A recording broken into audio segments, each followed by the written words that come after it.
Stop playing games. When I'm running, stranger names. Stop playing games. When I'm running, stranger names. Stop playing games. Running, stranger names. Stop playing games. Running, stranger names.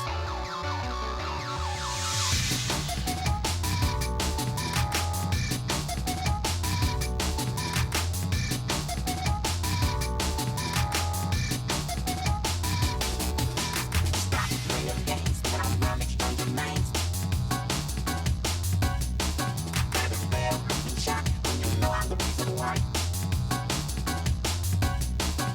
You got that going at the gun, got the million that just like I know I'm looking at the man I think is making all the fight. Stop playing games when I'm running, stranger names. Stop playing games, running, stranger names. Stop playing games, running, stranger names. Stop playing games, thinking I'm running, stranger names.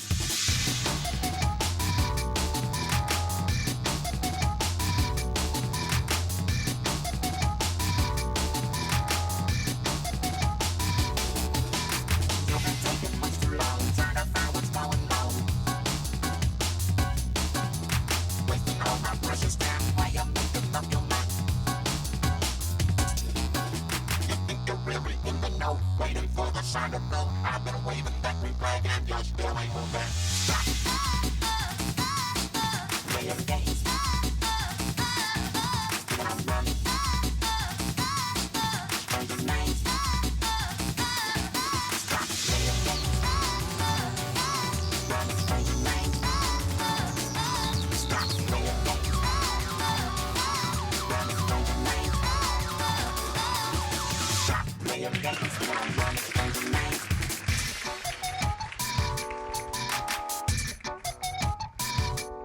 Stop. Hey. Stop. Stop playing games, running, stranger names. Running, stranger names. Stop. Congratulations!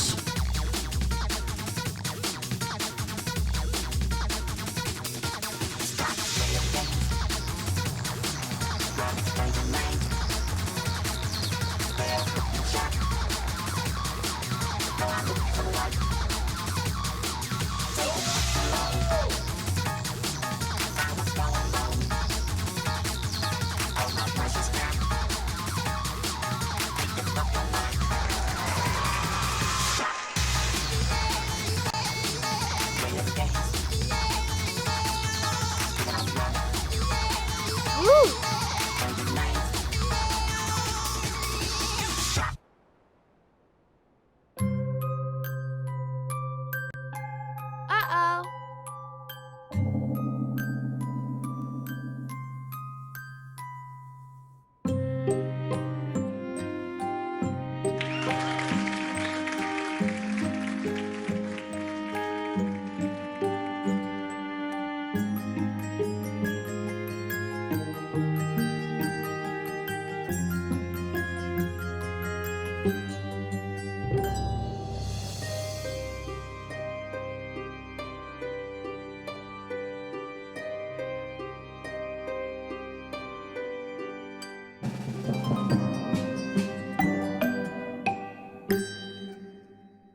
Oh, it's so good to be back.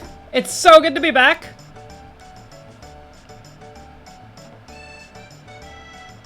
It is so good to be back. Are we ready? Something doesn't feel right. Something feels different. Oh well, whatever. What is up, everybody? 1, 2, 3, DJ Knuckles, Rain and Peace, Zorak, Tidge, Platinum Fox, Snag, what's up? How are ya? Tidge, happy birthday, by the way. Here, hold on. Give me 1 second. Ernesto, how are you? What's going on? Arborcat, what up? Mikal, Humble Butter, welcome in, welcome in. I believe you are from the Zazzle Bar universe, extended universe. Welcome in. DJ Knuckles, what's up? TTS Bot, how are you? Dragon Hunter, what's going on? Connell, what up?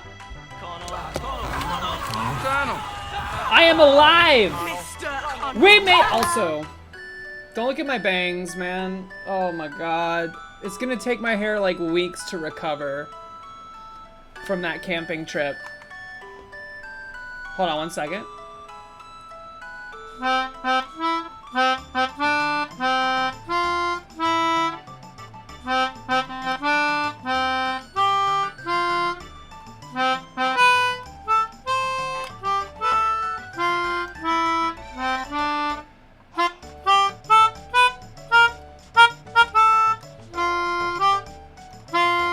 Happy birthday, Tidge! You doing good? You saw the eclipse yesterday? We did too! And then we drove all the way. Spoo, what's up? Yes, I am... The trip was long. I am very tired still, but I wanted to do something besides sleep all day. So we're here. We're early. And my hair is in shambles. Even though I've washed it since we got home. But look at it. Ugh, God, it needs to be conditioned so badly. And then my bangs are all fricked up. It's like, they're fricked up in such a way where they don't look like bangs, but you can't really see my eyebrows, so I look like I don't have eyebrows. I don't know, man. I'm all messed up. Nova, what's up? How's it going? God, it feels great to be back in this chair, hanging out. The eclipse stole my eyebrows? For real. I need to put like a brow pencil on these suckers. You can't barely see them. Drop all the eclipse lore. The eclipse was insane, as always. That's the second one I've been in the totality for. You still have 2 days of traveling from the eclipse? Dude, I wish we had an extra day of travel. Like, I wish we had traveled an extra, like we had an extra day to travel. Because what ended up happening is we saw the eclipse, we were freaking out, we were all pogging, and then we immediately packed up our stuff and hit the road. And we were in Indiana. Like right on the very tip of Indiana where it meets Kentucky. And we had to drive all the way back to Atlanta that night. Ah! God, I'm sleepy. Also, hold on. I have to do something about my hair. It's bugging me.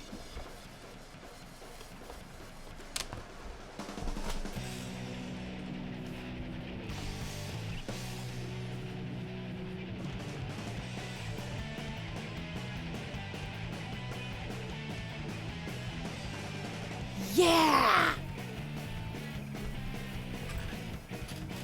Okay. So, what are we gonna do today? Obviously, this is a special occasion. I don't stream during this time of day. Do I want to go to the third one in Iceland in 2 years? We were thinking about it. There's also one in 2026 in South America that, or 2027 in South America that you could take like a cruise to, I think.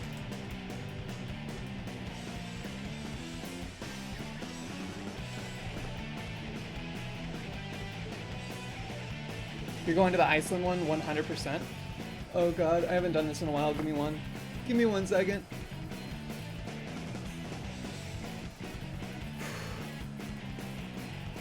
It would be really cool to go to the Iceland one, but isn't it like very North Iceland? Which would be like even colder than it is normally?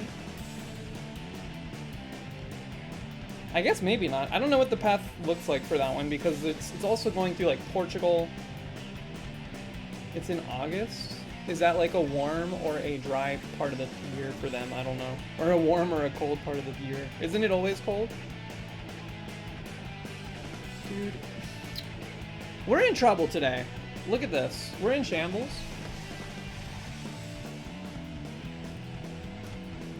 "2026 has one in Spain." I'll have a passport by then, hopefully. God. No more bandana. Hold on. I'm gonna find a hat.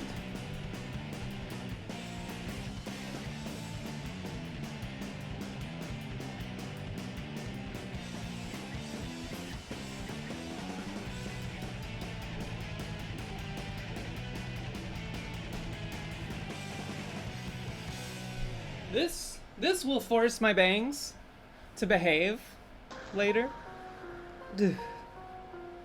It'll crush them. It'll create like static. Only problem now is that my headphones won't fit the same way.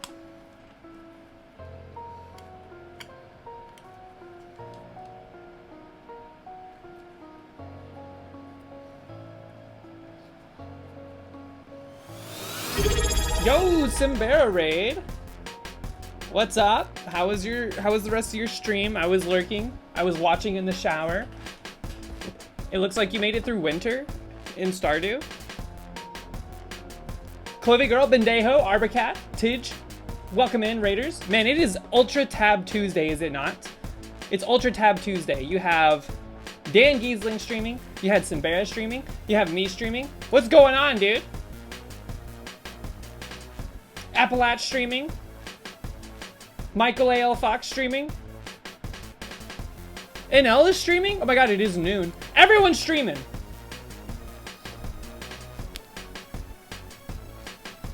We're gobbling up your RAM like yum yum yum yum. Enjoy it. Hold on.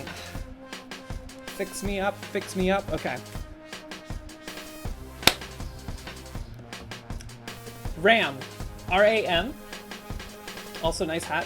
Thanks. It was like a $2 beanie from Walmart. Is that Atlas's beanie? No, he borrowed this one. And now I'm wearing it because it was in the living room. Tyler, what up? I'm good. I am alive. I have caffeine in my blood. We have a little bit of water. Shrimping? Am I shrimping? Ah, I'll tell you what, we were shrimping in the car. Dude, camping in the woods? Way up here. Sleeping in the car, like you can't even see it. It was so bad. You did more Pico 8? Awesome. I saw a post of your pic in the Discord. I felt so... As soon as we crossed the border from Tennessee into Kentucky on the way up, my phone just decided to not connect to Signal for the rest of the trip, essentially. Oh, hold on one second.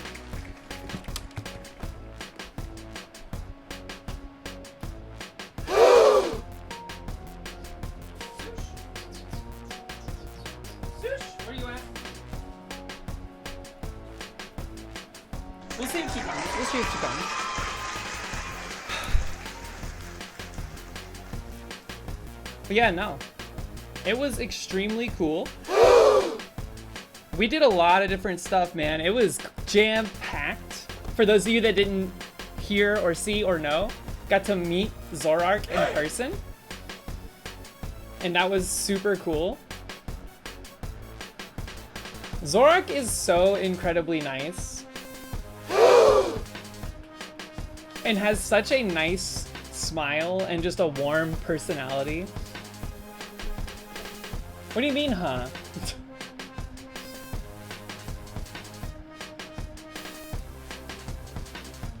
It was so sweet. Brought us snacks. Brought us snacks that are like Kentucky specific. We cracked open some cold ones. Guzzled them down in the parking lot right then and there. We were eating those grips the whole way home.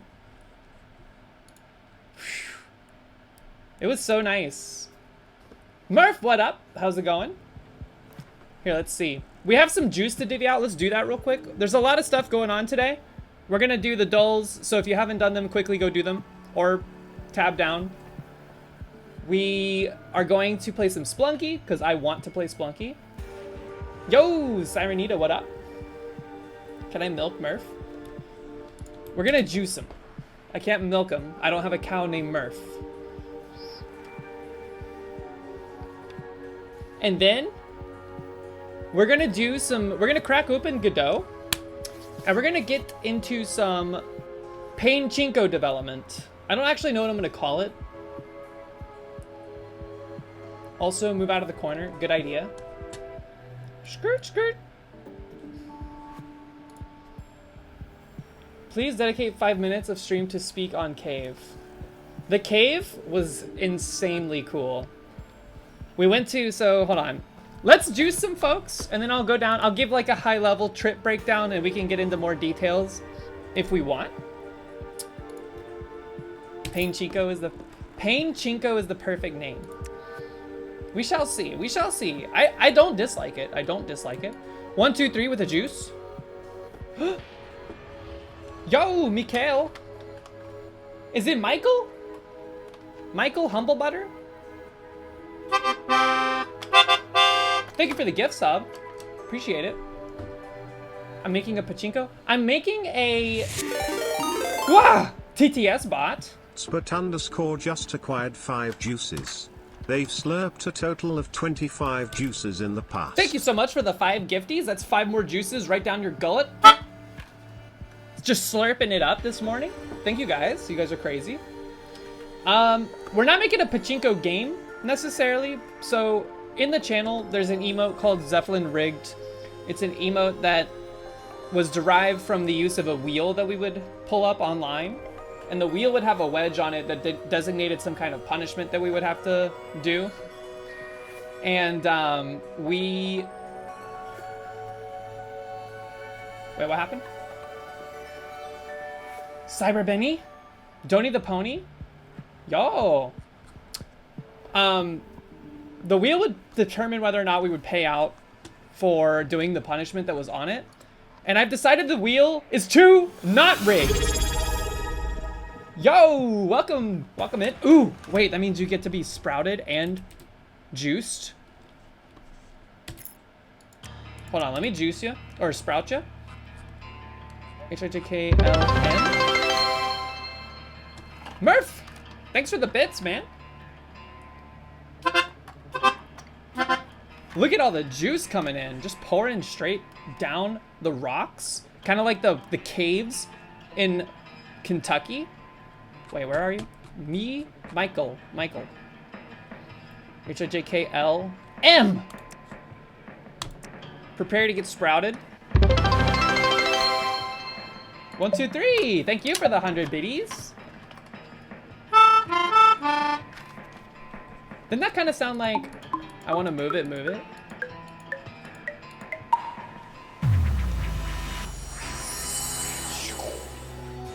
I feel weird with the hat here. Hold on, let me pull it back some. Welcome in, and you're ready to evolve. Should we run a bet on what Humble Butter will become? Also, your name is Michael Humble Boot. Nice segue. So here's how the trip went down. Well, hold on. Let's do some Meadow stuff first. We got some juices to divvy out. What is this music? This is from Nuclear Throne. Groundwork of the Past. Also the same person that made Fall Guys soundtrack. Can you believe that?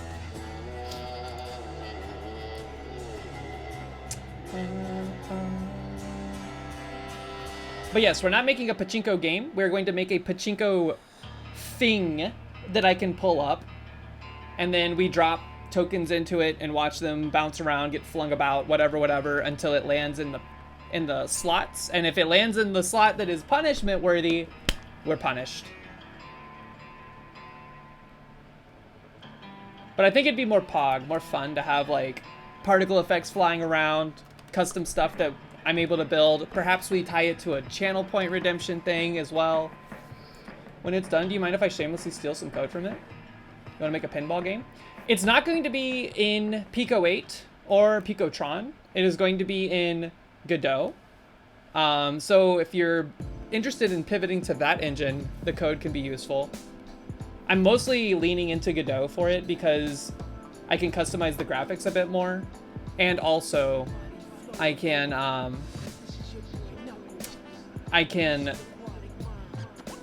just leverage its physics engine by default. I don't want to have to make my own physics engine. I also love this song. And I want to have a custom resolution. So there's that to consider as well. All right, let's juice it up. We're gonna, Michael, Humble Butter. Both of the rap songs on your playlist remind you of Nas. This is from Sonic Adventure 2. All of Knuckles levels, like that's one of the cool things about Sonic Adventure 2 that I really liked, is that every character had a genre of music that they fit into. A new Borb. Ooh, green and purple flap. These must be like, they were away for some time. They must have been like out of season, like they migrated south. Now they're back. They're coming home to roost. Same color as the name. Incredible. Welcome in, welcome in.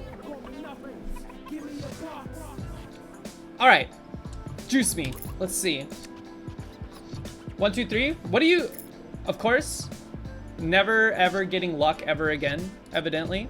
But let's see what happens. Ah. When I feel that milk pour over my body. It's actually insane. It's actually crazy. All of this juice. No luck.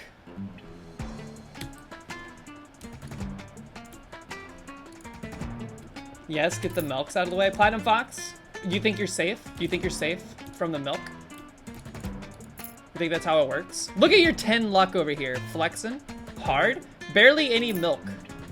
Your bones are going to be made of glass. Speed. And there's still going to be glass. What do you got? 6 speed? That's pretty speedy. Go hop along. Michael Humble Butter, what is your first ever juice going to be? Let us see. Humble Butter. Come here. Where are you? Doop. Doop. Oh, hey, look. Your name comes up on this. I need to do something better with longer names. First ever juice is... Oh, don't tell 1, 2, 3. Dude, don't tell 1, 2, 3. He was next in line. Oh man, that's painful. How is this possible? Let's see, DJ Knuckles. Who's working from work today, by the way? DJ Knuckles. DJ Knuckles. Skirt.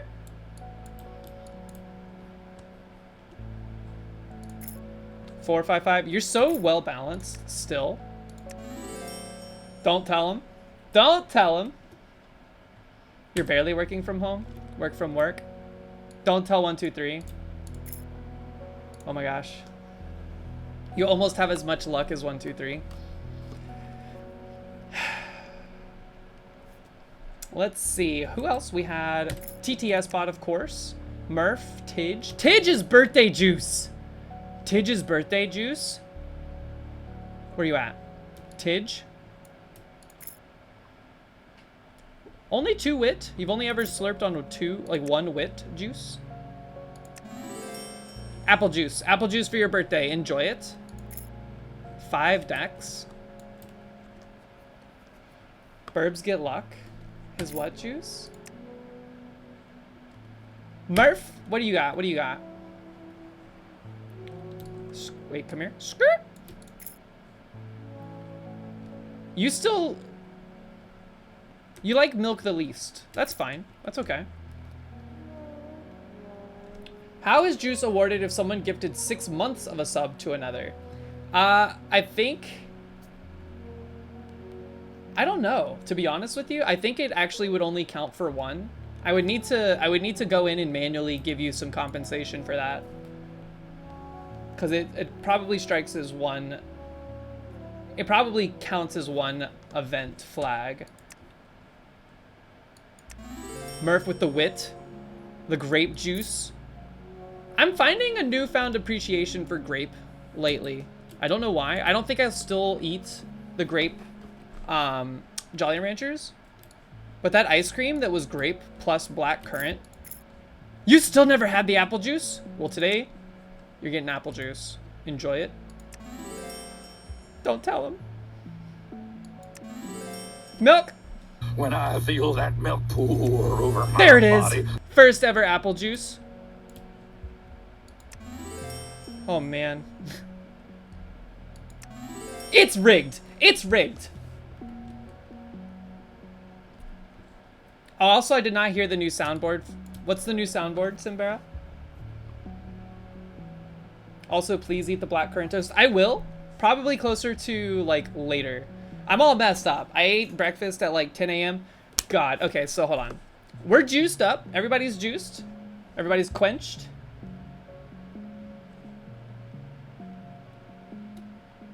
What is the grape Kool-Aid story? The story there is that we had fish for dinner one time when I was a kid. And you know those like pouches of Gatorade you can get? It's kind of like a Capri Sun with grape juice or like grape Kool-Aid in it. Claims to be a Simbera head but hasn't heard the new soundboard. Okay, well, we were eating fish for dinner one time. And I slurped down like 2 of those grape flavored Kool-Aid pouches. And then later in the night, I Ralphed hard, and it was purple, and it tasted like grape. It was not good. It was not good. What's the new soundboard? Unless you've had it for a while and it's not as new as Connell claims it to be. If it's not like today new, then I probably have heard it. That's pretty much what your cheese story is. Only played it today. Show up tomorrow and find out. Is this something I said? Again? Hashtag ad.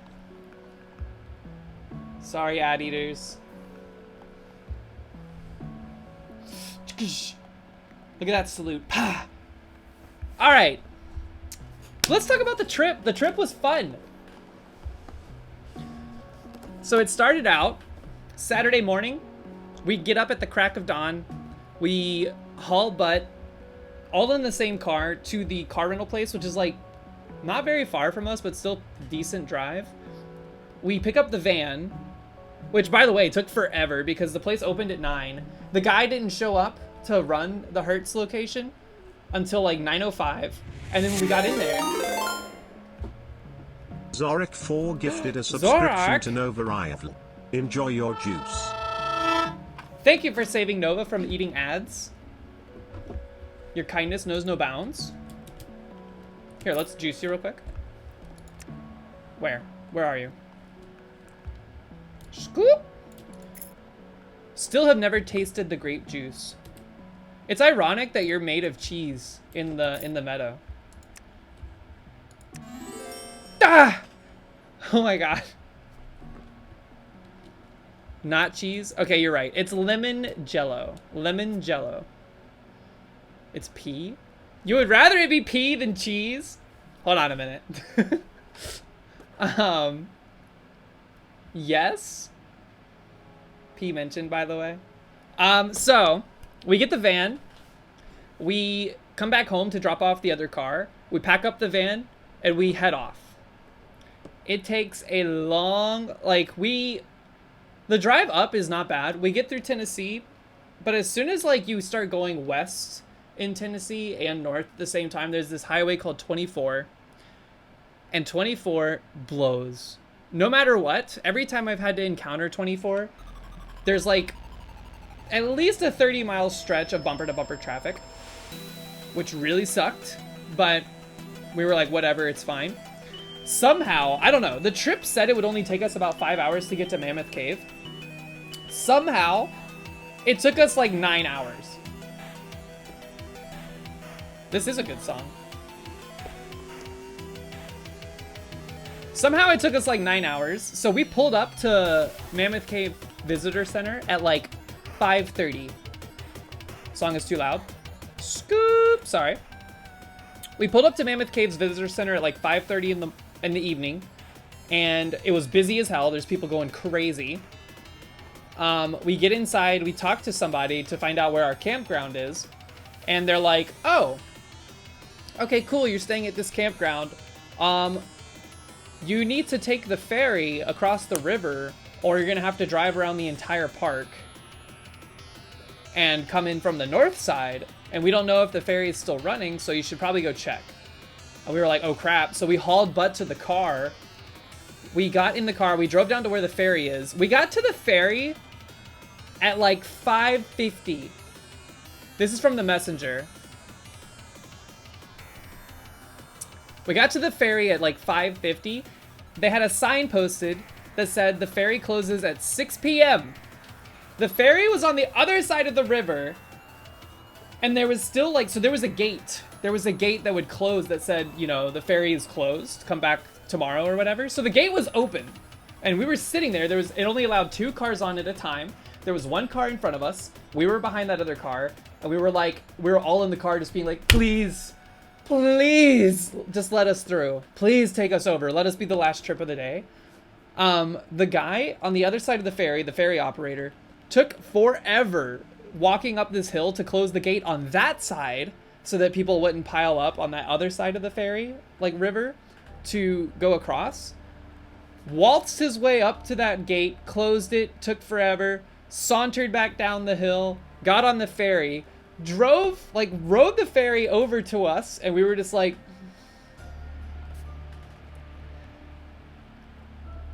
please? Dude gets off the ferry, saunters up to the gate, and just doesn't even look at us. Closes the gate. And it's like 5:55 at this point. Fuck us, I guess. We were dead. We missed the ferry by like literally 8 minutes or so. Even though it was not closed yet. So we had to leave the park, drive all the way up to like the northern part of Kentucky. Took like an extra hour. We get to the top side of the park entrance. We drive down to like where we think we're supposed to park. We park in a place that's not where we were supposed to be. Took like an hour. Also, the roads back there, extremely narrow. All the roads are so narrow, they have no shoulder. And we're driving this big ass van. I'm like literal monk steer trying not to run off the road and flip this whole fucking operation in half. We get to a place, we finally park the car, and we're like, okay, the sun is going down, dude. We are in trouble. We got to get to our campground. The campground was about, from where it was supposed to be, about a mile from where we parked, which is not a big deal. We can do that in like 30 minutes or so. We walk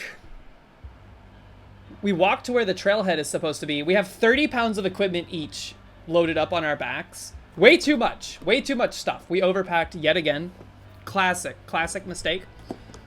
We're carrying this gear on our backs. We're walking through. The sun's going down. It's getting dark. We get to this creepy church, which is supposed to signify the beginning of the trailhead. We spend some time, you know, poking around in the creepy church, built in like 1842 or something. I don't know. Very dilapidated, very spooky, whatever. There's a graveyard. I'm looking at the graves going, wow, what the hell?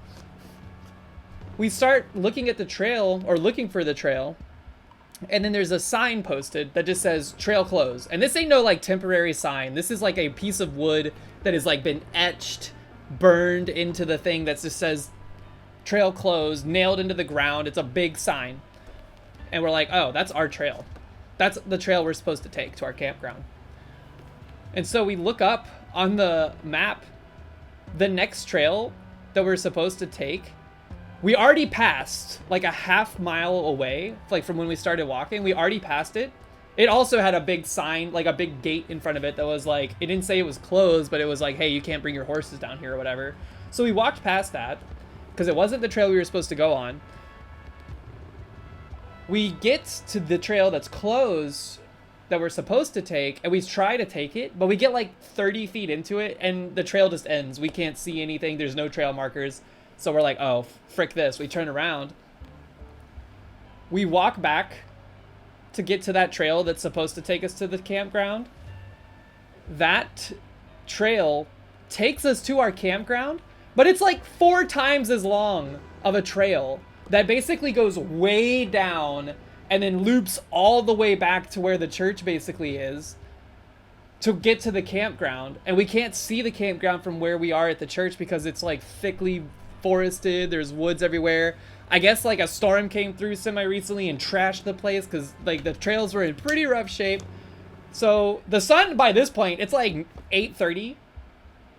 8:30 their time. Who recommended the campsite? Someone. I don't know. I don't know who did it. It was like Mox booked it through like the National Park Service's like website or whatever. We did get Miyazaki looped big time. It was you? It's okay. The campsite was actually dope, but getting there sucked. I don't know what was going on. Their website didn't mention anything about a closure. When we talked to the lady that told us we had to take the ferry, she was like, "Oh yeah, you're going to go here. This is the trail you're going to get on, and it's like about a mile hike." So she was under the impression that that trail wasn't closed, even though there was this like extremely permanent looking sign saying that it was closed. And then there was no trail markers. There was no like clearing. It was very like, you could tell when there's a trail in a national park because, you know, people walk them very frequently. So it's cleared out and all that good stuff. This one was not. It was not. So we go back to this other trail. At this point, it's like 8:30. The sun is like a sliver. It's like a glow on the horizon through the trees. And the stars are coming out. We have like a 4-mile hike at this point that we have to do. So we start the hike and we're walking through the woods. Cam's freaking out because he's not used to like hiking in the dark, I guess. And by Cam, I mean average Atlas. All we can see, we have our headlamps on. All we can see in the distance is like trail markers dotting like these trees here and there. And I was like, all right, this is fine. The trail is like at least clear enough that we can determine where we're going. We can see the trail markers. It's pitch black. It got really dark really quickly. The stars were beautiful. It was awesome. It was silent. Silent in those woods. There was not a sound. No birds, no bugs, no wind blowing. Only us just crunching through the leaves. Not a peep, dude. It was weird. I was freaking out. Like, you couldn't even hear, like, the trees moving. It was freaking me out. But either way, we hiked for, like, maybe... It took us, like, 2 hours or so to stumble around in the dark to our campsite because we go all the way down to, like, the end point of this trail. And then it starts, like, the loop back up to where the campsite is. We do that. And that stint of the trail was horrible. It was like very badly maintained. There was like, I guess like because it's a cave system, the water table leaks up a lot and there's like pools of water here and there all over the trail. We were stomping through mud. There were like huge trees like knocked down and covering the trail path. So we'd have to like climb over them or climb under them. And it was just like, again, super dark. You can't see more than like 30 feet ahead of you with the headlamp. We have 2 headlamps, but we're using only one because we're trying to conserve battery in case one dies. If there's high pressure in the cars, the water will shoot up to the ground. Zorak also taught us a lot about how the water table functions and why certain things have to exist a certain way. So we were walking. We get to the campsite finally. It's super dark. We, lay down our stuff. We start setting things up. We start a fire. We cook dinner. We eat it. Everything's good. Still haven't heard anything. Did he mention Upert? No, I actually was the first to mention Upert. But the first thing we actually hear in the woods was like coyotes, like hundreds. It sounded like hundreds of coyotes, like way out in the distance, just going nuts, going crazy. And that was really cool. But yeah, no, we eat our hot dogs. We chill. We get the camp set up. We go to sleep. We die. Like, I am so... You do not have an Upert car wrap. Confirmed. I was expecting to see something like that. Zorak drives a very normal car.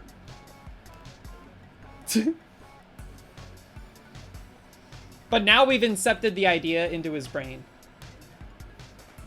Zeph looks like she calls hot dog weenies. Okay, well, here's where you're wrong, Platinum Fox. We actually had Oscar Mayer wieners. Legally distinct. I don't think they're legally allowed to call them hot dogs. So we were actually eating wieners.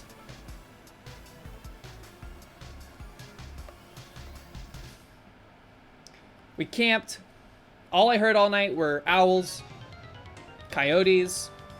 We woke up in the morning and it was super bizarre because like the whole time we hiked, we couldn't see anything because it was dark. So we woke up and the sun was finally up and like all around us, like the campsite was really cool. We could see through the woods finally. Everything was nice. We pack up, we head back. We're supposed to meet Zorak at like 11 o'clock our time because like there's like a time zone difference between where Zorak was and where we were. So we were like, meet us at 11, whatever. We get there super late. We have no cell service. Things are bad. But when we finally meet up with Zorak, things were awesome. We got to, we met up. We hung out at the visitor center a little bit. We went on some hikes. We went through a cool like trail that went down to this river. Came back up. Got some lunch. I ate cheese right in front of Zorak. I'm sorry. I apologized. I felt bad about it. We got a pizza. And we also got a pretzel with like the most fake cheese I've ever seen to dip it into. Also, yes, there was a bug that was shiny and blue. Like, I suppose a Simbera bug. It looked like a fishing lure, is what I would describe it as. It was very pretty. Whew, but no, the trail was nice that we did. And then, that afternoon, we went to do a cave tour at Mammoth Cave. Mammoth Cave is awesome, dude. It is so cool in there. If you're ever in that part of the country, you should go check out the cave, man. It was so cool. One of my favorite parts about it was that, like, as we were walking down to it, once you get to, like, the maw, like, the opening of the cave, it gets so cold. It got so much colder. Check out the cave, man. Mammoth Cave was so sick. The temperature dropped, like, 30 degrees in like, a split second. And then once we were down there, oh man, it was just like super cool to see all of the, just like the huge passageways. It was extremely awesome. It was like we were in an underground cavern that was bored out by like a sandworm from Dune or something. It was insanely huge. I mean, there was also parts that were tight and we had to like squeeze through them or whatever. Did we see any bats? I saw a couple bats. They were like intermittent here and there. And every time someone saw one, they would be like, oh my god, a bat! So we got to see some bats. That was cool. And then when we were in like the lowest point of Mammoth Cave, the tour guide was talking about how we just walked past this like huge pit. It was like 100 something feet deep. And you had like this like metal grating that we were walking over. Did you walk rhythmically? No. I walked rhythmically as to not attract their attention. There was lots of graffiti, a lot of felony graffiti going on in the cave. But when we were at the lowest point of the cave, the tour guide was describing how they like made it across that pit, and he had like a candle. So he lit the candle and they turned off the lights, and then he blew out the candle, and it was dark, man. It was like special dark. This is advanced darkness. Couldn't see anything, man. It was sick. Sour, please, to not attract the worm. It was so cool. I could have, like, as soon as that candle was blown out, I could have taken a nap for, like, probably 12 hours. But they turned the lights back on. We continued our journey. There's this, like, huge, like, dome room with, like, a ceiling that's, like, 100 something feet high. It was, like, so interesting to see. There was water dripping. I was getting... I'm kind of worried. A drop of water from the cave landed directly in my eyeball at one point because I was looking up and like going, wow, you know, like just admiring everything, and it landed right in my eyeball. So far, I'm okay, but who knows? We exited the cave, and then basically at that point, it was time to say our goodbyes with Zorak. We departed after another cold one in the parking lot. And then we made our way west and north. Cave water protected you from the eclipse.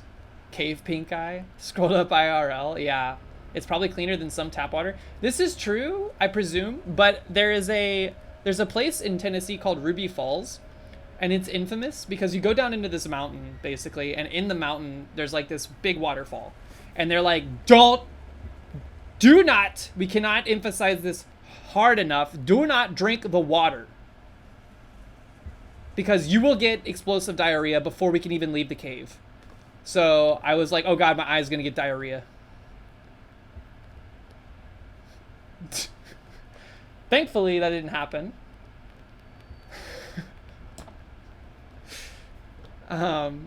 Diarrhea? Yo. So it was awesome. Mammoth Cave was sick. I loved it. Everything about it was cool. Even hiking in the dark, when it was inconvenient, I was a little pissed off because of the whole ferry situation. We've been driving all day. I hate driving. It's like, y'all drive like every day. It's like you're getting microdoses of driving, like introduced into your ecosystem, into your ethos or whatever. I don't do that. So when I drive, it's like getting an Omega booster shot. It sucks. I drove for probably like a combined total of like 28 hours over this weekend. You're wondering how you got from leaving Mammoth Cave with no direction in mind where you ended up? We basically left Mammoth Cave and we were like, okay, let's head west. So we drove towards the sun. That was setting. And eventually, while we were driving, Mox was like, hey, I think we're gonna go to this place. So we picked Evansville, Indiana, which was in the path of totality, and we just headed that direction. Yeah, we were like for real frontiering for a second there. So that's where we ended up. We got there. It was late by the time we ended up there because we stopped and we got like food and stuff. Also, on the drive there, we like encountered some pretty gnarly storms, which were interesting to see. It was like we were not in the west, you know, or like the Midwest, but we were like, you know, edging closer to that. So like the lightning we were seeing was like actually like huge bolts of lightning from like very high up in the sky all the way to the ground. Did you grab Zaxby's? No, we did not. Yeah, so we ended up in Indiana the night we met Zorark, basically. We spent the night in a library parking lot. We actually were going to stay at a Walmart parking lot, but when we got to the Walmart, the vibes weren't great, so we left. How did I stay sane during the drive? We played lots of games. We would play like 20 questions with movies. Be like, I'm thinking of a movie that starts with the letter A. Go. We also did impressions. I was like, let's go through all the Super Smash Brothers characters and give me your best impression of each of them. That's something we did. Just stuff like that. We play like a lot of categories. We do a lot of impressions. Please speak on the Walmart vibes. When we got there, it was late and we needed to use the restroom. So we went in. It was only like 10 o'clock, but they closed at 11. We used the restroom, and while I was waiting on Mox and Average Atlas to finish the restroom, I saw like multiple people just kind of like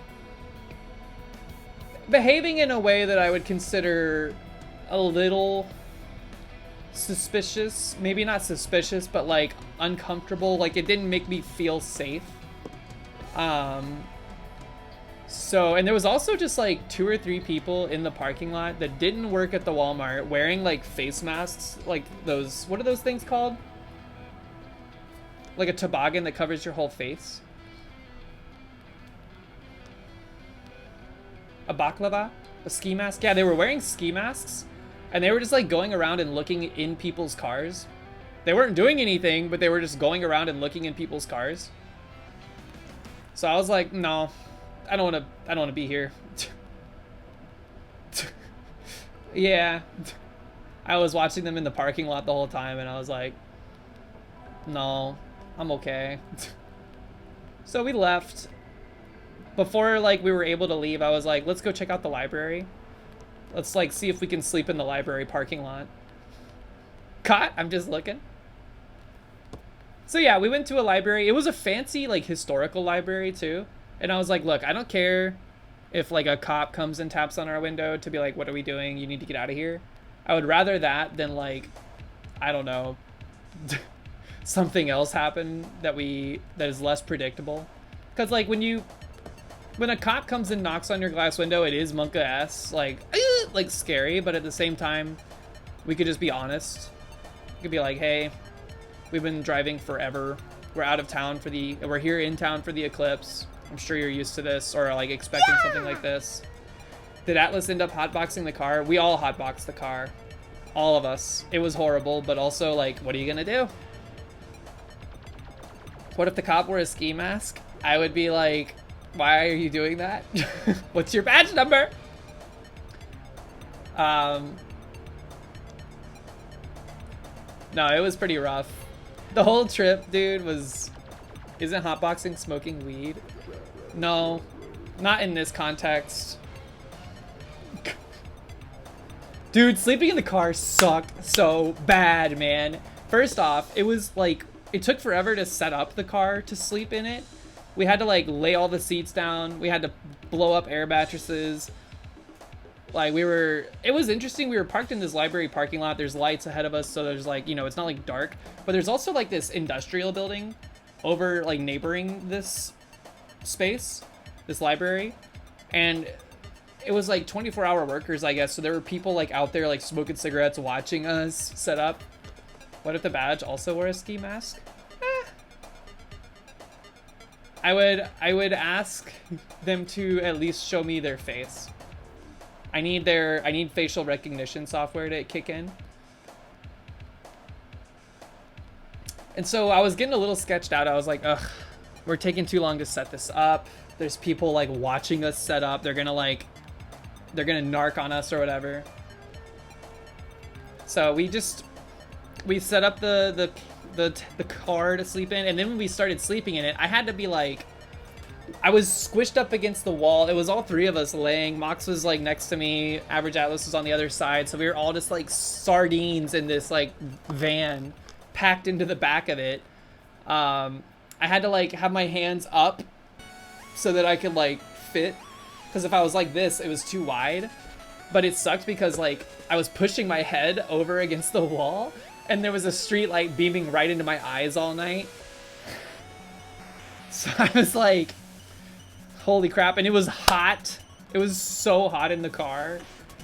Even with the windows cracked, we were like sweating our butts off. And then like, you know, eventually it got down to like 30 degrees. So it was freezing at some point. What hurt more, the street light, the cave water, or the eclipse? The street light for sure. The cave water didn't hurt. It was actually quite refreshing in my eyeball. I was just concerned over like whether or not I had a brain-eating amoeba enter into my brain. And then the eclipse we had glasses for. Should have slept in the eclipse glasses. Actually not a terrible idea, but I didn't want to wear them because like I would have crushed them or moved them around and damaged them.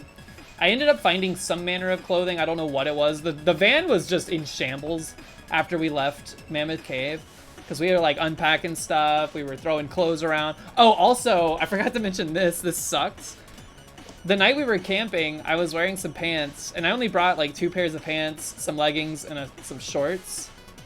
What sort of van was it? It was like a Chrysler minivan. It wasn't like a passenger van, like a 13 or 15 passenger van. It was a Chrysler minivan.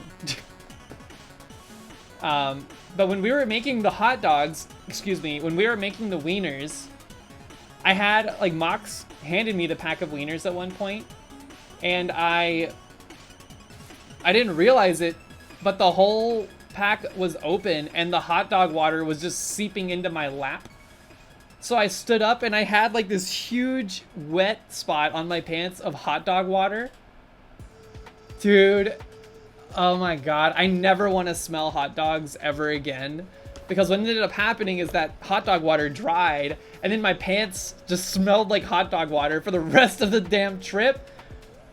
Oh, the whole van smelled like hot dog water. I would rather have been pee. I'm not joking. It was not pee. It was hot dog water. And everyone knows hot dog water is one of the worst waters ever made. It was horrible.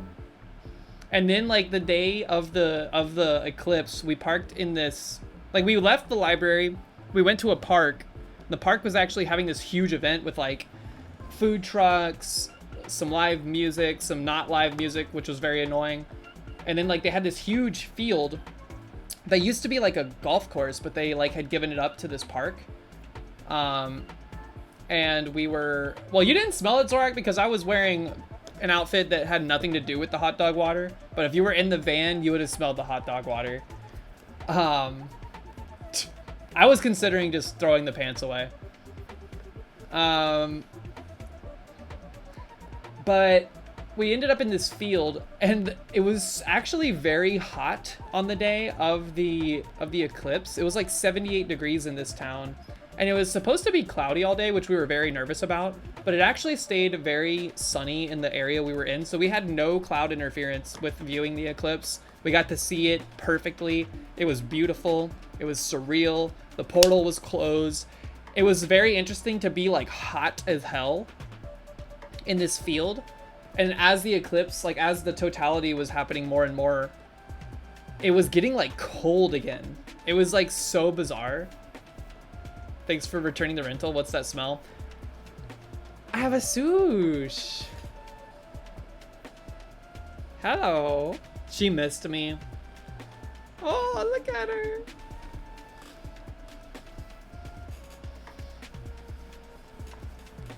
Oh, she's so sweet. Come on, sit down. Can I hold her up to the camera? She might not like that, but I will. Hello. Oh, she's purring.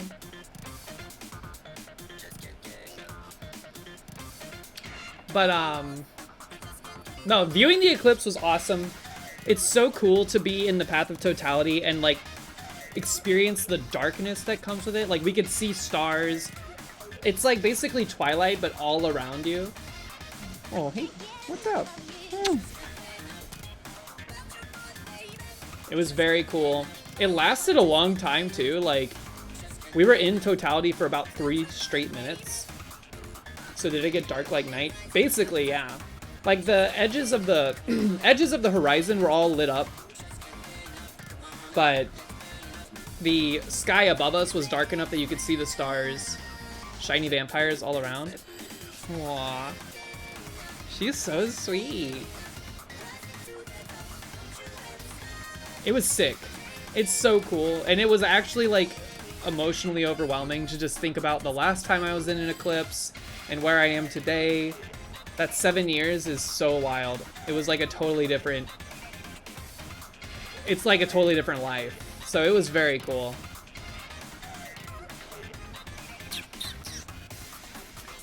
Highly recommended. If you can see an eclipse in totality, do what you can. Suffer through Highway 24, sleep in a car, but make sure you sprinkle the journey in with some like nice little treasures, hanging out with Zorark, hanging out with people, meeting new people. Also, I will say this, secondarily, what? Goodbye, Sush.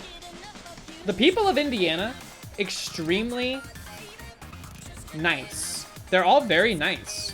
Everyone we talk to, very, very welcoming, very kind. Overall, an amazing trip. I would not do anything different. I just hate Tennessee and their roads. Rank Indiana, Kentucky, and Tennessee. It's hard. So we stopped in Tennessee on the way up. This is part of the reason it took like 9 hours to go up. But we only stopped for like 30 minutes and we didn't go far out of our way. We met some friends that live in Nashville for just a few minutes just to see them because we haven't seen them in like years. So we stopped and we met them at a meadery, and the meadery was awesome. We got a drink, sipped on some mead, caught up a little bit, and it was awesome. So that part of Tennessee was awesome. Everything else in Tennessee sucked, man. I hate their roads. Ernesto, enjoy your lunch break. Thanks for hanging out. Tennessee has like gas stations next to fireworks stores, and yeah. They also, I saw there was like this huge fireworks depot, and then like it was on top of a hill, and at the bottom of a hill was this huge bonfire taking place. A lot of random fires in Tennessee, but there was like a huge bonfire, and then there was just a guy on the top of the hill by the fireworks store with a beer can in his hand, like watching the fire burn. Kentucky, the parts of Kentucky we saw, so we saw 0 major cities in Kentucky. Did we get a fire started? Yes, we did, but we needed fire starters to do it because we weren't gonna do it otherwise. And I did not see Dinosaur World. But no, we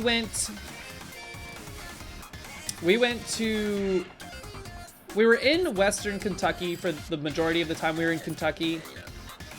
We did not see any major cities in Kentucky. All we saw really was Mammoth Cave and then farms. Farms as far as the eye could see. It was a little bit like the Shire. So it was cool, but I didn't see anything like major. Like the nature was awesome. Mammoth Cave is sick. I really enjoyed it. I would go back to Mammoth Cave, but I would want to be able to go and look in the caves more. Like, I know that they let people go in unguided, but it's still very, like, restrictive. But I would still like to go and be in the caves more. I think it'd be sick to do a camp in the cave. Go on a tour of the underground river. That would be cool. So I would rank, in terms of my enjoyment of the experiences that were all involved in the trip, I mean, it's hard to rank anything, but, like, the eclipse was the whole reason we did everything. Incredible. Just the most surreal thing that you can experience, I think. So it's way up there. Mammoth Cave, the tour of Mammoth Cave was sick, and it was really cool. I'm really glad we got to do it with you, Zorark. So that's also extremely high up. That's less fun than it sounds.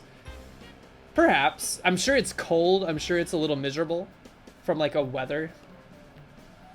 Or from like a, just like a wetness standpoint. But overall, the trip was incredible. My least favorite parts was just the driving. The driving was so bad. Just like the traffic was so bad. We did go to the Buc-ee's on the way up. Average Atlas had never been to Buc-ee's, so we stopped at Buc-ee's and he got to fully experience it. We went during the day this time, so it was my second time at a Buc-ee's, and I couldn't imagine it even more busy than it was the last time we went, which was at like 11 o'clock at night. But we went at like 10 a.m. and it was absolutely insane, the amount of people in this Buc-ee's. How did you stay awake during the drive? On the way home last night, I was like this close. We were in Georgia finally, and I was like falling asleep. I was this close to being like, we're either gonna have to tap out and let someone else drive, or I'm not making it home. The air in caves is stagnant, so it can get kind of stanky. I was thinking about that. Like, if you fart in the cave, especially like at the bottom of the cave, is your fart ever leaving the cave?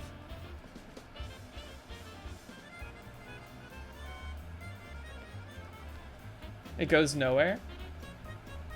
What were Nori and Sush like when we got home? They were confused because we got home at like 1 a.m. So they stumbled out of the bedroom. But they were excited to see us finally when they were like cogent.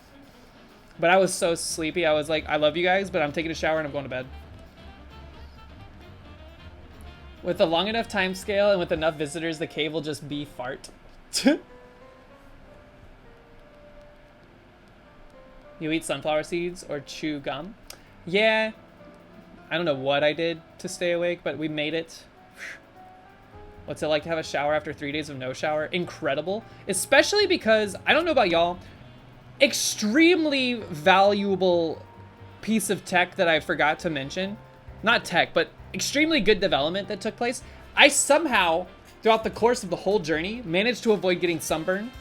Yes, I was being careful. I was wearing SPF clothing. I was putting on sunblock.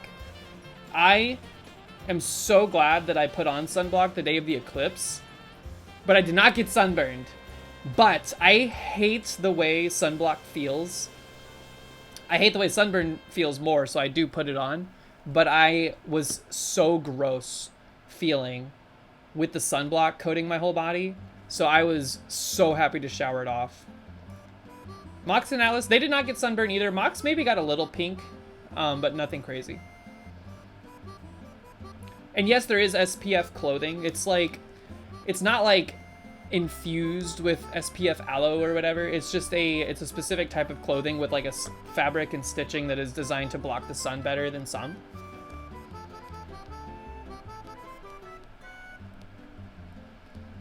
I am more susceptible to sunburn as a side effect of my hormones. Yes. Medium rare Mox. But no, I did not get sunburned. And also, yes, the Omega VIP item of the trip was in fact some baby wipes we brought because we weren't able to shower. There were multiple occasions where we pulled over into a bathroom and we pulled, like, basically just took the baby wipes into the bathroom and wiped down our entire bodies. Yeah, if you're going camping, baby wipes are so premium, dude. God.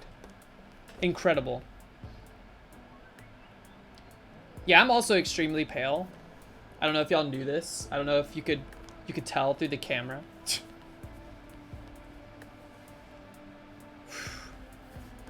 But yeah, no. Amazing trip. I loved it. It was extremely good. Very, very nice. I'm super glad to be home, though, because whew, I was dirty and I hate driving. Let's do the dulls real quick. I haven't done them yet this morning. We're gonna do the dulls. Didn't want to say, but yes, the images showed you being quite white. I am very, very pale. I am almost like translucent.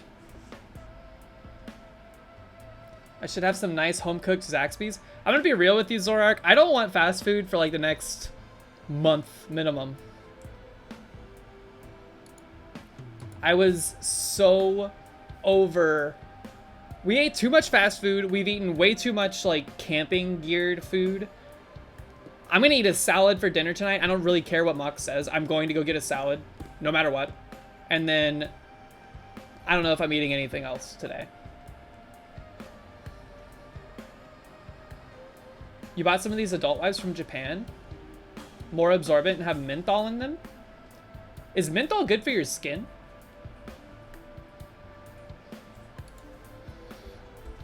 Ta-da! Let's do it. No? That is interesting, the concept of you have like a baby wipe and then you have an adult wipe.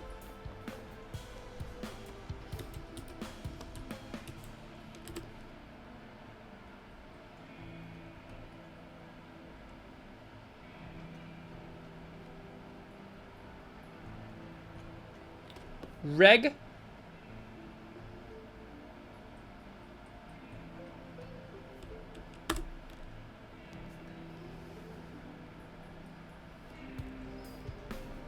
It's good for my skin.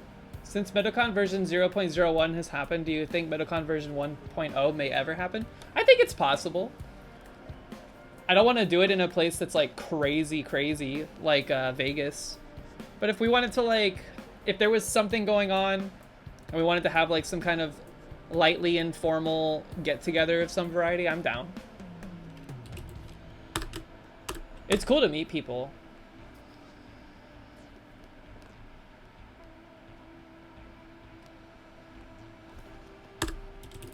Also, slight spoiler alert, Zorak sounds identical in real life to how he sounds over like voice comms. There's no difference in the way that his voice sounds. Wait, do you?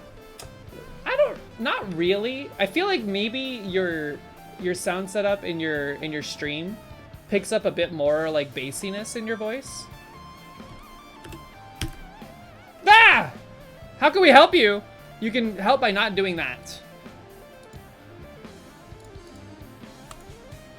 What was that? Just face rolled some keyboard information.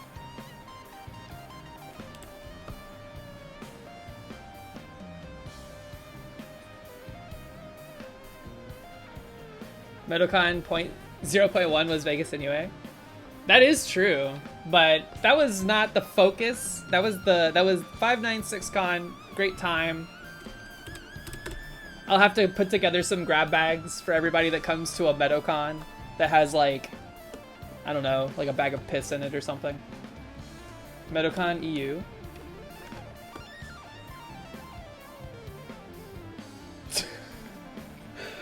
I'm just kidding. I would not give you guys that. That's crazy. Not for free.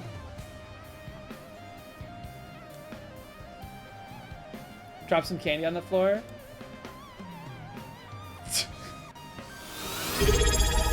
Yo! Tainted Azazel, what up? P mentioned. Thank you for the 4 months. How you been? Should have brought some Skittles and then sprinkled them on the cave floor and watched me vacuum them up. What do y'all think this could be? Hold on.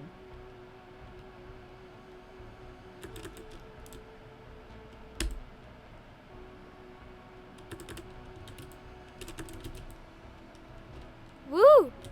It can't be this.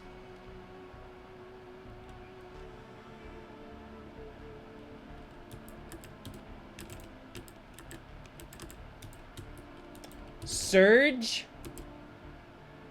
What? Merge. What is SCRG? I kind of typed it as a joke. Excuse me?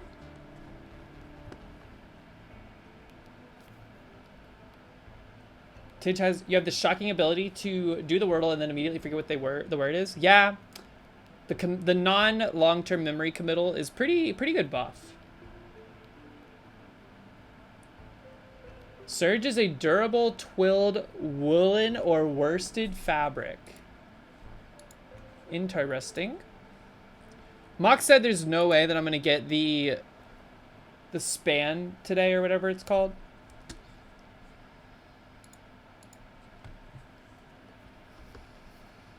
Spanogram. Music genre with Jamaican origins is... It's not reggae?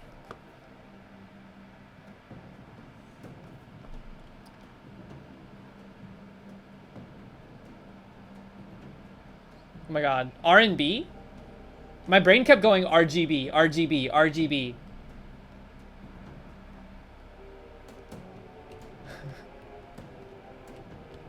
We'll come back to that. Sound of a spring.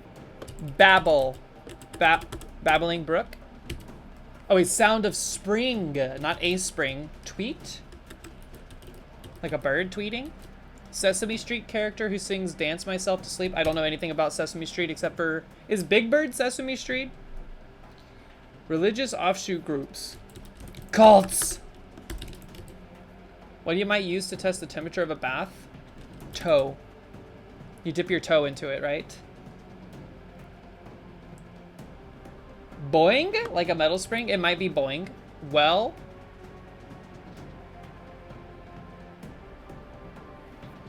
Since you asked? Toe mentioned?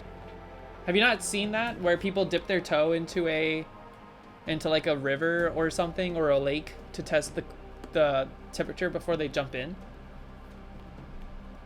It's kind of a whole thing.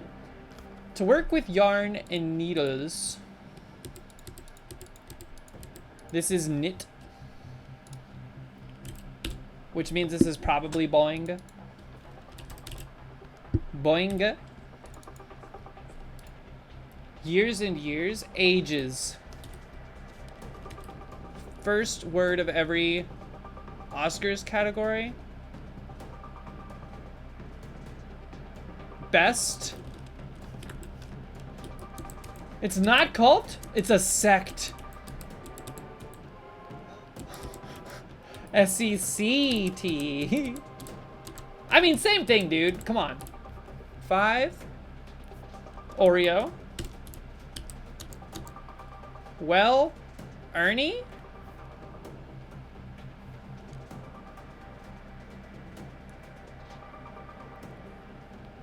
Ernie. Since. Okay. Simbera, speaking of toes, I saved my VOD for you. What? Are you talking about your Guitar Hero playthrough of Elden Ring?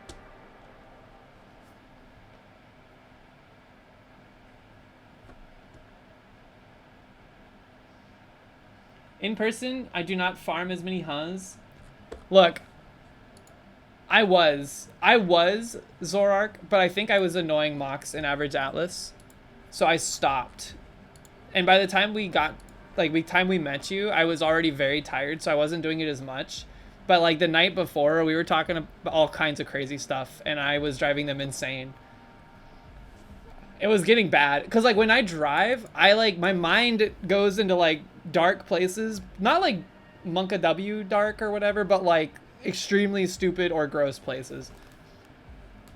So I was talking about how like, I don't want to, never mind. I don't want to bring this up.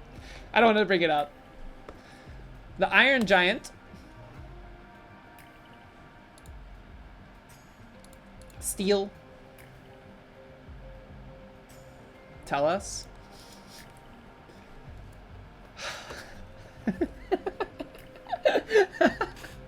No! Okay, I was talking about how farts are just the, like, foreplay for poop. That was basically it. Let's get out of here. Let's get off this topic. We're not talking anymore about it.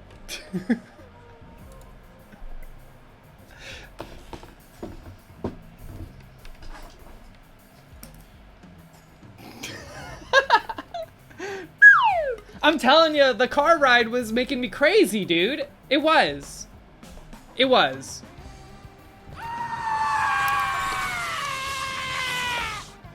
Y'all don't know. Simbera, you don't know what it's like. I drove this past weekend like 2 Denmarks. I drove 2 Denmarks worth.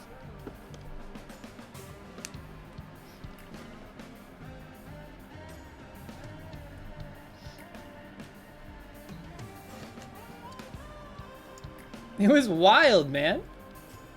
Let's see. This is reach. Your reach, your range, your scope, perhaps perhaps I think this is perhaps right. Indeed, breadth, fancy word. How many Game Boy SPs did you drive though? I had my Miu. I actually almost beat Mega Man X waiting for the Eclipse in one sitting. And then I got much farther into Super Metroid. Just casual playthrough. So like 3 miles. God, no, it was way more than 3 miles. I probably sat in bumper-to-bumper traffic the length of Denmark over this past weekend. How many games am I playing at once? A lot. I'm playing Super Metroid. I'm playing Mega Man X. I'm playing Golden Sun. I started a Golden Sun playthrough. I'm playing Pokemon Leaf Green. I'm still beating Donkey Kong for the Game Boy. House died? Crit magnitude 9. Oof. Crest.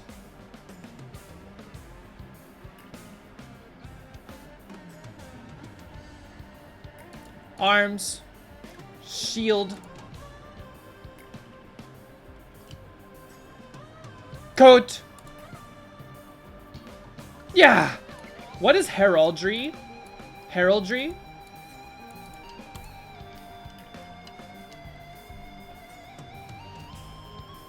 Dryer brush. Comb. Iron? Do you iron your hair? You have like a flat iron, but iron feels weird. Oh, it is. Steel oil kettle ear. What is this? Steel oil kettle ear. All corn related things. Ear of corn, kettle corn, corn oil, and of course everyone's favorite, corn steel. Everything in America is made of corn. Oh, never mind. What is that? Drum? Oh. Heraldry is the science/art of using hereditary symbols. So like a coat of arms. Wait, Connell, do you have a coat of arms? Is seeing your coat of arms... Wait, that's a Scottish thing, isn't it? Is seeing a coat of arms for a family like doxing them?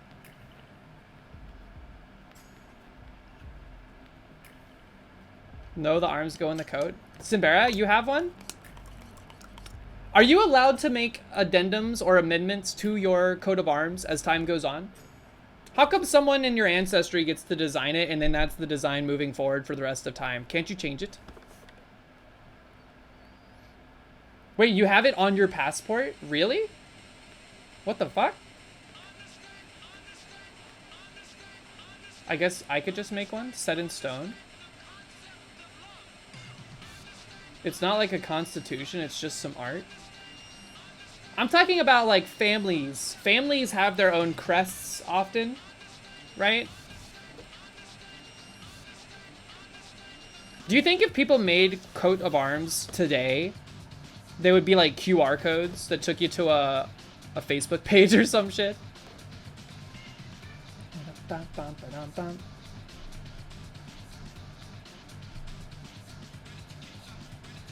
And Denmark, the country, has one. Families in Denmark do not. Oh. I think America has one too. We have at least a crest or something. Probably has an eagle on it or some shit like that. Alright, what else is there? Hold on, we gotta do the strands. Alright, this one has been extra. It's been described to me as extra difficult today. Let us see if this is true. Can I have my quarterback?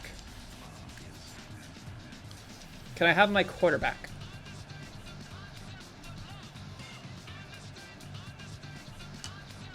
Can I have my quarterback? I want my quarterback.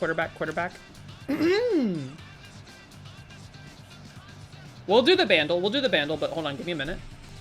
Also, we played a lot of bandle. Mox bought bandle. Like, you can buy the app or whatever. It's like $7 or something like that to get the historic access to all the songs. So we played a stupid amount of bandle. And I gotta be honest, I was like so bored of it by the time we were done. We played it for like 4 hours.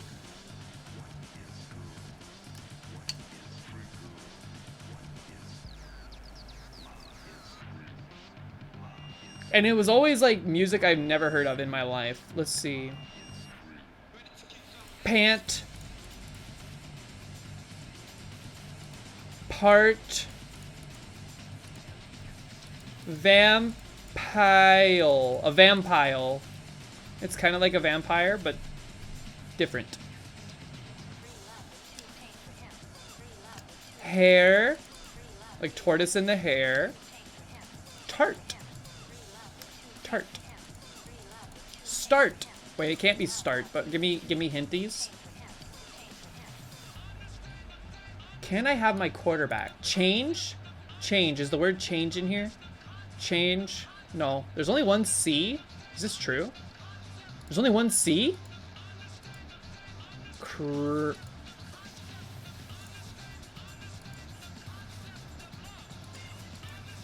Nicole Cannoli, what up? How are ya? Vampire is a bunch of stacked vampires. Exactly. Stacked for easy storage. Like a Matryoshka of vampires.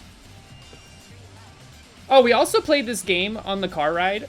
It's not a game, but basically what we do is like, we go around the alphabet. So I start, I'll pick A.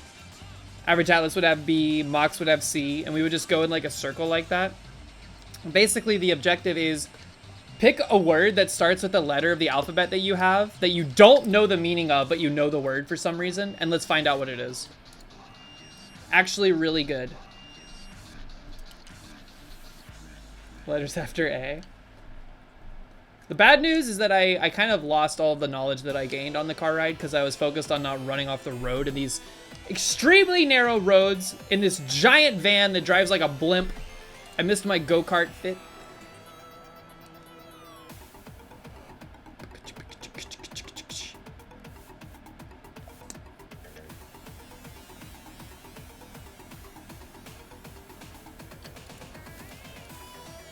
Crap.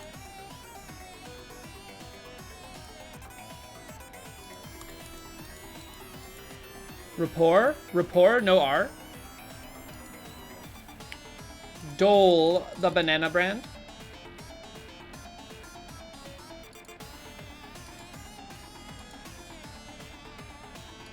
Crow.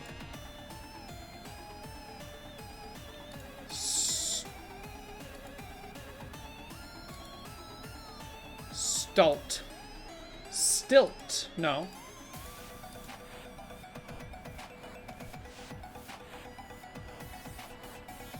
Awful Strands. Strands is hard. Startle. Wrong way. We can't cross.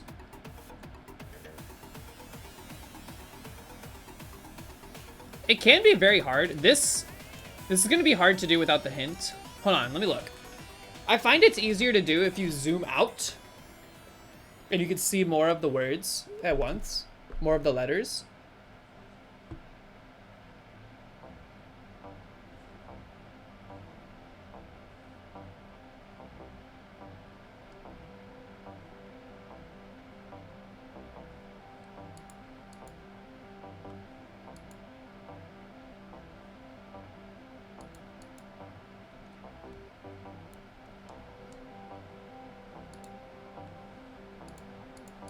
P mentioned. Pant. You can cross?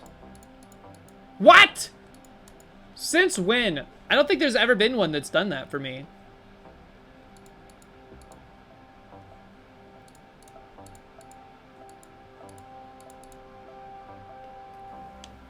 Valid words won't. Oh. Mean.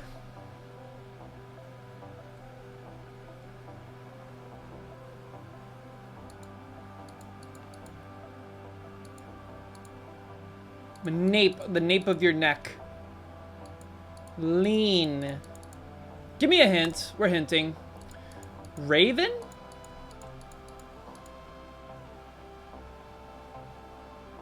Quarterback? Are these shiny things? Wait. Birds that like shiny things?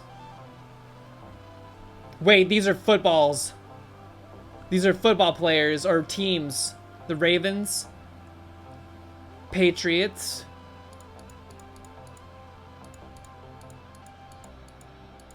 That's so dumb. Okay. Footballers. Football team. Team names? No. Panther. I think it's team something. Team mascots? Mascots? Nash... Natit? Hold on, what is this? Titans! The Tennessee Titans. Wait, no. Is that what they're called? Broncos? No.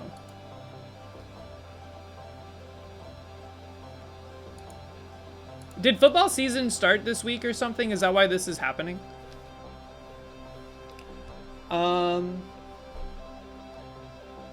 Team. Player.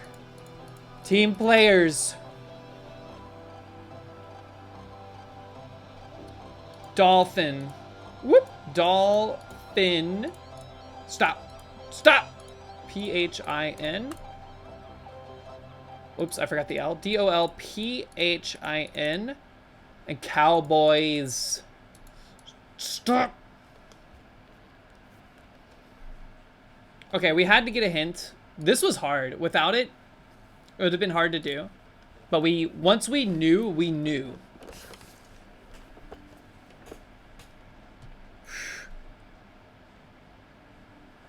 That was fun. Okay, hold on. Let's do the bandle. No, let's do the game deal first and then the bandle. Because I am bandled out. Gameadle. I also referenced the Mama Lizzie's chili oil thing, like, way too much over the course of the trip. Especially in the drive. and I think I made Mox mad about it. Basically, any road trip is like a test of patience for Mox. What the heck could this be? It's very anime, whatever it is.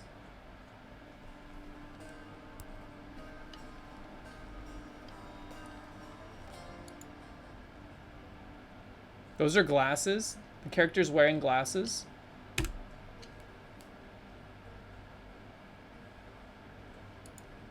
One average guess attempt? Really?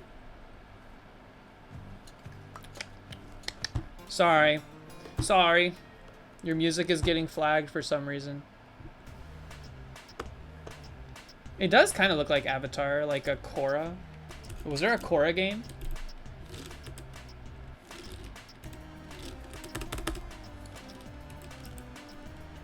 Doesn't this look like the bad guy from Korra? There is no Avatar: The Last Airbender game in their database.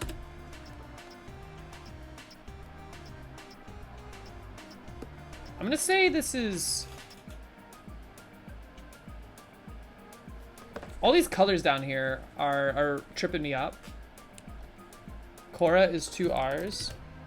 It's not Korra.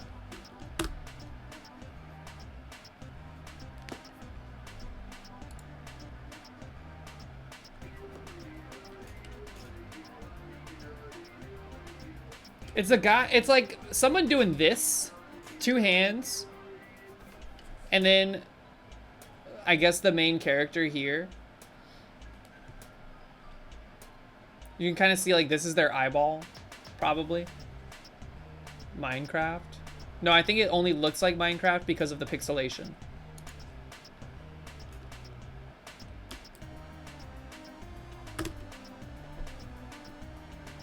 Oh yes, of course, of course.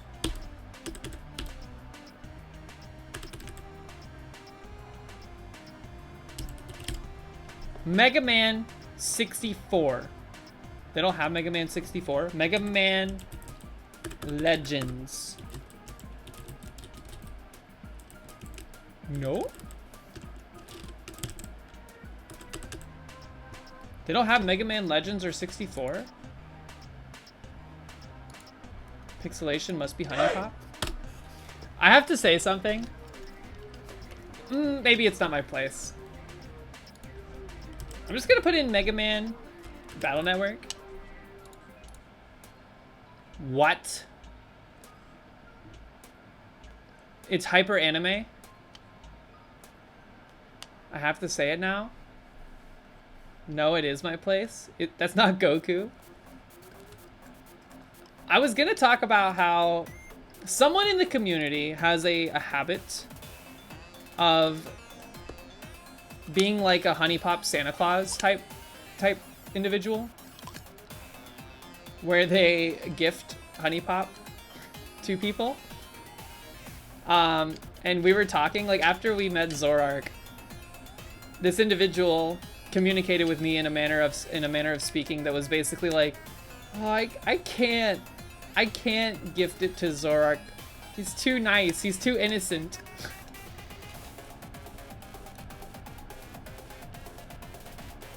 So Zorark, I don't know if you'll be visited by the horny Santa.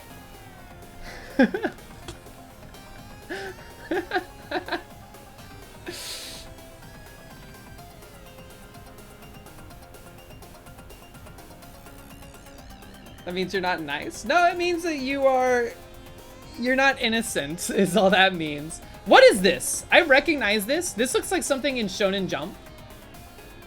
Cyber Benny, what up? Recognized game based on Rule 34 art.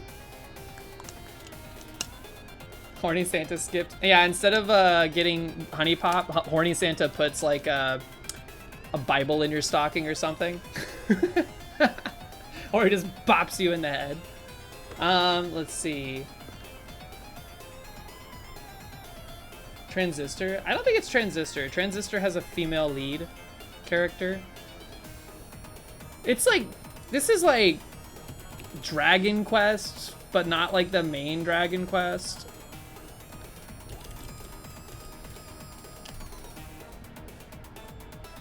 Journey of the Cursed King. Echoes of the Elusive Age. Not Dragon Quest. Is that a ball? Or a bomb? Soccer game? Oh my god, it might be a soccer game. Anime soccer simulator. Just soccer. Not just soccer. Dude, who is this? I've seen this trope. Like, this bad guy is very samey looking for a lot of stuff. One average guess is pretty nutty for this. People must recognize this ponytail. Big time. What if you already had Honey Pop? Exovims, what up? How's it going? Man about to capture 2 kids? What makes you say they're kids? This guy has like scars on his face and stuff.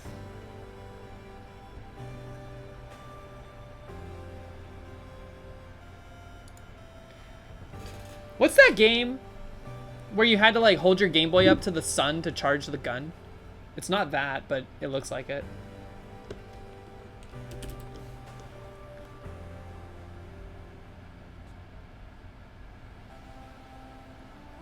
Inazuma. Inazuma.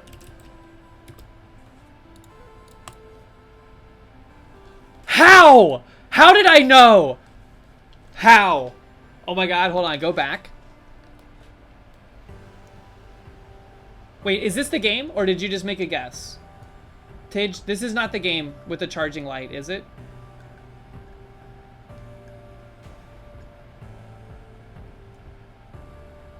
Okay, I was gonna say, if this is the game with the charging light, I would have freaked out.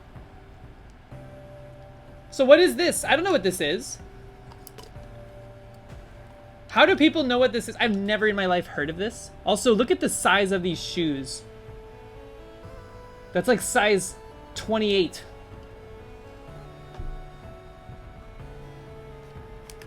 Clown shoes? They're playing clown soccer.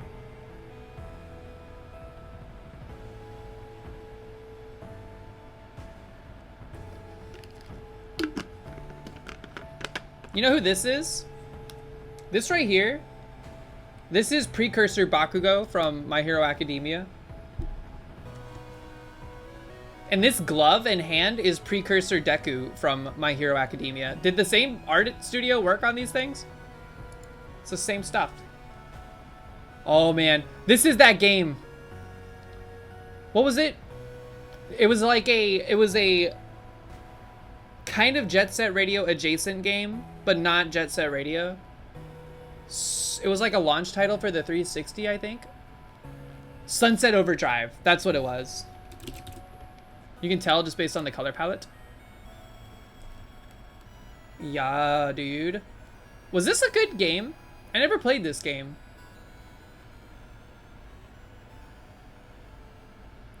Boktai, the sun is in your hands. That was the sun game. 10 years ago, baby. 10 years. It looked really pretty. I don't know why I didn't try it. Keywords. Coal, Hope, Snow. What was that game Mouth played? Where you were like a society in the snow, but you had to like... It was like a city management, or not city management, like a settlement management. Frostpunk. Frostpunk. Yo! Perfect.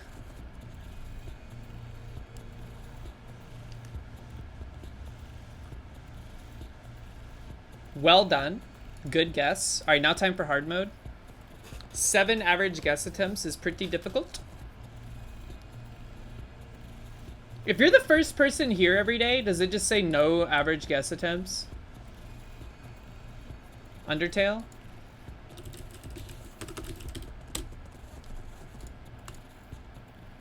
It's newer than 2015. One of these mini systems. Cyber Benny with a juice. What up? What up? I can't believe Undertale came out in 2015. It is not isometric or bird view, so let's try, yeah, let's try a Overwatch 2. Alright, it is between 2016 and 2021. Could be first person or third person, but not both. Is that what that means?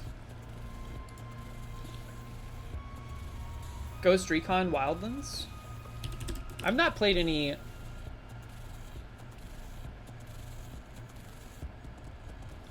Ghost Recon Wildlands. Okay, we have single player, multiplayer, co-op. Potential shooter, potential tactical, potential adventure, action, stealth, open world. Mama Lizzie's chili oil. Open world stealth game. Assassin's Creed. But it's not Ubisoft.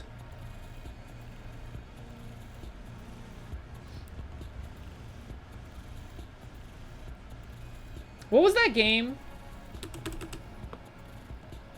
What was that game that was like set in like a Victorian, like an alternative Victoria style London? There was 2 of them, I think. That was stealth focused. I don't know if it was open world though.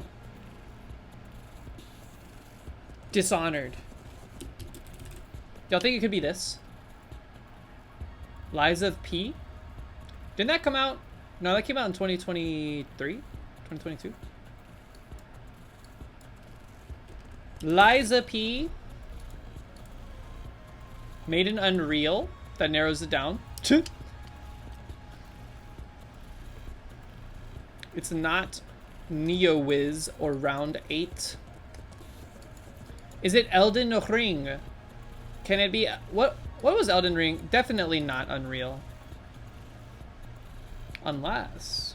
Was it made in Unreal or some like offshoot of Unreal? It's Furpy?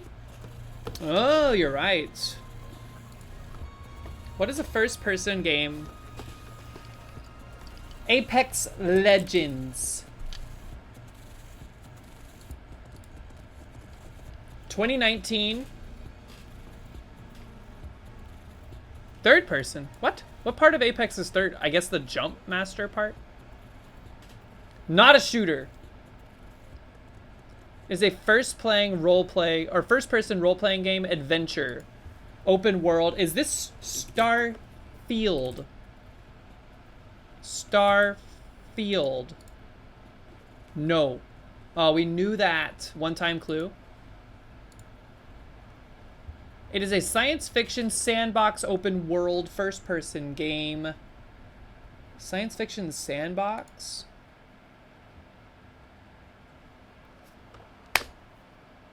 No Man's Sky? 2019?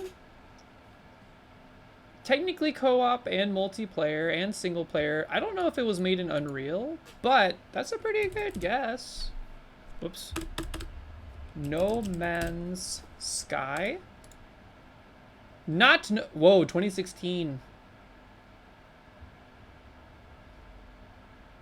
I also forget there is third-person mode in that game.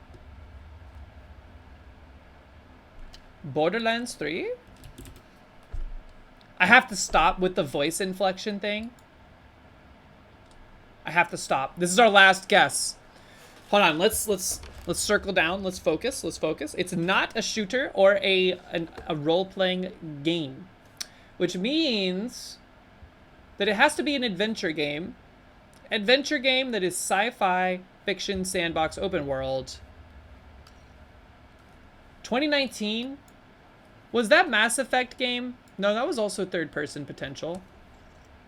Doom Eternal? Was Doom Eternal open world?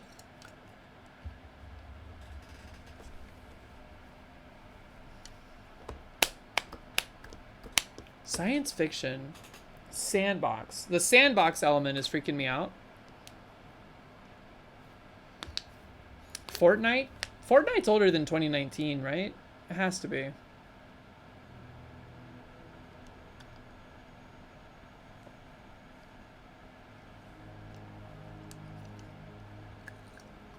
And therapy, true.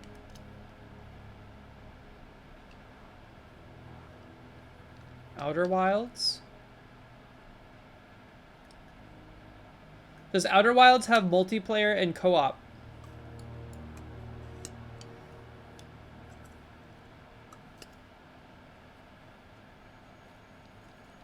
No.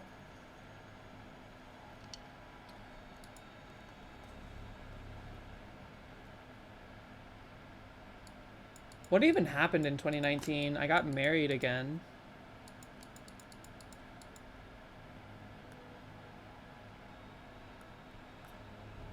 Wolfenstein Youngblood? Is that open world? And a sandbox? Science fiction open world sandboxes? You don't see a lot of those.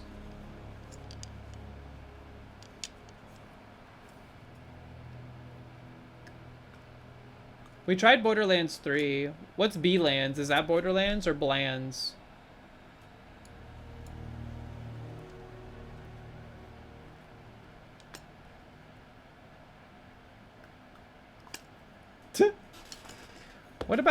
What happened in, not a shooter. Yeah, not a shooter. It's an adventure game explicitly. Which is bizarre.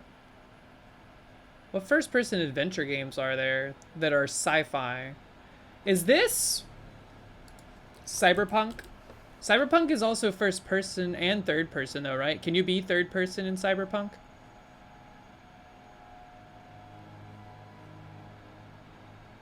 It's newer? Really? Star Wars? Not multiplayer.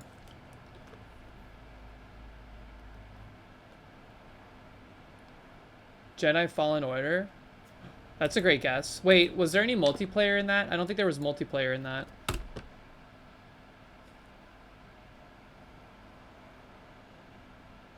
And it was third person, yeah. Whatever this game was, the world has forgotten it. Oh god, sorry.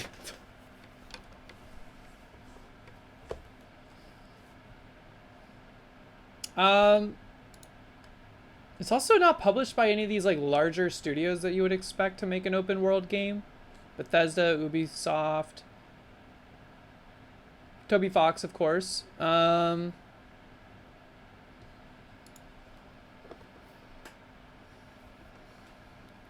First person.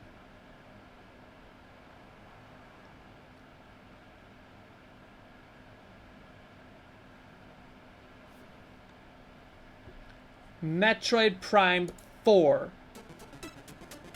Alternate reality.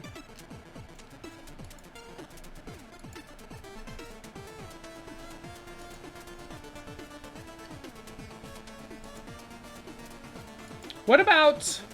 never mind. I was gonna say Subnautica. But I don't think Subnautica has multiplayer.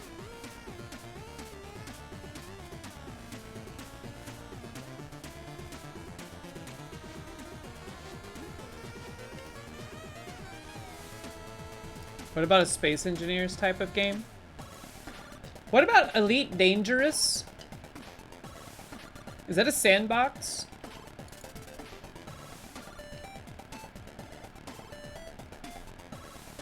Is that considered a shooter? What game is this song from? It's from The Messenger. Look, I think we're cooked. I think we're cooked today.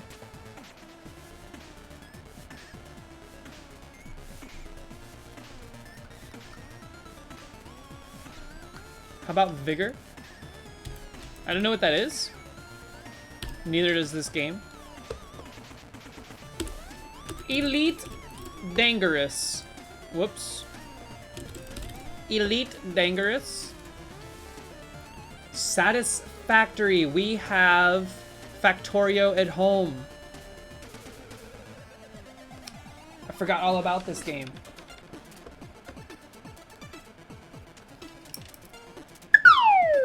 Oops.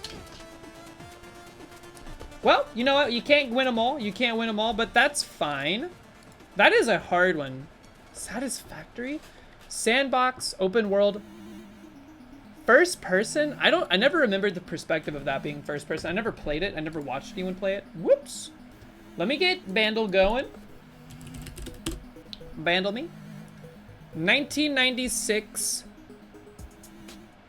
767 million views on YouTube.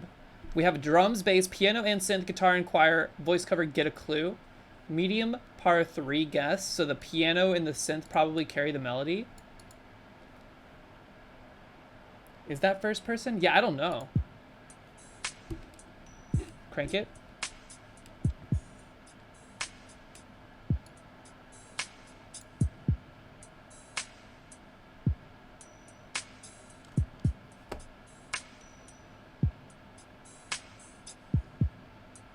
It does sync up with the emote pretty well. I don't know this by the drums.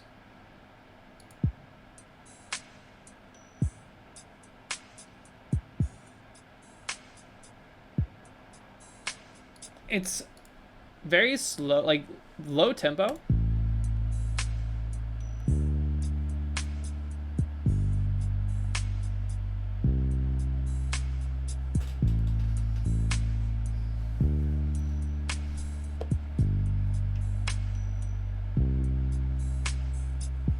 $1996.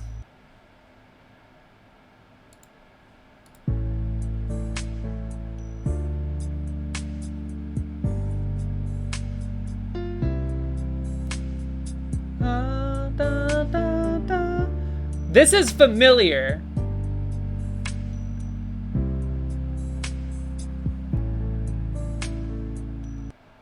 What is this? This sounds so familiar to me. Hold on. Is this Linkin Park in some weird way? There's no way.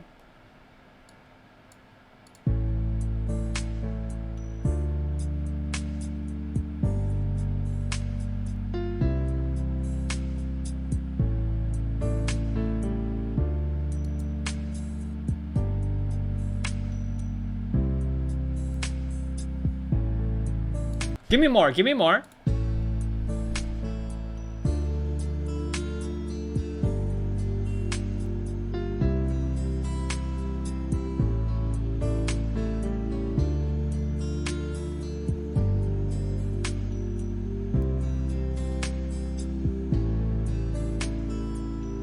That didn't help. Voice cover, voice cover, voice cover.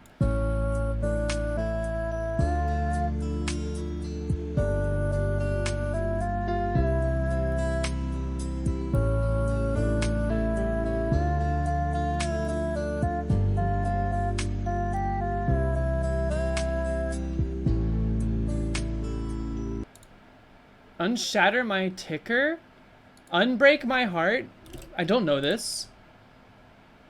Tony Braxton? I don't know it.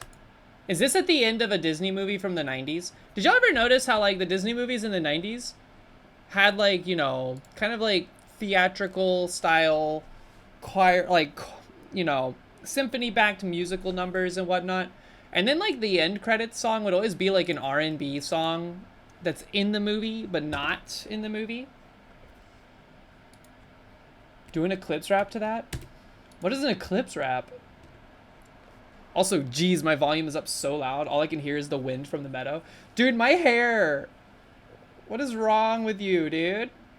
Like Emperor's New Groove? Yes. Emperor's New Groove. Even like Pocahontas, Hunchback of Notre Dame, Lion King.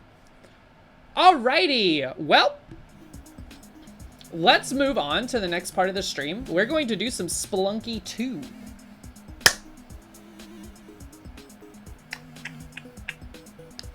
I gotta get my hands warmed up. Do y'all do like hand exercises? New Groove was all Sting. Emperor's New Groove only had like one major musical number though. It was like the very beginning. It was like in the Disney era post like having a song every like 15 minutes. Do I always stretch a lot? I do be stretching a lot, but I was stretching even more on the trip just because of how much we were like hiking, sitting in the car. There's a whole CD. Really? How many songs is on it? Like 6? Okay, let's see. Splunky me.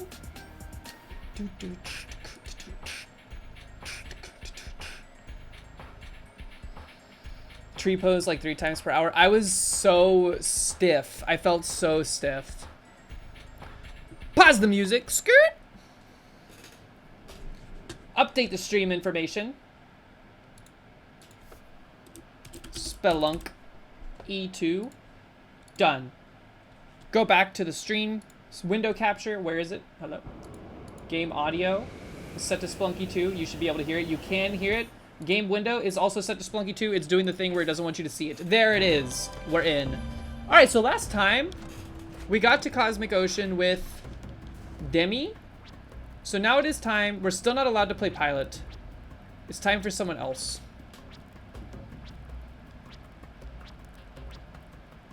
Let's be Lise. Since I'm back from vacation, is Pilot as well? No, I think we have to go around the world. We have to play as every character and get to Cosmic Ocean before we're allowed to play as Pilot again. What was it like walking around the cave? It felt very surreal. I felt like half the time we were in the cave, I was like, oh my god, it's Siege Tabir from Arrakis, from the Dune universe. We're like in it, man. Where's the water of life? I want to sip on that blue juice.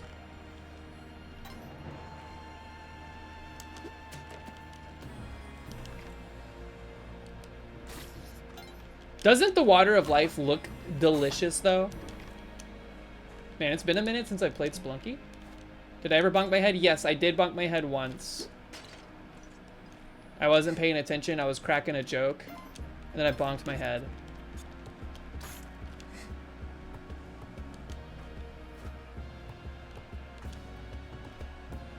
Should have had Pilot's helmet. It would have helped.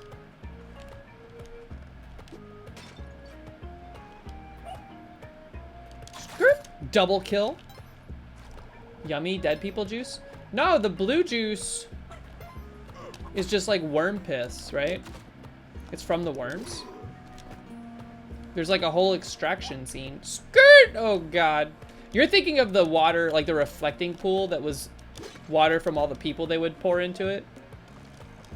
Which honestly, I mean, they seem like they have pretty good filtration systems on Arrakis. It's probably the best water you've ever tasted, even though it was inside people at one point. Spoiler alert, a lot of the water you drink was inside some other creature at some point. Do you ever think about that? Do you ever think about how it's very possible that you've... Well, is it possible? Hold on. I'm speaking out of my ass a little bit. Is it probable that I have breathed in some air that Isaac Newton has also breathed in? Or also breathed in at one point?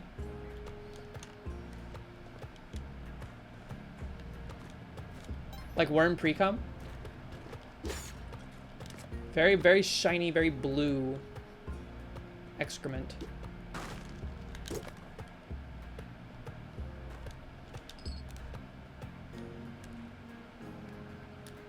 You're drinking a little bit of Abe Lincoln in your water? I was thinking about that too, like in Indiana. Indiana was very proud of the fact that Abraham Lincoln was from Indiana. It's like, I get it, but has nothing else exciting happened in Indiana since? They should change all of their like markers to be like, Indiana, part of the total solar eclipse 2024, and leave it like that for the next like 70 years.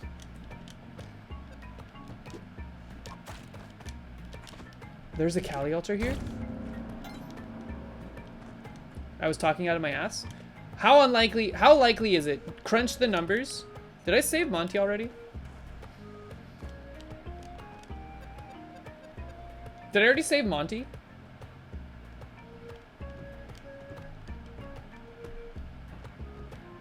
I don't remember. I think I did. Whatever, let's just go. I didn't! No! That's okay.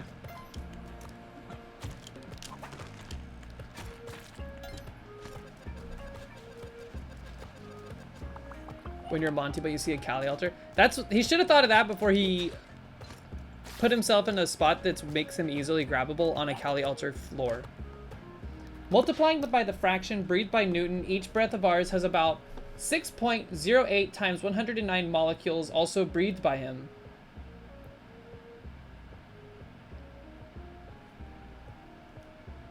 Since we have about 9 times 108 breaths, each breath of ours has about 7 molecules also breathed by Isaac Newton.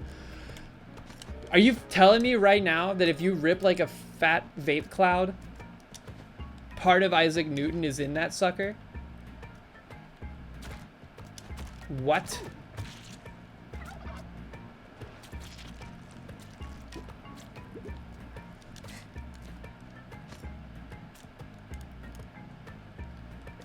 If you ever drink anything, you're drinking the pee of everything that ever existed. It's piss all the way down, man. All the way down. Smoking on that Newton. That's pretty crazy. So every single breath we take has a little bit of Isaac Newton's breath in it? What? I thought it would be like, you know, rare occurrences. Like every now and then. Monty! Oh. Every now and then you would just catch a whiff of Isaac Newton's breath. I didn't think it'd be like every single one.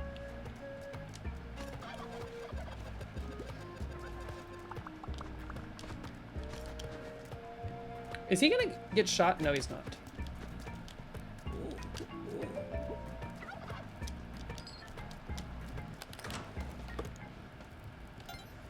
Terrible.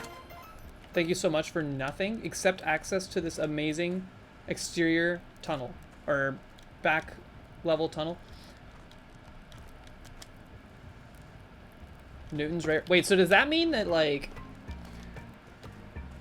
do y'all think there's people that breathe more than others? I mean, obviously people that are alive longer probably have ended up breathing more than others. But like, if you're, let's say you take 2 people that live the same amount of time. One of them breathes on purpose twice as frequently as the other. So now there's twice as much of that person's breath in the air.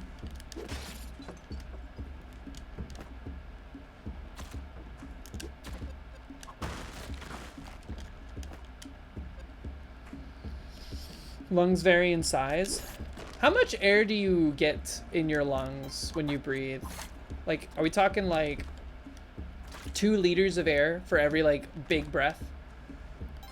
Or is it like something smaller than that? There are also people with lungs removed. That is true. That is true.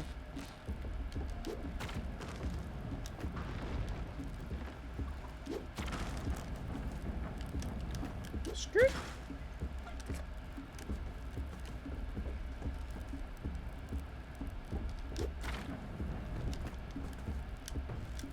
That's crazy to think about, man.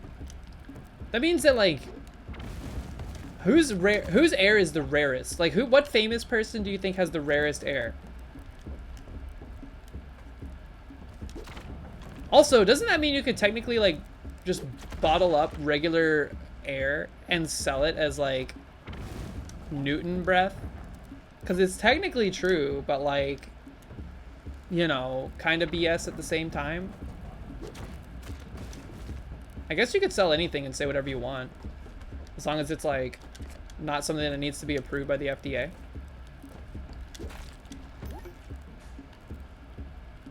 Get an empty 2-liter and breathe it all in. Oh, breathe into it? Wait, I don't understand. How can I breathe in an empty 2-liter?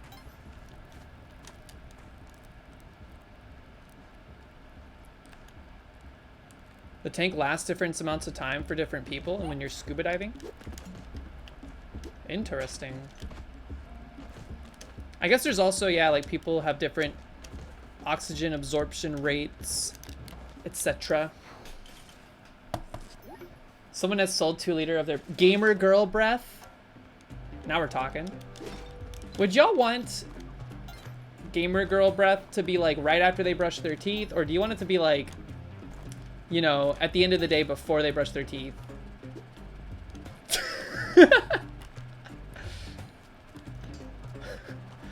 Because like if you buy, where I'm going with this is if you buy like minty fresh version, which is right after they brush their teeth, all you're buying is like the scent of the toothpaste. What, right after they wake up pre-brush? Ooh, God, that's potent. That's potent. I think my own breath woke me up in the middle of the night when we were sleeping in the car.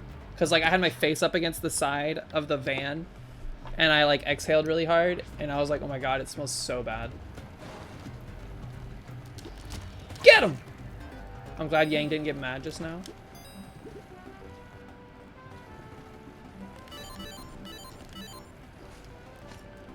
If there's a Kali altar, we're slurping good.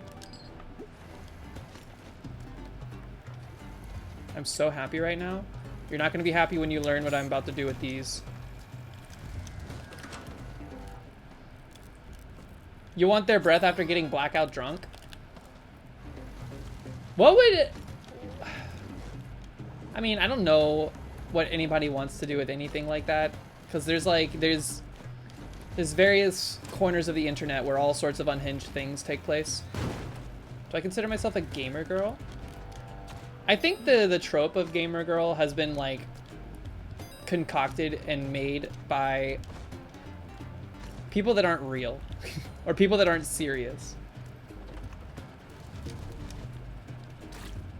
I think it's interesting, like, I don't know. I feel like I'm gonna maybe like, I'm not trying to upset anybody, but like, gaming is not a personality. Being a gamer is not really a personality. It is a hobby, right?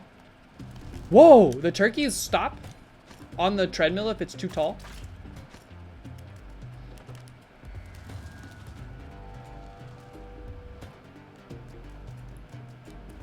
Like, if you like playing games, you can call yourself a gamer. But it's not like who you are.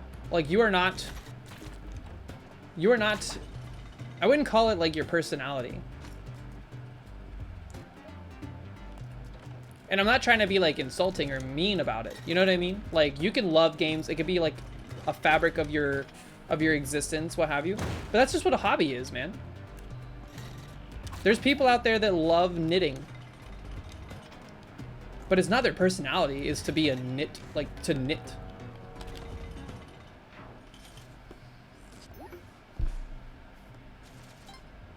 Your personality demolished in one stroke. It's not your personality. You have, there's more to, what I'm trying to say is that there's more to you than your hobbies. You know what I mean? And I think that's a good thing. And I think everybody should be excited by this. Wah! Why did it go forever, dude? It was like an extra long drill.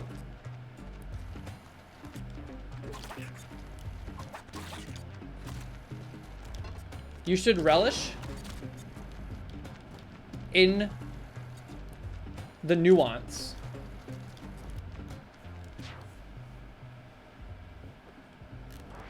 I almost said the word that sounds like a bad word. Knit. Knitting is a fabric art.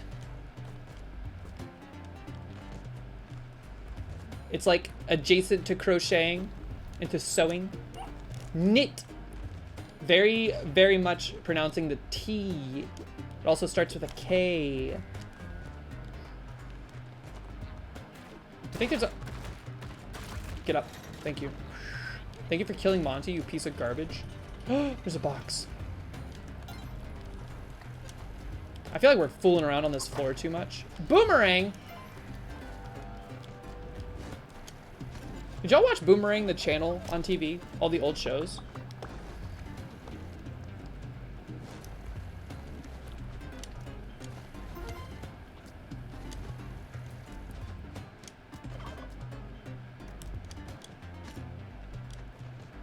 Like, I mean, let's think about it this way. When people are filling out like a dating profile for a website or something, in the personality section, do people put in like gamer as their personality?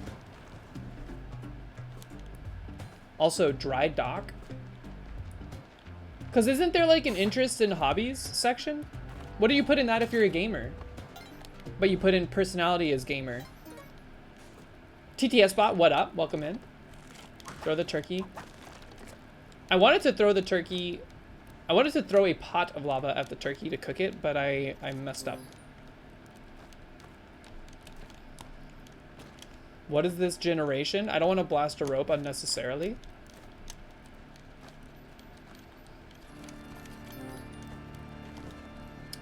Scoop.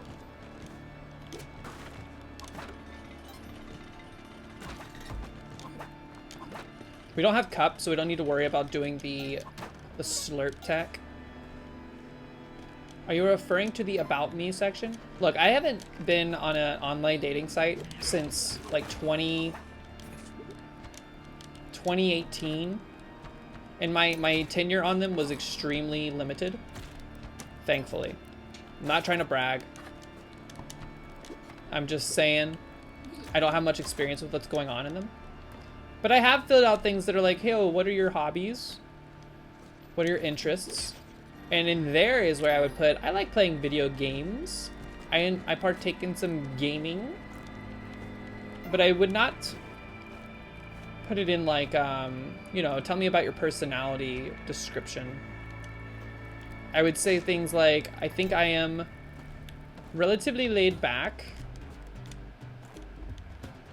And I like engaging in stimulating conversation. Rub it in, being double married. I'm not double married, I've just been married twice. It's not really a thing to brag about. There are no apps with a personality description? Oh. Then never mind, I stand corrected. But if someone were to ask you, like, how would you define your personality? Is a gamer a thing you would qualify? Because I guess, I don't know, maybe I could be turned around on this.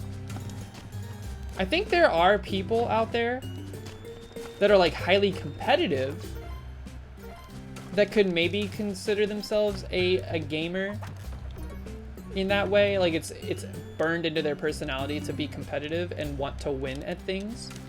But is that the same thing, or is that just being like, I have a competitive flair? You know what I mean? What I'm saying, or what I guess what I'm saying is, language is very nuanced, complex. About me, 3,000 hours in EU4. Whew.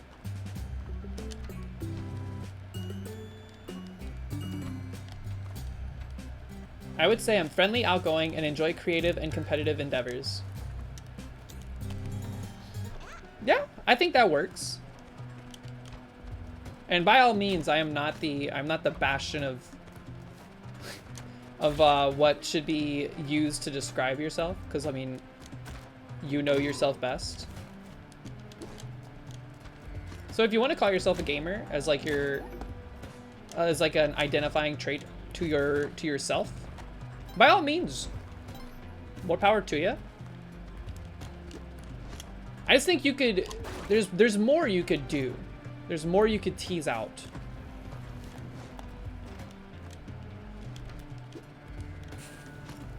Swoop. Stay back. We're immune to fire. Do not panic. Okay, panic a little. We are no longer immune to fire. Thank you, Rock Dog, for taking one for the team. Look at all these turkeys. This is why you save Yang.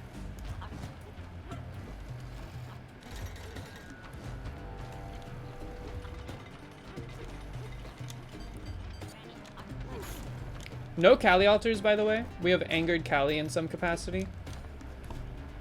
The word gamer is just a joke to you now? I mean, I could see how it's been construed that way. What did it ever mean in the first place, though, is I guess where I'm at.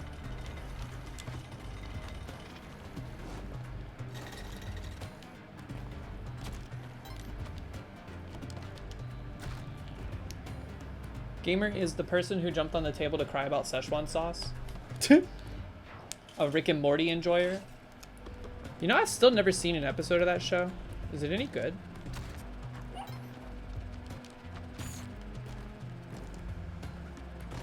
They're mad. Okay, hold on. I thought that was a, for some reason my brain was like, yeah, this is fine. It's a tamed dog already. Not a tamed dog.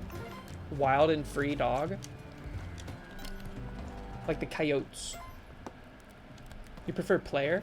Isn't a player more like, that's not like related to gaming though. Isn't a player more like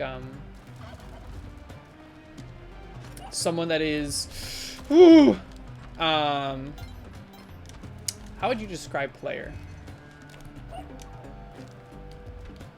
Someone that is like gaming the mechanics of a social interaction.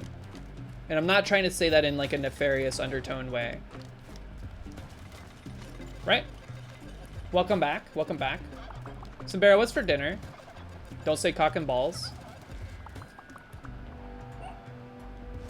Challenge level impossible.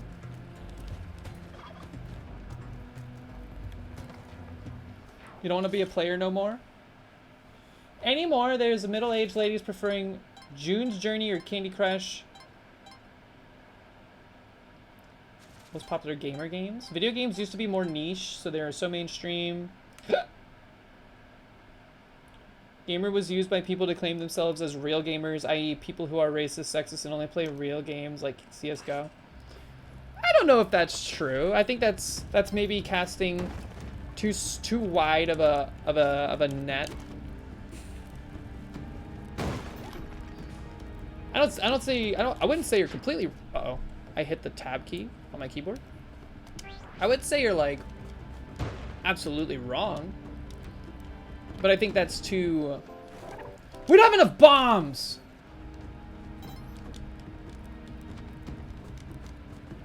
Back up. There's gonna be a crate up here. There's gonna have bombs in it.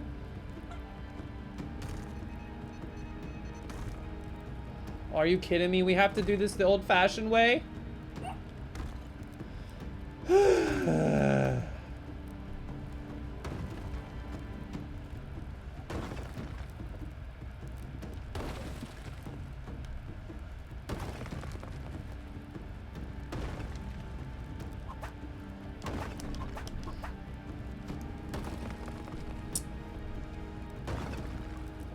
Yeah, I wonder when gaming became less niche. It's weird because it's like it still feels like people consider it a niche thing, but like everybody's playing games, man.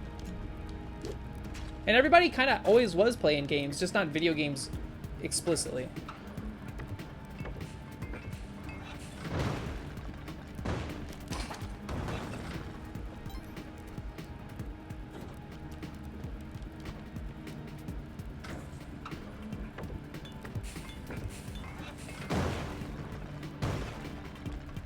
What?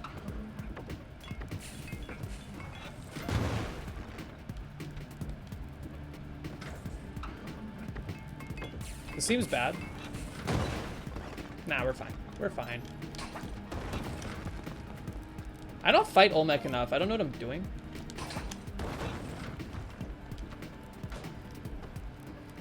Proton, what up?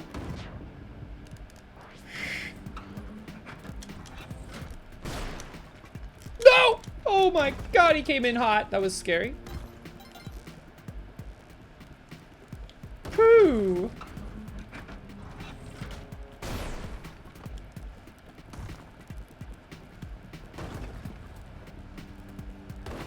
This part is always hard. Like, I don't really know. I can't predict his behaviors as well. I'm unsure.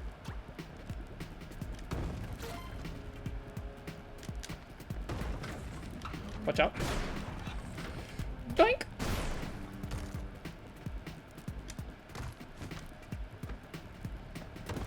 Oh, come on, dude. How did you live? Ah!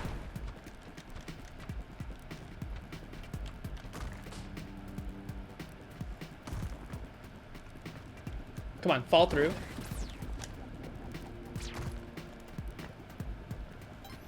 What? Are you kidding me, man? Oh, we should have been crushed. We should have been crushed. That was rigged in my favor. For once. Okay. Look at the golden parachutes, man. What is this, Wall Street? Come on. There's a hole just your size. You're refusing to utilize. You piece of crap. All right, hold on. Just. Whoa! That scared me.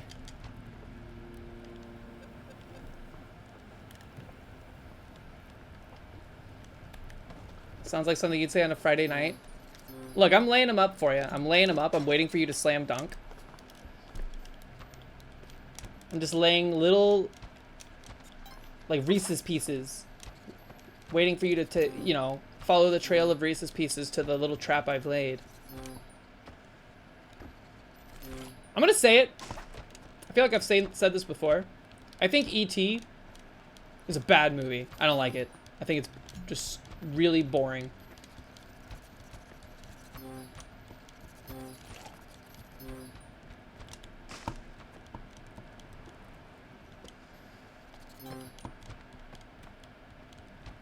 Definitely overrated.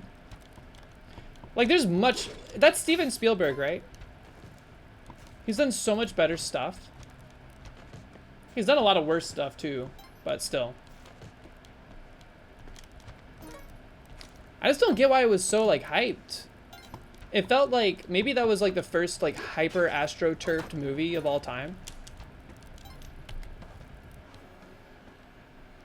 When I was a kid, E.T. dying made you cry. Emotionally manipulated children. Wasn't that when he was turning all, like, pale? What if he wasn't dying? What if he was just, like, getting ready to molt his skin? Like a spider? One time I caught a black widow. And I thought it was super cool. And I kept it in a jar. With, like, holes in it so it could breathe, and I was, like, feeding it and stuff, just to, like, observe its behavior. Did anybody else do this kind of thing? But, Cali Alter? Mama Lizzie's Cali Alter?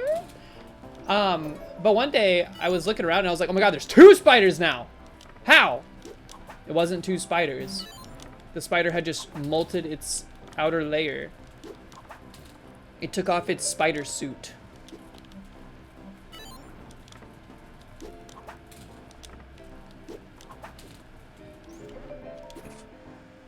And then I let it go. I let it go after that. I was like, this is creeping me out too much.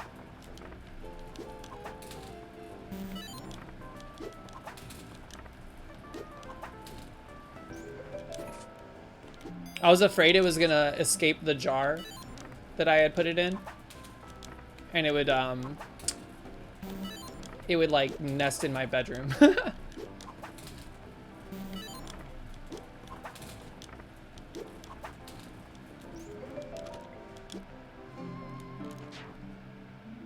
You do that with fireflies? Magic movie effects haven't been applied to something as... Yeah, I guess that's true. I guess there is a temporal quality to the relevance of that film. Meiosis? Is that a Ligma setup? Gloves?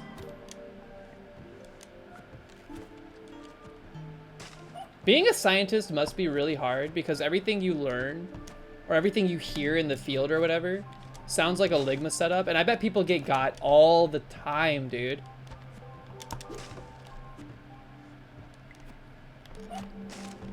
This is a problem. I want Monty big time. Quick! This makes things difficult. Don't get poisoned. We have to throw Monty across the way. Get thrown! Okay. Y'all thought I was gonna let him in the door? You thought I was gonna let him in the door. Admit it. Also, we're gonna try something new here. In the event we do not get bombs, there's new tech. I've tried it once before. I failed, but I think I understood why I failed.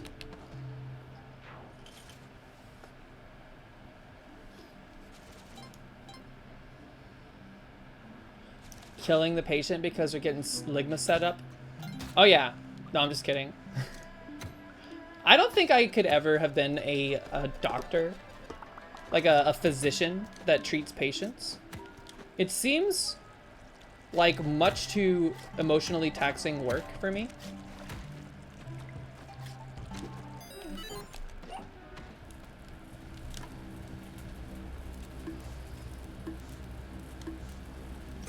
I applaud those that do it.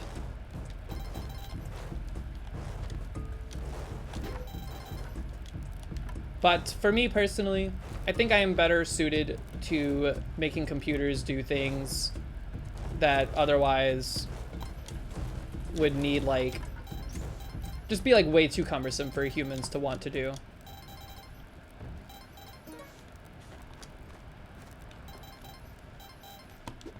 Or making cool visual experiences. All right, so we have this. This is good. This is rather neat. We're going to try to get as many bombs as humanly possible from Joel.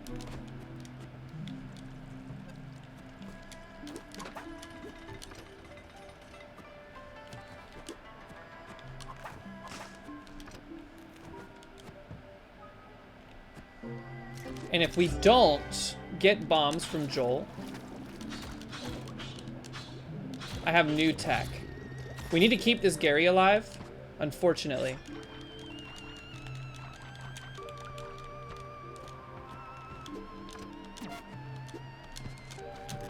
Ah! Gary, move. Move. You know what? Come over here. Come over here. How do you make them sleep? Like this? Ah! You opened the crate, you jackass! It's okay, I'm gonna copy it. He only slept for like a second?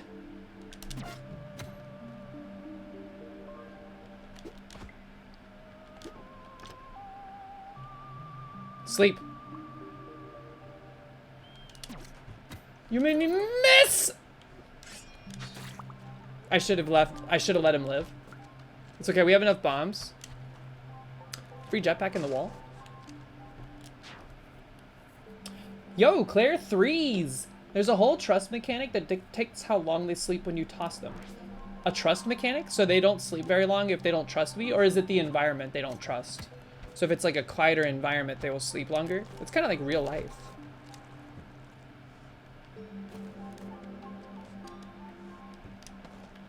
Because I was not sleeping good in the car at the eclipse. I was very untrustworthy of the environment we found ourselves in.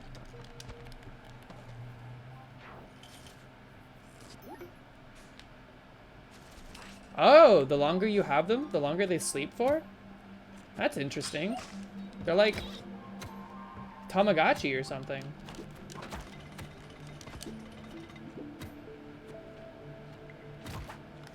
I didn't know that was a thing. I barely interface with the Garys. I think they are too chaotic for my personal taste.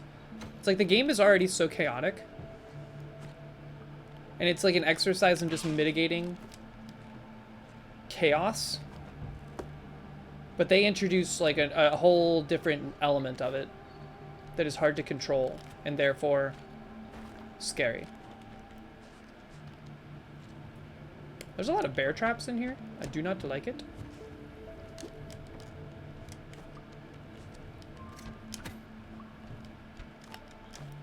Yay! Based on NetHack. Ah. All right, let's see if we do this right. We don't have MIT. Ooh. I'm glad that you did not at one point blow bubbles on that idol.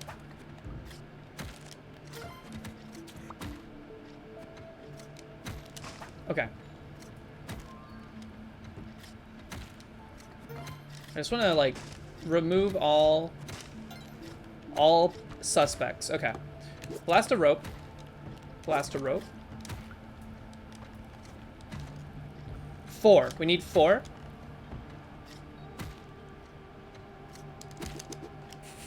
Get down, Mr. President. Okay.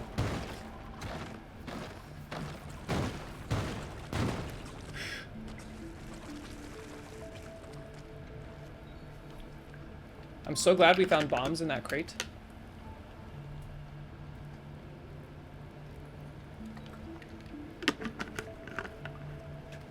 Okay.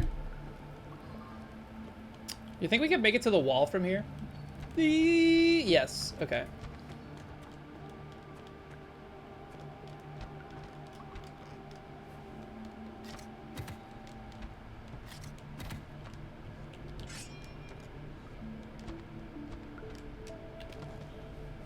Okay. So far, so good. The run's been a little scuffed. We've had to leverage a lot of tricks that we would rather not leverage.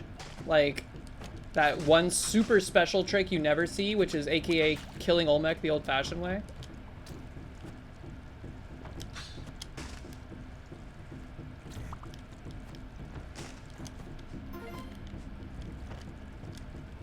Let us see.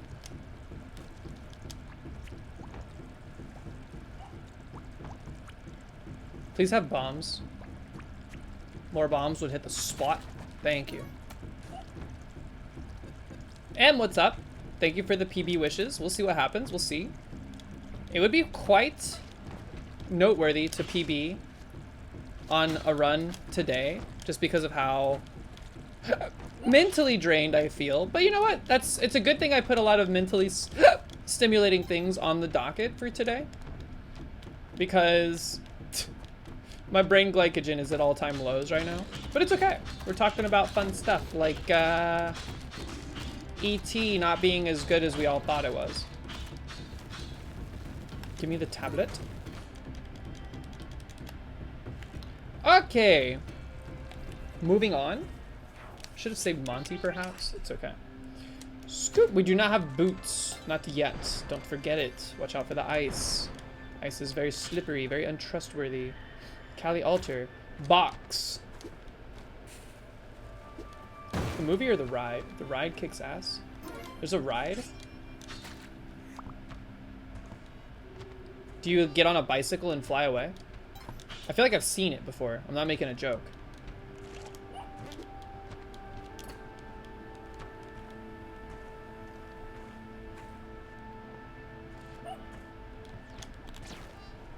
Yes, it's great. What's the best ride, like roller coaster ever made? Woo! Ask for Babs. I've only known one Babs in my life. We were co-workers. And she was cool. I wonder whatever happened to her.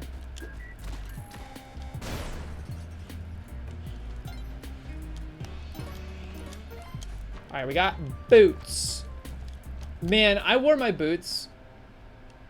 I said I didn't wear, like I wore the same pair of socks for like 2.5 days. I wore my boots for like over an entire day at one point. I was like, I realized I have not taken off my shoes in such a long time. Average Atlas and Mox were taking their shoes off at every opportunity, but I was driving and I didn't want to drive barefoot.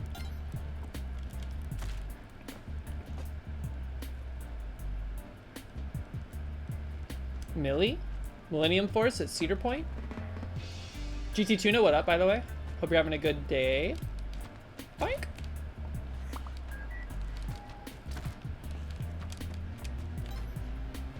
Ba-ba. King of Ka from Six Flags is rated the #1 coaster on Wiki.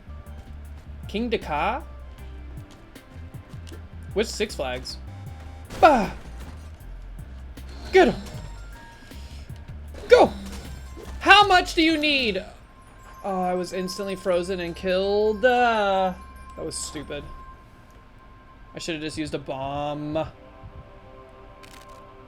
Stovers, what up? How are you? Hope you're having a good day. Just losing our Ankh casually before Cosmic Ocean because we don't need it. It is a crutch.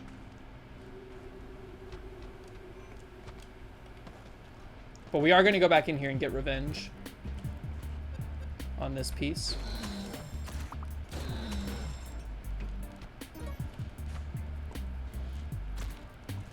And now we're going to do what we can to slurp because we would like a little bit of HP. Not too much. Too much HP breeds, what is it called? A false sense of security. You need to have a little bit of danger present, otherwise you do what I just did there, which was die and lose the Ankh.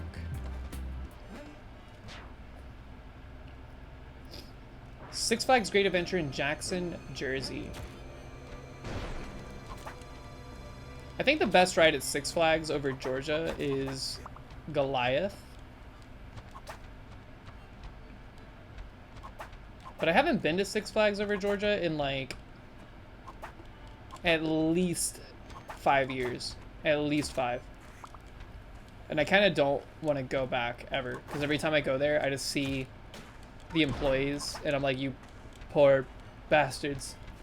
Because I worked at Six Flags, and it freaking sucked, man. Worst job I ever had. Unless, I don't know, it's a tie. If I worked at the Wendy's for as long as I did the Six Flags, I would probably hate the Wendy's more.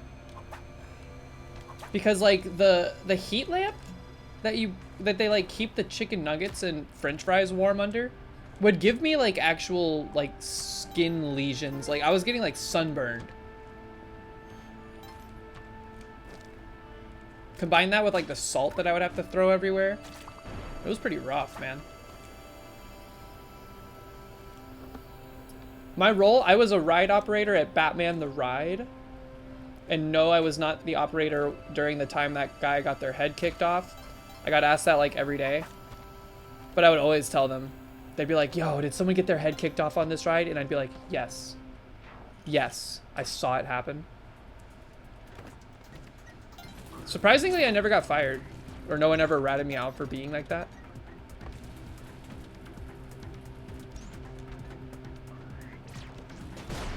Yeah, and you're next. It was my leg. I was the kicker.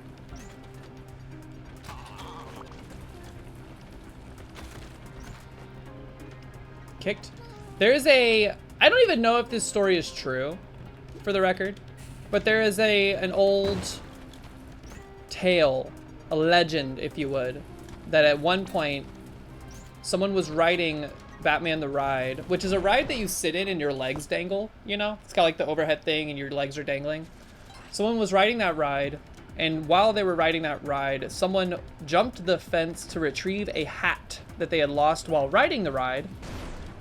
And they were at the point in the ride where it gets very low to the ground, and some unlucky person, if this happened, I'm not trying to make light of this situation, it's extremely unfortunate if true, someone decapitated someone with their legs. Green in the wall? Woo!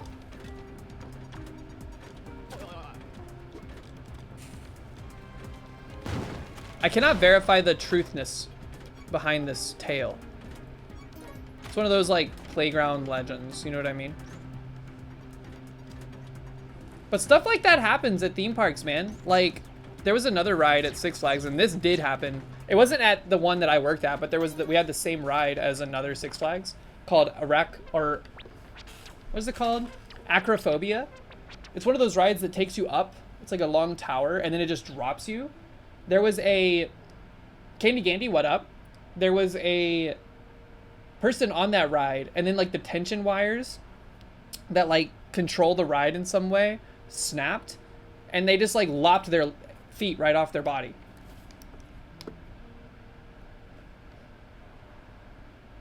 You been lurking? All right, hold on. We got guesses in the chat. I'm gonna say Golden.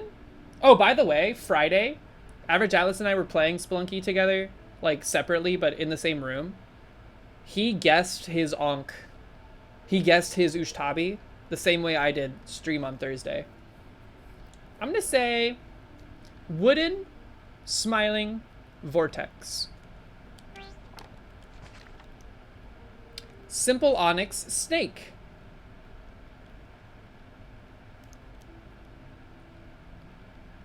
Simple Onyx Snake. I was very off. Yeah, there's, you know, I mean, they're giant machines. What do you expect? These machines they're fun. I don't want anybody to be put off by it, but like, When I worked at Six Flags, we would do track walks every night to like examine for, you know, issues with the ride and stuff.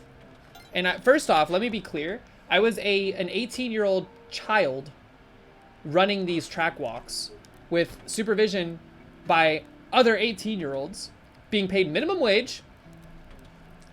We would find bolts like this big just on the ground, part of the ride. We would collect them, put them in a basket, and then leave them in a spot. And then I don't know what happened after that. Wait, what's the thing? Simple snake? Simple onyx snake? Simple onyx snake, yes. They definitely just threw out the bolts. We would find them every night, for the record. But we would, and here's the thing that's really messed up about it, okay? So because we were so severely underpaid, we were less interested in finding the bolts to the ride that was slowly deteriorating and collapsing right before us. And we were more concerned with finding quarters, sunglasses, and stuff like that that fell out of people's pockets so we could make a little bit of extra money. The popcorn!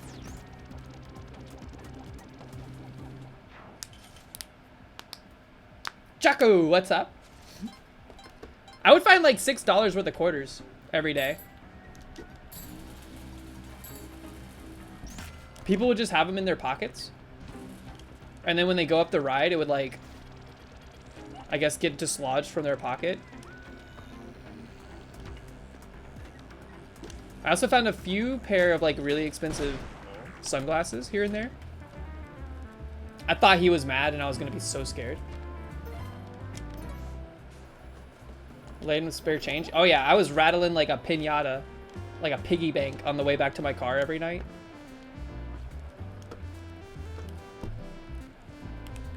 No, it was a lot of quarters. And it was like a Easter egg hunt. As soon as we were allowed into the track, everyone just started running, looking for quarters and stuff. It's quite the sight. Honestly, a little sad. But you know, it is what it is. One time I found bullets. Ugh. I just found like some 9mm bullets. Ah! It's wild that I left Chilin there. He was safe. He's safe right here. Nothing to be scared of.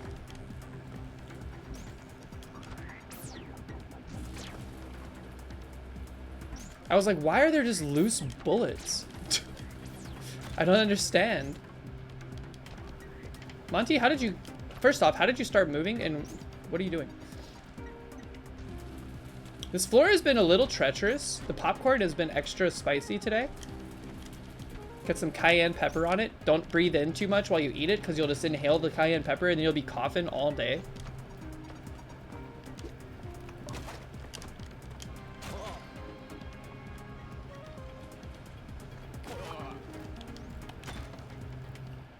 I thought that knocked Chilin out of my hands briefly, and I was gonna be so mad. You used to work at the state fair? Dude, I don't think I'll ever get on another like carnival ride, like state fair carnival ride. It just seems like you're asking for trouble for not that much fun. The payoff just doesn't feel like it's there.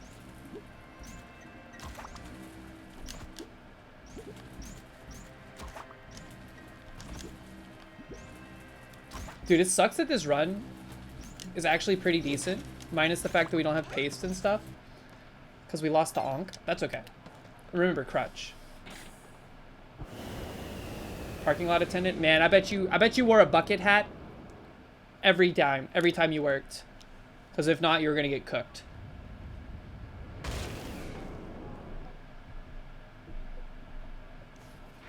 Like, I would go to the fair. I would still go to the fair. You know what I remember? This is super weird. What are the state fairs like in non-southern states? Because in southern states, they are very like bizarre sometimes. Like there was, you know how they have like carnival games or like little games where you like throw a dart at a balloon, and if you hit like a certain number of them or like a color of them, you get like a prize or whatever. There was one year we were at the fair where, and I was like 9 years old. I was like off on my own doing my own thing at the state fair, and I got flagged down by a carny. Is carny a bad word? I don't want to use it if it's a bad word. I'm referring to a worker at the carnival. Whoa, paced in the last moment. I was flagged down by one because they do that thing. They're like, hey, come over here, play my game. Give me like $4, whatever. And I played the game and I won the game. And you know what my prize was? I'll give you like 3 guesses as to what the prize was. You're not going to get it.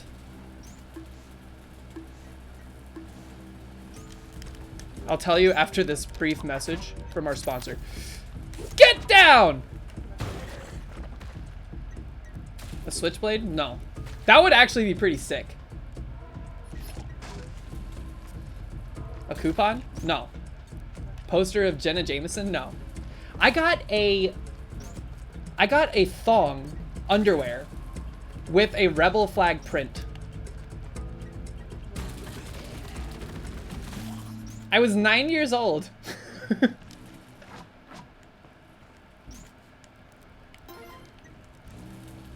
Rare thong. The United States is crazy, man.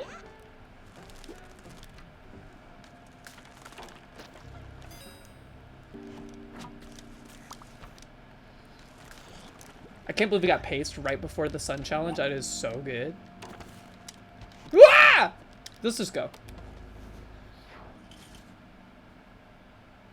Can you unmute? Oh, sorry. We're not talking about theme park stuff anymore. We're talking about crazy fair prizes. I'm gonna be honest. I don't know what that person's deal was, but I kind of felt like I was being preyed upon a little bit. Like in hindsight. Of course, when you're 9, you don't necessarily interpret things that way.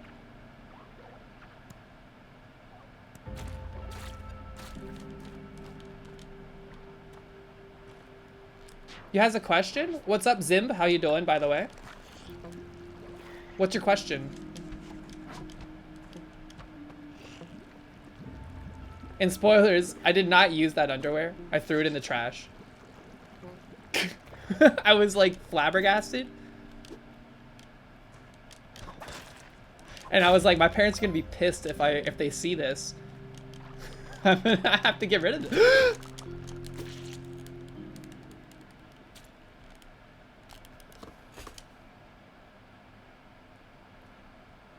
Arrow traps work underwater? Arrow traps work underwater. Also, hold on, let me scroll up and look at your question. What do you do when you get called a bimbo? Because my friends keep on saying that you're pretty much a bimbo. If someone called me a bimbo, I would be like, what do you think a bimbo is? Oh, we're rolling it back, by the way, instantaneous. Because that was our first run of the day. Not too bad. We're pretty dialed, all things considered. I think bimbo is maybe a... I don't know if it's like a pejorative term. It feels like it is. But I also know there's like some people that are like specifically like their aesthetic is they call themselves like bimbo core. And I don't know if they're like trying to recapture the phrase or something. I don't know. I'm not an expert in this. I don't use the word myself. If you do not feel comfortable being referred to as a bimbo, you should tell them to stop. But if they're meaning it in like a joke... Pitcher's bit! If they're meaning it in like a jokey way, like himbo, because himbo is used pretty frequently in like as like a term of endearment towards males, typically. But the problem is I feel like bimbo is often used in like a misogynistic context. So if you're not comfortable with it, I would tell them to stop. But also I think it's still it's a little bit on the maybe not okay side for my tastes. I would probably just, I wouldn't be like rude about it, but I'd be like, yo, That's probably not a word we want to use. Probably not.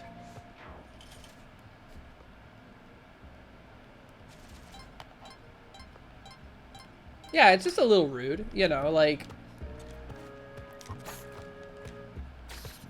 It's weird, because, like, I don't know, it's... When you're with friends, friends are, you know, there's, like, a level of familiarity there. So you can't... You don't want to, like... You don't want to swat them down too hard, because it's, like, you know, they probably don't mean it in a very nefarious way, and they may be misusing it. They may not be fully aware of the connotations or the context behind it, you know? So you don't want to, like, bite their head off, but you just want to be like, yo, here's what I think that word means, and I don't know if it's okay for you to keep calling me that.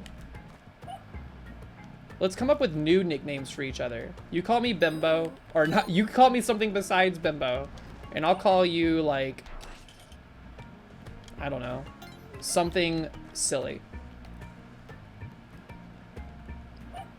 Friends are allowed to insult each other, doesn't mean it's an insult. Yeah. I mean, people... Ribbing? A little light ribbing? Fine. No big deal. If they were using it in a much more negative way, because I feel like some people sometimes, I think, use the word bimbo as a way to, like, be like, hey, you're kind of a klutz, you're a little clumsy, you're a little ditzy. I don't know if ditzy is necessarily a bad word, but I feel like it's kind of just more targeted towards your overall dexterity.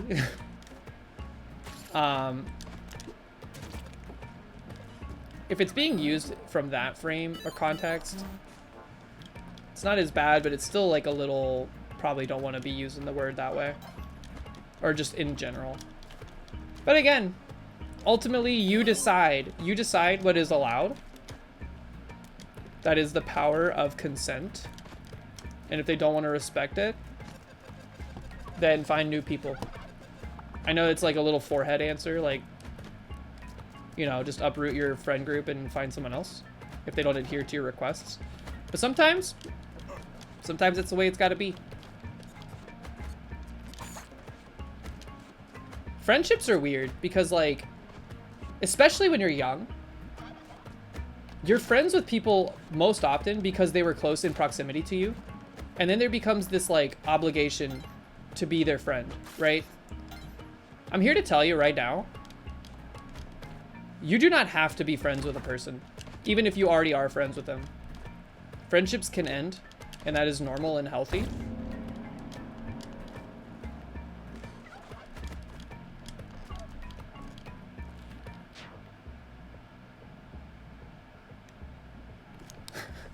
I think maybe I'm a bimbo. I just spent an hour trying to fix my unit test, and it turns out that I just spelt a variable name wrong, and then I forgot to push the commit. Didn't we do that? We did that the other day when we were making that crystal ball.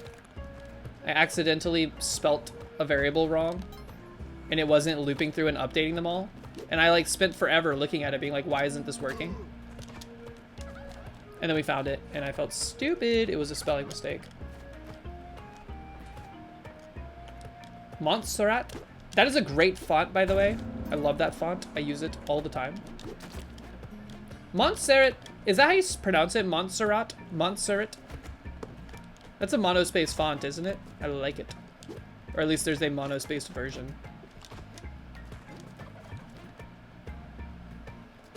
Lol, I'm such a bimbo.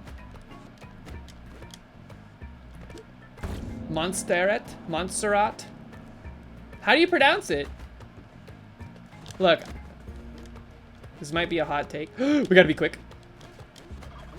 Might be a hot take. I think there might be too many fonts.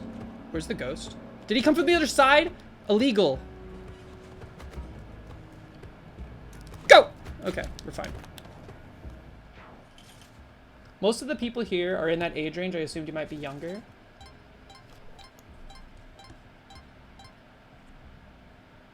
You're 27, your friends are like 31. Yeah, I don't know. Like, again, power of consent is, it starts with all parties being on the same page. So as long as you voice your concerns I mean, there's some things are implicit and should not have to be said, of course. But, you know. I am by no means a social expert, for the record. We were on that cave tour over the weekend, and I wanted to ask a question to the tour guide. And I was like, oh my god, I don't know if I have the social energy right now to ask a question in front of 100 other people and then get an answer. And then, like, cause like, it's one of those things where you ask a question in a public setting like that, cause you are genuinely curious, but then the whole time, the person is like focusing on you and answering your question, much appreciated, but you're also like, oh god, oh god, oh god, are the other people around me like, wow, what an idiot, of course that's blah, blah, blah, blah, blah, you know? So you're like not even, like you're having a hard time focusing on the answer, but I asked my question, he answered it, and I was like, oh, thank you very much. And then I was emotionally spent for the rest of the day.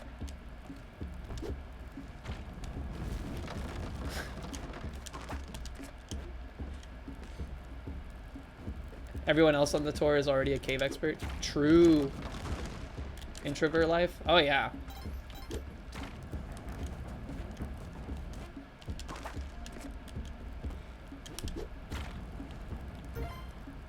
Most Zoomer / millennial story you've ever heard. Look, man. Well, I have boots. I'm not stomping. Look. We gotta pick our battles, you know? We live in a society. Etc. Etc. We have a lot of stuff exiting the first biome. It's actually crazy how much stuff we have. There was a sale at the stuff store, and we got it all. Except paste.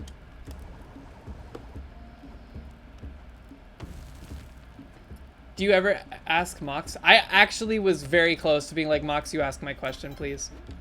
Surprisingly, Mox didn't ask any questions. I just wanted to know, the only thing I asked was because I was still like, I was taken aback by the cold, like the coolness of the cave. I was like, hey, does the cave stay like this temperature year round, or does it fluctuate with the seasons? And the answer is that yes, the temperature of the cave is basically 56 degrees year round. Which is pretty pog. Woo!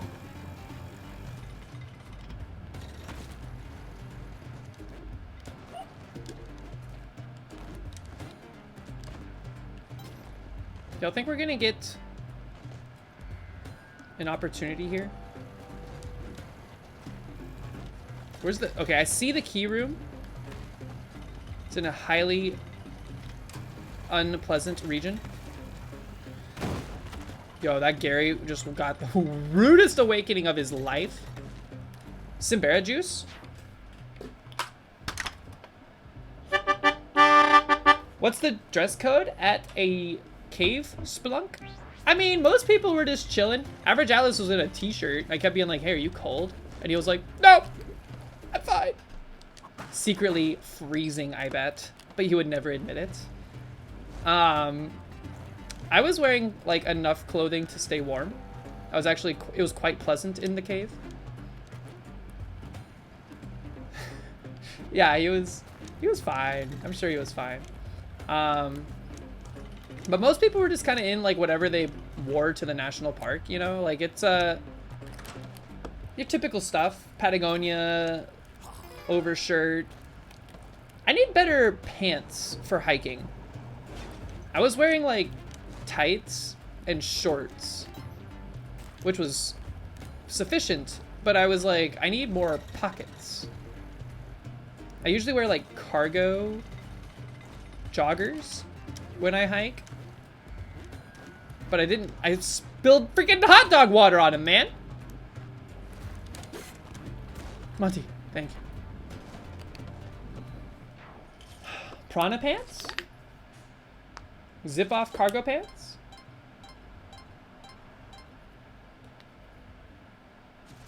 Middle schooler mindset? In an actual cave, if you kill the shopkeeper, do all the cave shop...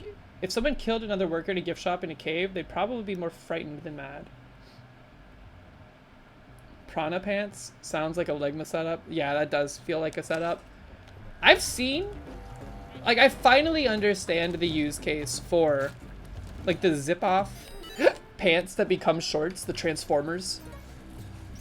And it is hiking, they are hiking related. But I don't know where you buy them.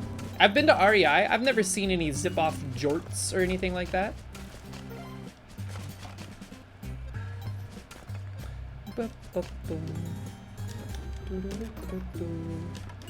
We need more ropes.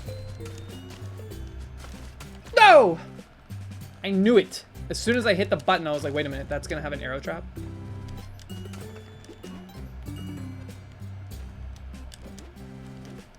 Prana, your mouth open. It sounds like piranha. Piranha? What is that? Nothing good. I think we're getting close to toast time. I'm hoping my bread is not bad. How bad do you let your bread get before you don't eat it? Like if there's a little bit of mold, you let it rip?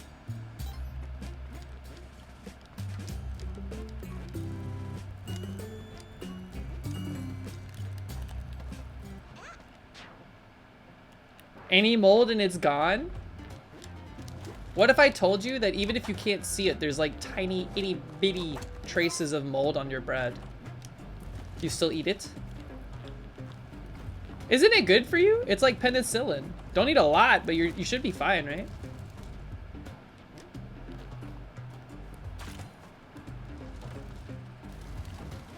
I can understand if you have like a penicillin allergy. You're like, no, thank you. It's not penicillin? Are you sure about this?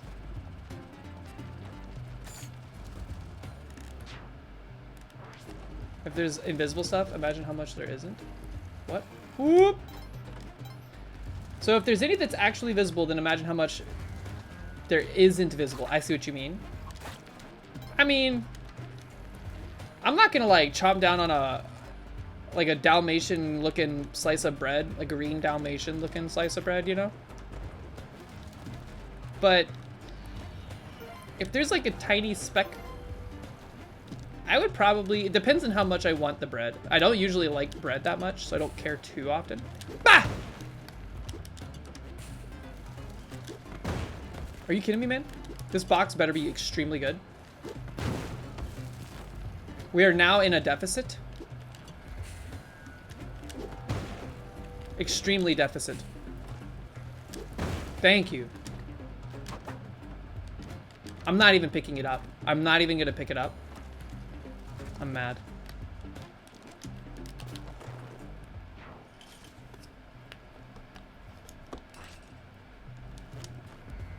I should have known. I should have known. The moment that it started to be a struggle to get that, I should have known it would be a parachute.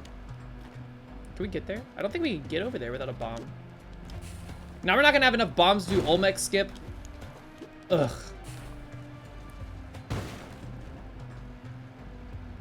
Pitchers. Oh yeah, we have pitchers bit. I'm gonna blame it on that and not my own incompetence.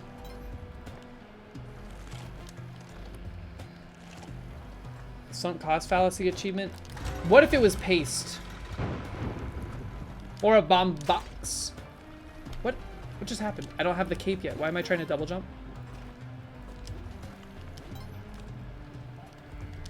This is unraveling rather rapidly. That's a tongue twister.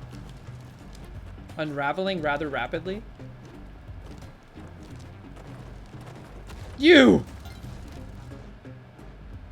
Why am I fooling around with these ladybugs, you may ask? Excellent question. Moving on.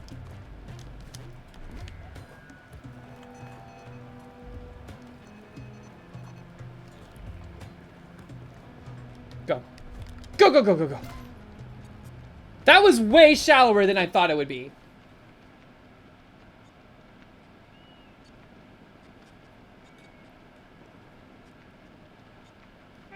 That was way shallower than it looked.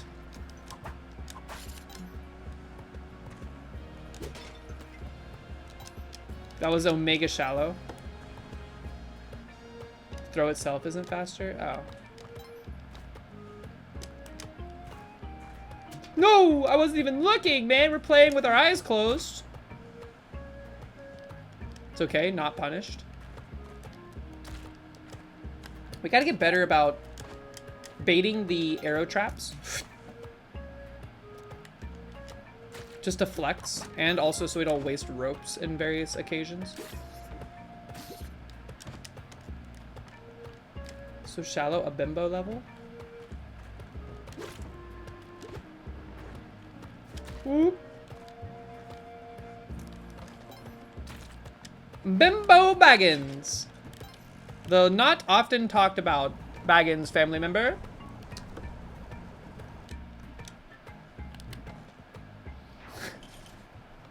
Oh yeah, go ahead and backseat. I can't promise that I will listen to your advice, because I do be set in my ways here and there.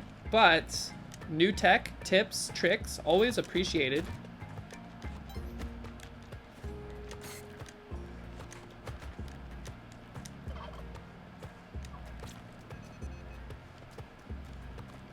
Himbo baggin.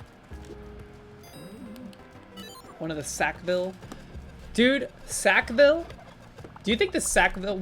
how do you think the Sackville Bagginses got their name? Do you think they were prolific in a certain body part? Enjoy your work meeting, Arborcat. They're from Sackville? My Cosmic Ocean PB is 730... 731, maybe?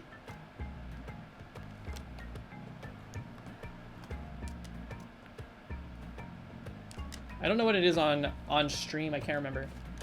It's like 730-ish.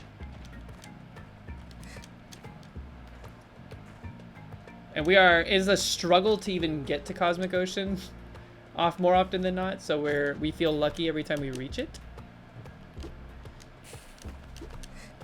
Which maybe needs to be the change we want to see. I think we would do better in Cosmic Ocean if when we got there, we were just like, okay, cool. Now it's time for a casual stroll in the Cosmic Ocean. Casual swim. What's y'all's preferred swimming method, by the way? Do you like a butterfly? Do y'all do the frog leg kick, or do you do like back and forth? I like the frog leg kick, if I'm being honest.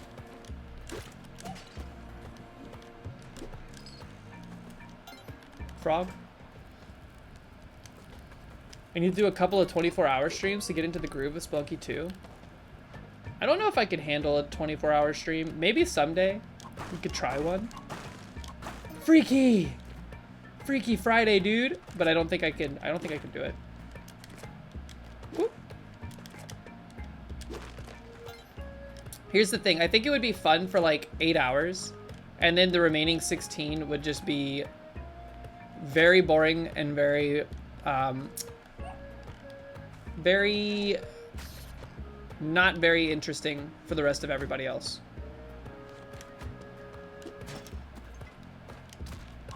When I start to unravel, things go south pretty quick. Like in the car. Get up! How long were you gonna be stunned because you got hit by a stick? You fool! I hate you.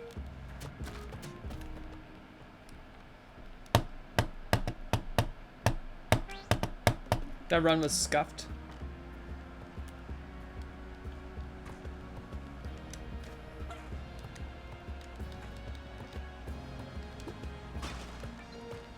Like when we were in the car, it was like a double whammy, dude, because I was finally,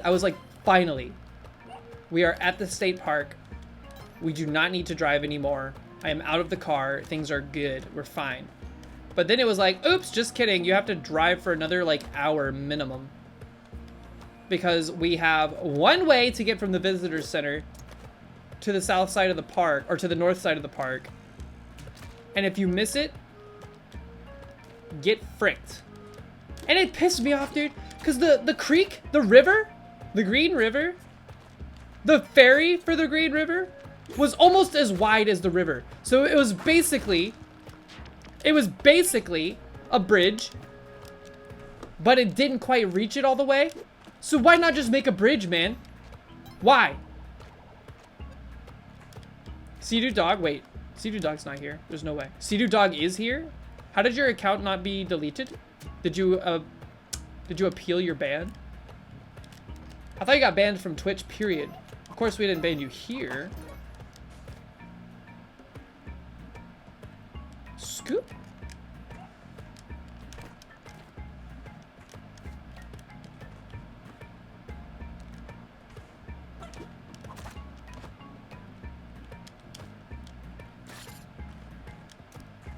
And it's one of those things too where I'm like, people are like, oh, we can't build a bridge because like it's not good for the environment.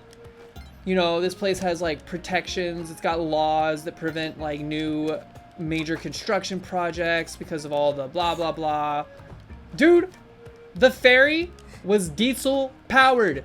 It was dumping fuel directly into the river.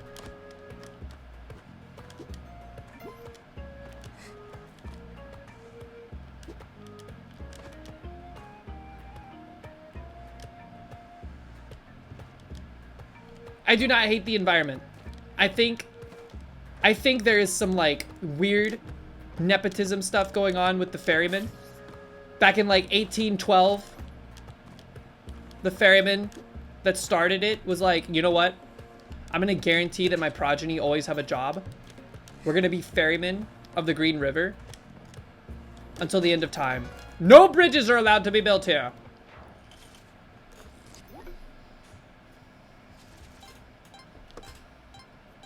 Can confirm environment stuff. So what's so dangerous about a bridge compared to a ferry that is essentially a bridge but also dumping a ton of like diesel fuel into the water table? Look, I'm not a scientist, I'm not a geologist, I don't know these things, but it seems wholly inefficient. And it's like, you can't even make the argument that it's for like, oh, we don't want these animals to cross the bridge and become invasive to the other parts of the park. It's like, doesn't make any damn sense, man. No!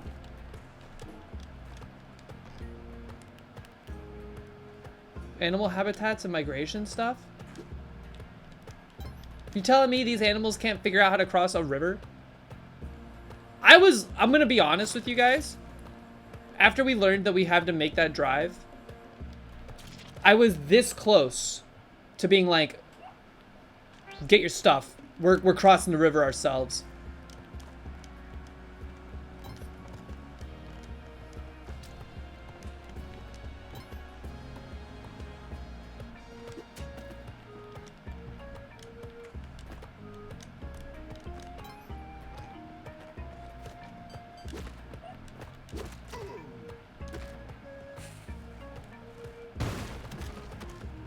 Boots!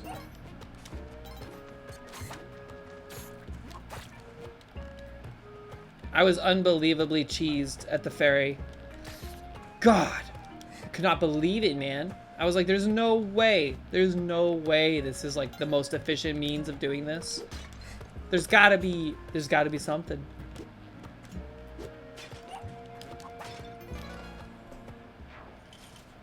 We're gonna go smash some beaver dams, phrasing.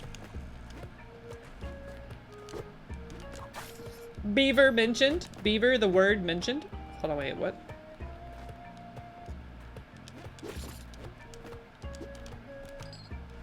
No. Jump! What am I doing? What am I doing? You know what I think it is? It's the anger of the ferry coming back. We need to focus up. We need to talk about things that were cool about the trip, or we need to get some toast with some black currant preserves on it, which I'm much excited for, and I hope it's not bad. I remember one time when I was in high school, I had a friend that was like so stoked because he got a mango. But you know what he did? He carried the mango around with him for like a week and a half. And I was like he would literally have it on his desk in class, just holding on to the mango. And I was like, you ever gonna eat that mango? And he was like, I'm waiting for it to get ripe. And then I was like, dude, I think it's ripe. It looks pretty ripe. And he was like, nah, No, I'm gonna wait for it to get ripe. And then it went bad, and he never got to eat the mango.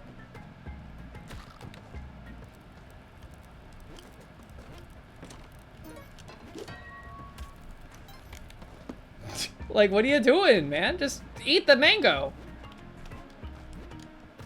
Or no, actually, I think if I remember right, he did try the mango.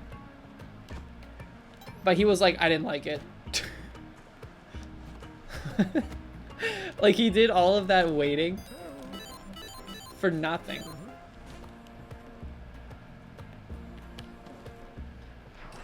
Do y'all like mango? I gotta be honest.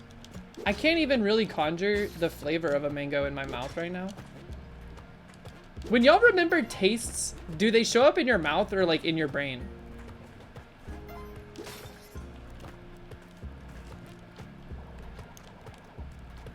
You've never had mango, Bobbert?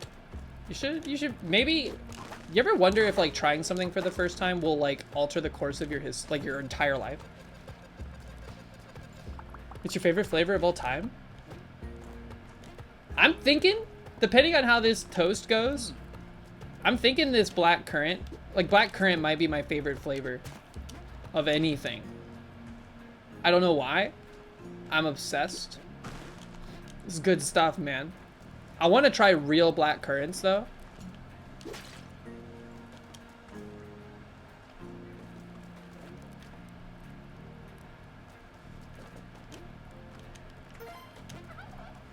Simbera, do you know what a mango is?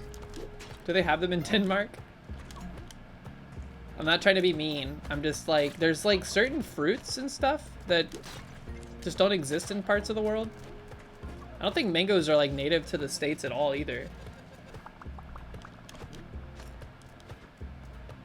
What do you mean I can't? You guys have like, y'all eat like licorice, and that's it. You have all the fruits? I don't think so. I don't think that's true. We don't even have all the fruits. You knew things you never knew you never knew.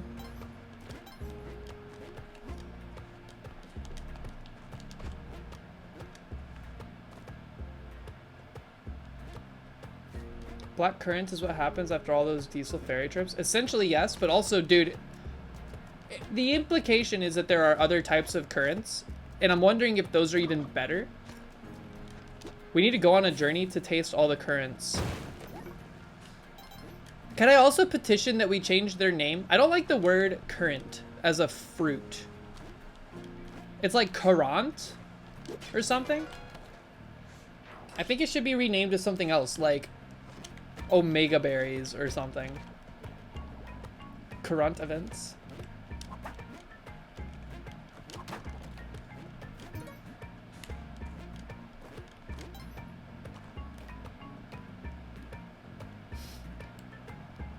It's called ribes. What's a ribe? Baby back ribes.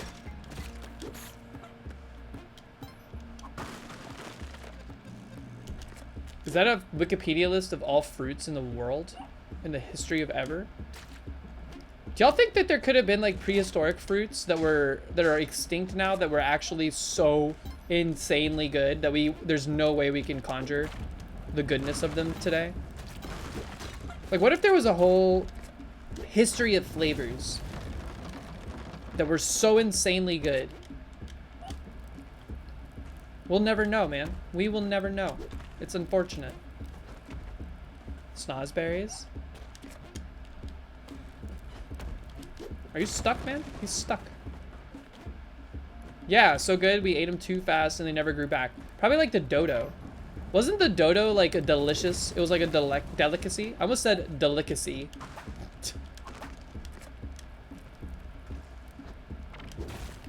And then that's why they got extincted.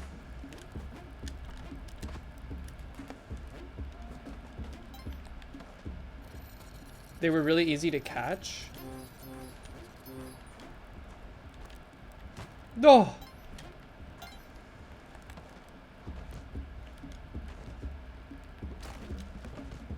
Not today, you piece of garbage.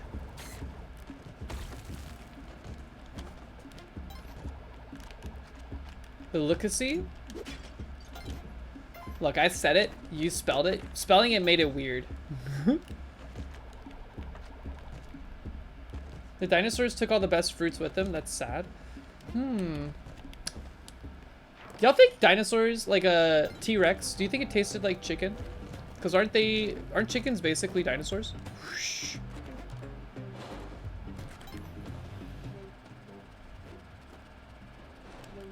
I'm not saying you're weird. I'm saying typing out Licacy is a little weird. Where did those ropes come from? Did they come out of the garbage? Can we infinite stuff?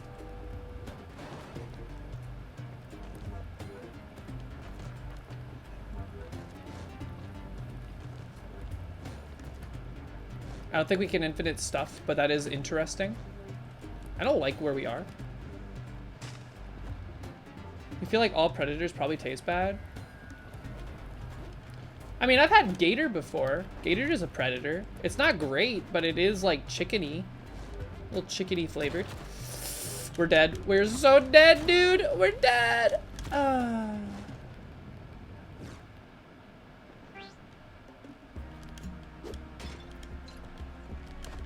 We need one more decent run before I pivot over to Godot.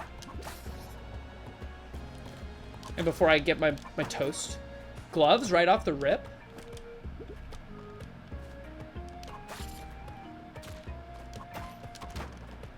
And bombs, we take it, we take it. Deserved for fairy slander? It's not slander. It's truth.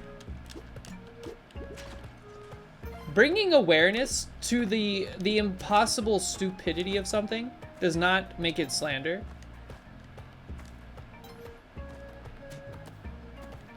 I guess I can't complain too hard because it's free. If they charged to go across the ferry, I think I would actually quit my job, move to Kentucky, and then run for government in Kentucky to undo this atrocity.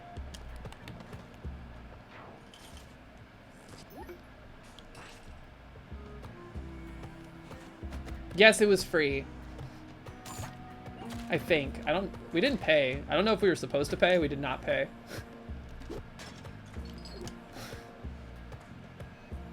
I should try building a bridge and get over it. Literally, yes.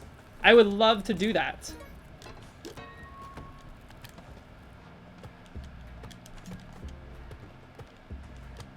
Hey, is KY Jelly from Kentucky?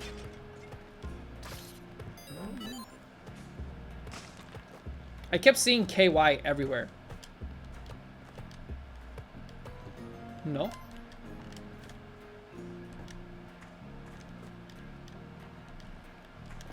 They should move their headquarters to Kentucky because the branding is built into the state already.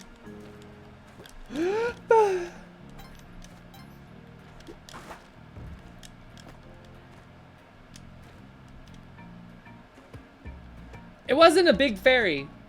It was small. It was big enough that it was basically a bridge, but it had to be piloted by a person to move it like 12 inches. It was more than 12 inches, but still, man. We're broke! Are you kidding me?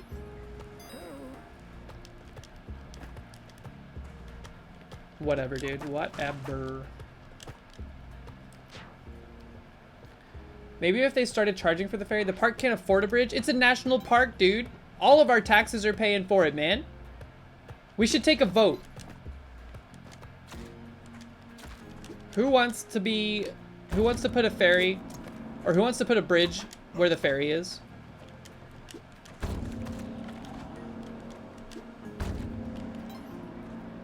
Here's the thing. It's just as much manpower to operate, because to prevent the animals from migratory invasion or whatever, we could just have a person stationed at the bridge at all times, maybe someone in the ferryman's family, that gatekeeps the animals.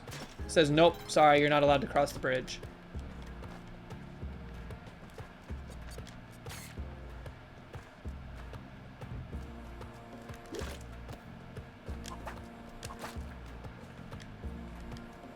You posted a fairy pic in the Discord. Papers, please, but for ducks? Exactly. Sorry. You don't belong here. Ooh! Passport's expired. You don't look like the person in the photo. I never played Papers, Please. Can we leverage this spider? We cannot.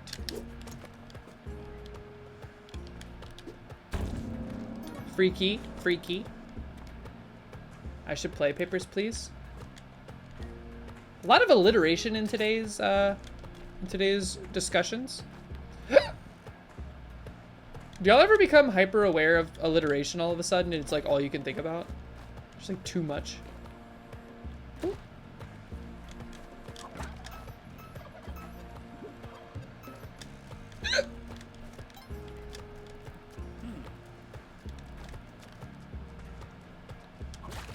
Dude,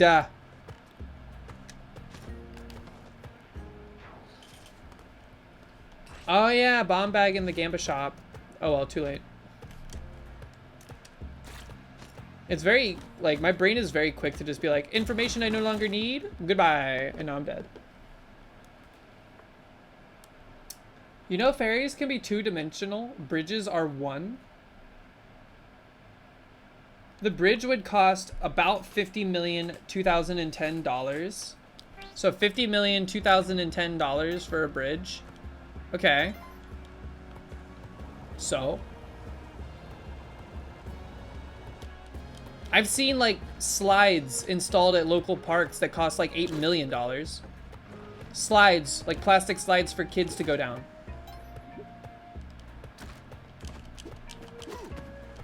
A bridge seems pretty practical.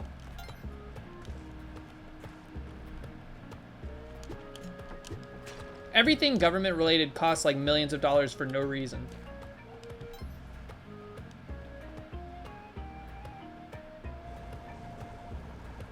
You think the ferry is cooler? The ferry is cool, objectively, yes, until 6 p.m. when it's closed, or excuse me, until 5:50 p.m. when it closes, when it should be closed at 6, even though you're waiting there at 5:50 to go across the ferry, but he doesn't want to do it. He just wants to go home. I don't blame him, dude. He's probably being underpaid as a government worker. I'm not trying to disparage the ferryman, although I am kind of a little pissed off. But still, man.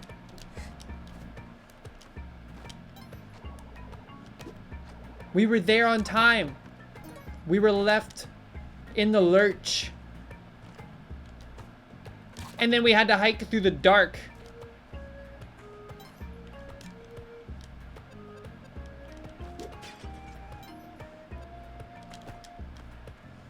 I know, look. I'm also I'm the kind of person that's like, we can't go to this restaurant, they close in like 15 minutes. You know? I'm one of those people. But like, it's not like he had to clean the ovens or mop the floor or do all these other things like closing duties. His closing duties were, and I watched him, so I know what his closing duties are. His closing duty is pull the ferry up to the side where your damn truck is, close the gate that says you're open, and then walk to your truck and go home.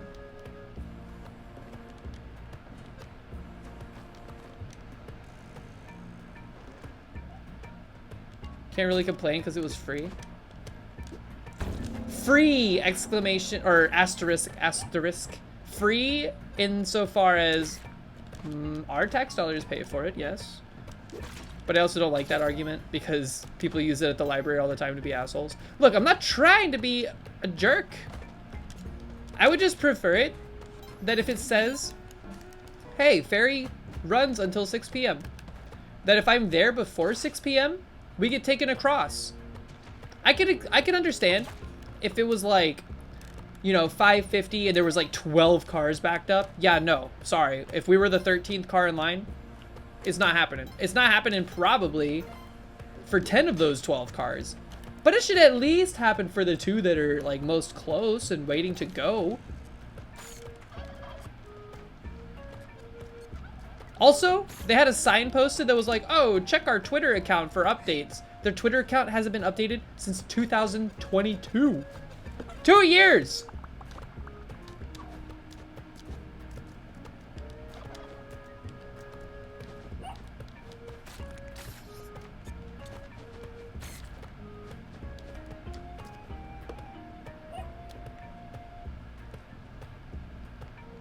Okay, I didn't ask. I did ask. We did ask. And there was a sign posted that said that the ferry runs from like 8 a.m. to 6 p.m. or like 10 a.m. to 6 p.m. or something like that. And we were there at 5:50 local time. This was not a time zone issue. Would you pay a toll to cross the bridge? Yes.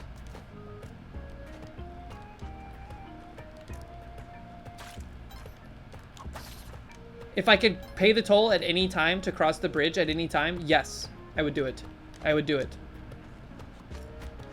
If the other option was, oh, sorry, you just can't cross this river until tomorrow morning. Instead, you have to drive 2 hours or an hour to go around. Absolutely, I would pay like $4 to go over a toll.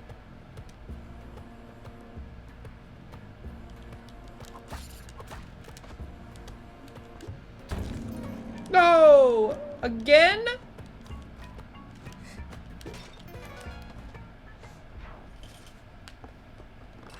Well, yeah, that's another thing, dude. There should be a system that the ferry isn't coming back. Well, that's the thing. It did come back because we were on the same side as the guy's truck.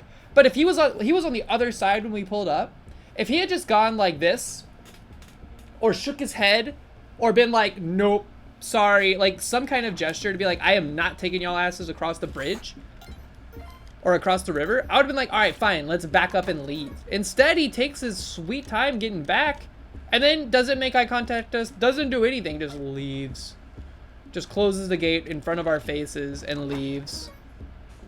And I'm sure he does that because he's probably had some pretty spicy encounters with some folks that are in the exact same situation we were in. But you know what? I don't go off on people.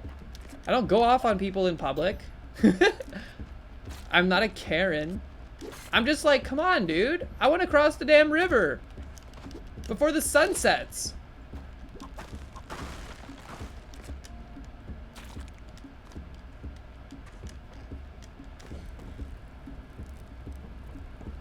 We could have at least, if he had signaled us, could have at least gotten a head start.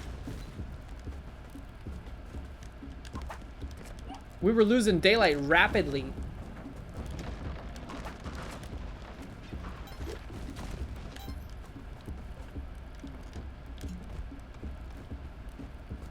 Look, we were in a van. It was not my van. We rented it. It was a Chrysler minivan of some variety. I've never been in a Chrysler. It was fine. It served its purpose. I'm glad we didn't take our own vehicle because we would have been absolutely ruined.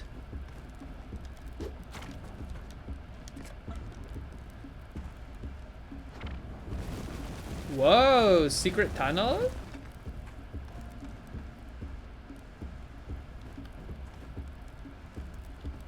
How can I make him... No! You know what? Here, how about this? You stay in the turd, and I'll just throw stuff at you from a distance. White Chrysler... Well, here's the thing. The car in front of us was the most hiker-coded vehicle that could exist. So it's not like that he was looking at our van and being like, I ain't talking to these people. The people in front of us were driving a Subaru... What are they called? Crosstrek?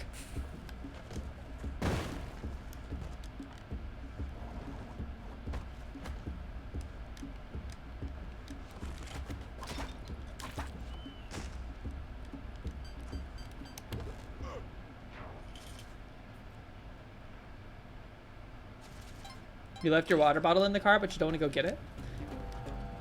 You should get it, man. You're gonna get thirsty. And then you're gonna have to go use one of those like shitty paper cups from the break room. I'm not here for it. I hate those cups. They get all soggy. It's a waste of trash.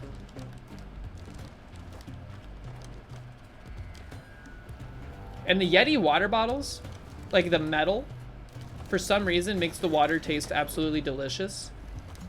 So the water's just better. Hashtag ad.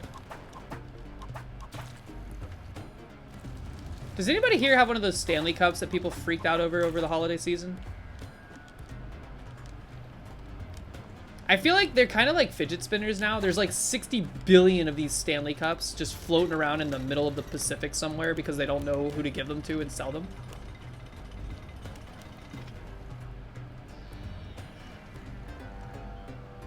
Has the Stanley Cup fad already ended? Well, we have a new semi-permanent island floating around in the Pacific made of Stanley insulated cups. Where's the key? What?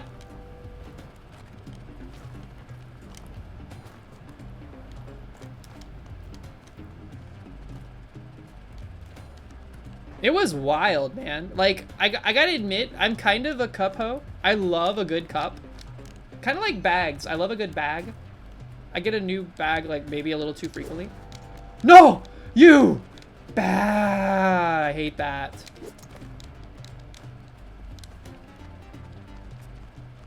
Come back. Come over here. Boink. You fools.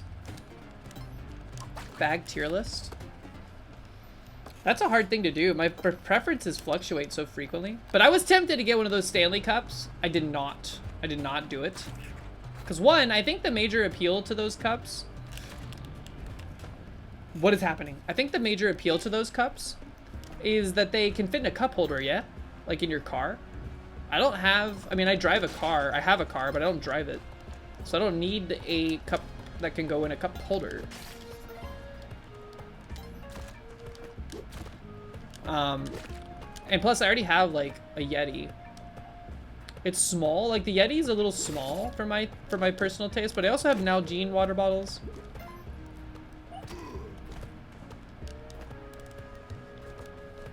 But I love a good insulated cup. So I was tempted, but I withstood. I withheld my temptations.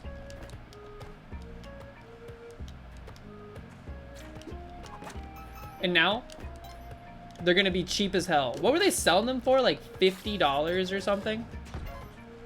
I bet you can buy one now for like 16 bucks. Boink.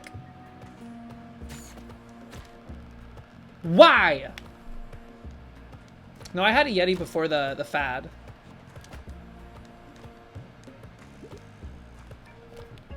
The appeal is to be like Lululemon and shit. Isn't Lululemon pants? They're like leggings. Doesn't NL wear Lululemon? Whoa.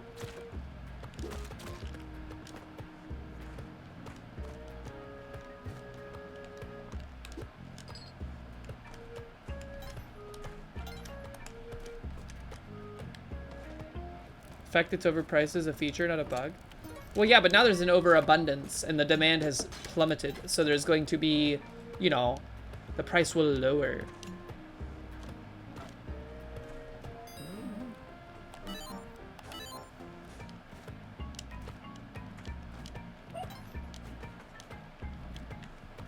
I should probably get in the habit of purchasing the boots that you won't guaranteed get in the ice caves if I have an option between the two. I just really enjoy spikes early for various reasons.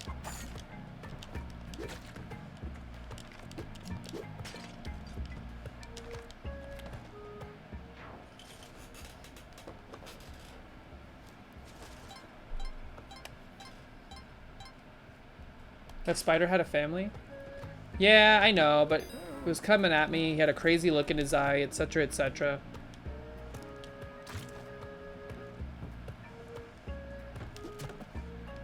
Oh, that's something else. So I've known this phenomenon for quite some time. Never actually experienced it myself though. When we were at the campsite, we had our headlamps on initially because we had hiked through the dark, so it was very dark. We had our headlamps on, and I kept seeing like this like shiny, glowing lights on the ground.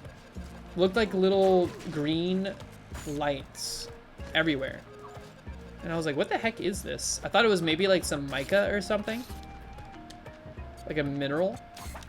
I got up close to one of them. I realized it was a spider, man. Not Spider-Man, the superhero. It was a spider, comma, man, exclamation point. their eyes were reflecting the light from my headlamp back into my eyes so I could see the sparkle. And let me tell you, there was a lot of spiders out there, dude.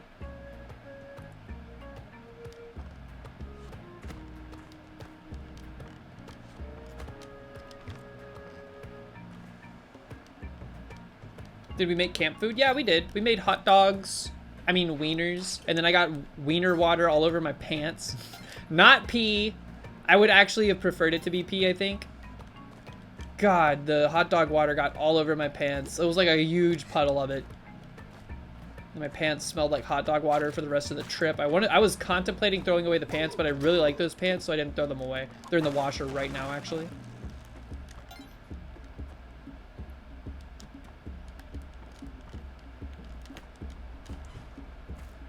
I'm calling them wieners. Uh-oh, this is bad. I'm calling them wieners because they were Oscar Mayer wieners. Trademark. We gotta go quick!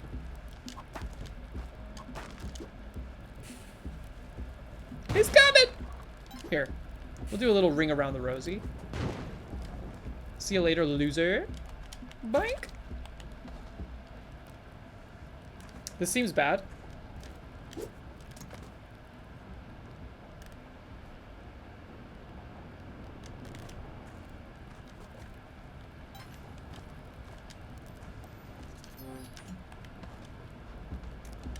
Not today, you piece. Sometimes when the ghost is coming, I feel like it activates parts of my brain that send me like into super extreme skill mode. What do you think the largest and smallest animals you've seen are? Like in the wild? Because like technically, aren't we we're looking at like tardigrades and stuff on our eyeballs right now. There's probably like 2 billion tardigrades in my right eyeball because of that drop of water that came from the cave.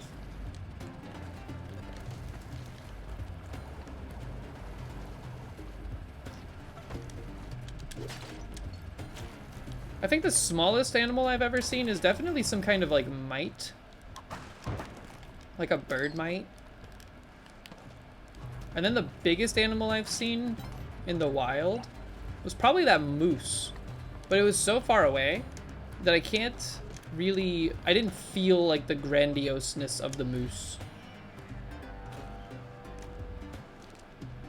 Maybe, I'm trying to think if I've ever seen I've seen like whale sharks, pretty big whale sharks in person, but that was at the aquarium, so I don't know if I count it.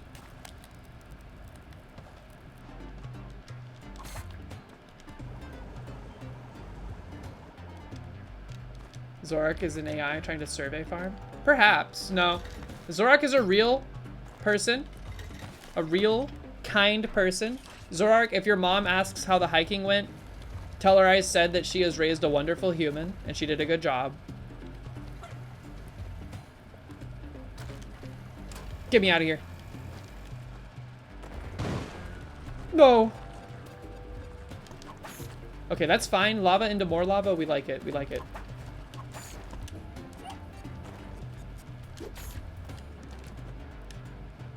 What even is this? Okay.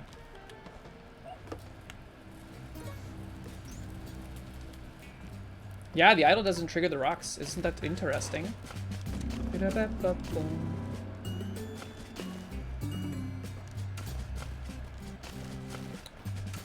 Oh no, I think I see the bow up there, which means we're gonna have to jump tech.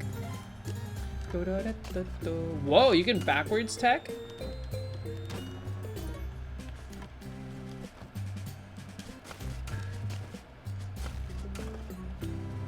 Woozy, what up? How you doing? How was your streamathon, your week-long super event? I hope it went well.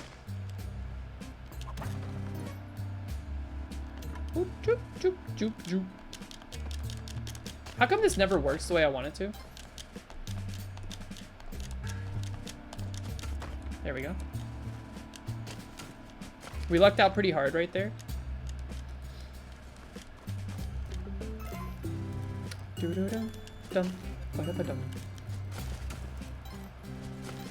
I had the ginger. That soda that you brought It was really good. And like, look, I don't know if my enjoyment of it was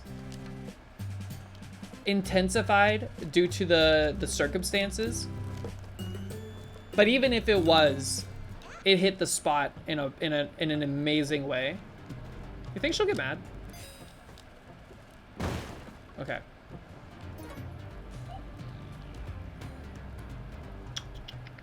I want all that stuff.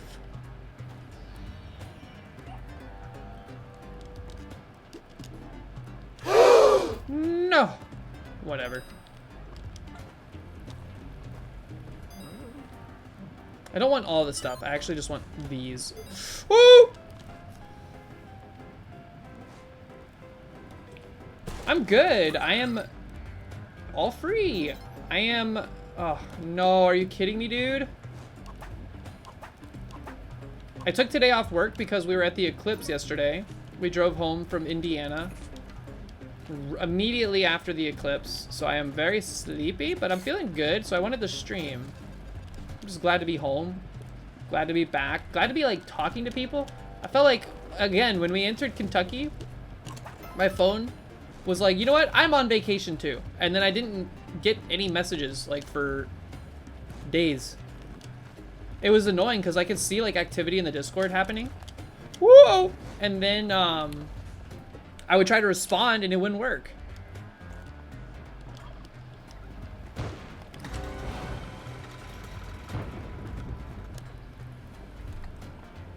What was the message that I asked Mox to send?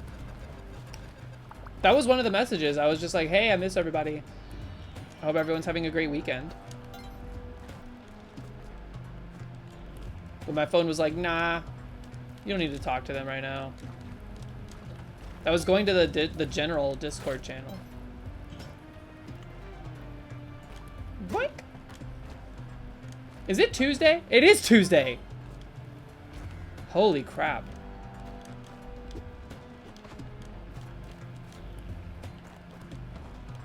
You learned about Texas Roadhouse? Isn't Texas Roadhouse where you can get like an insane amount of peanuts? And they used to have like, there was a restaurant, I don't remember what it was. I think it was Texas Roadhouse. But like, if you were allergic to peanuts, you would die. You would literally, you would die if you went into this place because there was, you would wade through heaps of peanut shells. It was kind of like their thing. It was like you go into the restaurant, you eat peanuts, and you throw the shells on the ground. And there would be hundreds, thousands of discarded peanut shells all over the ground. And when you walk to your table, you'd be like sloshing through the damn peanut shells, man. I think that place single-handedly prevented me from having any kind of allergies towards peanuts or other nuts. Do y'all remember that? Is that like a fever dream that only I remember?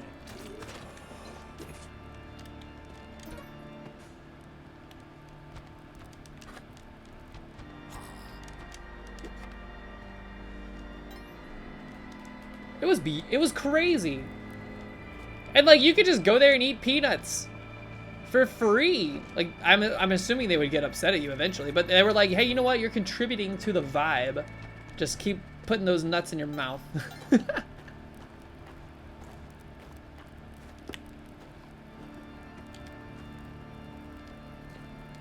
They stopped the peanut thing during COVID. Man, COVID ruined everything. I'm just kidding. No, I think that was... I feel like even before COVID, they were like, yeah, you can still eat peanuts in here, but please don't throw them on the ground. It must have been a weird, like, branding thing. Where it was like, oh, guys, we have to stop letting people just completely trash the restaurant. We discovered an entire Rat King family living in the middle of the restaurant, not even at, like, the borders. They were hiding amongst the peanut shells, man, and the health inspector is pissed.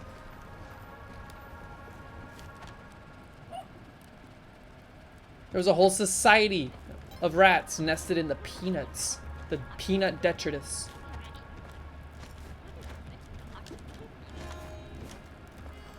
I'm surprised they had something like this in Canada, 123, a similar experience. Can you imagine the fire hazard that that also presents? I don't know how flammable a peanut shell is, but over time they get extremely dry. So I would imagine that would light up like instantly, burn the whole place down in a split second, and it would be a hot fire. Like oof! I gotta like sit back from this fire. My kneecaps are on fire. Where's the exit? I don't understand the flammable, inflammable thing. Don't they mean the same thing?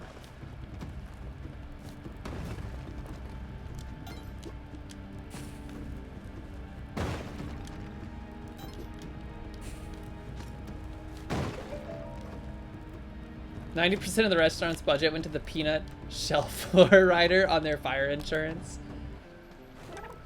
I'm telling you, dude. It was an insane amount of peanut shells. I remember being young going to the place like that. And you know, when you're young, the whole world is huge. So I was literally like wading up to my waist in peanut shells. And I thought it was the craziest thing ever, but I was also having a great time. Oh yeah, hold on, we have to do this.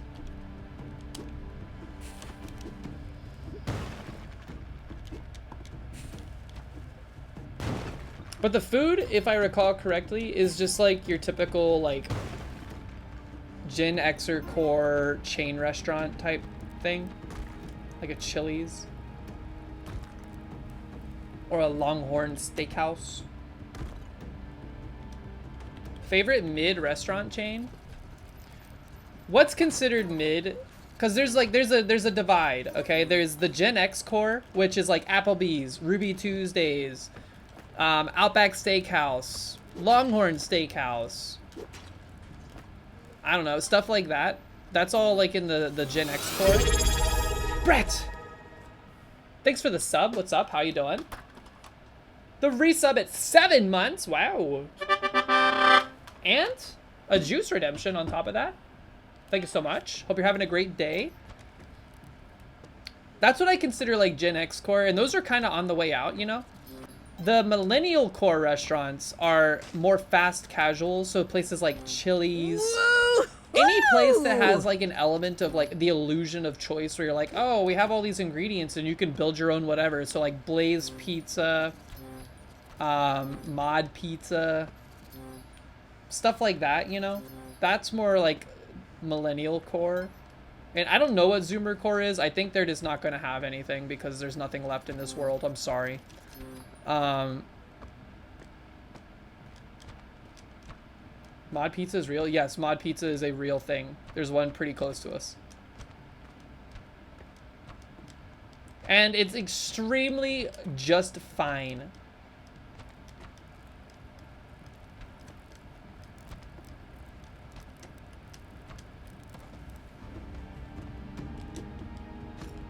Why do I have this dog?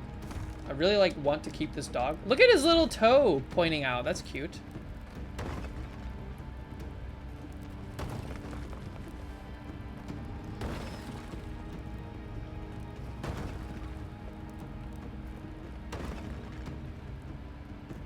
Yeah, like, I don't know.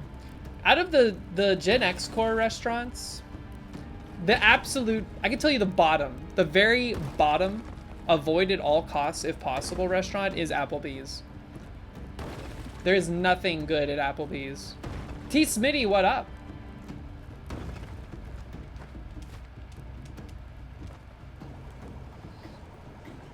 After that, I mean, it's kind of like a huge swath of the same mediocre garbage. Like TGI Fridays, Ruby Tuesdays, O'Charlie's, like those are all extremely samey to me.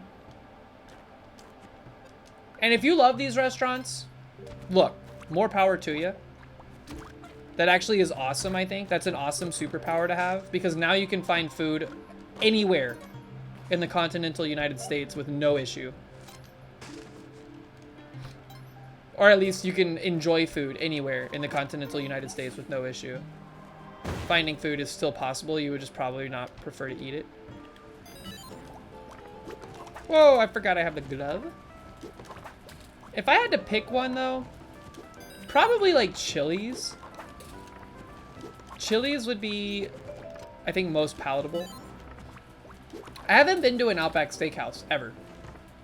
But I've heard of the Bloomin' Onion, and I gotta admit, that does sound pretty insanely good.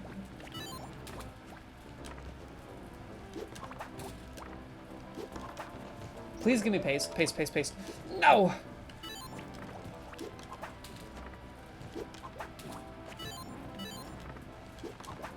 I'm trying to think too, like...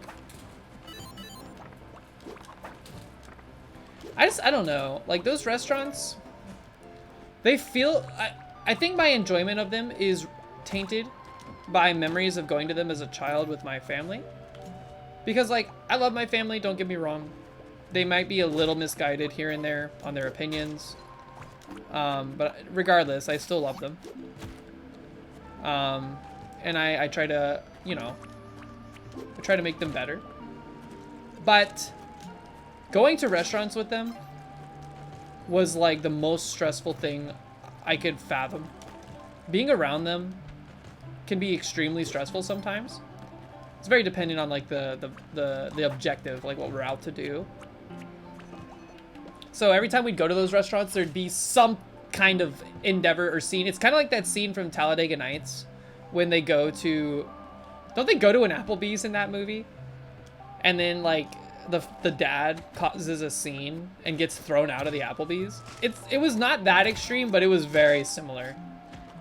Same vibes, which is why I think I resonate with that movie so hard.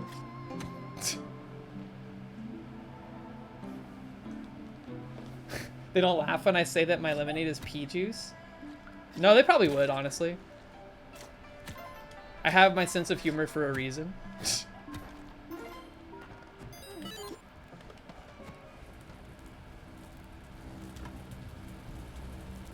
But man, it used to be like, every time, I was always excited to go eat out, you know, like at a restaurant.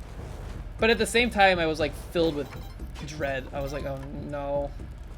Maybe this time something bad won't happen. Spoiler alert. Spoiler alert, I don't think that ever came to pass.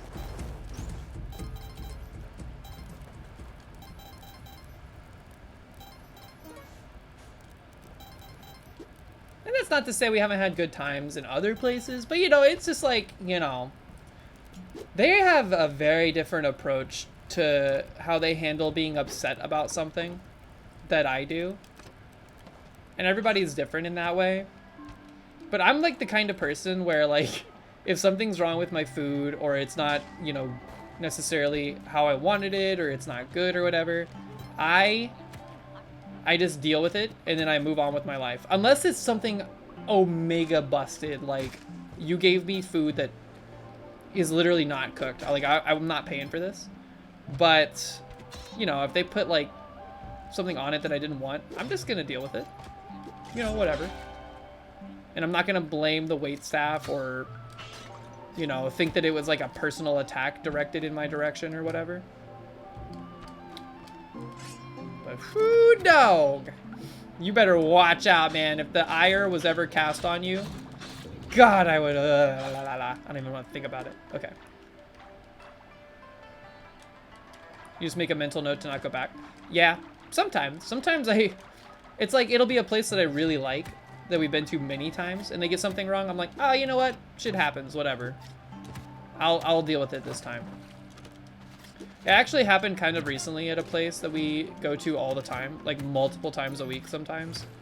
They like gave me someone else paste. They gave me someone else's food, just straight up the wrong takeout order, and I was like, oh, I really don't want like Indian food. I was really wanting this other thing that I ordered. So we went back. And by we went back, I mean, I asked Mox very nicely if they would go back and explain them the situation. And Mox did. Woo! Easy clap in the chat for Mox. Just go, hey, I got the wrong order.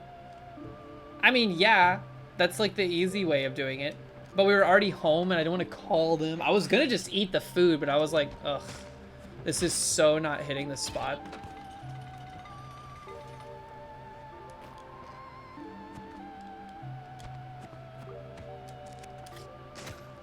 Look, I do stuff.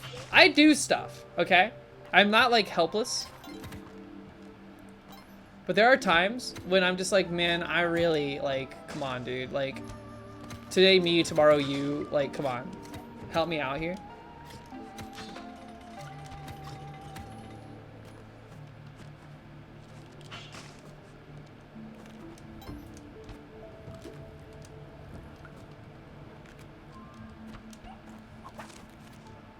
Shoo, that was a risky maneuver. I don't think we have any favor with Callie also, by the way.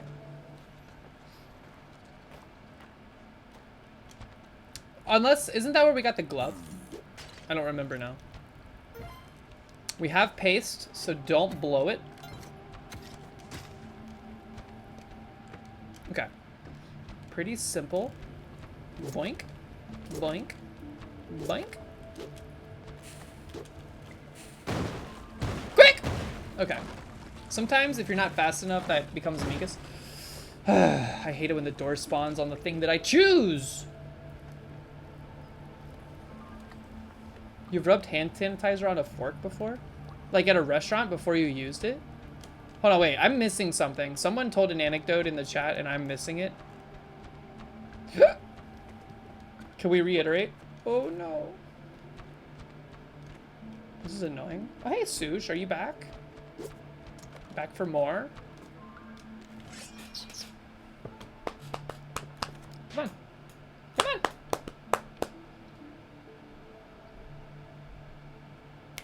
What would you do if you went to a restaurant and every utensil handed to you was dirty in some way?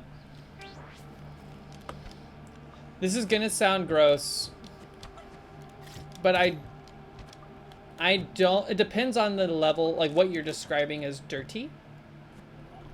If there's like specks on it, like pieces of food or whatever that are like baked onto it because it got put into the dishwasher in such a way where it got like cooked, then I don't mind that much. What? Oh my god, I thought I could pick it up, dude. I'll just like scrape it off with my thumb and then eat it. If there's like boogers on it, like straight up, just someone has a snot rocket on my spoon, of course I'm being like, no, absolutely not. What are y'all doing back there, by the way?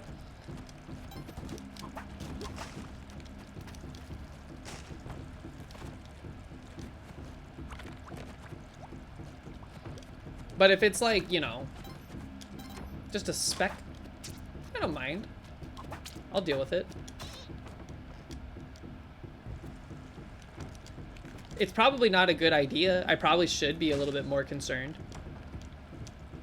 Generally speaking, though, don't mind it too much. Booger on a fork? Your nose is gonna bleed like an MFer? I mean, I was more along the lines of thinking like someone took the fork, like they were about to put it in their mouth, and then they sneezed on it, and then they just left it like that. I also I don't know. Utensils are weird. I use like chopsticks all the time, and most of the time places you go to that give you chopsticks have like the bamboo chopsticks that are like single use, you know?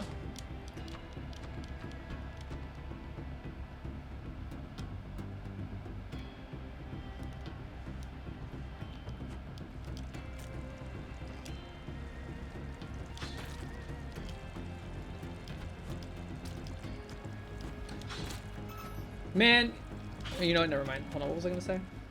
Last time you went out to eat, you sent back a drink because it was pineapple mojito when you ordered a spicy margarita. They were already mad. Dude, that is something. I've never sent back a drink, but there have been drinks that I have ordered out of curiosity, you know? Like, oh, this cocktail sounds interesting. I would like to try it. I'll try it. And then I'm like, this is dog water, dude. This is horrible. Why did they even make this? There's so many extremely nasty alcoholic drinks I thought the whole point of a cocktail was to make alcohol not horrible, so that you could at least enjoy getting a little buzzed. Alcohol in general is already bad for me. Look, some people can go crazy with the taste of alcohol. I need it masked as well as humanly possible for me to even be close to enjoying it. But there's plenty of times where I'm like, ooh, this sounds, it has everything listed on here. Hey, don't chew on that. Susha's chewing on the cable to my controller. Stop! In my lap. The audacity.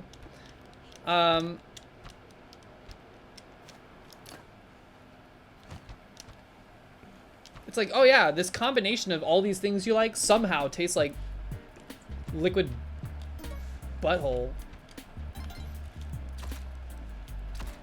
And at that point, I just give it to Average Atlas or Mox or whoever I'm with. And like, finish this for me because I'm not drinking it. And then, you want to know something else? Average Atlas will always come through. He will always finish it. There's not been a single time where he's also been like, yo, this is disgusting. He will take one for the team. To be honest, if it was liquid butthole, it would probably taste better than a lot of the drinks that I've put away. Ugh. Do y'all like a salty alcoholic beverage or a sweet?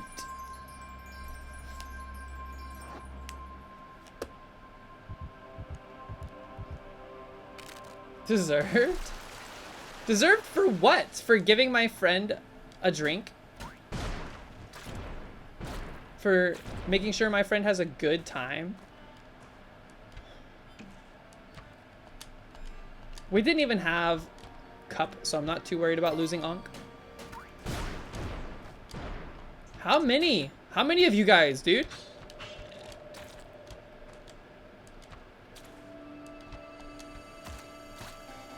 No! Woo! That bouncy thing saved our butt.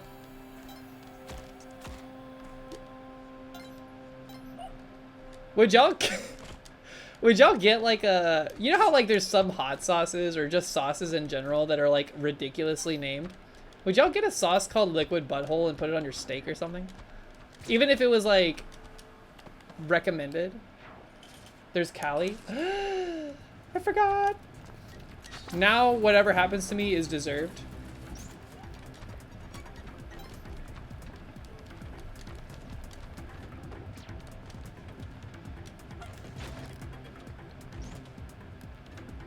Guaranteed Cali on 6-3. That is true.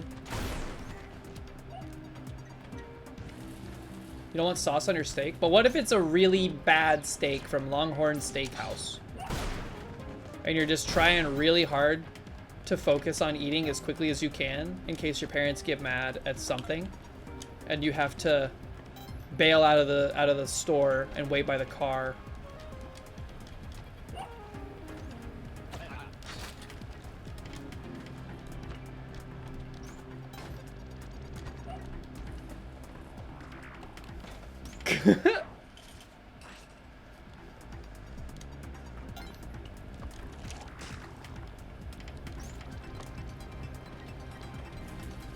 Can't relate. My parents were under a lot of stress, I think, is the long and short of it. I mean, it's like, you know, I'm not saying it's self-inflicted, but like, my parents were very young parents, and like, I could not even imagine having children at the age that they did. Like, it's unfathomable for me. So I can kind of get why they were a little high-strung, maybe. Doesn't excuse it by any means. But still, like, in hindsight, I could be like, you know what? Maybe I should have just, you know, maybe I should have just taken the ground beef out of the freezer when they asked me to. Instead of, like, playing Halo 2 until they got home and then running to the kitchen at Mach 5 because I forgot. Taking the ground beef out the freezer, and then when they get in and they're like, why isn't this defrosted? You're like, I don't know, it's extra frozen? Did we turn the freezer down? They knew. They always knew.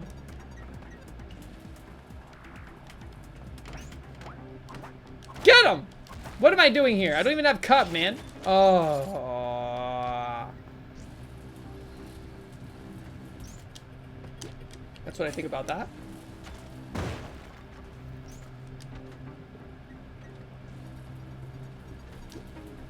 Cheetos with a kazoo? What should we kazoo? What's up, by the way? I need a better song than what's playing right now. The Neo Babylon song is too, it's too funky fresh. All right, hold on, let's see.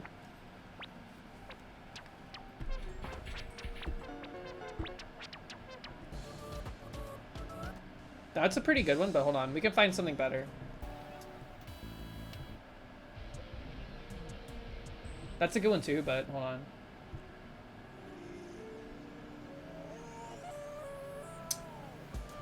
No.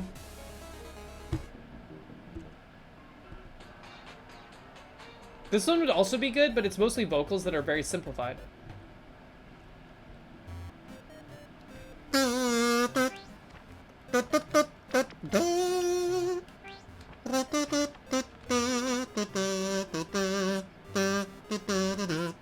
Jade cracked sperm. I'm gonna give you an acapella kazoo. And by acapella, I mean acoustic kazoo. Ah! No, man.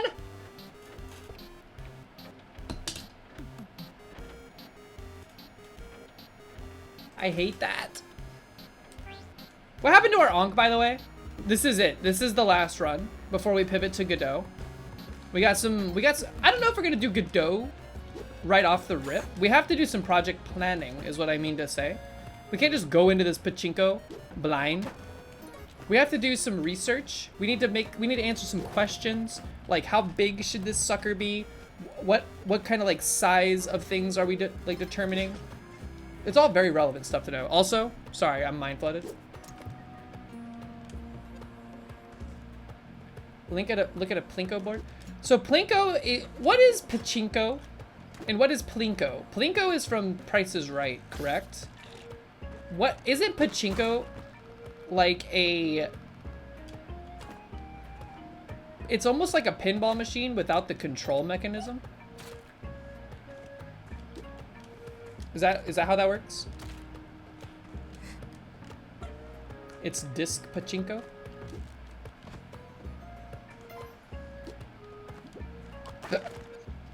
Pachinko is a slot machine with tiny balls. Hey, yo.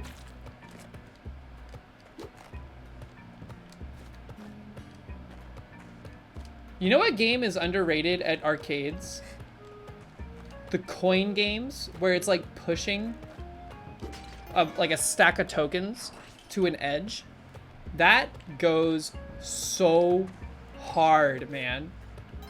When you drop a quarter and like 15 get pushed up over the edge, the dopamine is dangerous.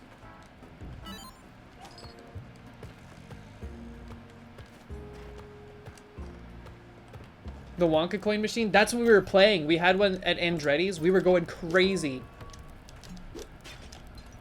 We had a crowd of kids watching us and going, no way! I feel like those kids were hired by the arcade to like hype people up, so they kept spending money on tokens to play.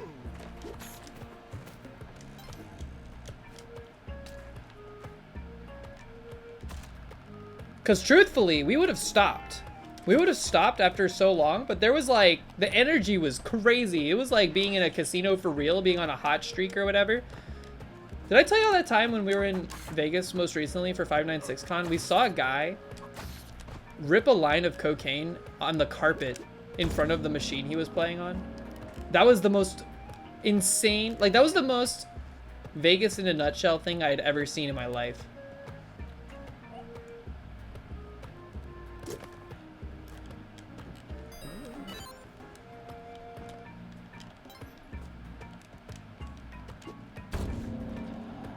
No, not on the machine. It was on the carpet. Straight off like I think it was, what hotel were we in? I think it was MGM Grand because we were walking towards the rail. Dude was going nuts.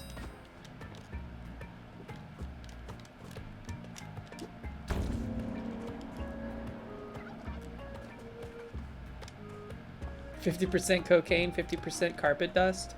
Those dust mites going into his nostrils were probably like, whoa! Like having a crazy time, dude. Get down.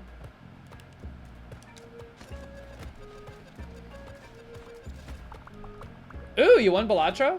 Hell yeah. What was your build like? No, what is the punching mechanisms? Mama Lizzie's punching mechanism? Get me out! Why aren't you able to jump?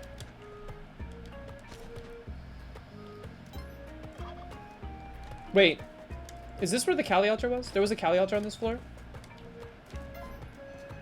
Also, did y'all see that rare graphical bug? Also, why did I say it like that? Bug? Where I had... Oh, wait, you can just look up while you're on the turkey? I did not know that. Ahem. Cocaine killed the dust mites? You say that in a way that's kind of like XYZ thing killed the dinosaurs. Should we come down here? Too late, we're already here. Do you think this will break through and we can make it to the other side? It did! Insanely good tech.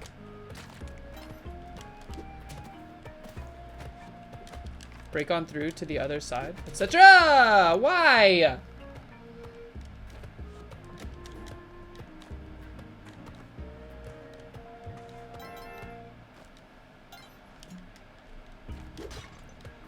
How do we know that the dust mites were killed by cocaine? Aren't they like as big as a grain of cocaine? How could they inhale the cocaine? Maybe we should stop saying that word before Twitch flags the stream.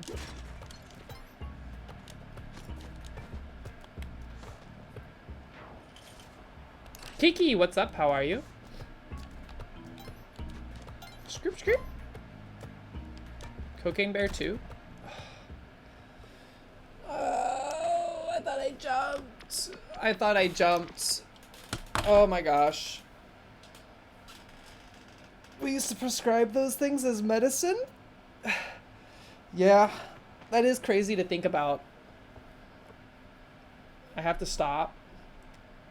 I know, it's time to pivot to Godot or project planning related things. So, hold on real second. Hold on for a second. Let's see, I'm gonna put up the meadow. We have some juice to redeem. Oh no, House, what's up? Thank you for the raid. Welcome in, everybody. We were playing Splunky. We are pivoting off of Splunky at this exact moment. So thank you for the raid. How was your run today? I hope it went well. My Splunky did not go so hot. So if you are looking for Splunky content, I'm sorry folks, we're wrapping it up. We're actually going to be doing some game development. We're actually moving towards building a pachinko machine that's replacing the Wheel of Punishment. So we have Painchinko. The Splunkin' Switch. Christine Carlton, what's up? You just finished up? Where'd you place today?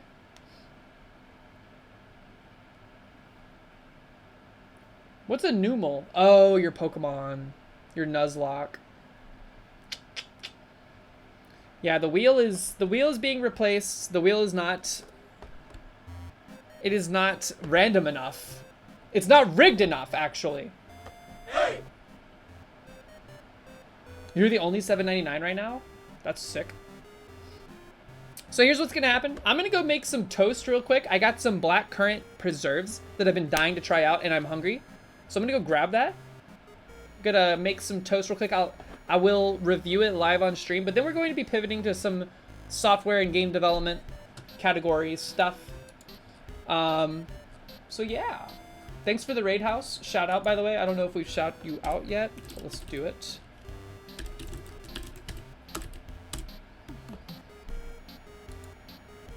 Does smelling toast equals stroke, or is that something else? That's the, I think that's the, what is going on? I think that's the normal thing.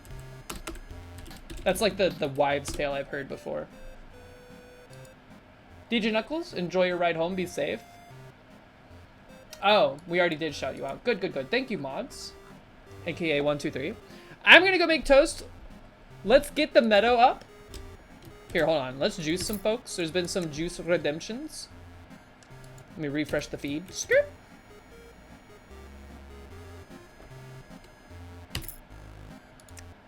Feed. Brett. Where you at? Brett. Still has not tasted the luck, strength, or speed juice. Let's give it. Yeah. Wit. Still wit. Man, you love the purple, the grape. Perhaps it's blackberry flavored. Who knows? I want to be honest. I don't really taste the difference between a blackberry and like a raspberry that's not quite ripe. Simbera. Where you at?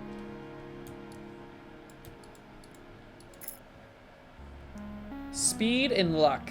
We would like to see speed and or luck. Wit. The grape juice is on sale right now. Concord flavored. Slurp it up. Enjoy it. You need 1,200 Zeets. And I think these people might not be here. Cyber Benny. We'll see. Does gifted equal to juice? Yes. If you gift a sub, you get a juice. Nokia's? Nokia's a type of berry. Wait, is this like a phone joke? Because I was about to be like, oh, Nokia's is also a berry? I've never heard of this. Did anybody here own a BlackBerry phone? I never actually owned one. GT Tuna? Thank you for the gift sub to Sarzumin. Let's see what you got. Hold on, let's see. Did it refresh? It did. Where are you again? Hold on. When there's a lot of you on screen, it becomes blood orange. That's right. Strength, speed, dex, or wit. Any of those would be nice to have. Wait a minute. More gifties coming in.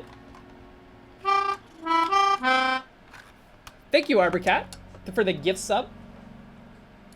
And for starting a hype train, apparently. Well done. We got a lot of juicers in the chat.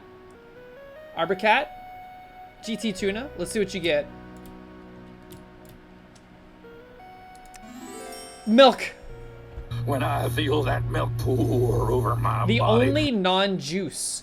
It's a milk. Interesting. New lore just dropped. Arborcat. Scoop. You've still never had milk. Are you lactose intolerant? Apple juice. You love to see it. You do like the apple juice.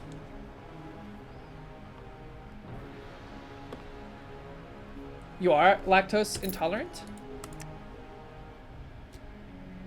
Can you, is lactose intolerance a thing that you can like train your body to be not as susceptible to? You know what I mean? Like, if you're lactose intolerant right now, could you like microdose milk until you're not? Sea-Doo dog. Hello. You sure can't. It literally wrecks you with any amount. Interesting. Welcome back, Sea-Doo dog. I'm glad to see your account is still alive somehow. Woozy. Wazzy gifted a subscription to Snagawob. Enjoy your juice. Woozy, thank you for the gift sub to Snag. You get a juice. Wait, which one is Woozy? I can't remember which type you are. Oh, the green. Green and orange. That's a rare mushu. That's your first juice, too. Cheetos, thank you for stopping by. Have a great rest of your evening. Let's see what you get, Woozy. Milk. When I Microdosing. feel that milk pour over my body. Toughness, level 2. Scoop! Enjoy it. Your bones are now made of metal.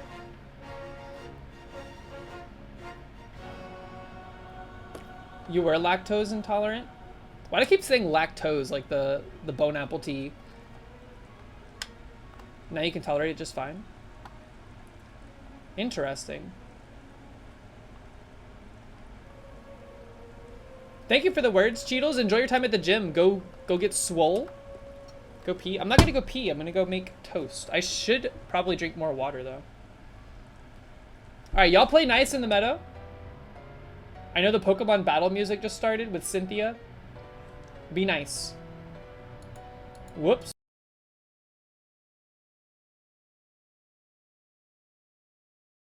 That's a weird way to mute things. Let's not do it that way. I should lock that down. Okay, bye. I'll be right back. You made pizza? Wait, did you evolve yet? Cyber Benny? Hold on. I thought you were away. You have a juice at the very least. Let me see where you are. Cyber Benny has not even evolved. We're evolving you right now. What kind of pizza did you make? The mention of pizza has made me extremely hungry. Boop. A new mushu. You're the same as 123? The Joker mush? That's rare, dude. Yo, check it out. Twinning. Actual Joker mush.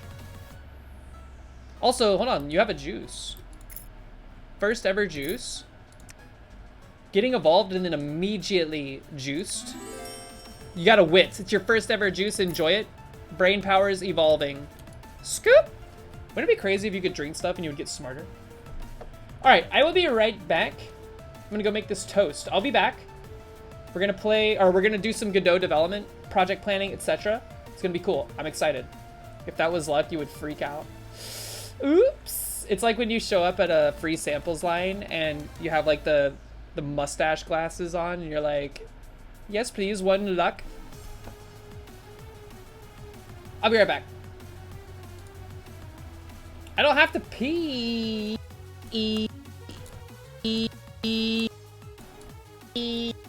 Okay, I'll be back.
Did they make bread somehow less prone to being burned?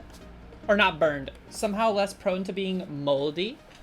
I feel like I've had this bread for like 3 weeks. And it's not stale or moldy.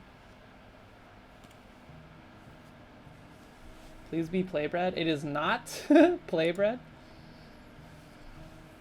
Also, how much do y'all toast your bread before you eat it?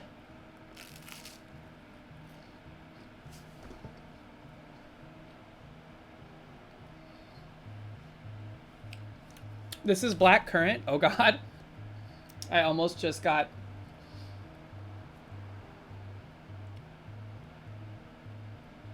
You thought the black was... Big Cam? Why do y'all want to watch me eat? It's creepy. Light toasting. I toasted this a little too hard. That's way too much, normally. Show it. It's jelly. It's a preserve.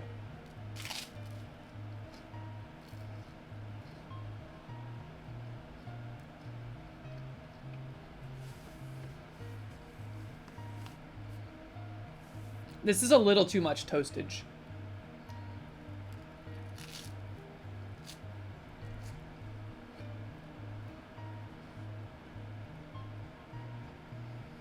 Oh my god, Sush wants it.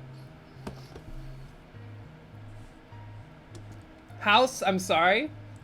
I just pivoted off and then I went to go make toast. So the stream category is improper. Doop.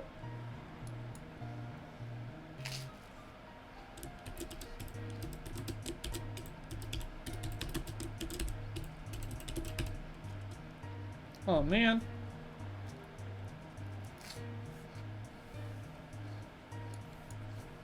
The PB today, I don't think we made it. We made it to the Sunken City. And then we died. I don't know where we died. We did the sun challenge. We got the arrow of light. We got our bow. I think I got like crushed. I look like a tree in the fall today. I feel like a tree in the fall today. I'm struggling. Also, is it unhinged to make one slice of toast? Yo, Sush wants it so bad. Get up here. Come on. Sush loves bread.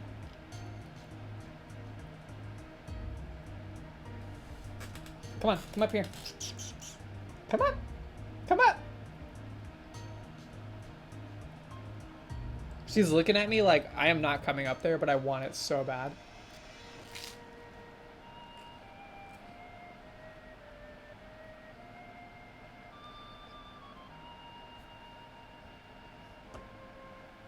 Why do you think they have 2 slices? Is it because of the sandwiches? Like, what if sandwiches were made with 3 pieces of bread? Would the toasters be 3 bread sliced holes? Come on, come up here. I know you want it. She keeps like standing up like a bear. I'm like trying to coax her up here.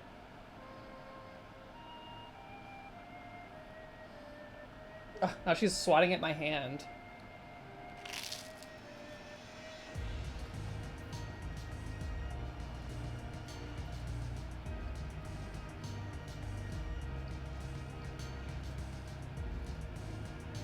Yeah, so House, I took today off. I was streaming at like noon today because I'm gonna give Sush this bread because she won't leave me alone unless I give her some. Because we got home from the eclipse last night and I was like, I'm staying home.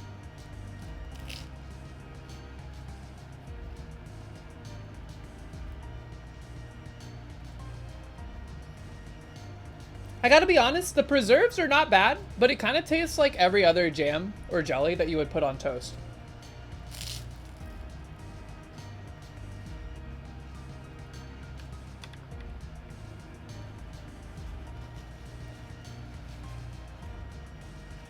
I guess what I mean to say is I don't really taste the black currantness of it.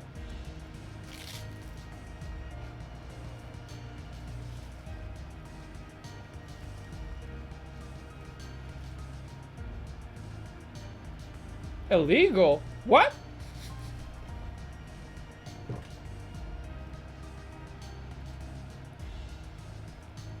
Is it illegal to like plant them?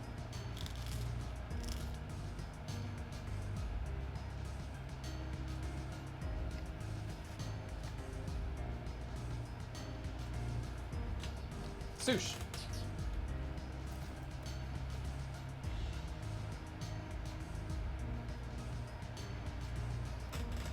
Did you see her snatch that bread and run with it?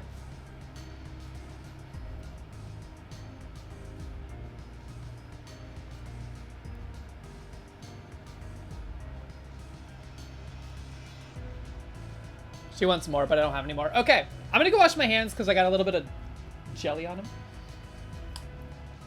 Oh my god, don't look at my hair. Dude!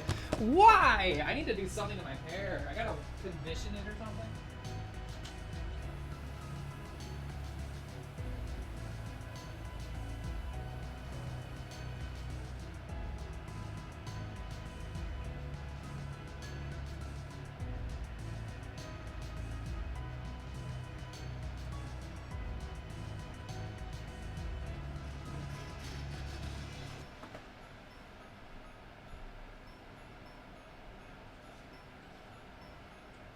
Also, I just want to point out, I'm not trying to be like, I told you so or whatever, but we went camping, right? And the night before we went to go camping, Mox was like, we need to go to Walmart and we need to buy all of our food because we are going to, you know, we're going to be out in the wilderness or whatever. We need to have camp food, etc., etc.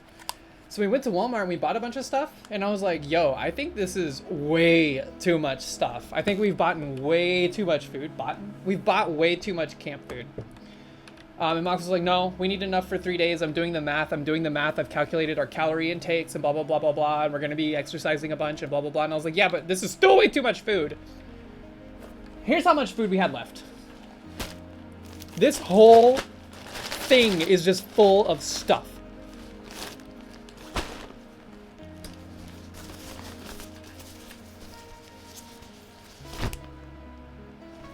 We got jerky from Buc-ee's.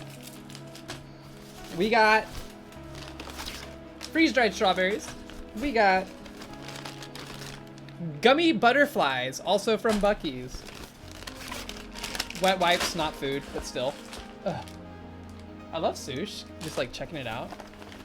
We got, oh, Zorark. I bought one of these at a gas station on the way back from Kentucky, or from Indiana, after you let us try some. That's good stuff. I actually bought 2 and I ate one already. Freeze-dried mango. These were for Average Atlas. He did not eat them. Rice. Like, just so much stuff, dude. We have freeze-dried rice, apple crisps, oatmeal, more rice. This bag is huge and it carries a lot of stuff. We got these fig bars. I ate a few of these for breakfast. Kind bars. Instant mashed potatoes. Like, just so much food, man.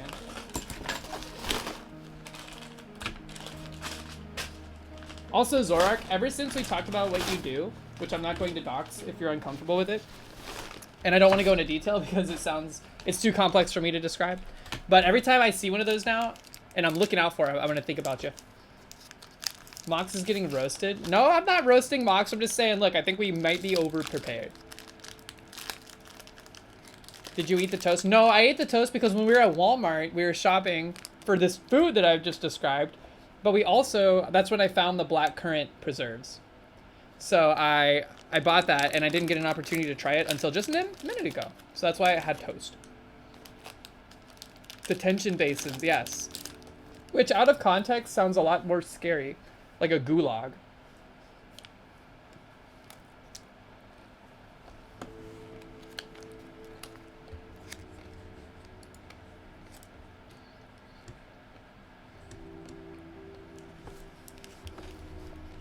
Okay. Has the stream category updated? Show bar. It's a kind bar. Cranberry almond.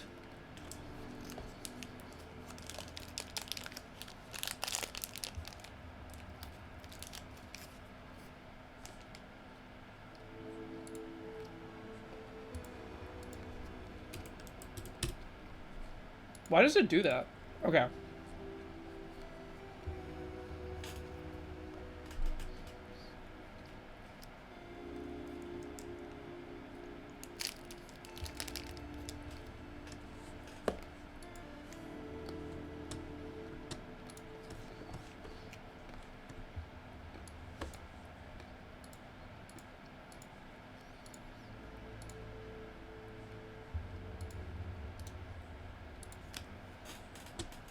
Sorry to eat on stream, but y'all caught me post breakfast, pre lunch, and it's 4:30, so I'm starving.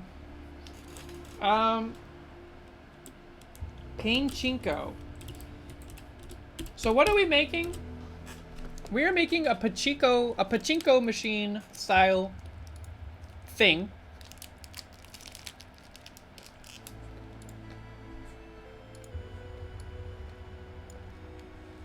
That we can turn to instead of the wheel.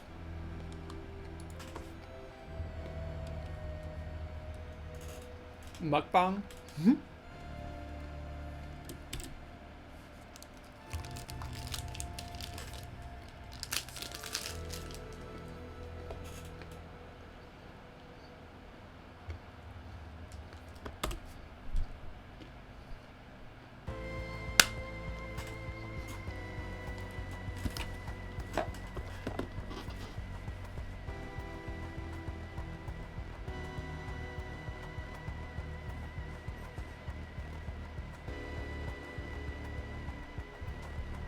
Good God, those things are hard to chew, but also I wanted to grab some chopsticks.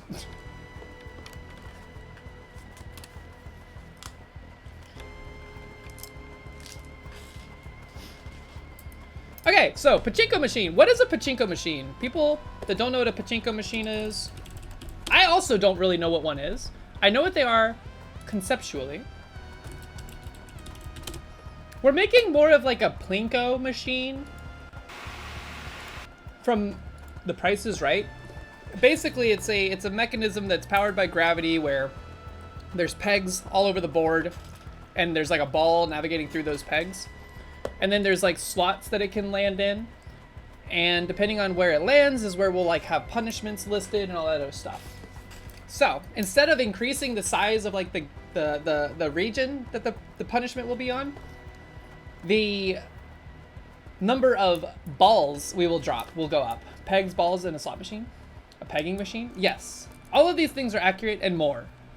Here, let's look at this real quick, just for reference. This is from a channel called Aaron G&P on YouTube. Here's my latest toy, a mid-70s pachinko machine by Nishigen. It is a model propeller. It's very loud. The little propeller here in the middle, as well as several other propellers or propeller-like things that spin around as the balls hit them. And we have 5 payout or winner slots here down at the bottom and 1 reject at the bottom. If you're not familiar with pachinko, you have to load up a bunch of balls with little feed area here. You hit this trigger and ball Oh goes my out God, into the field. Cloverfield. Do one at a time or do rapid fire. This is so chaotic. Why is it shaking so much?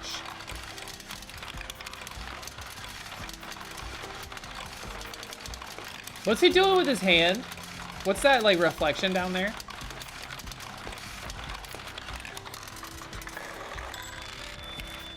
And that's what a payout looks like. Light lights up. He's More jerking the balls. lever Yeah, feed so it that the right. balls will be Any balls that put don't in the quite slot? make it up the ramp get put up in reject. I can also pay out all my winnings. Wait! Is that what was going on? Hold on, back up. New tech and lore just dropped. In Pokemon Leaf Green and Fire Red and a Blue Red, whatever, original versions, the Team Rocket headquarters is at the top or underneath like an arcade or like a casino. Is it pachinko that they were playing?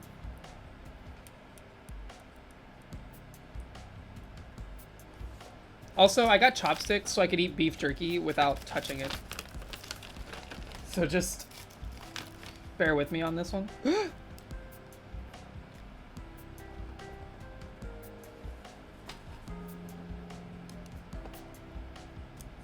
He hasn't smoked cocaine off the carpet yet.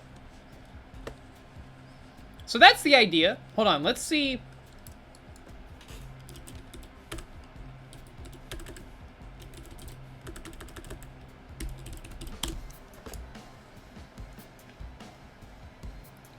Do y'all know what Plinko is? Do y'all know what Price is Right is?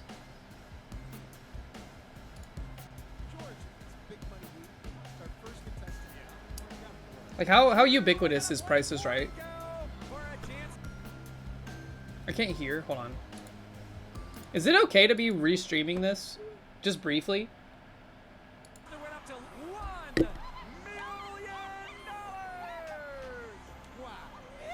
Lisa, come on over here. Wow. Stream's gonna get trunked by Bob Barker. Lisa, you love this game? Yes, of course. How about million Rigged dollar Plinko Plinko? story? You want No. Even more? You can have a heart attack. All right, we Yeah, want grab a Lisa to Plinko win chip. big Just here. get We one want Plinko Lisa chip to just land for all winning of the these game. little And discs that one Plinko chip that she alone has is worth up into to the middle slot, which I think is worth like $2,000 5,000 in your buck hand or right something like that. You can win up to 20 chips. 200,000? Chips. Did they up it for Small price inflation? over there by Beauty I haven't World. watched this since I was sick in like 6th grade. George, start us out, please. All right, here we go. First up, this battery-powered. Wait, why are you rooting automatic against soap Lisa? dispenser features an infrared motion sensor for easy and accurate dispensing. Does the price start with a 7 or end with an 8? Wait, this is big money week? Starts with a 7. It is 74 bucks. Dude, she is pogging Another out of her chip gourd worth right now. $200,000. You want to grab the other chip? Go ahead. Let's grab them as we go. Next one, please. All right, second, this dishwasher-safe glass carafe holds up to 6 cups of filtered water. So it's a glass carafe. American Does the TV is price too start with a much. 4 or end Dude, with a we're 0? so numb to this crap. I think it ends with a 0. Ends with a 0, Yeah. please. Doesn't. No. $49. It's cool. That's it. That's okay. Next one, please. Yeah. Get them back. Here we go, third, this handheld steamer has a 40-second. This is just ads. Output setting. Sorry, ad eaters, Does the it's price all of start us with right a now. 9 or end in a 0? I think it ends in a 0, Drew. Ends with a 0. Yeah. It is 60 bucks. Grab another chip. Do you see? Let's get a Did you fourth see chip, that Lisa. face? Let's get a fourth. Look, we like Lisa. We're not trying to make fun of Lisa, but this is pure unadulterated energy. 60 Pure bucks. unadulterated pogs.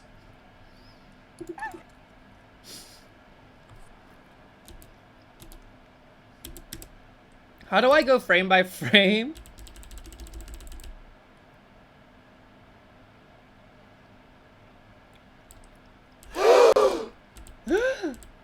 Come on, y'all are being unnecessarily mean to Lisa, okay? She's freaking out, dude. This is like the best day of her life and y'all are being mean? Come on. Come on, man.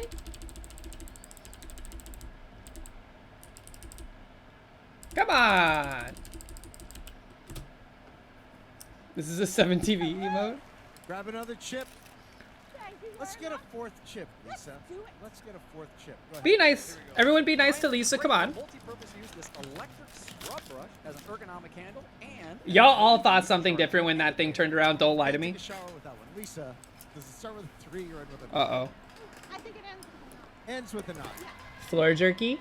It is. No, it's only 36 bucks. Well, you know what? You have 3 chips, each one worth up to $200,000. Go on up the stairs, Lisa. Good luck to you. Thank you. There she goes. She has board member energy? Hopefully, she can get one of those chips in the middle. Look, we have to give her the benefit of the So, doubt. We Lisa, don't know who she one is. by one, put the chip up against the wall, let it drop. $200,000 in the middle. Good luck. Dude, to you. I would freak out. This is gonna be us with the wheel or the The first one Painchinko. drops it under the K. Come on in, come on in, come on in. What you get? $1,000. You know what? That's more than you arrived with. $1,000. Okay. All right. If it was a big money week, that would have been only $500. Now she's going over by the. I broke Blinko. She Hand broke on there, it's good. Plinko. There you go. Perfect. $1,000 again. We really want the $200,000 in the middle. No Go ahead, shit, Lisa. dude. Of course we want the $200,000. Here we go. It's coming down fast. And it's miles above you. Oh, no. $2,500. Well, you know what? $4,500. Not bad. That's the idea.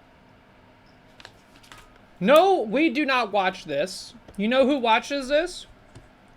Children that are homesick from school are forced to watch this because it's free advertising for corporations. Don't forget to spay and neuter your animals. Or Bob Barker will do it for you. With his teeth. Pork, you pine. Oh, I've seen that. I've seen that. Hold on. I want to rewatch that.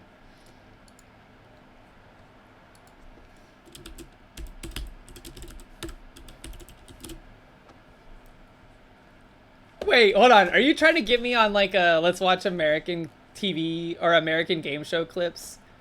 How do I do clip suggestions or whatever? We should do that one day.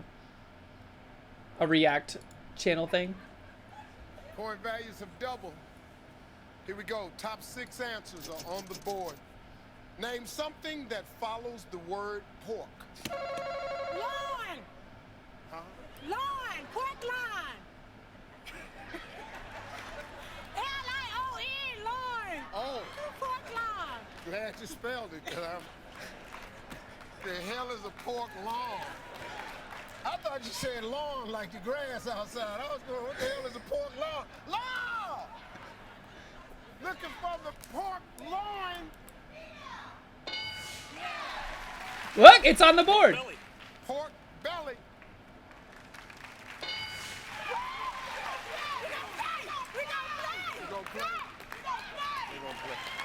Disclaimer, I heard Steve Harvey is kind of a giant piece of garbage.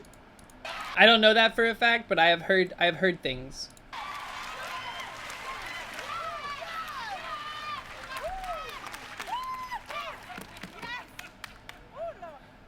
Tick. What am? Name something that follows the word pork. You pine. Huh? You pine. Look.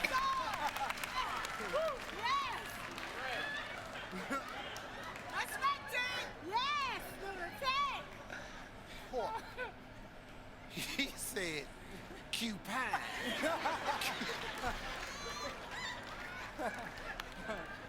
Cupine.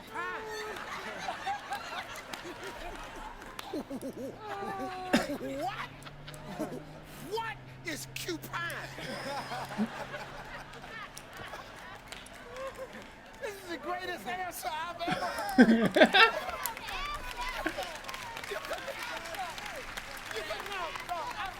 No, I feel you. I feel you. It's number one. Oh, my mama. Pow. It's number one. Oh, really? Well, I tell you what. It's going to be number one on YouTube, but it ain't going to be number one on I can bet every dollar I got. You the only person that said cupine. He didn't even say Q-Pine though. He just said U-Pine.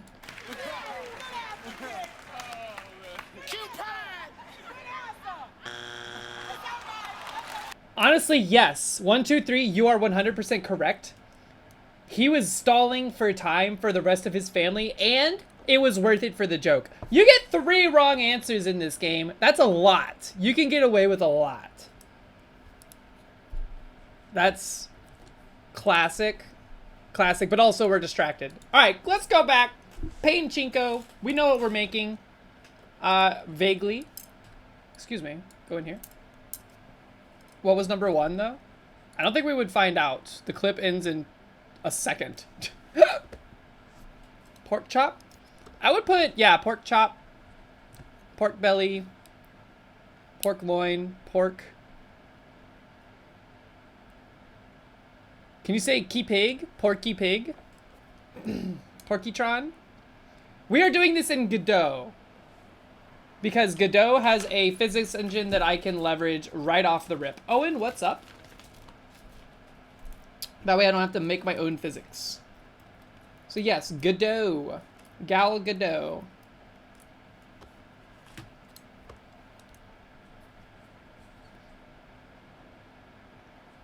Pork Upine. Okay, so what are we gonna need? we need to decide a few things. Ah! I hate how YouTube takes over your, like, keyboard play button and stuff.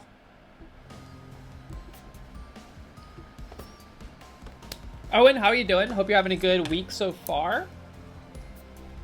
So, what do we need for this to work? The first thing I want to answer is specs. Let's just call this specs. We need to decide the resolution of the project. So, for reference, I do these projects all in a relatively similar resolution. I try to stick to a 16:9 aspect ratio. It gives me plenty of like pixel art room to work with, and you know, a decent amount of height and all that good stuff, and it scales decently on screens. Feel like you're watching the Brazen Bull being coded? No, the Pain Chinko is gonna be much less horrible, I hope. Let's see. So, in here, what did I make these? I always forget what the resolution I sit on is. 640 by 360 is the viewport size for these. And since the Meadow is basically a one screen element, it, you know, becomes that size and it lives on that resolution. That's a pretty big resolution for, you know, comparison. Pico 8 runs at a 128 by 128, so that's much smaller, which is why it's, you know, the pixels are way chunkier in this bad boy. But Picotron also is still smaller than this even by a considerable margin. So we have a lot of room to work with there. This is also the same that I used for the Suicolite project, which... Have y'all seen it since I stopped working on it on stream? It has changed. It still needs a lot of polish.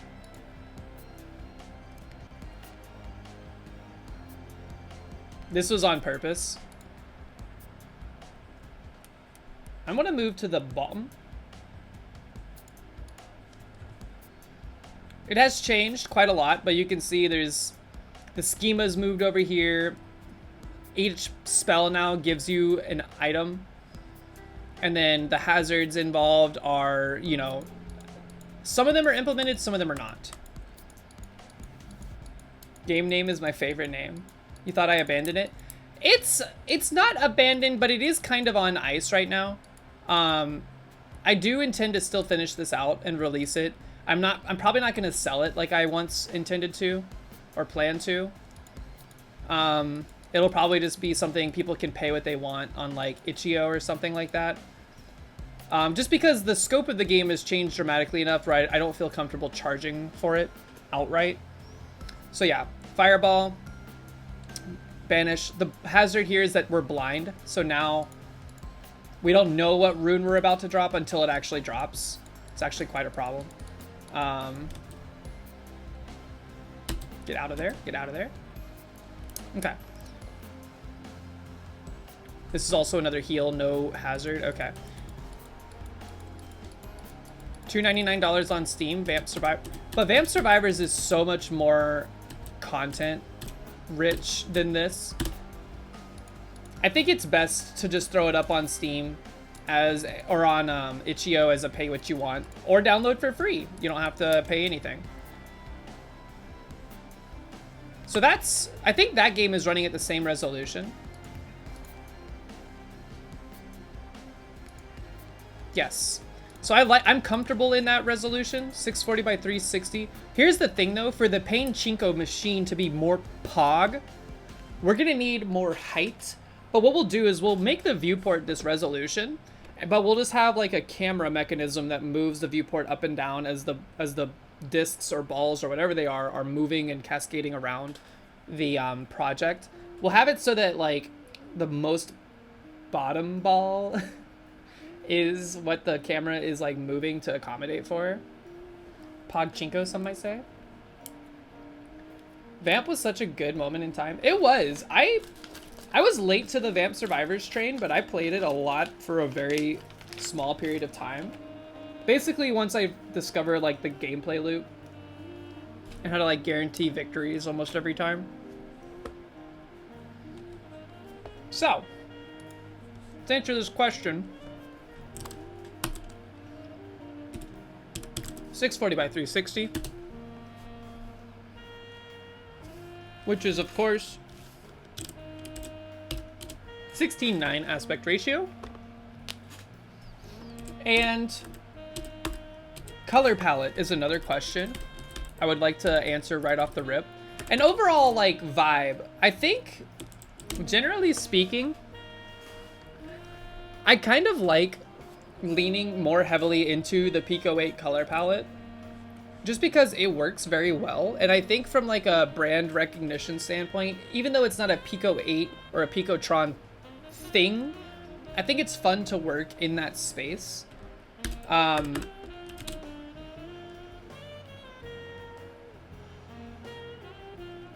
69 aspect ratio.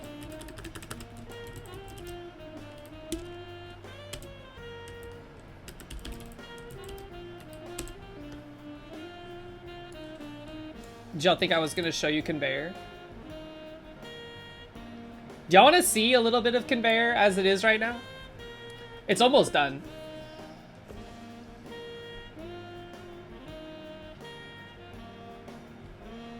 Can y'all hear that? You can't. Okay, you cannot hear what I hear. This is where it is right now.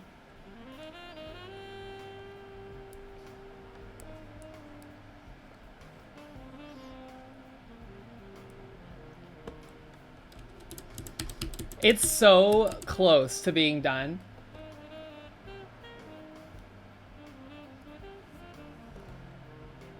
The hardest thing you'll ever do. Flirt. This is not the start of the game, by the way. Should I show you the title screen? Why not? Why not show you the title screen? You're gonna see it soon anyways. I don't know why there's like, I have this like problem where I want things to be mysterious, scoop, and like hidden away.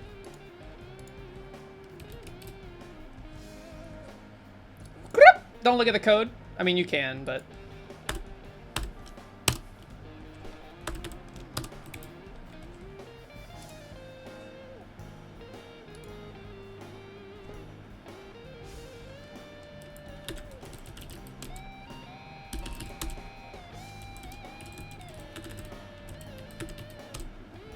This is the title screen.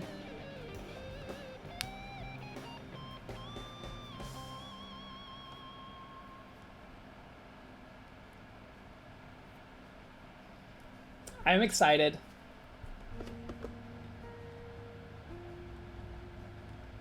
Boink!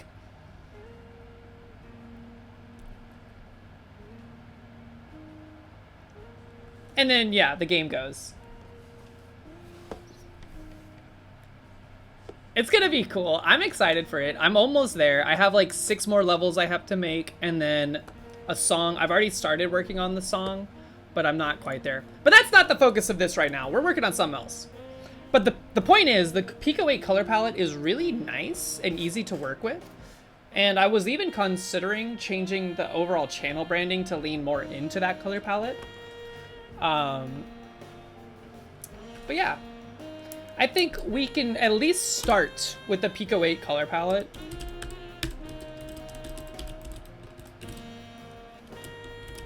And if we want to deviate, we always could. Something else that's nice, sorry, one second. Something else that's nice about it is that 640 by 360, the color palette is already baked into things like Aseprite, which is what I do a lot of pixel art work in. So if I load this, skirt,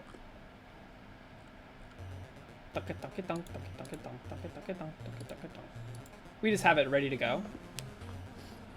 They even have it in the order of the colors, like in terms of their number value, which is cool. Look at those palettes. I didn't make most of these. Most of these are built in. The only one I made is this one, Suicolite. And Meadow. I really like the Meadow's color palette. Even like in this little sneaky peek, I like the way it looks. Is it much to make it support multiple themes so you could have a different color scheme depending on the game? Actually, not really. We would just have to make sure that we design it ahead of time to play nice with some shaders we can make.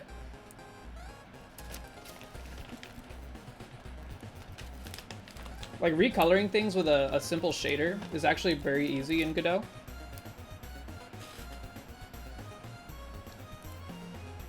We just have to make sure that we're like, okay, this color translated to this color, etc., etc. So I've made this. And this is how we'll mock up stuff. My workflow for these things is very much like get a mock-up going.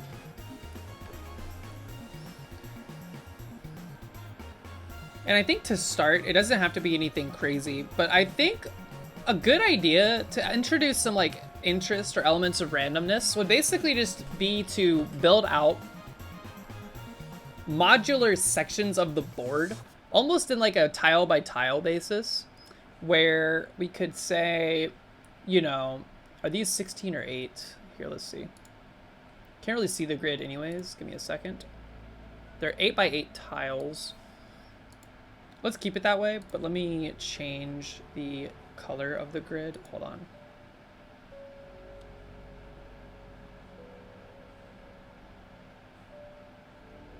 How do I do that again?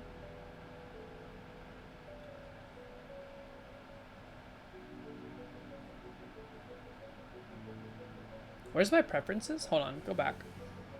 I know you can't see, they're under edit at the very bottom.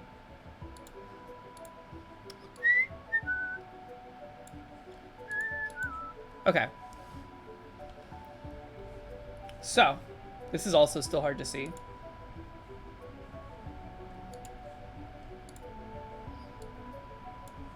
Give me like a more saturated pink. That's fine. I think what we could do is we could basically say, hey, every 32, maybe a bit more, maybe every like 64 pixels, so 8 of these squares, is a row. And these rows can all have like randomized obstacles on them. Some of them might be moving, some of them might just be like interesting patterns for the pegs to be in. And then we just build a board out modularly, like selecting randomly from these different slats. And then the end result is always the same, you know, the cups at the bottom. But starting from the top all the way down to the end point could be randomized. To a certain extent. It's like controlled randomness, you know? I don't want to leave it up to complete random, because then we could just have a board where it's like, oh hey, it's a straight drop to the bottom all the way to the pain cup. 1, 2, 3, 4, 5, 6, 7, 8. Let me see what this would look like. Give me dark blue. This is 64, 63 right here. Okay. It's been a minute since I've worked around in Aseprite. I've been just using like Pico 8's editor. So that's a 64. How many do we get if we do it that way per viewport? 1, 2, 3, 64 would be 128. 127. Skirt. We could just do the math, but visually I want to see how this looks. I'm a very visual person, I think, when it comes to making things.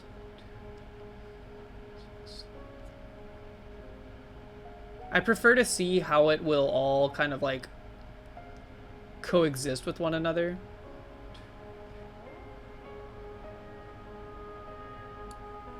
Before kind of getting too deep into like the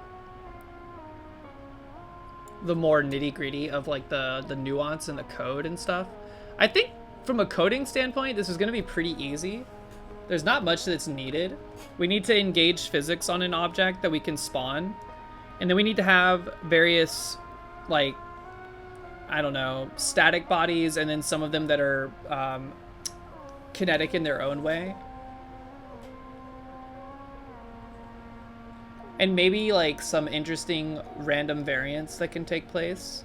Like I think it'd be interesting if like the tiles we dropped could also be randomized. Ew. This is not an even split.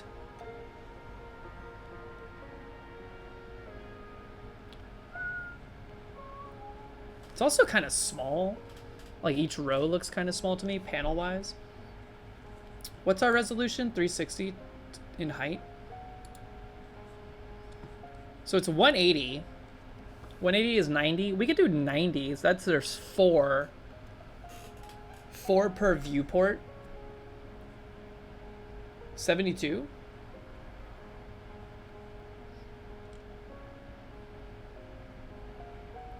Hold on, let me... I'm just gonna make chunks.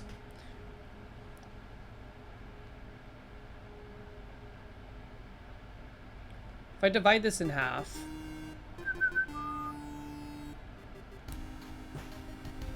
Wait, did I do the math wrong there? I think I did. 360 is 180, and then 90, right? Oh, 180. Give me 180.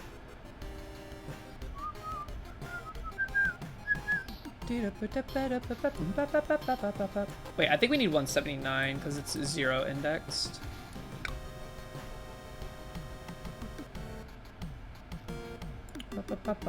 No! I hate that.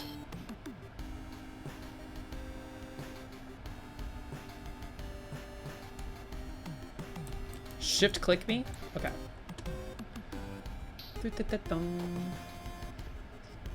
I know we would need halves of this. So that's 90, which would be 0 to 89. Yep.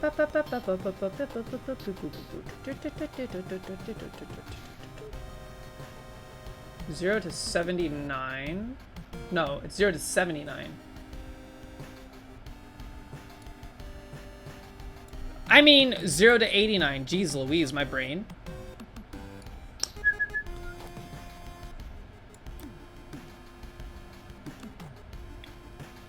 $180 plus another 90 is 270, right?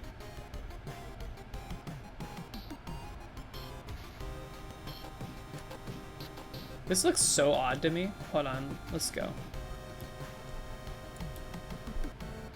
So these would be like the slats. We're talking 80 pixels tall, all the way across the viewport width.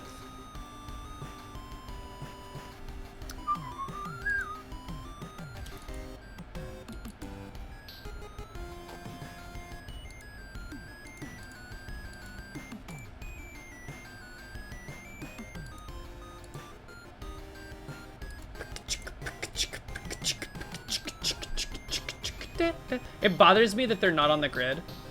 How many 8 pixel tall grids are there in 360?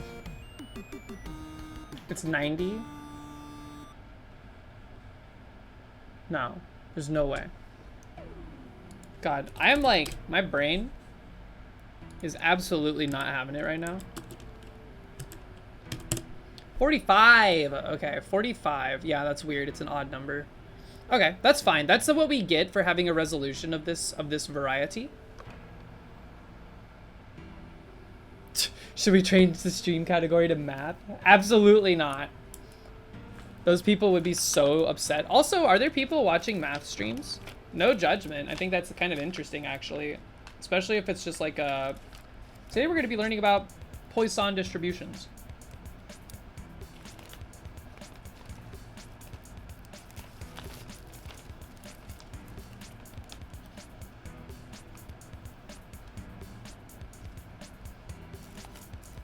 Dude, get on my chopsticks. Dude, okay. This last piece is being such a actual piece. Okay.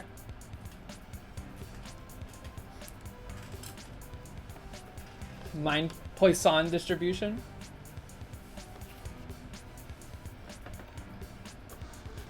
Connell, enjoy your sleep. Have a great rest of your evening. Thank you for hanging out.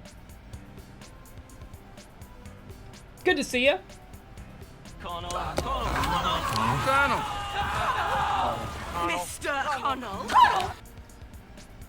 Okay, so we have this in mind. I don't, obviously this is not the color that I would go for this. I think just for the sake of visual clarity. Man, the light gray and the dark gray are so dramatically different in the Pico 8 palette. I'm starting to wonder if confining ourselves to the Pico 8 palette is a good idea, but either way, we'll figure something out. It's not important at this point, is basically what I want to get at. So in the viewport, how big should a tile or a ball be? If we're talking like, you know, I want them to be round. I don't think they should be shaped oddly. Could be interesting, but it could also introduce problems with the physics. So we could have an 8x8 circle making its way downtown, walking fast, etc. We could have 16x16, which is a little bit more bold. I actually kind of, I don't know. 16x16 is a little too large. 8x8 feels a little too small. I guess we could continue to have it be 8x8, but make sure that there's like a trail that makes it easy to see what's going on. Collision, like particle effects, some visual interest, etc., etc. Because this feels too big to me. And this feels like a decent amount of size, but also like, I wonder how big the peg should be in that case. Also, the terminology and verbiage is gonna go wild on this one. I think with that in mind,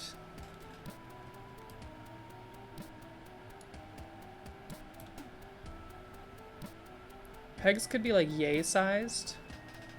Simbera going soundboard crazy right now. The thing to curb soundboard craziness, you have to like lean extra hard into it. I'm not helping my own case here. Actually, yes, I am. You have to lean extra hard into it so that it kind of like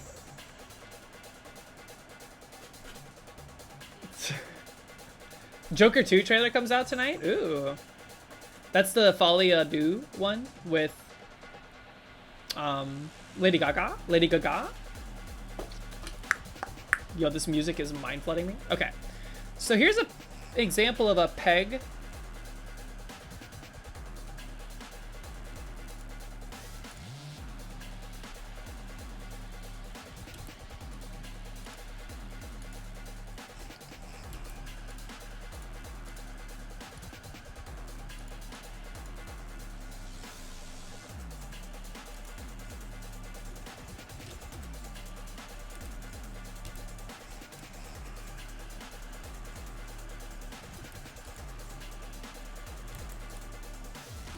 No, undo this, undo this, undo this. I'm just poking around right now. This is giving me an opportunity to do some thinking. Behind the scenes thinking.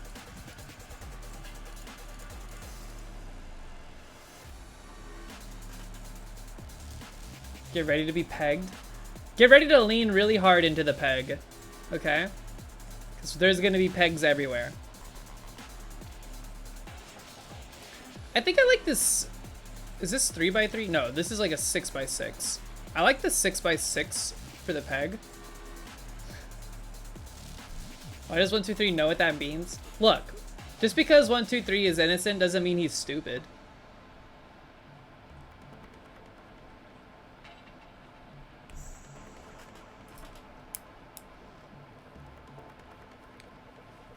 We're all on the internet. We're on the same internet as everyone else.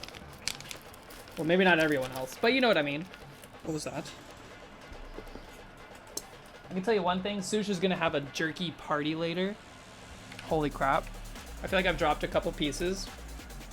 And she's gonna go insano mode when she realizes that there's jerky down there. Okay. I think this is fine. Let's get into Godot. Let's start like scrapping together some stuff real quick. What's going on in the Discord? Why do I have 4 notifications? That's making me nervous. All right, let's close this. We're not closing the meadow, don't you worry, but we will open up a new instance of Godot. I'm gonna create a new project real quick. We're gonna call it Pachinko for lack of a better term. How do you spell it? Is Pachinko P-A-C-H-I-N-K-O?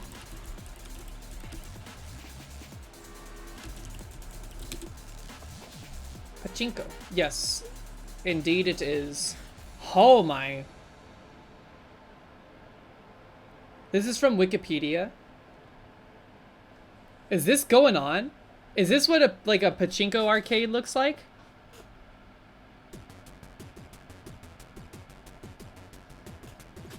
This is like chaos.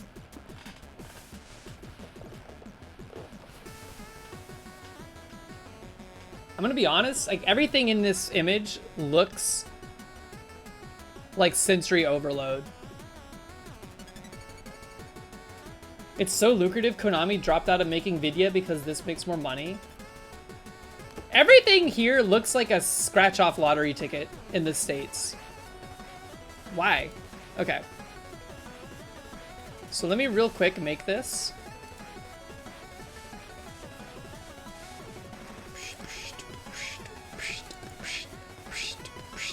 Dude, every time I go into my file organization on this machine, I'm sad. Okay.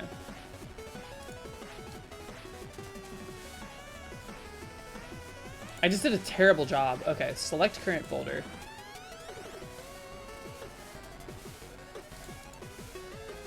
Create and edit this project. Boink! Okay. Here we are. That's just Japan. It's too much. Too much. So, first things first, let's just get a couple of like really simplified assets. Here, let's make our project. Let's organize it a bit. We need assets. We need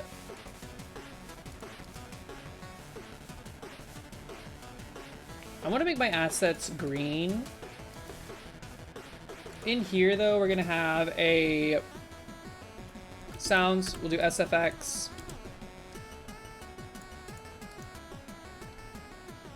Well, new folder, GFX,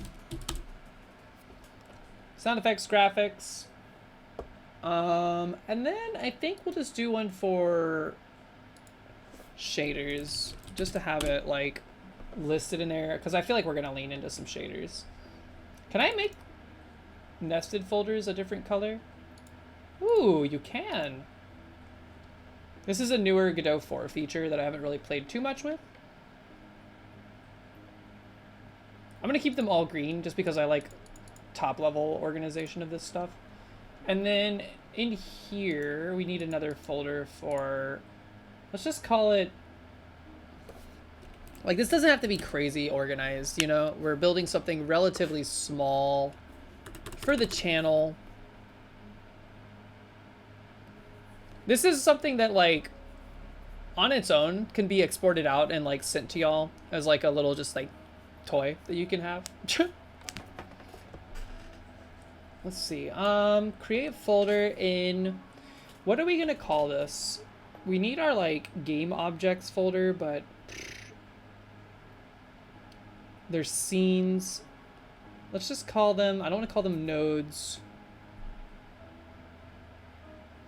What did I call them in the meadow? It's been a minute.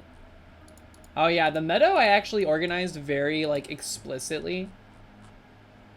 You had scenes, and then scenes were very much just like, boom, cottage. It's got its own script file. It's got its own scene file. Boom, data fetcher. Boom, evolution window. Explosion, grass. Everything was very explicit, and I actually kind of prefer this. Because Suika was organized differently, and it was a little bit more chaotic. Void Borb. This is what every Meadowling looks like prior to their color palette being supplied. This color black is actually not in the Meadow color palette at all. This is just the same outline color for everything. They look so cool. Jet black Borb. What does the other ones look like?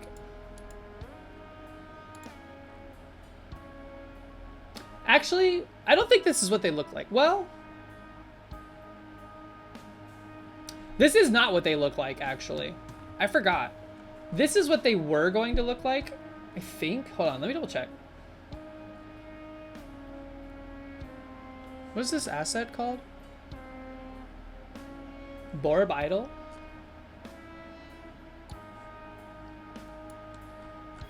Yeah, the others don't look as crazy. They're just like grayscaled. I don't know why this one looks like this, to be honest with you. Because Borb Idol...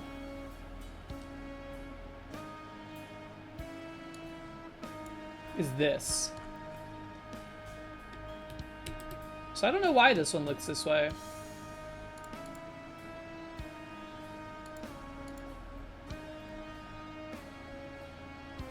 Oh, you know why it looks like this? I forgot.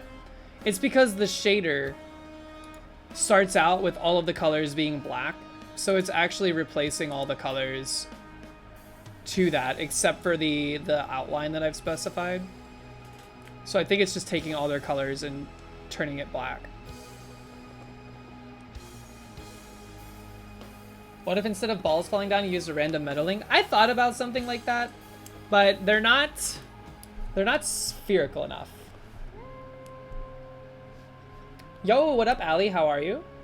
Have fun. Godot is pretty neat. I do love Godot. Gal Gadot is really neat. Let's just call it scenes then. We'll call it scenes. And we'll make it yellow. And it was all yellow. And then we'll have a globals. Because we might end up with one. We might not have one.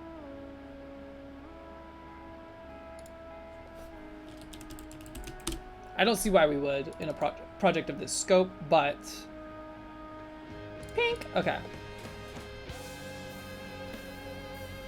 Now, let's go ahead and export out some very simple placeholder assets. Boop.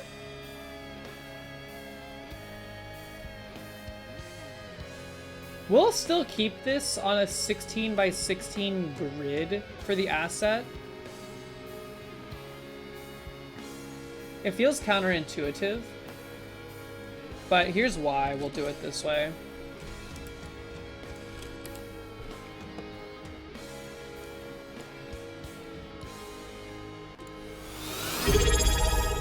Yo, Aramis, what up? Thank you for the raid. What's going on? How is your development proceeding? I hope it's going well.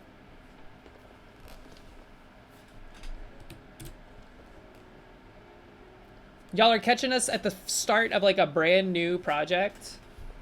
We're doing good. We're in Godot today. We're building a pachinko machine, a painchinko, to get rid of the wheel of pain that we had for the project. So this is going to be an insular little channel toy that's basically going to mimic a plinko or pachinko machine. So we're just getting started, basically. I'm cooking up some like placeholder assets, and we're gonna move them into the project so I can get some collision detection and gravity and stuff figured out. Which, thankfully, is all built in. Fiffit! Thank you for the follow. Welcome in. Also, oh, hold on. Let's see if we can catch your Meadowling wandering in. Rip the rigged wheel. No, the wheel was not rigged enough. That's why it's going away. Dagger, what's up? Thank you for the follow. Aramis, what were you working on today? Studio audience.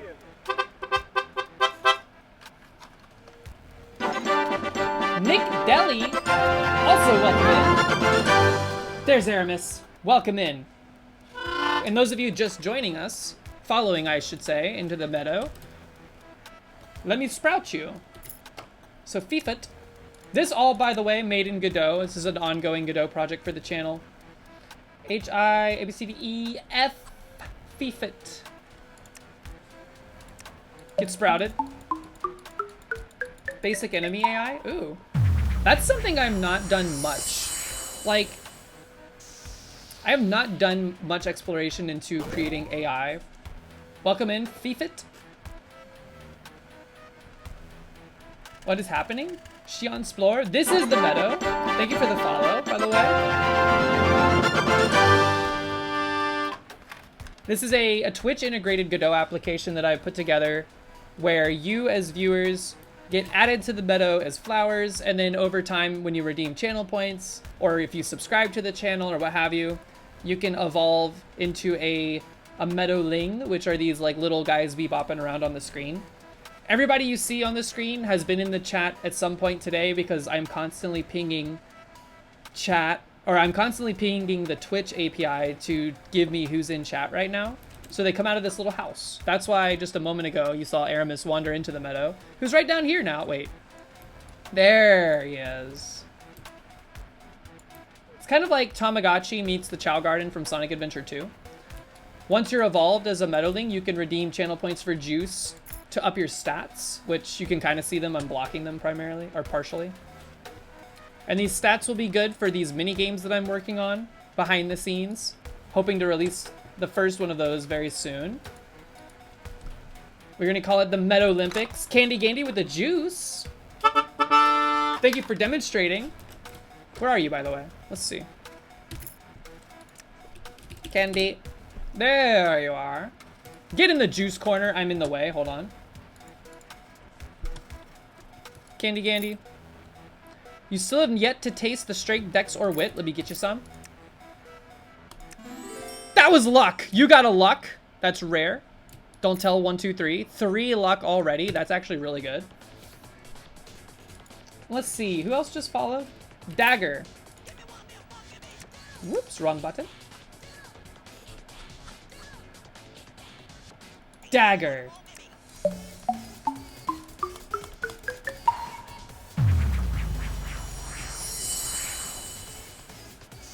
Coming in hot. Holy cow. Watch out. Oh, you almost landed in the playpen. Welcome in, Dagger. Thank you for the follow. Nick Deli. C, D, E, F, G, H, I, J, K, L, M, N. Nick Deli. Get popped. Coming in hot as well. Oh, oh, you did land in it. Dang, welcome in. Some people call this a prison. It's not a prison. Just if I put you in there, you cannot leave until I put you out. Born into prison. It's a punishing system we have here. Shion Splore. Shion, is your name from 358 over 2 days? That was one of my favorite DS games. Shion. Shion Splore. Born in a prison sounds about right.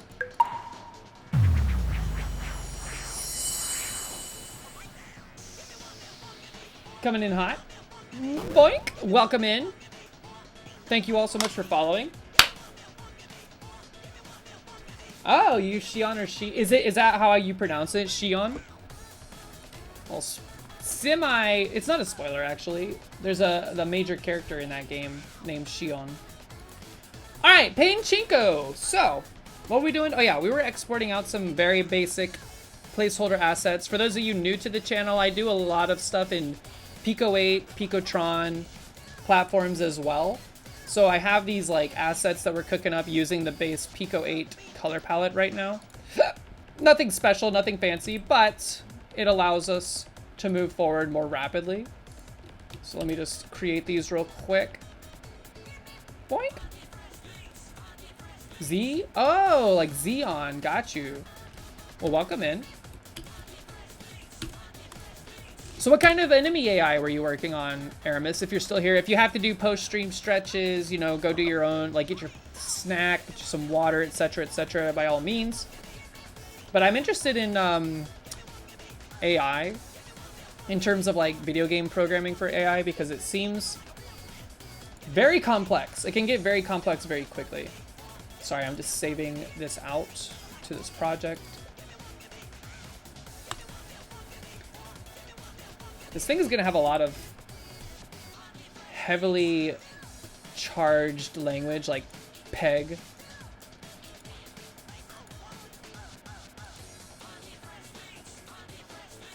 Where is... Oh, there it is.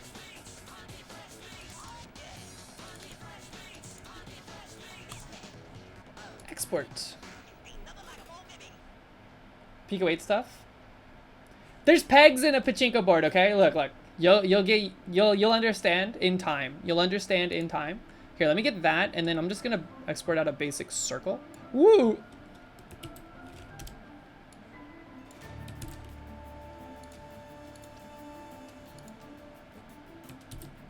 You have to have the pegs, though, so that the balls get rattled.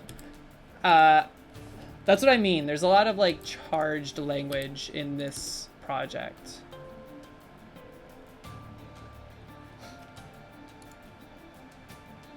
Export as a PNG ball. Sorry, I know you can't see this. I'm just like keeping my my file structure on my personal computer a secret for reasons unknown. Actually, I think it's because I don't want to spoil anything that I have hidden in here. Okay, sweet. So to do this, how should we go about it? We have our assets, very basic, just ball and peg. Pegs come in all shapes and sizes. This is true, and it's not about the size, it's about how you use it. Let's see, I'm gonna do... Should I wrap it in a base node? I'm kind of guilty of doing this quite frequently. I do a lot of like wrapping of nodes in like a base node and then expand on it from there. We're gonna call this a peg. And you know, if we need to, we can change the type of this generic 2D node to be something more specific, but just for the sake of like simplicity. And it's been a little while since I played around in Godot, but it shouldn't take too long to get back into the swing of things. Chat pretending there's not a game literally called Peglin out there that they're fine with. Yeah, and the entire time NL played it, everyone was like, oh yeah, get pegged, get pegged. Oh, we have to change our import settings for this. How do we do that again? Also, I think I just heard a cat knock something over and it scared me. This changed in Godot 4. This like lossless stuff. Or the nearest neighbor stuff. Where was it? Process? No. It's not in the process pane. Canvas item? Filter? Nearest. That's why. Okay. Yeah. That changed it. Like in 3. Whatever, 3.x. It used to be like an import setting up here. I feel like that changed, or maybe it just got reorganized in a way that I'm unfamiliar with. There's a difference between a cute goblin name existing and Zeppelin talking about pegging. I'm not talking about pegging. You're making it about pegging. I'm talking about pegs in a pegboard. All right, let's see. We need just like a static body for this to work. Statique. Yeah, see, this whole thing could have been the parent, but it's not a big deal. Not right now. This is also a relatively small project. I'm not worried. You'll learn if you've watched me develop anything before. I'm not very concerned about optimization when it's like a very quick to smash together thing. We don't need to rename this. Let's give it a shape.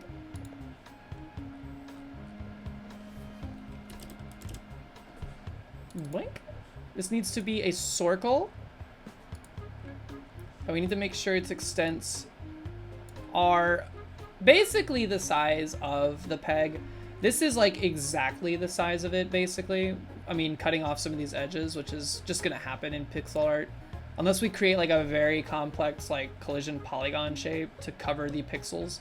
I don't think we need to worry about that. We'll just keep it like this for now. This should functionally work. Sadly, I have to go, but lovely to meet you and can't wait to drop in a future stream. Yeah, of course. Thank you for joining. If you would like to, before you leave, if you're interested in the community Discord, don't scroll up when you get in there, but if you'd like to join, we're talking about stuff all the time in there. We're showing off creative projects, doing a lot of different stuff. But yeah, thanks for stopping by. Have a great rest of your evening, or whatever time it is where you are. Gonna make me reinstall Peggle. I actually never played Peggle. I watched way too much Peggle. I fell victim to the watch too much of it to participate thing. Alright, let's see. This is fine. This is all we need. We can worry about collision layers later. We don't need to necessarily mess with that right now. There's a peg. Let's save it. In scenes. Let's make a new folder for it though. I like to keep them all like separated. Doesn't need a script. Peggle was a certified iTouch classic. Wait, are we all talking about the same thing? Hold on, let me think. I'm talking about that game.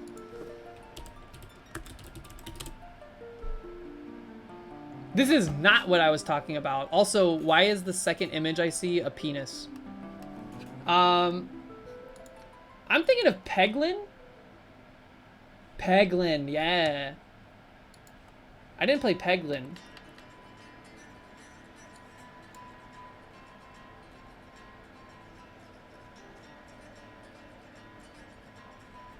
Yo, MajDev, what's up? Why Godot engine? Why Godot engine?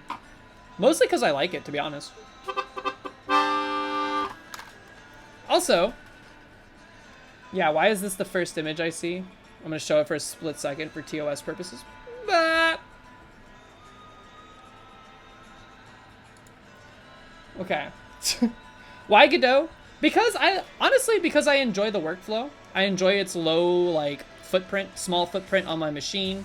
I'm not like I'm not gonna pretend I'm some like super hyper professional dev.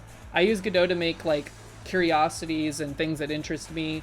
And if they evolve beyond that, then I start to worry about, oh, well, do I need like crazier tools to handle this? You know, do I need something a bit more like low level so that I can get more nitty gritty with it?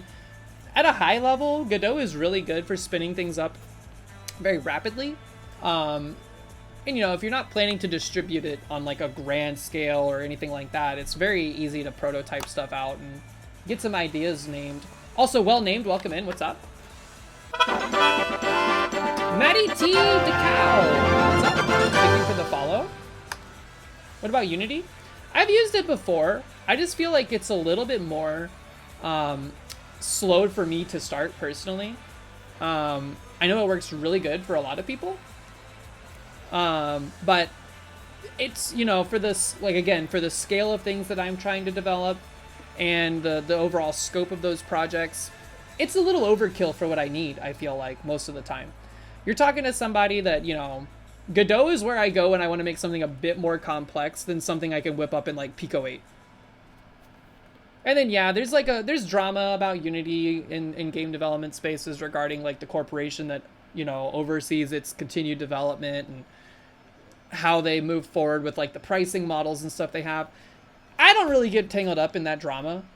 I'm aware of it tangentially, but I don't know the details, and I don't really have an opinion to weigh in on it. I just know that Godot is, like, totally open source. You can crack open Godot. You can make your own version of it if you want. You can submit pull requests to change things to Godot's codebase if you think it's relevant or necessary. And that's basically it. You know, it's got a small footprint. I like it. You meant with technology and speeds? That too. It's kind of like when you install, like, it's like VS Code versus Visual Studio. Visual Studio comes with, like, compilers and a bunch of other stuff for, like, various .NET related languages and what have you. But VS Code is like, hey, I'm just a text editor. You like HTML plus Canvas? Hey, that's cool too. I used to use Phaser. Like, I played around in Phaser for a while. And it was cool. I just think, like, for my purposes, that was also a little slower to, like, bootstrap something pretty quickly. You just hate Unity? Yeah, the workflow is just not for me. You know, some people love it, some people hate it. I personally thought it was, like, way too much overhead to get started on something. Toast Kitten, what up? But yeah, it's just, you know, everybody needs to, like, always keep in mind, I suppose, that these are all just tools, you know? It's not like a an identity hinging point, right? It's not like Godot's part of like my identity or whatever, or like Unity's part of my identity. I just use the tools for the job, right? And for the most part, so far, Godot has met the requirements of the jobs that I am wanting it to do. So I stick with it. If I needed to learn Unity, or if I needed to learn like Unreal, I don't know why, I would be asking myself very sincerely, why am I doing this? Because I feel like I'd be in over my head at that point. But if I had to, I would. That's just kind of the nature of the beast. Ball. Wait, did I not capitalize the other thing? Also, I misspelled this. Peg? It's capitalized. Okay, good. I just forget that it shows up in here like this. Let me add... This is going to be a... Does it need to be... It doesn't need to be kinematic. Kinematic? Kinetic?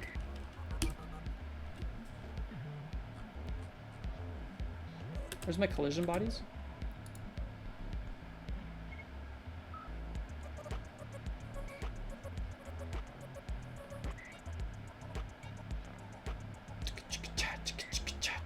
Where's this node that I'm looking for? Excuse me? Brain melter.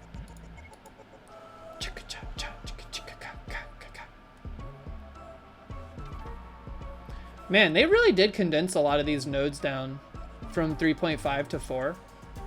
Or 3 point whatever it was, 3.x.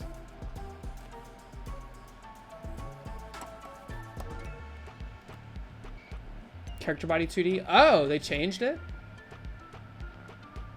I need to just look for the icon, huh? Oh yeah, it's under physics body. That makes sense. But do we need a character body is the question. Hold on, go back to physics body 2D overall. PHY. Because, like, this doesn't need control.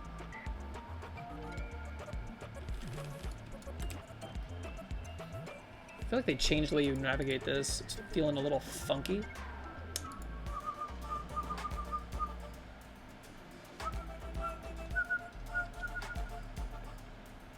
What did they do with the... What? Was it nested under collision object physics body? Rigid body? I think we would just need a rigid body because all we're doing here is dropping this and letting it fall. Mama Lizzie's node list. Yeah, the engine doesn't matter. Just make something, you know. Just, I feel like on certain game development, like subreddits or whatever, there's a lot of like theoretical high-level discussion, and that's fine. You know, there's room for passion in the things that you care about, and you know, discussion is always good too because it brings up a good avenue for learning new things and for bringing up concerns you may have, etc., etc. But generally speaking, I feel like sometimes people lean on it a little too hard as a procrastination tactic. It's like instead of actually making the project they want to make, they are talking about how they would do it. Just do it, man. Just do it. All right. We need to change this extent to be a little bit more in line with the ball itself. I also want the sprite to be on top or rendered underneath this for the sake of visual confirmation. So all we need now is to go back into save this first, move this up, add me a ball,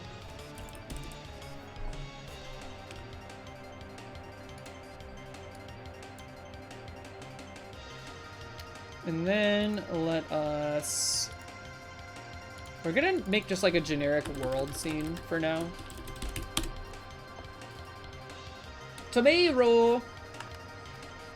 Thank you for the tip, by the way. It's been a minute since we've been poking around in Godot.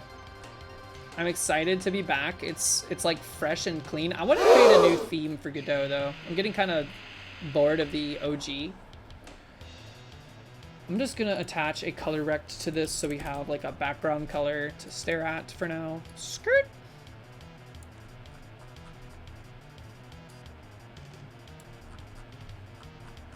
This is obviously way too bright. What is a good background color for this? Let's do like a dark gray, like this blue gray. 313644. 313644.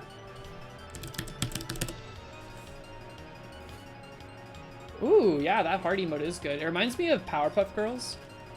All right. Now, let us just take some of these pegs real quick. Oops, wrong button, or wrong folder. Let's instantiate a handful of these. Do we have snapping on here? Hold on, turn on my grid. Okay, yeah, we want these to be like on these like grid center points. We could programmatically do this too, which might actually be easier than just dragging these out right now. We could loop through each of these squares. These are 8x8 squares on the grid.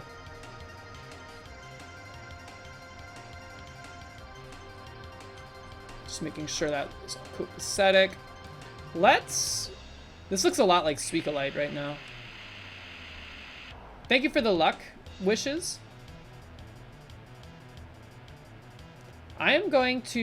we're gonna keep, so this is 0, 0. This would be 8, 8. We'll just loop through. Let's make a script real quick. Hold on, we have to save this world. Let's call it the pegboard.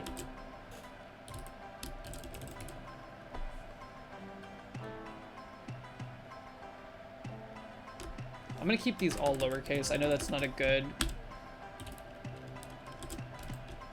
practice, but I'm kind of like stuck in Pico 8 world. No, do not create a folder here. Go up a path. Peg board.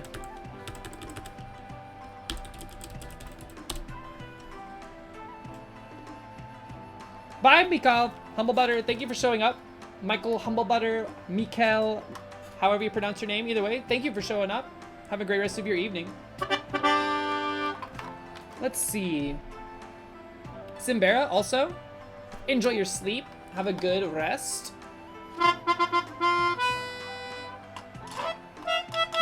Slacks, what's up? How are you? Welcome in. Solve gold indeed, indeed.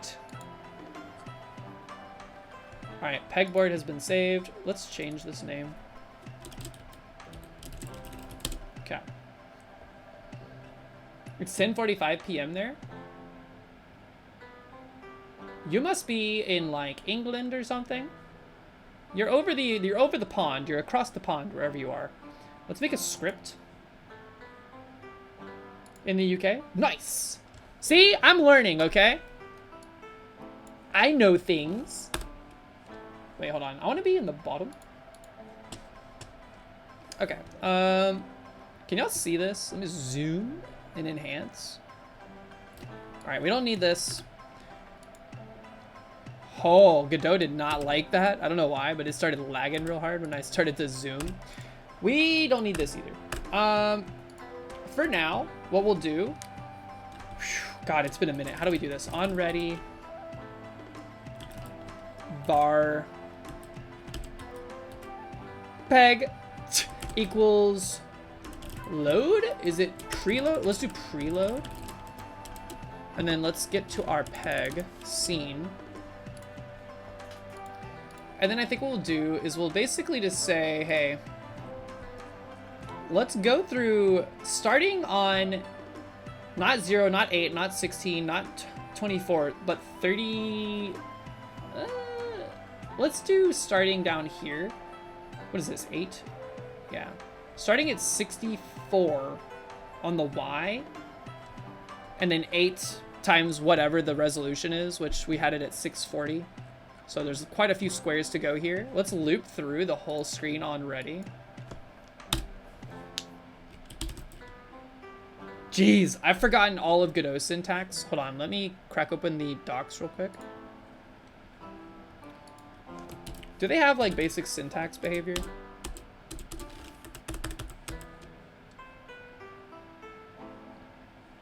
F1. 4.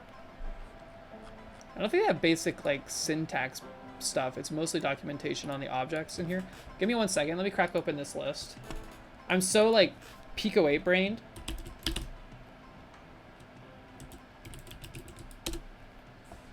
GD script reference is a good resource to have. What are we working on? We're making a pachinko board for the channel that basically, when I fail to complete a challenge, we used to spin a wheel, and the wheel would have like a slice on it that was like, uh-oh, you landed on the punishment slice, so now you have to do this thing you don't want to do.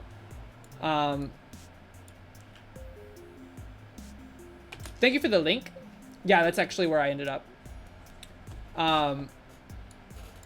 The idea now is to replace it with a pachinko style machine that has like little balls that fall down, and if they land in the cup of punishment, then I have to do the punishment. This will just allow us to be a little bit more deliberate with some of the stuff that goes on in that. Sorry, I'm just scrolling through some docs, language. Give me my iterators, please. Where are you? Yes, yes, yes, yes, yes, yes, yes, yes, yes, yes.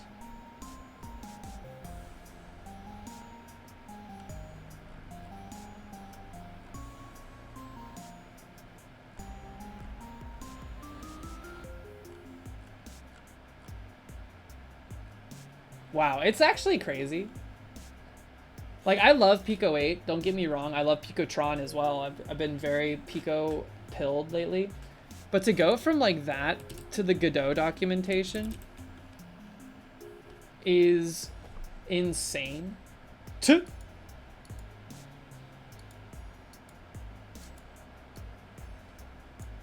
Aha, okay, here's what I want. Okay, we can just do X in range, or for I in range.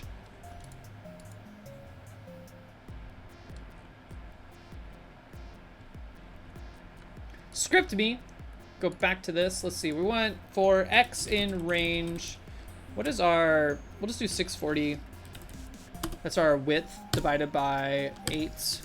Because I... What is that? 80? Just right off the rip. And then in here... For Y in range...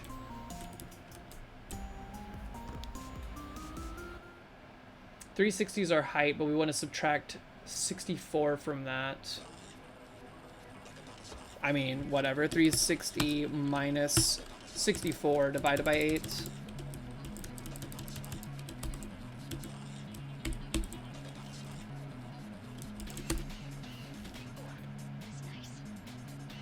Wow, we don't even have to have like... I'm like instinctively wanting to do like this. And welcome home. How you doing? Let's see, so now that we have these, I want to just basically flip a coin and say, if this coin equals this value, let's spawn a peg at that point. So, to do that, here, get rid of this.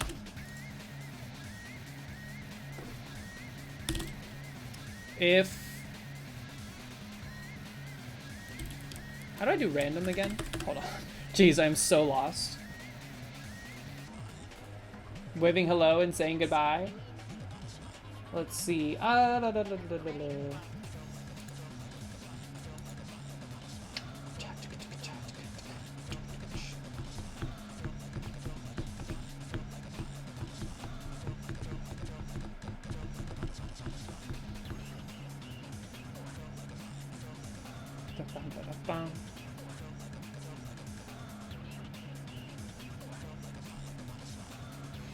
What are you eating? What's your dinner? I like how when I said that, my cat like looked over at me like, ah! I'm not in trouble, I'm not doing anything. Because usually if I say that phrase and I'm looking in their direction, they're like, I'm in trouble.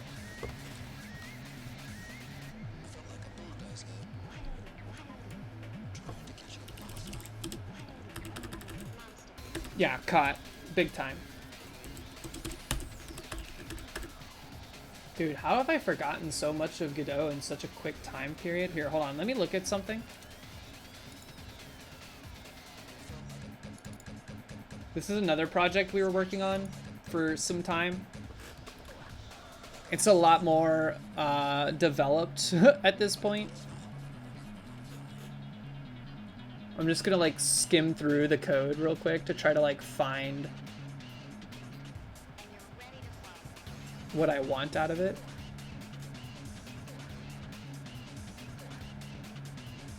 For those of you that wanted to see this, this is a Suika inspired game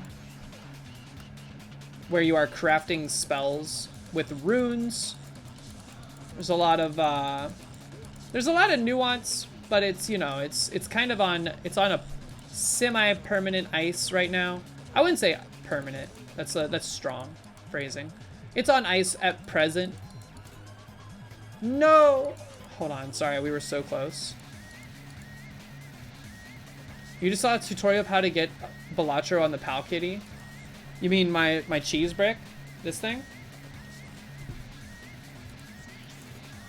I wonder how well it would run. Because I feel like there's a lot of like high-level computation go- Dang it. Stop! Oh. What? Oh, it did change. We're on Fireball now. I forgot this is how it works now. Okay. But anyways, that's what this project was. Let me look at... Pick random? Okay, so that's how you pick a random from an array. That's fine.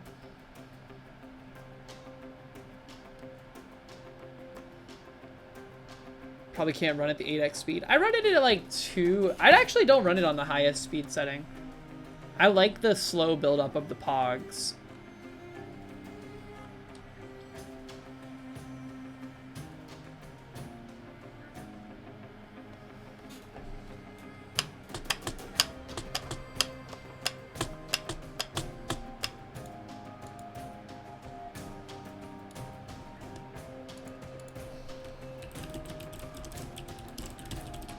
Alright, this is gonna be like riding a bike. Give me a second. Randy!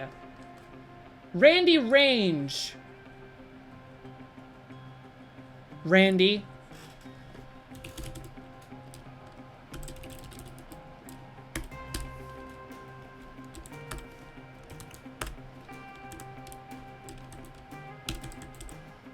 Is Zero Falsy in Godot?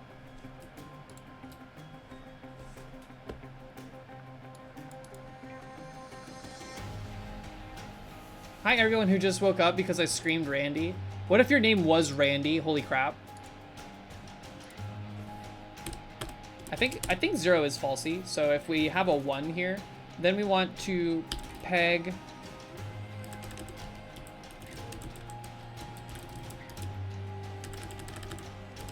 peg.instantiate, I think is how we would do this instead. Instantiate. We want p.position.y or x to equal x currently.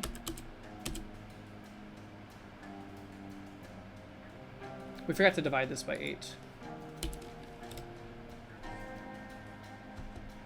And I think we want to multiply this by 8 once it translates. Because we're basically looping through 8 incremented values. Yeah, and we want to multiply it. Are we making a pachinko? We are making Painchinko! Del with 1, yes. It's not necessarily a game as much as it is just going to be like a toy that we use for the channel. Because we do this thing around here called the Wheel of Pain, or we used to. This is going to replace the Wheel of Pain, where instead of spinning a wheel to find a punishment we have to do, we're going to drop balls into a pachinko machine. And if it lands in the punishment square, yes. Yes.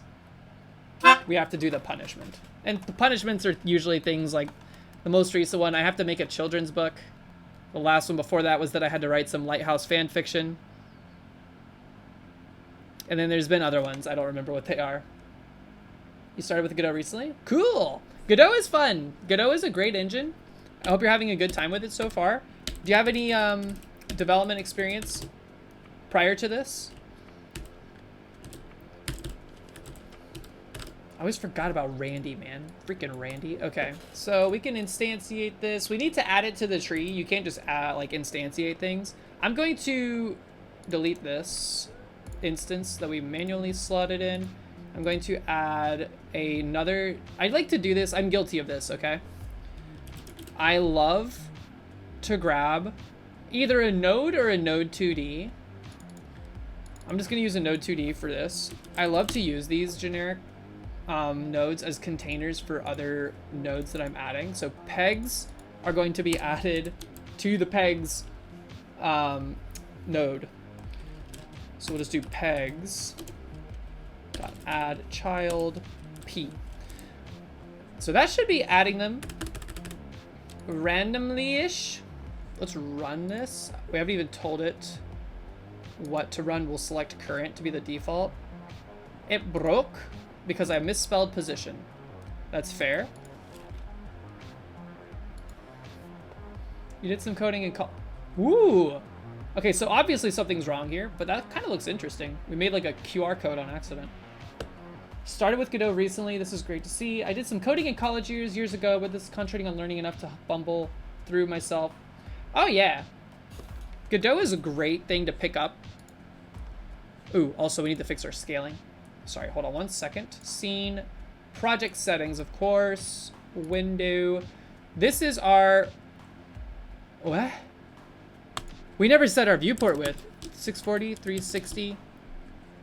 And then I think for, what is it? Advanced settings. The width override is what it shows up when you run it, but you need to make sure you scale those graphics up. So I'm gonna do this as, let's just do, we know it's 16:9 aspect ratio. I'm gonna see if 1600:900 looks fine for streaming at the very least. We're going to stretch mode canvas items. I can never remember which one of these we need to do, but we want to keep the aspect ratio. I think if you select canvas items, one of them does this thing where it forces pixel art to stay on a grid. So if you're rotating an asset you've made that is of like pixel art, it doesn't rotate it in a way that like breaks that pixel. Like it allows you to have like diagonal, like diamond shaped pixels. If you don't have that setting, it basically forces them onto a square grid.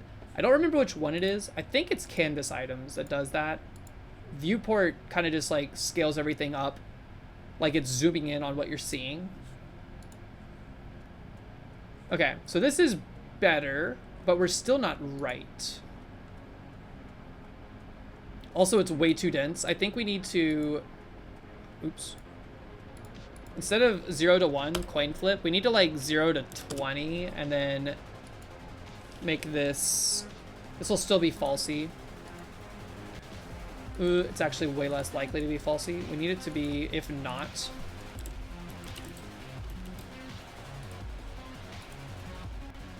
Time for bed here. Slacks, enjoy the rest of your evening. Thank you for stopping by. I hope you have a good one. Queen Hydralyn, welcome in. What's up? How are you? Yo, it's first time chat from a sub. How you doing? Slacks, thank you for the follow as well. So why are we off kilter, by the way? Here, let's look at some of these that we've instantiated. Whoops. Remote, pegboard, pegs. Position is 0, 0. 0, 144. Oh, is this starting at 0? It does start at 0. Why wouldn't it start at 0? Okay, so we need to make sure that this is plus 8 to start with, I think. Or we can plus 8 down here.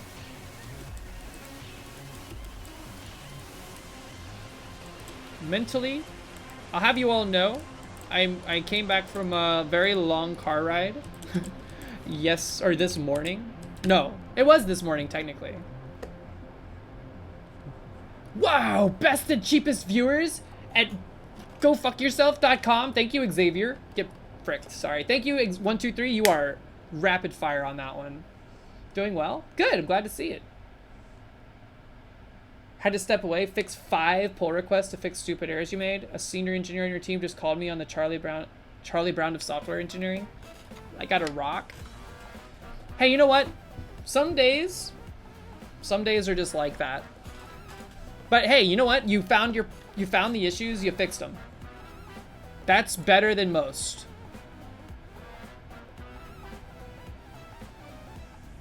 Okay, so this is... Now it's like, we need to do the same to the borders.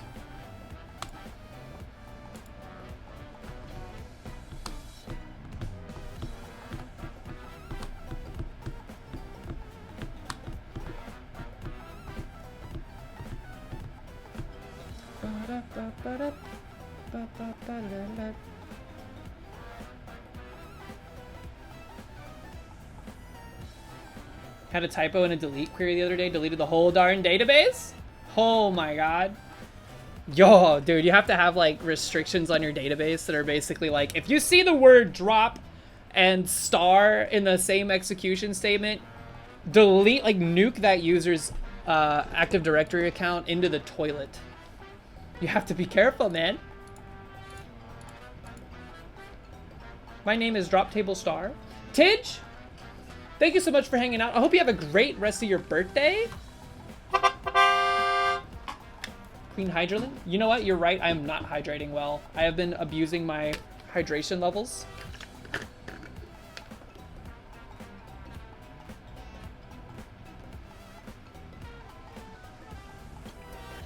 Always have a wear clause. Always have a wear clause. Rolling back databases is so annoying, like restoring from backup. Okay, luckily I don't have to deal with that. When that happens, Average Atlas, unfortunately, is the one that needs to deal with it, or tends to deal with it. We're not gonna Galaxy Brain this too hard. We're not gonna be randomizing the position of these pegs in the long term, so let's just get it so that it's creating these. But why is this being weird? Oh, it needs to be plus 64. Now we should have some space at the top. What? No? Never mind. Oh, it's because it's still starting at 0, dude. It's still starting at 0, dude. No, it needs to be minus 64. And then these need to be plus 60. That's not what we want. Unless it is what we want. Okay, that's better. This is fine. For now, all I wanted to do was like populate the board with some pegs randomly. And then I also want way less of them. Let's do like out of 50. It's actually crazy how often 0 shows up. Boom. They had a wear clause. It was just a really bad wear clause. Oof. Wear clause like werewolf clause. Gotta go now. Thank you, Maddie T to Cow. Thank you for showing up. Have a great rest of your evening. All right, so now that we have these, I'm just gonna spawn a ball. The Cube Miser. Yo, what up? Rare to see a camel case name on Twitch. Welcome in. Me when I get bit by Father Christmas. Wear clause. Yo, you just wrote the next holiday film. Holiday horror film that's going to be opening on Christmas Day. There's gotta be a movie like that already with that title, Wear Clause. We need in our update function an input listener. How does this work again? Delta. We can underscore this. Man, it's been so long. Okay, this is our built-in. Ouch. We're gonna get an input listener. We also need to, real quick, do the same thing here, but for the ball. Ball. Delicious Chicken, what up? How you doing? Welcome in. Ball. Ball. Frick it, we ball. It's kind of... Godot uses its own special made-up programming language, yes. It uses, yeah, it's using GD script, which is syntactically similar to Python, but they're on very different low levels. Like, you know, this is abstraction of like some more complicated C code, I believe, C++ perhaps. I don't actually know. All I know is that GD script is it's proprietary. It is a very well put together language to interface with the engine. It is interpreted, but you can have static typing. Crispy as always. How am I? I'm doing pretty good. Doing chill. Like, I had the day off. We traveled a bunch yesterday. We came back from Indiana to see the eclipse. Got home at like 1-ish in the morning. Fell asleep. Woke up. Got on stream. And now we're here. I'm glad I took today off.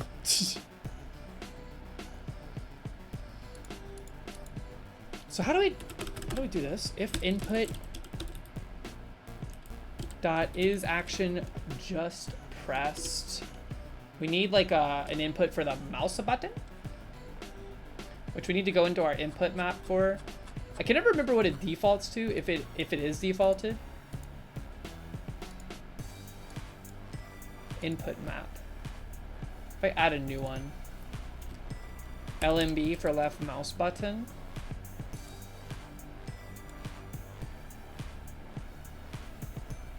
All these are keyboard. Doo-doo-doo-doo. Doo-doo-doo-doo. All right, LMB.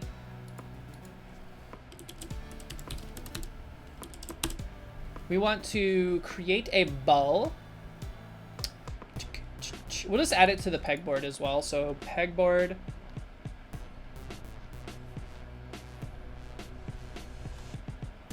Have you done much in Unity? You'd probably be great at it since you wear glasses. You know, because you see sharp. No, I have not done much in Unity. I have played around in C# for like utility scripts at work and whatnot, but primarily I don't use C. But good pun, good pun. You can use C# in Godot too. I know you were just trying to make a joke and now I'm being weird by going into it too much, but you can use C# in Godot as well. Varb equals ball.instantiate. And then we are going to set its position. Actually, how do we get the event? We need the event of this. Is there a way to get that? Or should I just do this? How did I do this in Suica? Because I know there's like a... In here I had an input, like the built-in input, this. And then we checked if it was the mouse button, and this event object gives you the position of the mouse, which is valuable. I'm actually just gonna steal this and we'll trim from it what we want. We can get rid of the update function in this case. So input event is mouse button, and not event is press, so not holding down the mouse button. And it is mouse button left and can click. We'll get rid of this conditional because it's irrelevant right now. We want the X position of the button click. Let's also grab the Y. In Suica, I wasn't concerned with the Y. And then if we don't need this boundary stuff, we actually don't need any of this. Let's get rid of that.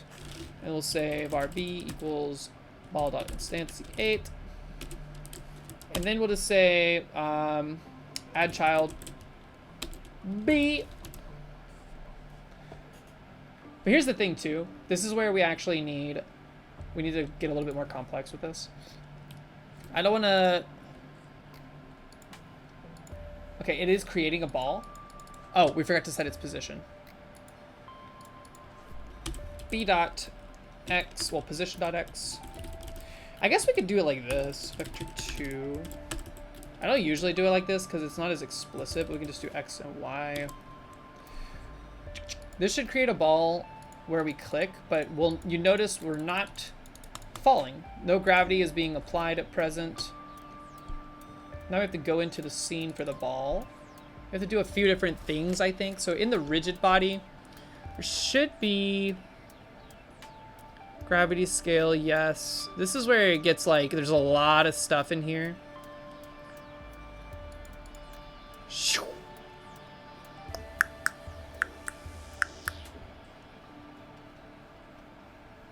I wonder if it's behaving this way because of, here, hold on, let me look at something.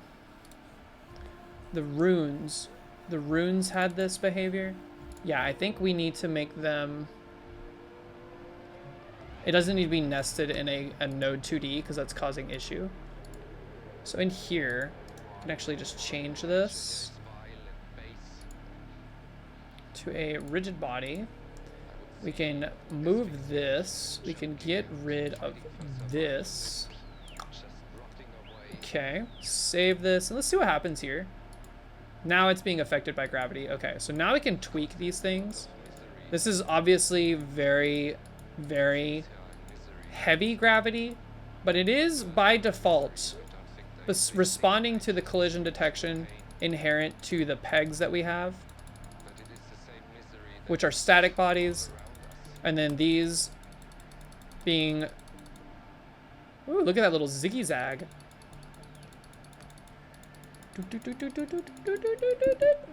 This is also a good opportunity for us to determine whether or not the rotation of the viewport is in. Okay, I think we have the weird one. Let's go back. Let's do canvas items scaling. I think that's what we want. It's basically, yeah, it's not true pixel art if you have like a pixel art asset that can freely rotate on its, like, you know, on whatever axis really, and then the pixels also rotate with it. The viewport one was actually just keeping that stuck on a pixel grid, I think. Unless I'm misinterpreting what I'm seeing here. Hold on. This is a rather small.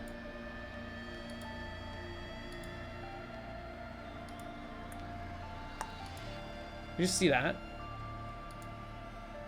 Okay, it collided. How quickly did we whip this up? We built this in the past, like, hour or so.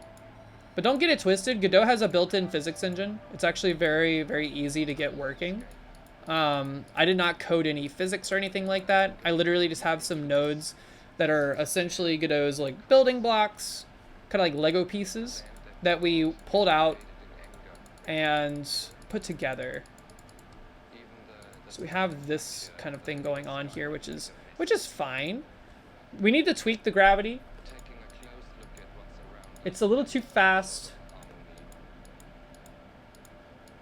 And it's a little too, like, strong, I think. So to do that, this is where we, like, can mess around with all these properties in this window right here. We can change the mass. We can also change the gravity scale. Let's do, like, so to be extremely, like, let's go to, like, some extremes here to determine what's going on. You remember what it was doing at 1? If we change this to 100, let's see what happens. My expectation is that the ball is going to fall extremely violently. No! Okay, that works counter to my interpretation of what's going on there. Perhaps it just means that, here, let's hover over it. Multiplies the gravity applied to the body. The body's gravity is calculated from the default gravity value in project settings physics 2D. Okay, so we can change the physics under project settings in general. I wonder why the scale doesn't matter that much. That's interesting. The mass is the body's mass, so we can make it way less. We could do like 0.2 kilograms. It's interesting that it defaults to kilograms. I wonder if we could change that. But let's put this back on 1.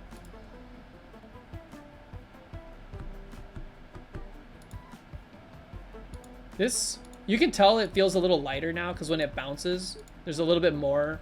It's like a little bit more like a ping pong ball. I wonder if we went really small with this. 0.002. Okay, it defaults to 0.01 when you get to those levels, but it seems a little bit better. It's also like weirdly framey on my side. It doesn't look very smooth, but that could just be a some rendering issues we can sort out later. Let's see. Let's mass distribution, deactivation. We need to make sure that we're getting rid of the balls. Let's go ahead and let's get this out of the way. Ball, we're going to attach a script to you. For now, all we're going to do is we're basically going to say every frame on, what's it called? Physics process? Oh, there wasn't even a delta. We're gonna void, obviously, here. We're just going to spell function correct first. We're going to the vet. Yes. We're all getting neutered. Is it func? God, see, this is my Pico 8 stuff getting in the way again. Func physics process. Every physics frame, we're just gonna check if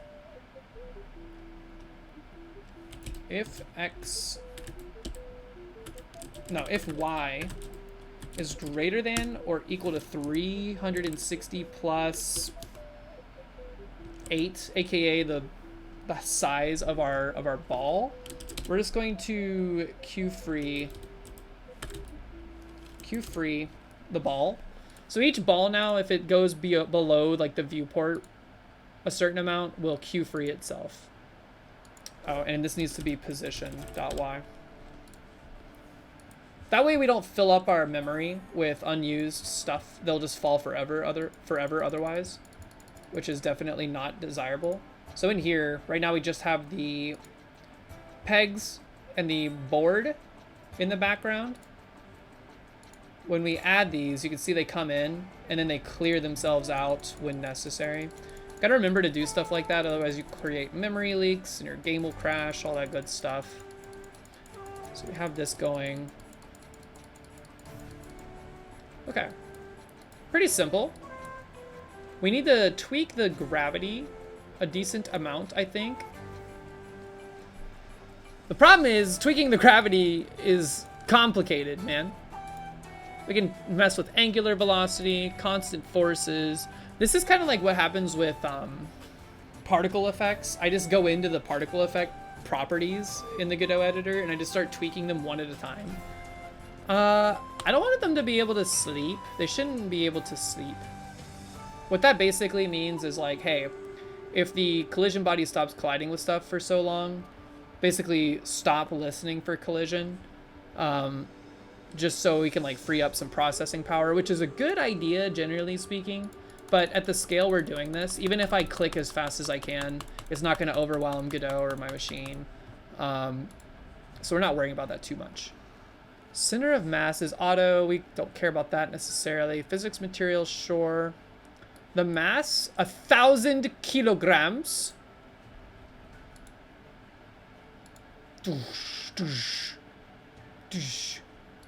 Gravity scale at 1 doesn't seem to do much. What about like 0.1? We already changed it to be lighter. Never mind. There, that's a much slower fall. We also need to make sure we prevent this from happening. If two circles land like perfectly and they're heavy enough, they're gonna like perfectly balance. We can like introduce some spin. This is kind of like an evolution of Suica.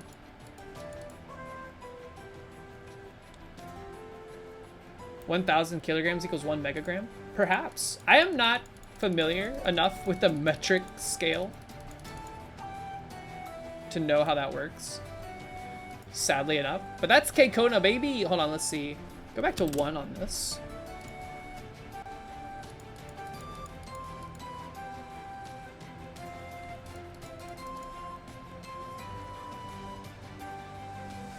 This is obviously too light from a gravity's perspective. 0.25 instead of 0.1. I want them to bounce. I want it to bounce. How do we make it bounce? That's the good question. That's something we need to research. We also should probably look into like how the acceleration of the gravity works.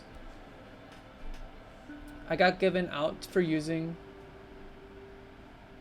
megagram on an engineering test. They traditionally prefer you use ton. Interesting. 1,000 kilograms is a ton? Really? Is that the same? Like, is a metric ton different from a ton that's like 2,000 pounds? Or is that like a convergence point?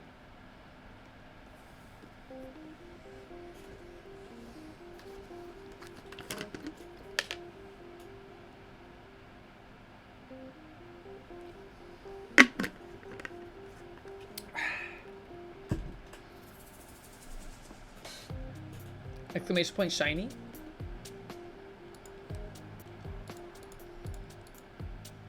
Very simple collision stuff here. How do we make something bounce? I want to see how we bounce it.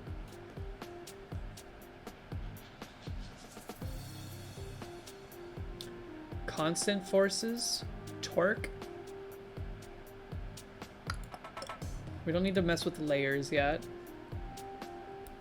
Live react to spiced Coke Zero because you're back from Target. What's a spiced Coke Zero?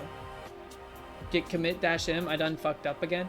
Dude, Tyler, my commit messages at work sometimes are so funny to go back through because it's like the first message is like highly detailed, and then like the second message is like, oops, fixed issue with push before this issue, and then it's like, ah, that created another problem, fixed it, and then it just keeps going like, oh god, what is happening? Please, final push, I swear, actually final push for real.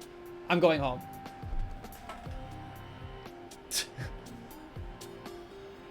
Sorry, wrong chat. Lol. Coke with some spice, like in a candle and raspberry. What? There's spice in the food? What's in the box? Pain. Reminds you of raspberry dark chocolate. That sounds kind of good. All right, hold on.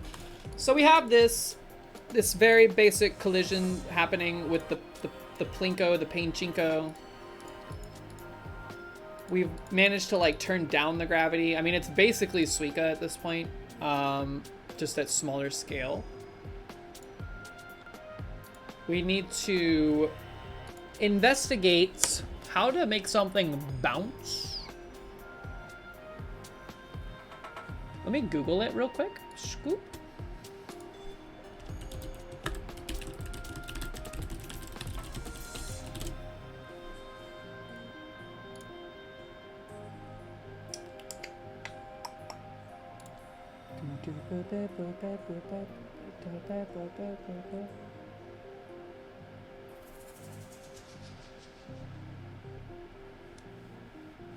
Here, let me make a more specific Google search.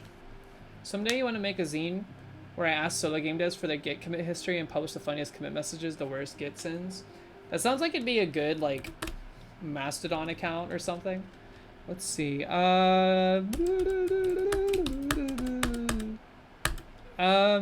What was I looking for? Oh, yeah. What do you call it again?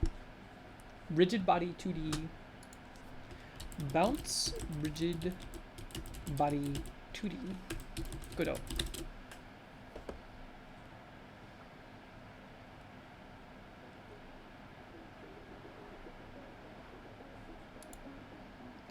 Dun dun dun dun dun. Give your rigid body a physics material override that has a bounce value of 1? A physics material? Mama Lizzie's physics material? How does this work? What do you have? Bounce! Cue the System of a Down song. Give me maximum bounce. Let's see what happens. Ooh, boing. Oh, I like it. Maximum bounce. Oh my god, it's so bouncy.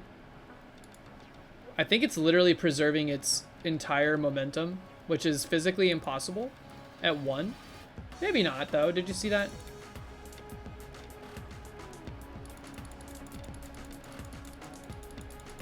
It's just that easy, man. Godot is so good right out of the box.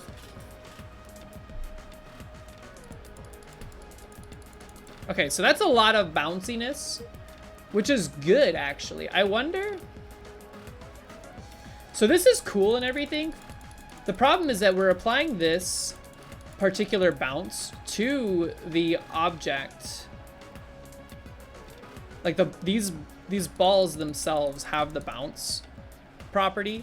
What I would like to see is not only would the balls themselves have a bouncy property, but we can affect how much they bounce off of certain surfaces.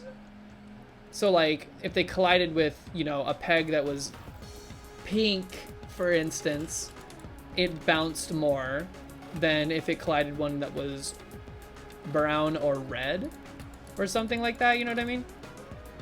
Kind of like how in a pinball machine, some of the surfaces you collide with will like purposefully nudge the ball away farther rather than, you know, just bouncing off the wall or something. So I wonder how you could do that without messing with what's going on in here. Basically keep a constant value on the ball. So like 0.5 here would, you know, reduce some of that bounciness, but still maintain a level of it. But then you could like essentially have like an additive amount of bounce based on what's going on in the collision. I suppose at the very moment of collision, with an object, you could trigger something to be like, hey, give me your bounce value, give me this thing's bounce value, add them together, let's exert that force. But I don't know. Let's use friction. Body's friction values range from 0 frictionless. So if this is 0 and this bounces, it should just go off into outer space. Doink? No?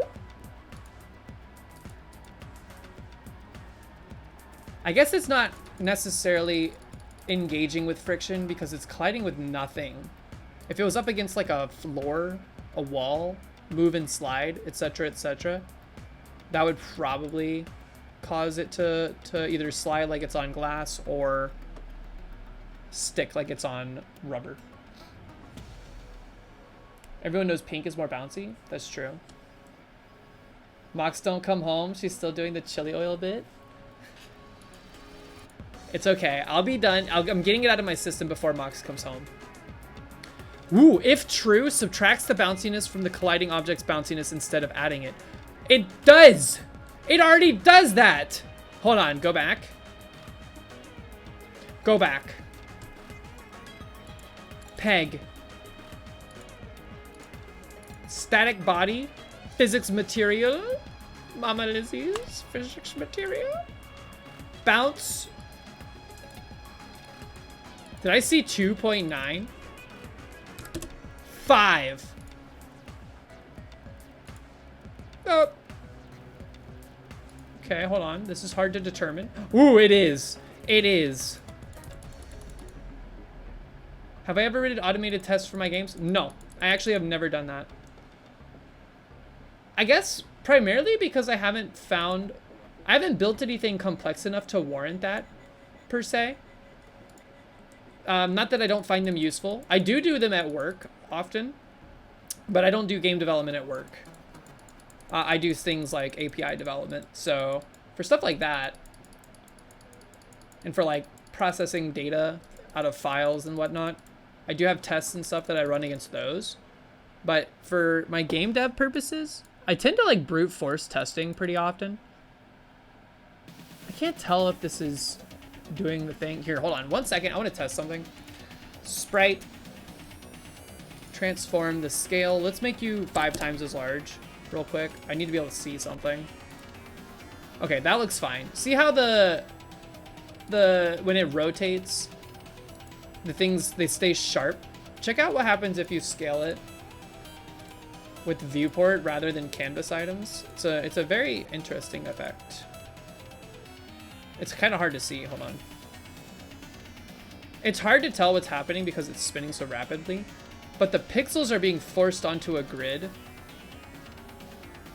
So it makes like very fuzzy corners and whatnot. It's an interesting visual. You probably can't see it as well on the stream. But we want to make sure we keep this on canvas items for now.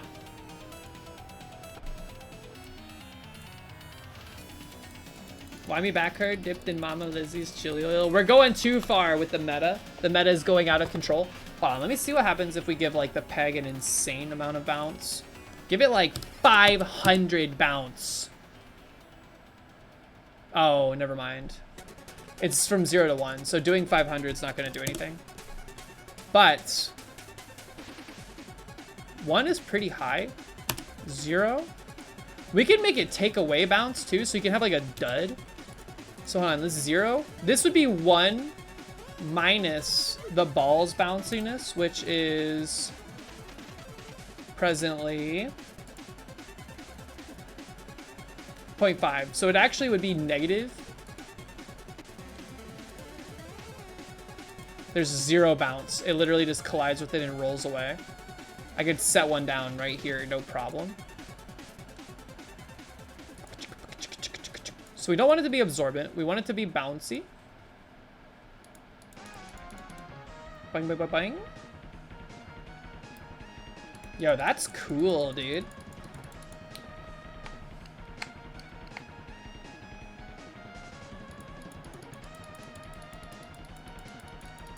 Chili oil receptacle. Mama Lizzie's chili oil. I don't think Mox hates it as much as I let on.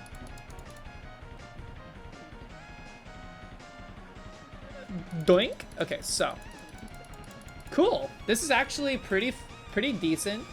Obviously, there's a lot of design work that needs to go into like the actual panels of the pachinko, the camera tracking of the orbs or balls or discs, whatever you want to call them, spheres. Whoop! For sure, I want to make it much more visually interesting. I want like collision particle effects. I want like tracking effects for these as they move along. I would also like to shape it so that it's not just like a flat screen. Because like one of the things I was noticing in the pachinko images that we were seeing is that they have like, there's a lot of like interesting shapes involved in these. Like they're not just like squares, you know, there's a lot of different stuff going on in them. Some of them are circular, some of them are like ovular. Ovular? Is ovular a word you can use to describe something that's oval-esque? It doesn't sound right.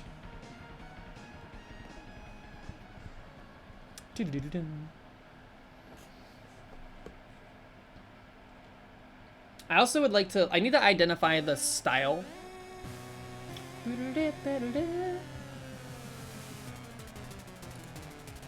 Most of them are circular.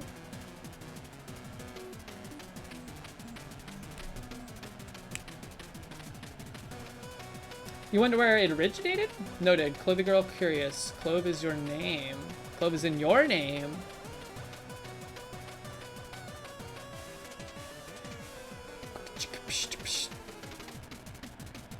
Alphonse? No, yes. These are pretty. Like some of these are really pretty, aren't they? Like look at this. So these are like hugely popular in Japan. I'm gonna be honest, I don't really know much about a pachinko machine. I know that like at conventions in Atlanta that happen, there's like gaming sections, and there are entire gaming sections that are just pachinko machines like this. I think I need to make like I need to like zoom out. I want to design something cute. Maybe we can make it Meadow themed. Like I'm seeing things with like flowers in the back. Like this is really, like there's little ducks and stuff. That's cute, man.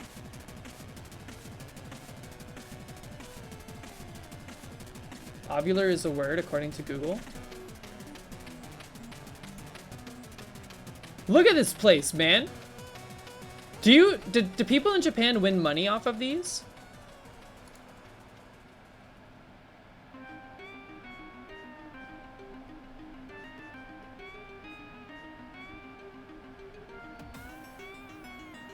What is this?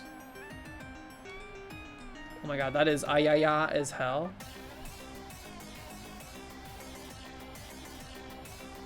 Yes, people win money. So it's like a slot machine, right? Ooh, this one's fancy. I'm gonna have to watch a bunch of this. I wanna watch. Are there like 24-hour pachinko machines on Twitch?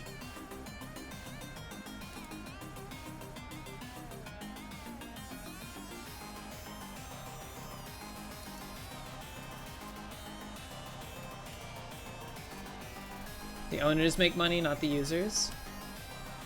Right. I mean, same thing goes for any like casino game, basically. I wonder what makes them so popular in Japan. Like, look at this, dude. Hold on a minute.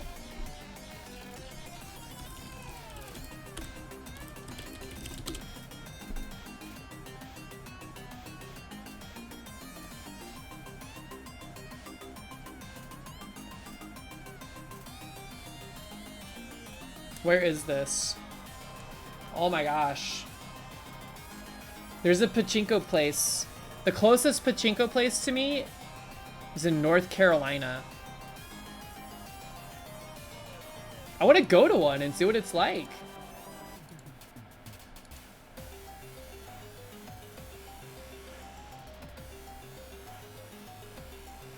Is this an untapped market in the United States?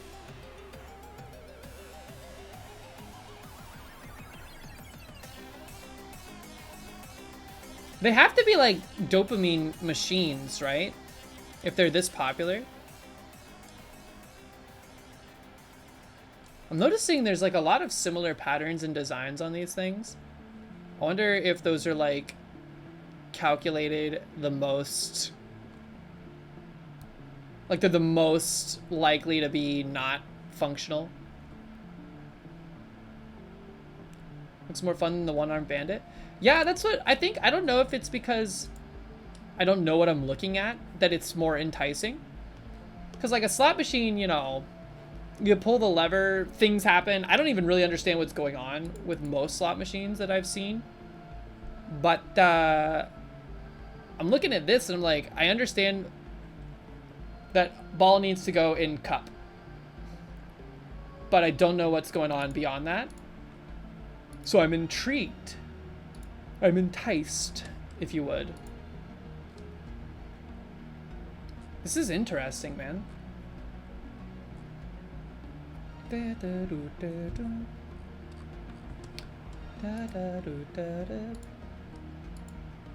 Sorry, I'm just doing some Googling real quick.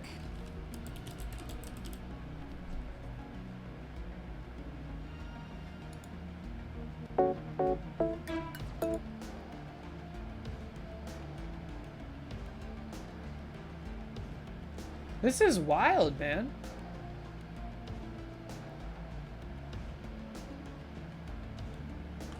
Huh. Is pachinko illegal?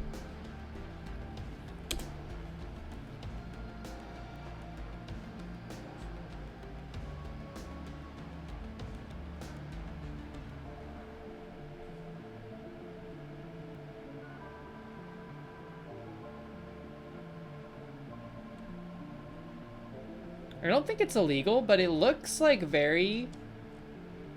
Like, I was expecting there to be like an obscene amount of pachinko simulation machines on Steam. I see like 2, if even. Which is why I'm like, this has to be illegal. It's gambling.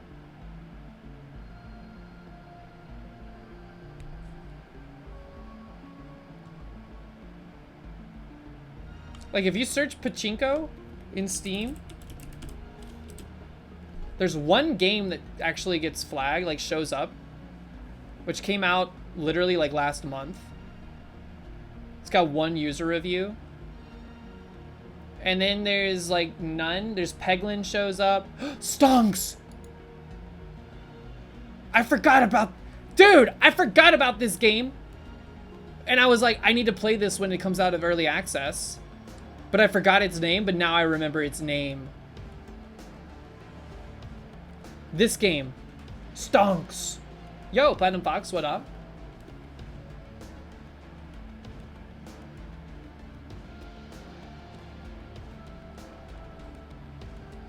When does it come out for real, for real?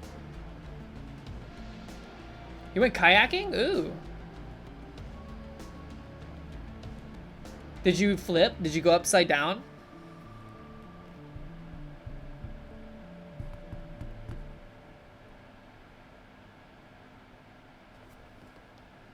Update, mergers and bankruptcy of companies.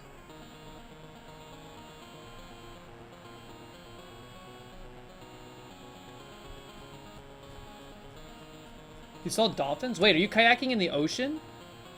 Wait, people kayak in the ocean? I always thought that was like a river stream thing. That's cool. I need to wishlist this game. Okay. What was that? I'm glad I toggled away. This is fascinating though. Very interesting. I guess because like maybe part of the appeal of pachinko is that it's like a mechanical thing. It's a real machine that does something interesting, you know? A simulated one, like a video game version of it, probably doesn't hit the same, so who cares, you know? You're still in Florida? What the heck? How long are you gonna be in Florida?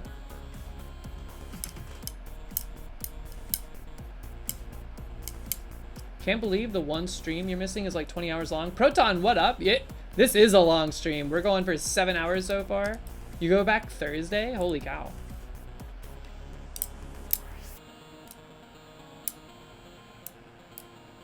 Probably no earlier than the end of the year, going by the roadmap. The total eclipse made going back last week 500 more to fly home.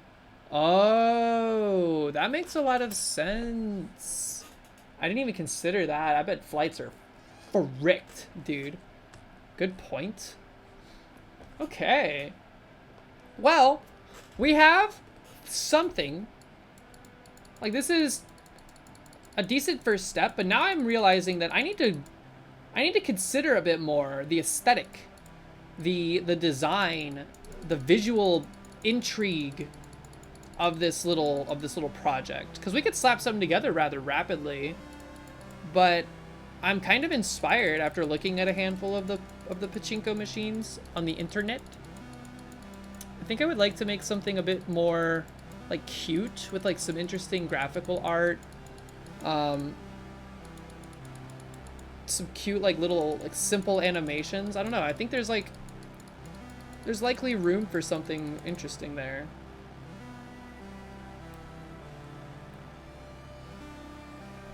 Seems like more of a niche thing, but it does exist. That's fascinating. I would expect, just due to like the prevalence of it in Asia, apparently, that it would be digitized a lot more. And I assume it is, but maybe like the markets that we have visual access into don't reflect that as accurately. Because like what I see on Steam is not the same as what somebody from like Korea would see, right? Or Japan.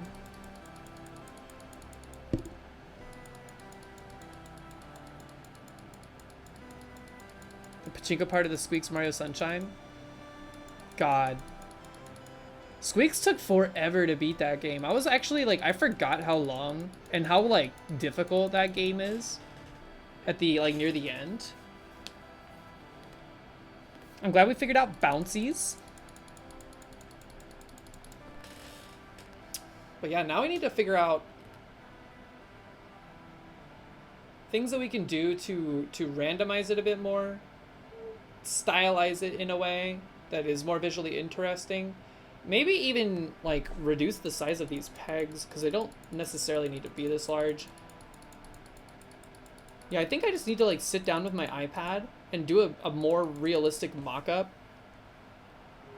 by like finding inspiration from more of these pachinko machines on the internet.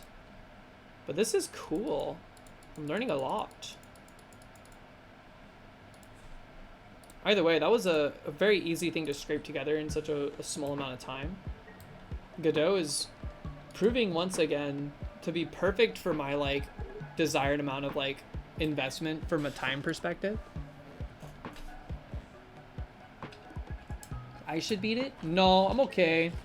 I don't want to play Super Mario Sunshine, especially on stream. It looks too hard. All right, let's see. What should we do for the latter bit of stream? I feel like that's a good stopping point for the Godot development part of things for now. And I'm kind of dev-brained out. I'm feeling myself fading fast. Kind of want to play another game to round out the stream. But I don't know what to play. I guess I could play Stardew, but I kind of want to... I don't know. Did the update for Balatro ever go down? GeoGuessr? It has been quite some time. Wait, is Average playing Balatro right now? He is! He's playing Balatro. You know what? We'll play some Balatro. Why not? It's been a minute since I booted it up on this computer.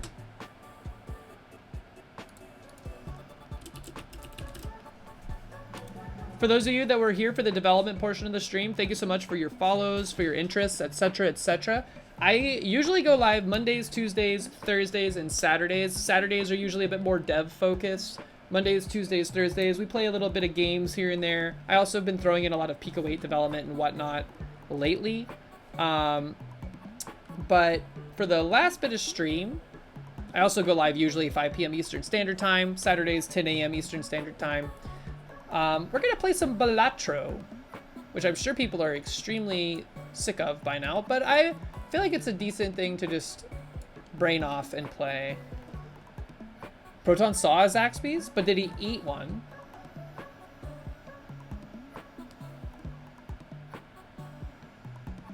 Proton, did you eat at Zaxby's?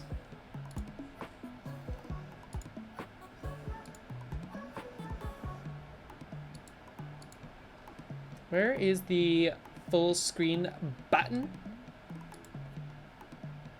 Not windowed, full screen, apply. Okay. We're gonna keep our own music on.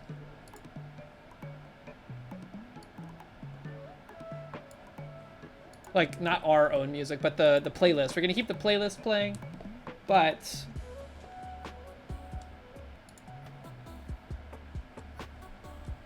I do want Balatro sound effects to be heard because it's great. What are my pronouns? They're she, they, but usually just she, her. Thank you for asking. Where is Balatro? What are you doing, man?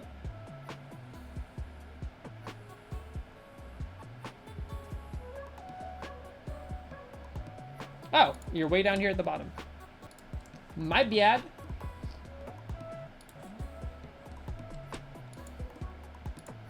Dude, Balatro, if Balatro is full screen, oh, I forget it does this weird thing with the capture.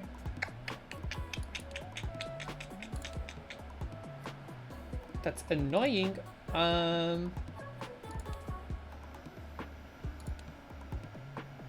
does it? Oh, video.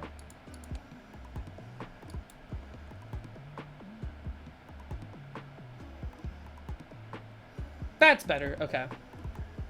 Nikki Deli! Thank you for the posture check. I am shrimping pretty hard today. Okay. Does it look fuzzy to anybody else? It looks kind of fuzzy to me. Whatever.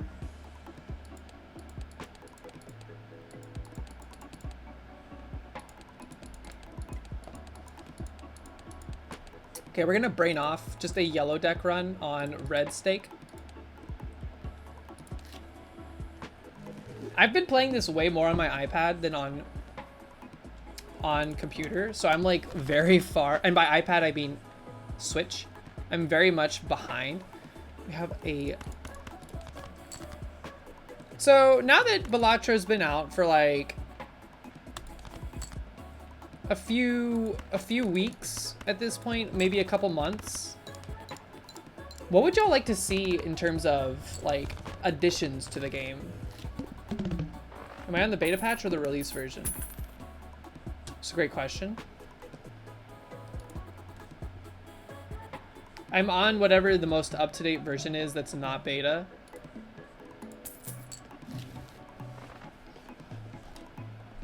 Let's see. Devil.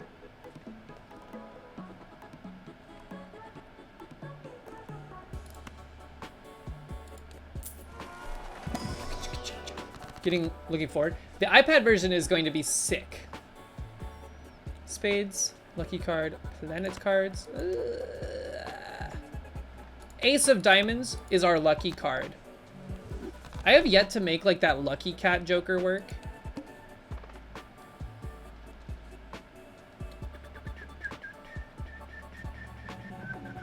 All diamond cards are debuffed. Perfect. We just made a diamond ace a lucky card.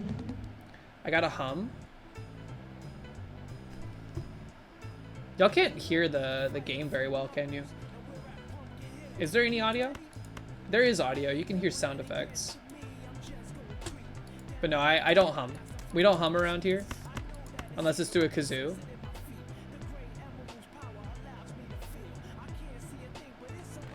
Ace, king, 10, 9, jack, queen, whatever.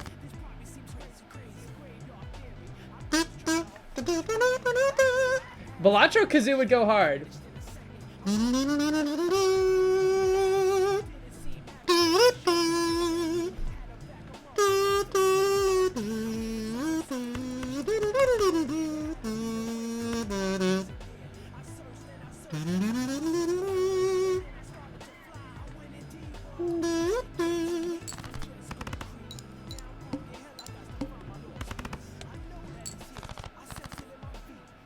We're in trouble.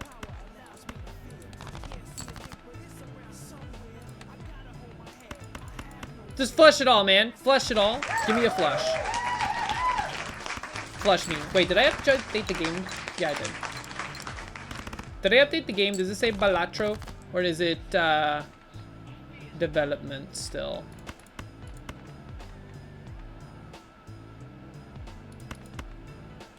We got no more discards.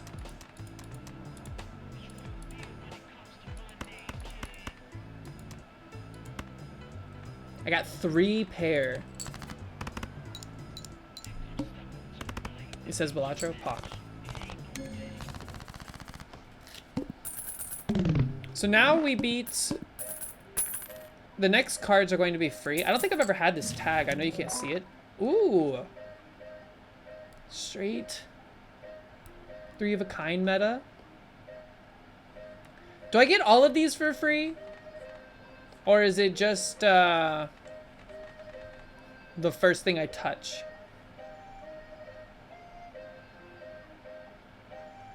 Get all but the voucher for free? Okay, well, we might as well take this stuff then.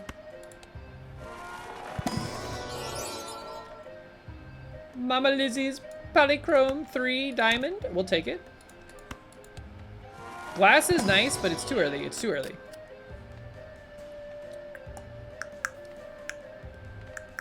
What do y'all like better? Gold cards or gold sealed cards? Let's try to do 3 of a kind meta with some stonage. Wait, can you do that? Oh, it has to play and score. How do you score a steel card? Oh, the seal is pointless. Wait, no, it's not. I'm confused. Does the stone always score? Polychrome Joker? Uncommon Joker? We're going crazy. We're going crazy.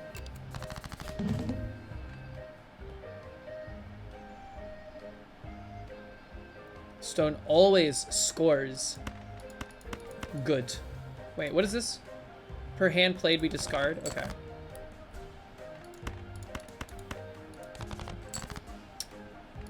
Please, another ace or 7. Interesting. Humorous.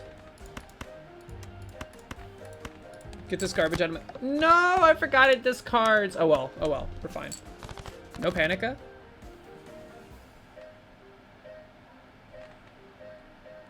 Much Panica.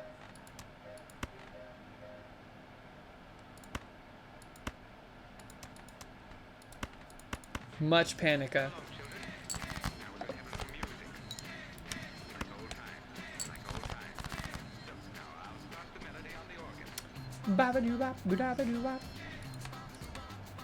Alright, this run is absolutely dead.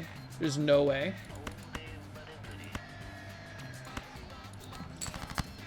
This boss sucks, dude.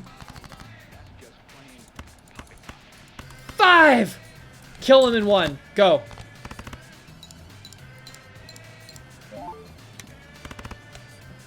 Ouch. That's painful. Autumn, what's up? How are ya? Foil jokers. Fine, I guess.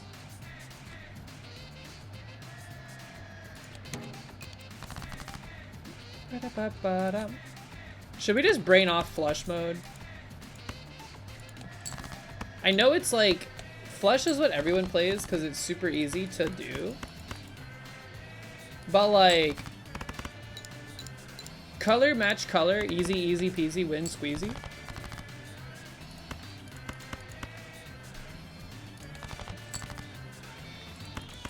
Stop. Vegan bibimbap. Yo, that's weird. Wait, what's bibimbap? I got it confused with banh mi. Been seeing a lot of like vegan banh mi places lately. What is happening? What has happened? Where's all my clubs?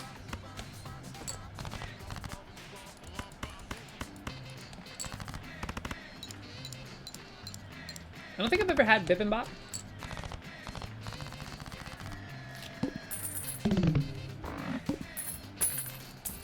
It's a Korean food, right? When blind is selected, gain 3 hands and lose all discards. Interesting proposition. We'll try it. I don't think I've ever played this card.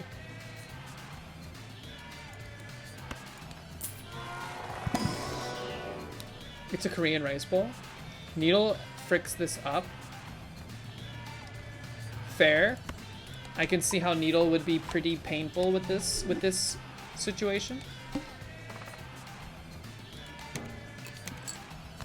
7 hands to play.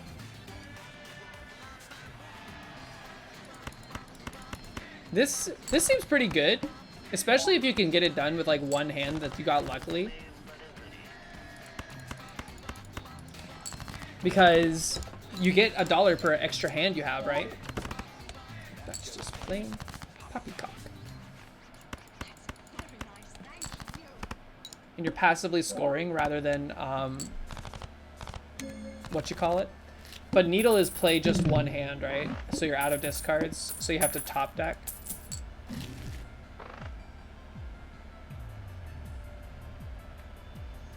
What is this? What makes this card rare, by the way? I don't understand it. 0.2x mult per consecutive hand played without playing your most played poker hand. So I can't play like flushes with this. You have to like change it up.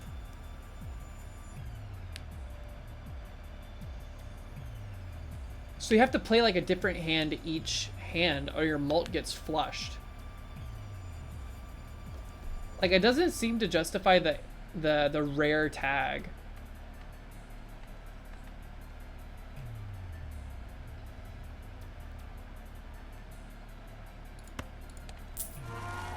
It seems too Galaxy Brain for me to work or for me to utilize properly.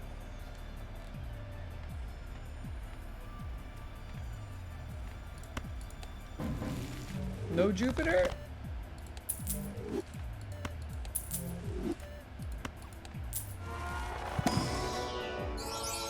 A glass polychrome? Don't mind if I break that immediately upon using it the first time.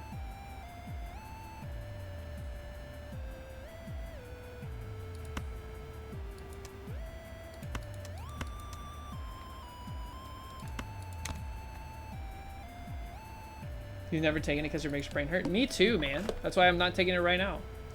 Free Mega Arcana? Uh-oh. So we need to either top deck or we gotta get rid of Burglar. Which means we need to shop for a replacement for Burglar. Or try to buy that Joker we saw, or the voucher we saw that lets us reroll. If you re-roll a boss blind with the tape, can it come back in a later ante?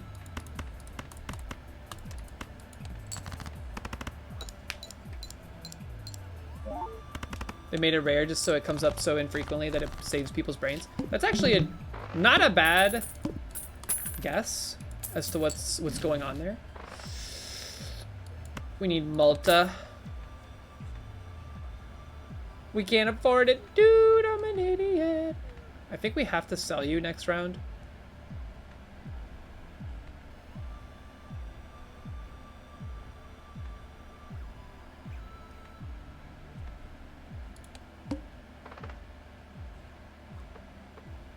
Gives $1 per played hand. We can't skip this blind because we have to sell this. Oh, I guess we could sell it before going into the boss fight. No matter what. You know what would go pretty hard right now? That splash card. Oh. The one that's like all played cards are scored. So we could... This would still like apply. Luigi, what up? How you doing?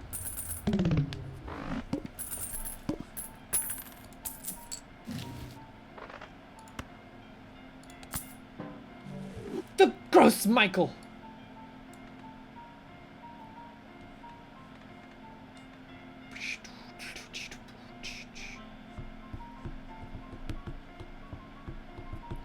Off the shift and ready to see some pro gameplay. Ooh, watch out. I think we have to sell this, unfortunately. But we will sell that to get a Spectral. 3 enhanced face cards or a blue seal, which is so snooze. Just do this, why not? We lost a face card, we gained better face cards. I'm okay with it. We have 1 hand to play to get 800 points.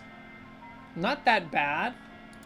We want spades. Kate Spade meme. We have enough. Do you think this will take us there? Here, let's see if we can get higher card value. Okay, that's a pretty good hand.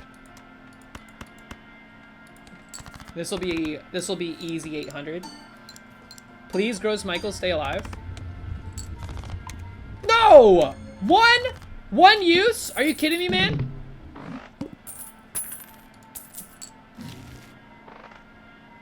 What's the odds on that? 1 in 4? 1 in 6? Dude. Sheesh. Double all listed probabilities.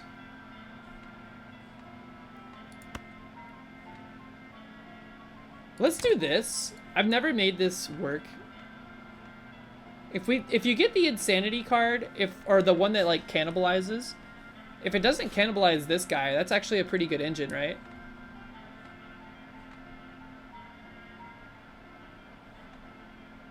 They really want us to take this card. It's shown up in like 5 shops.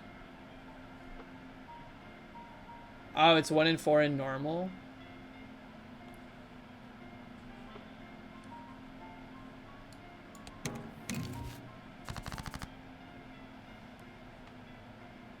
Pair.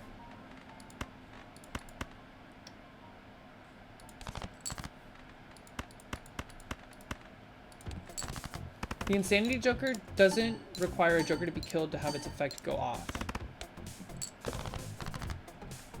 What does it require then? I can't remember what its qualifier is.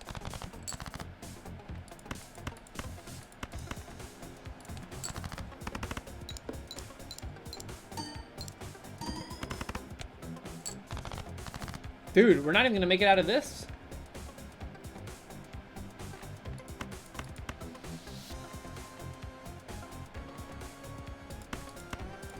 Hearts, hearts, hearts, hearts. Heart of the cards.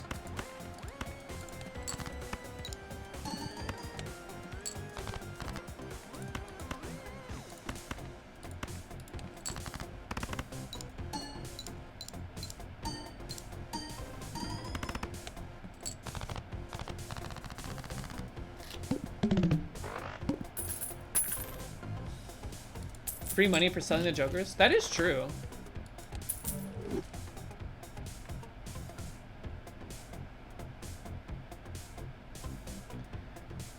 Is this any good? I've never used this. Maybe we should start taking things we've never used. Just to like put them in our lexicon. Even in my Switch playthrough, I haven't touched this thing. So we'd have to discard a flush to upgrade the flush. That's pretty decent. I'm gonna sell this. We're not focusing on pairs. We have to buy this for long term.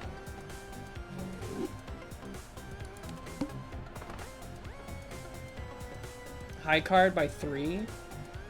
That's a little tempting, but no. Blue Joker, plus 2 chips for each remaining card in deck. Okay. 80 chips, flush synchronicity. First hand. So my like high card is gonna get crazy upgraded because of this guy, right? Wait, that was a straight on accident? Oh man. I wasn't paying attention, dude. You think I'm paying attention to that stuff?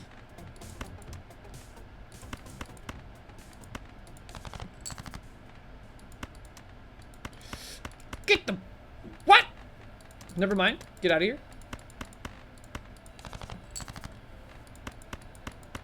Okay.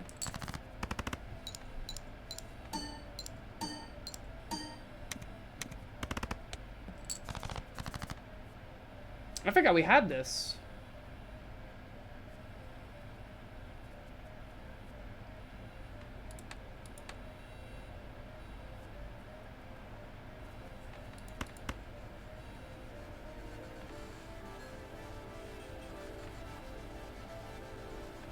We're in trouble.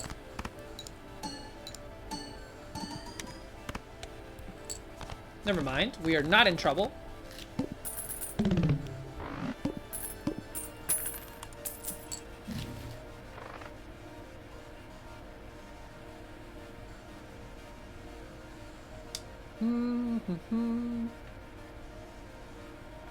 I think I'm gonna sell this. I think this is like beginning to run its course.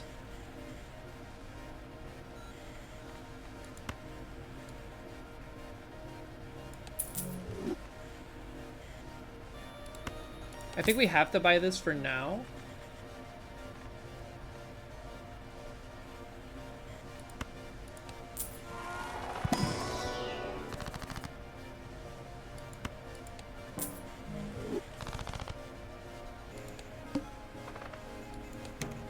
This is gonna be painful.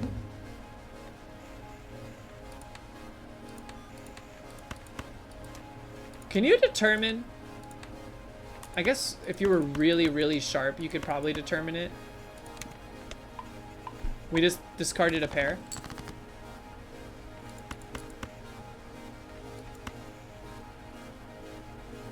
So these are either spades, hearts. It goes spade, heart, club, jack, right? So these are spades or hearts. Let's go ahead and just get rid of them. We'll go for clubs. Pain.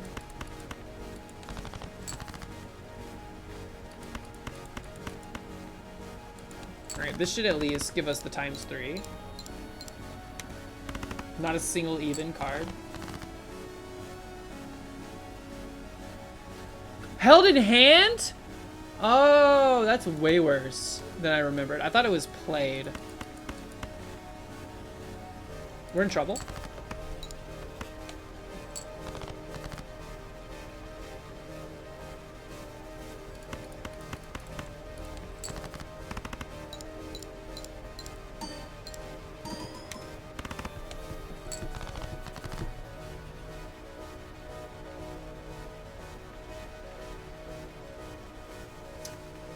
Oof, oof, oof. Go crazy. Go crazy. Just go nuts. Actually, get this out of here. Get these into there.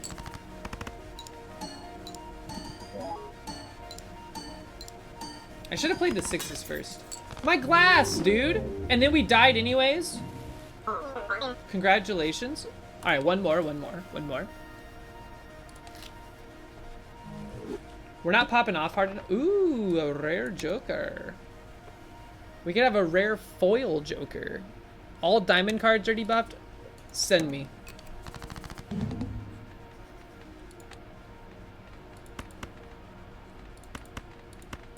Give me all the hearts.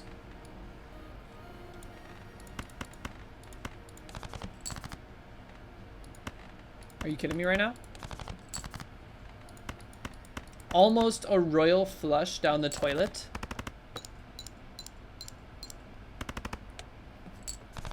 Oh, we're in trouble.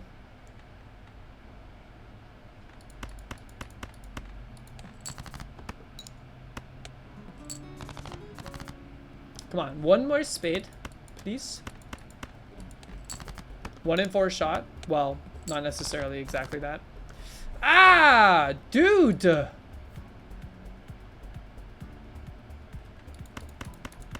Pain.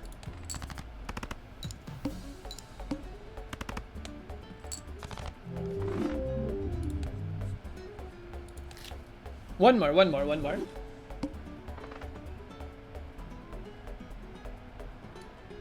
The pillar in the first boss? How do you hold R? Is there an R key for real? Oh my god, there is. I thought people just said that before they restarted a run.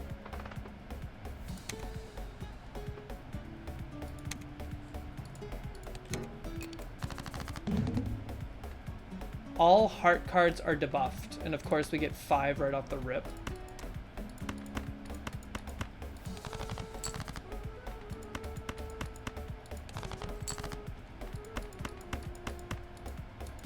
All right, this is essentially exactly a repeat of the round we just instantly lost, but we're like hoping big time here for what we need to move forward. Hold on, do we have more?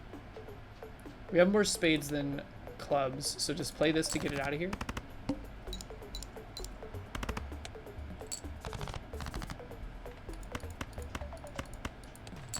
Pretty powerful hand. Come on. We need an Omega rare Joker that is also holographic, please. I know it doesn't guarantee the base edition Joker. What does base edition mean?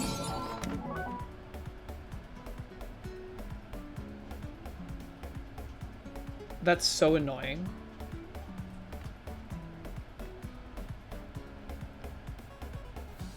So we have to sell this to get a random Joker.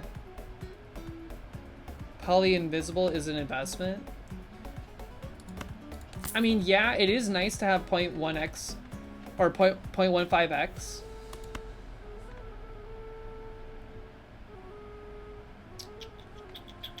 I'd honestly rather shoot the moon here.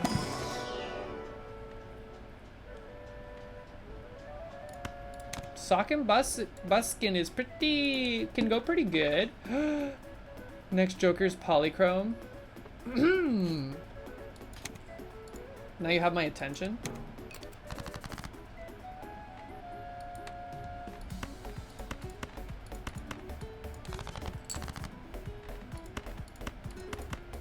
Throwing away a lot of face cards. I realize this. I'm aware of this.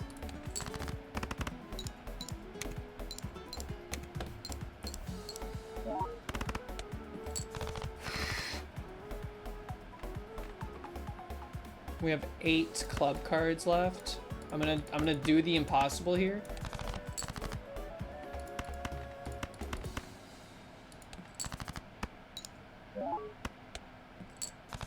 Please.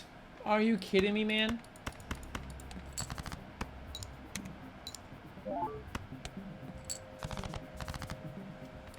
Come on. Take me the rest of the way, please. I don't think this is enough. We needed like another face card to go off. Ugh, we barely 7 chips. Sheesh. Old-fashioned Joker. Man, I'm annoyed by this, but okay.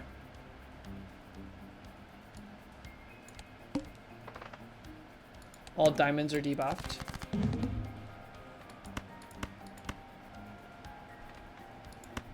Keep the spades. Get rid of these. We want face cards. More face cards that are spades, please. All right. Never mind.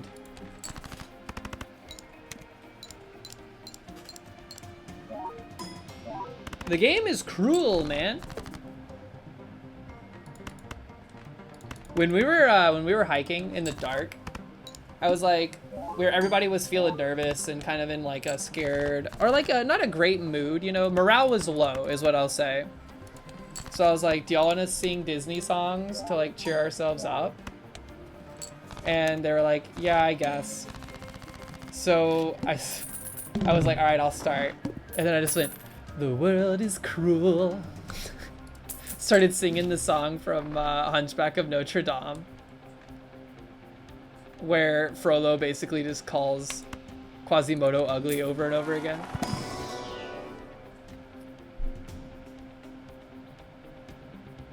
Ugh, just give me the popcorn, dude.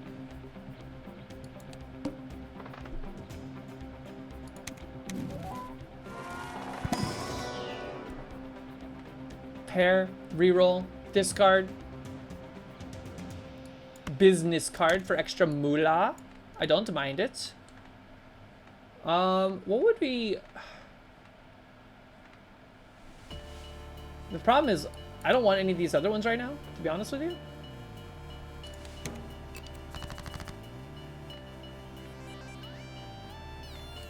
We're playing a simple game right now.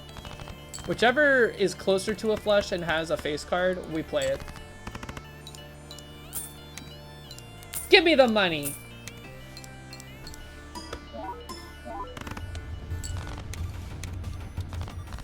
Alright, this is now ready to pop. A random joker? I can't choose what joker it duplicates? That's annoying. I would just rather hold it, to be honest.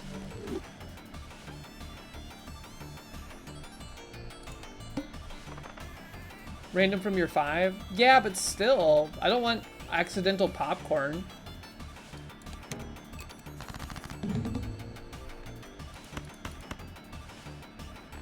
Does this have to be hearts?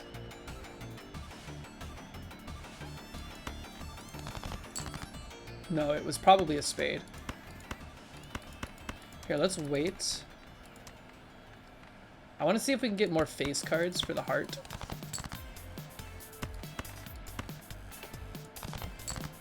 We did! We got a royal flush, in fact.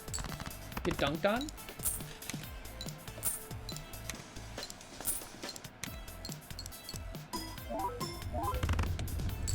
Boom! Not bad. Oh, that was just a straightie? Oops. A royale with flush. Yes, let's do this. I like doing this. The hieroglyph feels always good to do. I think we need some arcanas. Wheel. We always wheel. I see wheel, I wheel. Okay.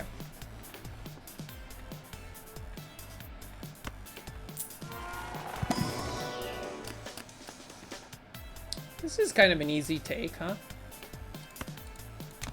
All right, let me out of here. A double tag. Until we get the double deck, I'm not super concerned with it. It feels too Galaxy Brain for my meager brain right now. Give me more face cards, please. I'm actually gonna do this to see if I can get more face cards. We're wasting our popcorn though. Never mind, let's just get it out of here.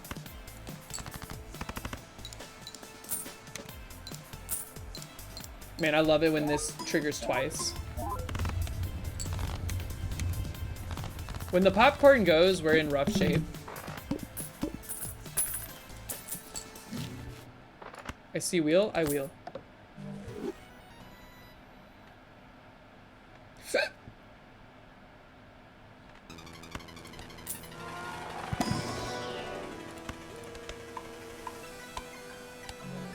Dude, this soundtrack goes way too hard. Let's level up a Neptune, why not?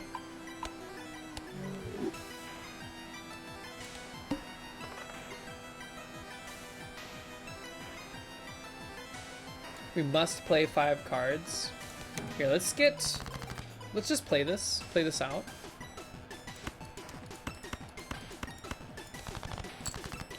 Can I turn this thing off? It's freaking me out, man. It's over there pulsating.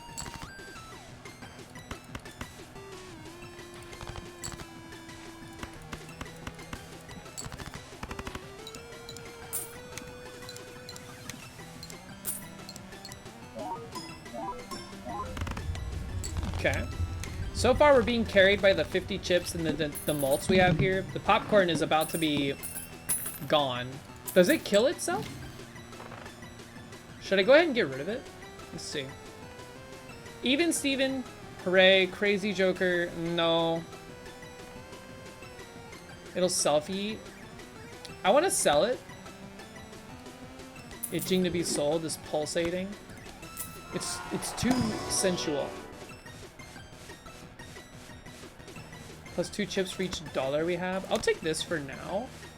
This could go pretty hard with this. Do we roll the dice here? Do we go ahead and sell this sucker?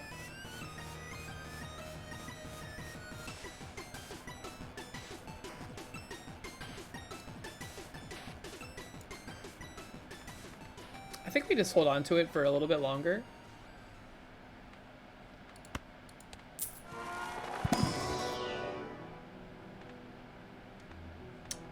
Ba, ba, ba, ba.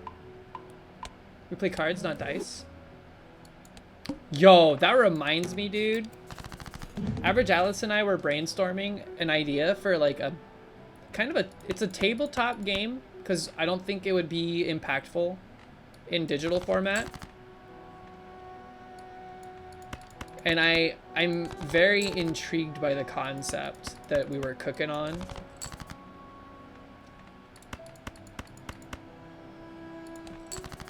And I'm interested to see if we can make it, like, expand on the ideas involved. Ernest.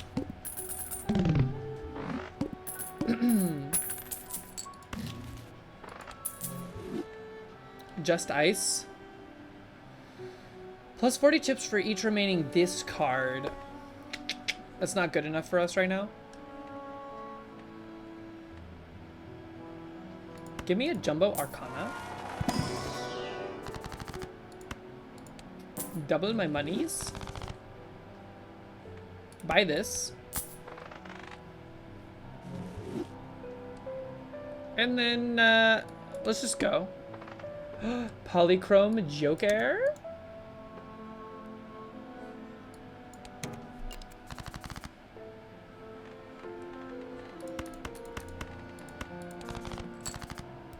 I wonder if Mox will call when they're off work. Stop. Give me spades. Oh, you piece of crap, dude.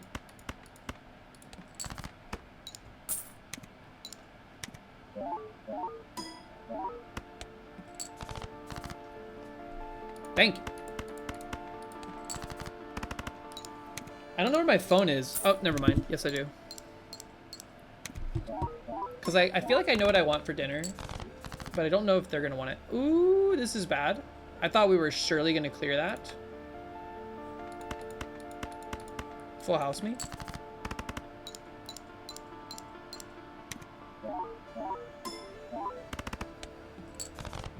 Dang, dude. Flushed.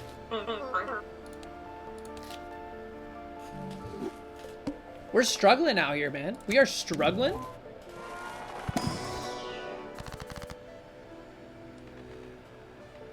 Diamond, stone. Just awful. Just terrible. Give me a steel card. And then I guess for fun,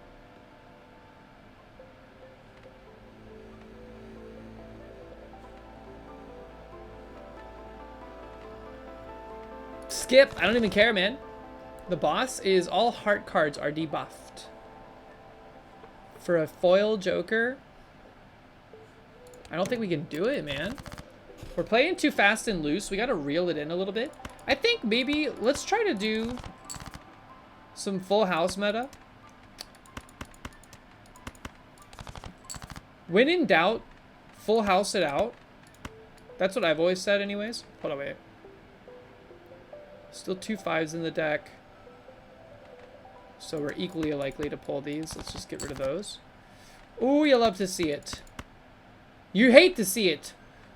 We discarded our 3s. Piece of garbage.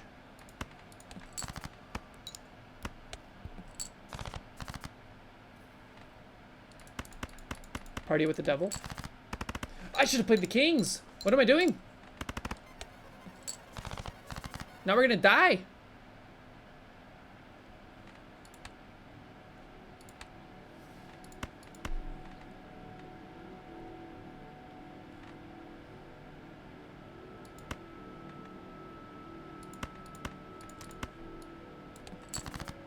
Get these out of here. We'll hope for a flush backup. We got the flush backup. Jeez.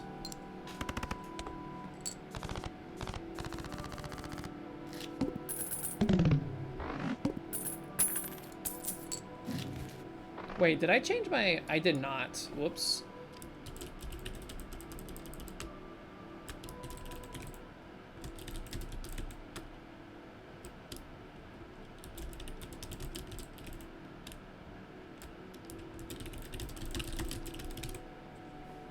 Okay. I just didn't want my stream title to be, oh, Godeo game planning while playing Balatro. Very typical, though, to be playing games instead of working on your own. Paintbrush is also good. Cryptid? One of these cards will get one of these effects. Foil.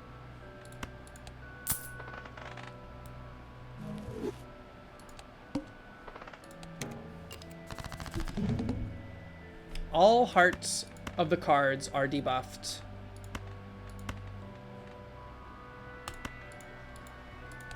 Alright. Full house. Look for it. That sucks. 2-9. No, no, no, no. No, no, no. No. Okay. 3 kings. 2 9s.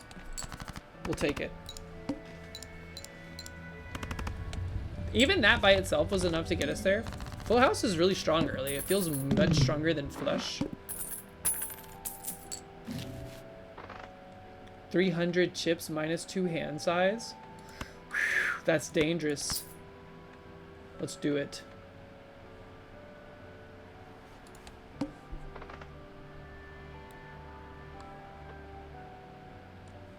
$15 after defeating the boss blind. That's not enough.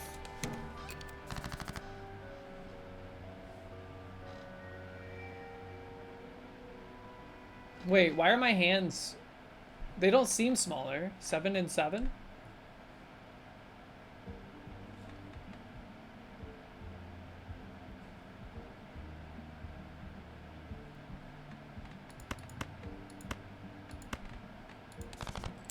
I guess it is. It just doesn't feel smaller. Oh, did I get paintbrush? Did I get something that made my hands bigger? Oh, yeah, I did. Okay, so that neutralized it a bit.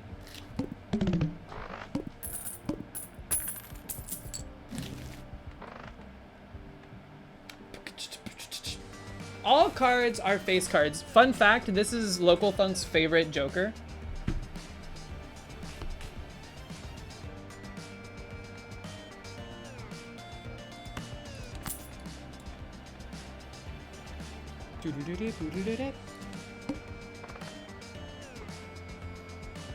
All spade cards are about to be debuffed.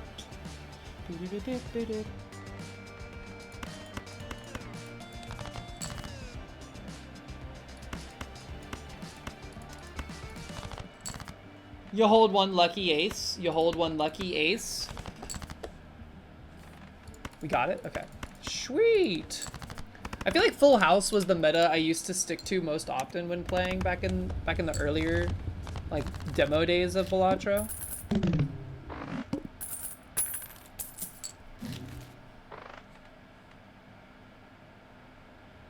This would give us $2.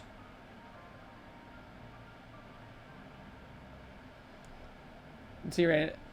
Yeah, this Pareidolia, when you hit that one boss blind, ruins your life.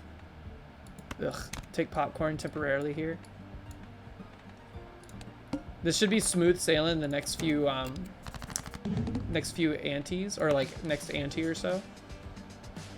Keep that. We have our 3 of a kind, 4 of a kind. You know what? I'm actually gonna go ahead and just flush it to ensure it's the full house.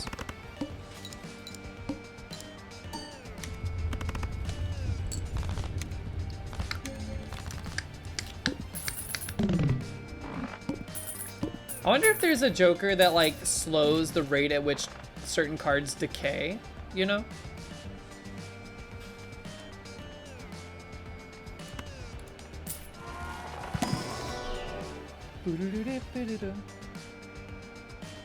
This directly clashes with that, so we're not going to take it.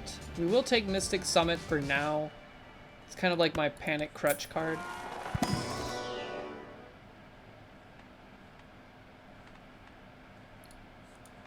Honestly, just give me a level up here.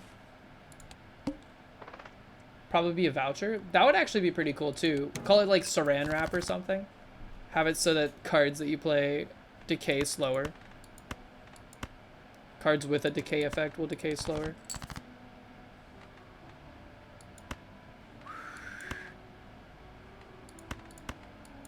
Give me more aces.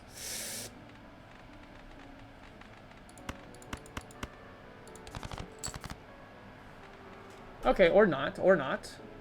Also fine, also fine.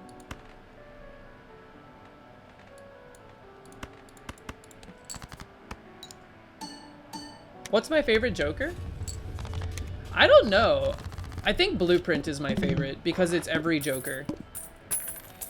And it's really fun to be strategic with it in like terms of like where you place it and stuff.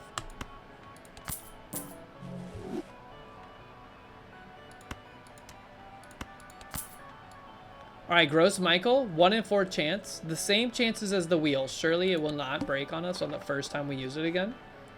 No way. There's no way that happens. 2 queens right off the rip? You shouldn't have. Yeah, I think for me personally, Blueprint feels like the strongest card in the game. Because it can be anything. We're in trouble. It doesn't matter right now, but we are in trouble. Safe!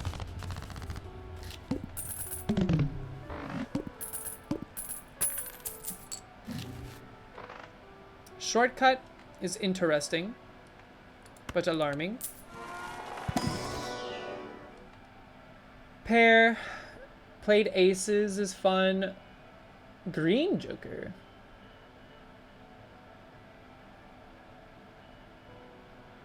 This is an interesting card.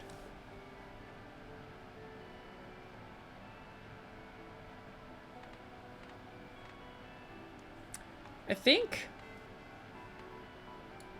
I'm gonna go ahead and sell popcorn here. I need to go ahead and get rid of this because it's not doing much for us. I was like waiting for something to come along that would maybe synergize with it, but so far nothing has happened. This sucks. Moonball. Okay, well, we're 100 points away from winning already.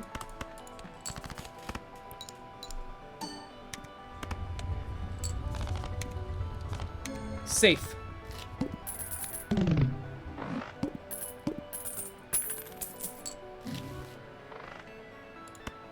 I have to buy it. It ups polychrome chances, is what I've been told. We're like really searching.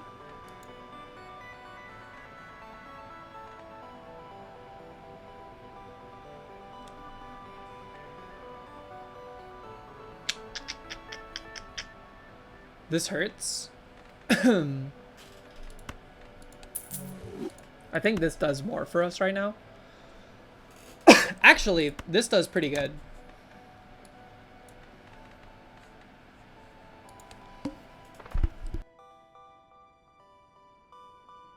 Ooh, excuse me.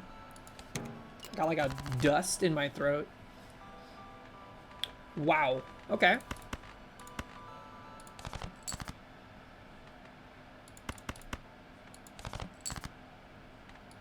Come on. Come on. Ooh. Pain.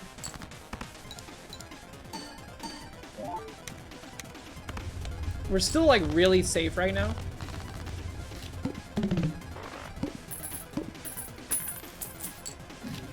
Well, we're fading fast. Like, this is not gonna last long. Arcana. Bonus cards. Give me bonusies. 2 5s. We'll get it on the 5s just because that could be part of a full house.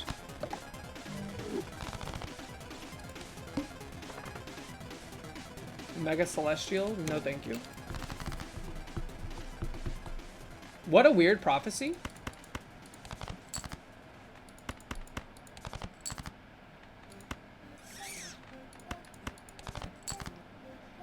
Dang it. Okay, this is fine. I'm thinking maybe we start trying to pivot to like just a single pair or pair meta with like a bunch of aces that, or a bunch of jokers that help with that.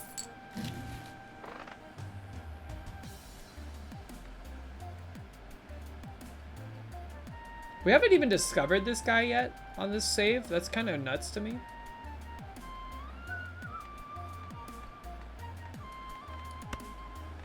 Here, let's wait. What the heck? Parameta it is.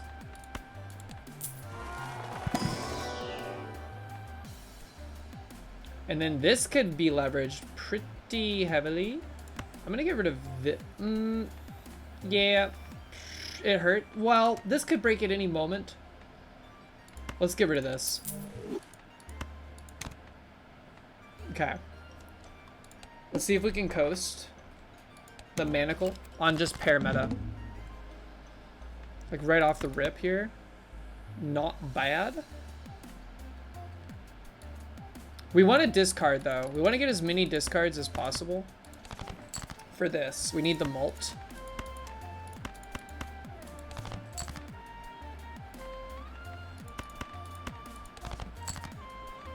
This is good. This is good.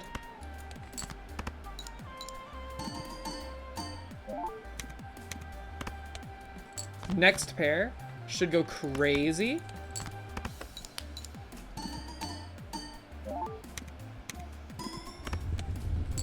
Okay. Not too shabby. I think this, just move these around for no reason. It doesn't really matter.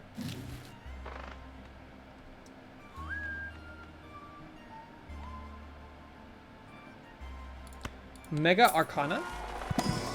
We need to start enhancing the cards in our deck.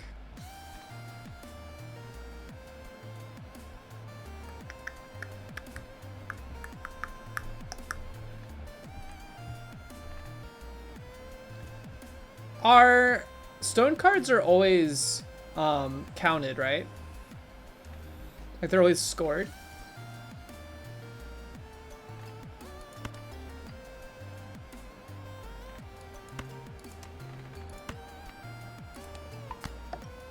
Maybe we do pair plus stone cards and that could go nutty. I think there's too many of these types of cards. Like, I don't care. Like, it leans more towards flush meta to have a specific tarot card that's like, hey, convert these cards into this type of card. It's just annoying. It doesn't seem to do much. Like, flushes are already pretty easy to come by.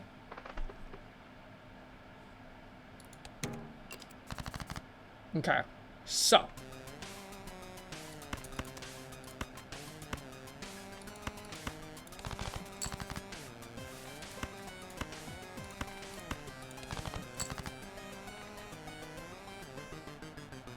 This is good. Okay. They make them crazy easy? I mean, yeah, but they're already kind of crazy easy, right? That's the problem. Oh, we should have enhanced some of these. So if I play this, first off, let's go ahead and enhance, like, I guess both of these. If I play this, this is gonna go pretty crazy, right?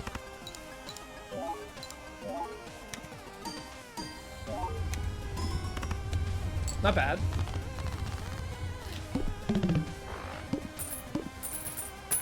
We need to upgrade our pair. Ooh, re-trigger all cards. Man, Seltzer is delicious. We don't play enough cards really to rack up a lot of chips and score though. We're playing a lot of just pairs. Vampire. Removes the card enhancements.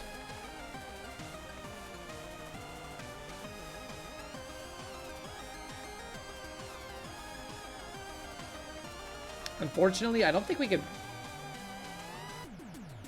take these.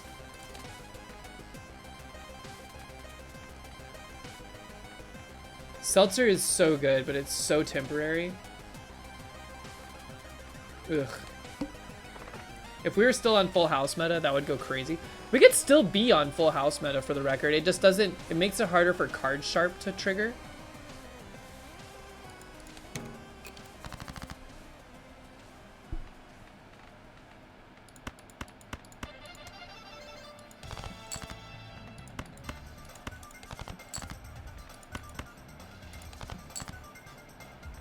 Okay. This is fine. I forgot this. That's okay. Maybe next hand. No pairs, eh?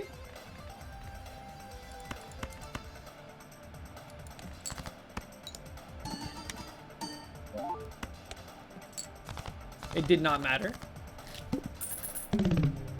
Ba-da-ba.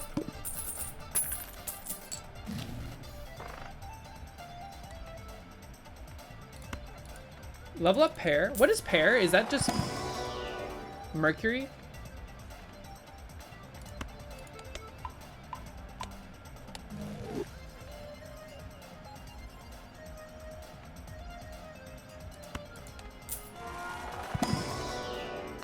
Wheel. Wheel. Yo! 50 more chips on the stuntman? Why not?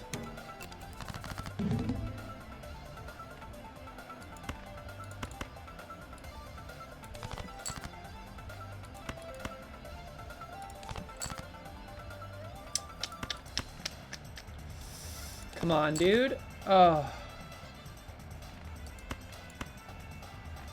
I think we have to play these just to get them out of our hand. And I think we might have enough.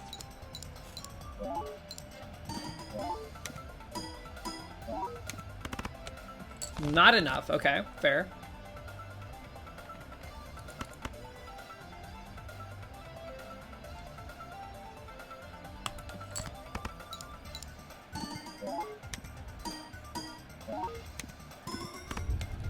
That was enough by itself, man. The ×3 mult is crazy good.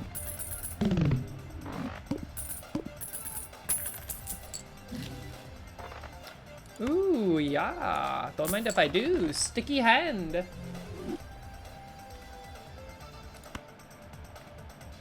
Give me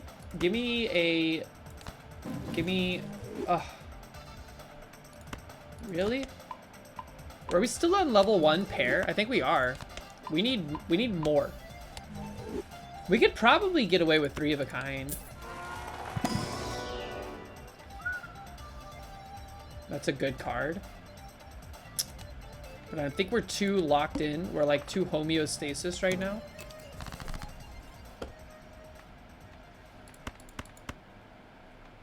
It won't last. It can't last. Queen.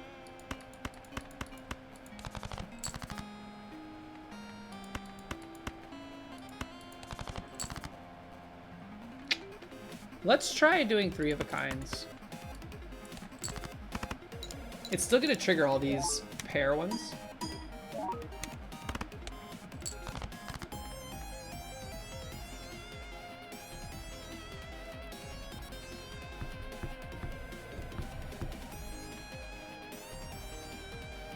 There's only 1 4 left in the whole deck. I don't think we're gonna pull it.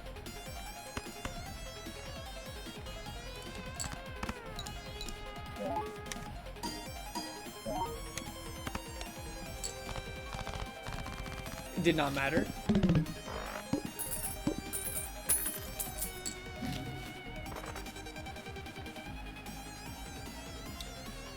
We could upgrade to this. It's only 4 molt extra though. I don't know if it's worth right now. Mercury.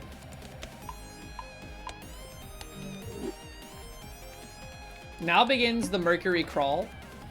All diamond cards are debuffed on this round. That is not good, but we can make do.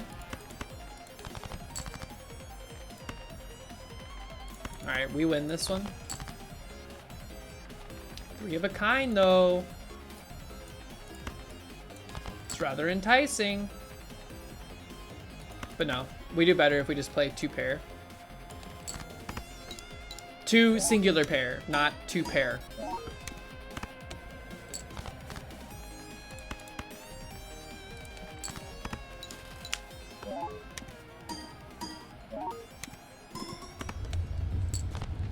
I don't think we can win with this right now. I think this has to go.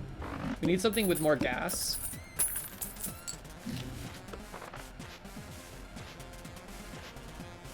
And this ain't it.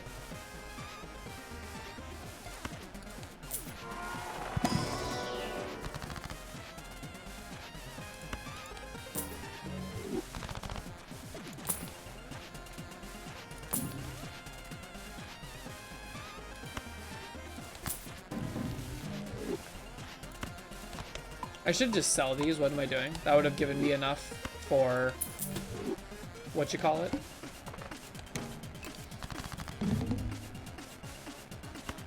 Scoop! Why did I discard the jack? That was weird.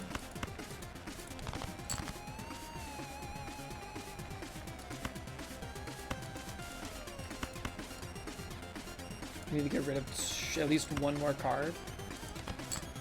Okay. Boom!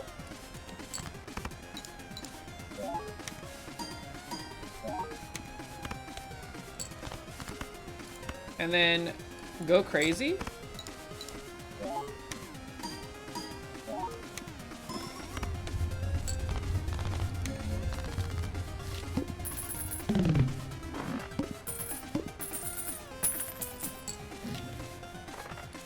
We could go back in time.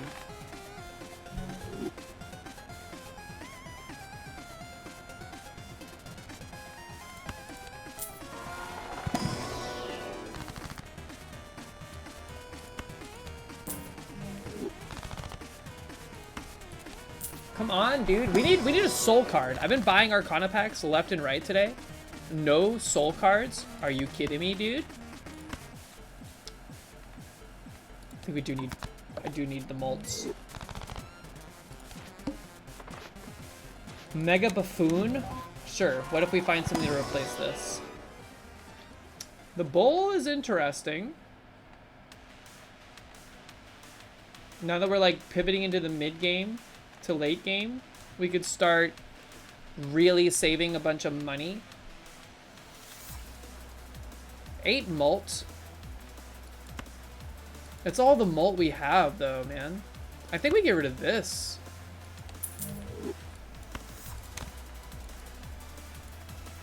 I mean, we have this, but that's like not guaranteed either.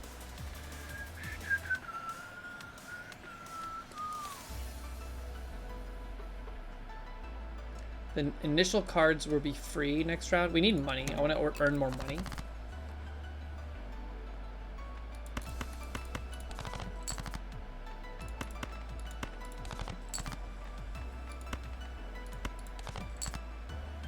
Okay. Boink, boink.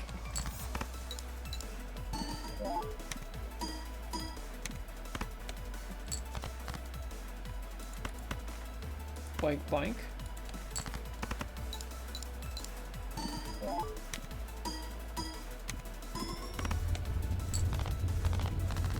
Like, we're getting to the 50k threshold, no problem. But that is a problem because we're not going to get much farther than that. Well, maybe we will. Now that I think about it. If we can get 3 pair in our hand, we should be fine. Yeah! Welcome in, whoever you are. 40,000 all face cards are debuffed. Who cares?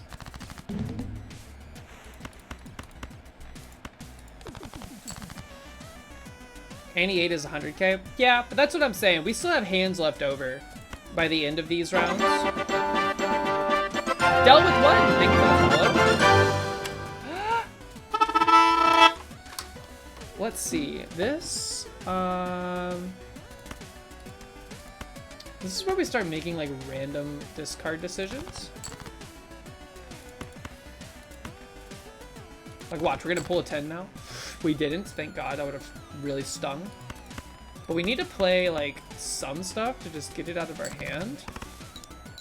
We're just gonna hope for another 7 or 5 here, I guess.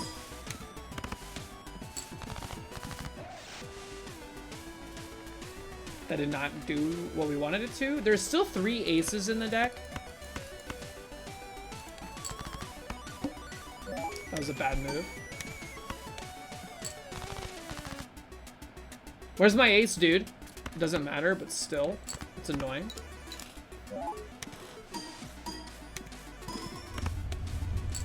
I think we can get 100k as long as we pull enough pairs. I think we have a safe enough build right now to get us there. It's just, it's not going to get much further than that. That's the problem. Should I waste 10 bucks on this? It's 20 chips, yeah.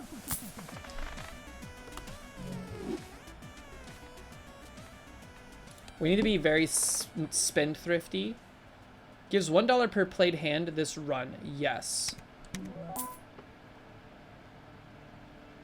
The next base edition will become holographic. Start with 0 discards. The water is going to wreck us here.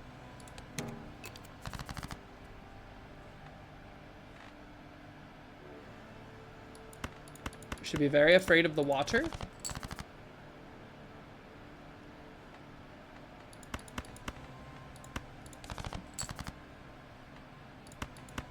Give me a king, please. You piece. Okay. Play the 5s out. There's 3 of them. Just get rid of all of these.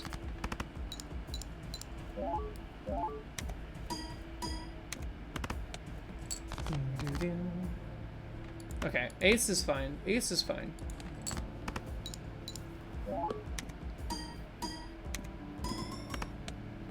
Yeah, we're past the threshold where we can clear it with one hand after we play 1. Like, minimum 2. It's hard to describe.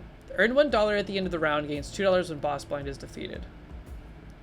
That's too slow. We should have gotten that much earlier if we wanted an econ build. We can't spend any money here. I think we just have to ride. No discards. Thankfully, we have a pair.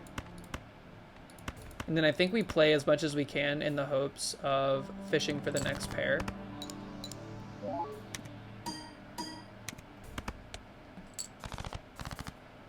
Fours should take us there. They won't take us all the way, but they will take us much closer.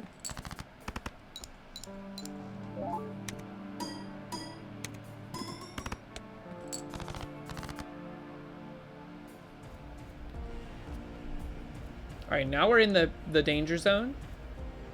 We might be able to play a single king and get away with it, but I'm just gonna flush a hand.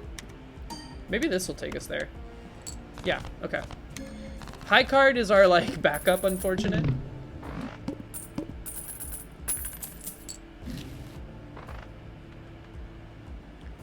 Four mult for every 6 hands played.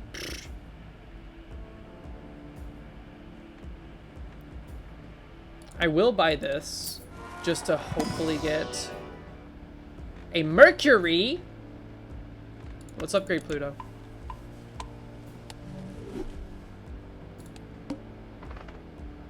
Foil. Cerulean Bell. That's an annoying play. We need to discard some cards.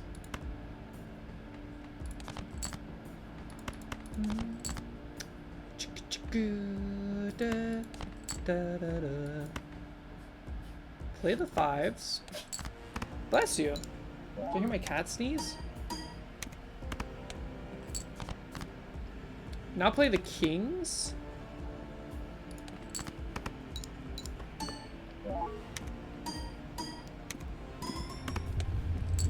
Okay.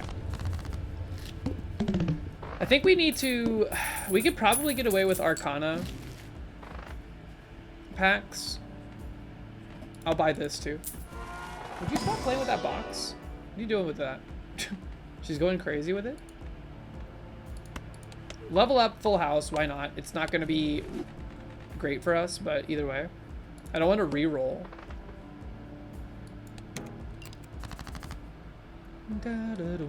Does this count as a pair if I play 2 stone cards? That would be pretty cool.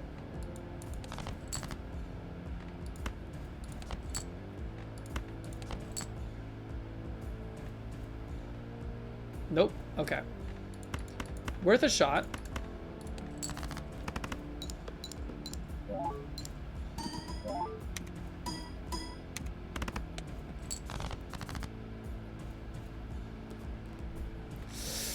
We might have to play these 2s, as unfortunate as that sounds.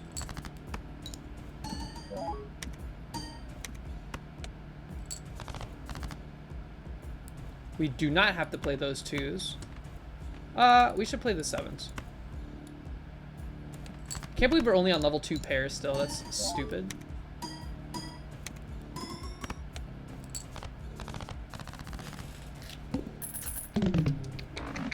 This is like the most unpopped off run. 3 of a kind could be big. Splash could also be big. For chips, at least. Spend down, but then the bull becomes useless.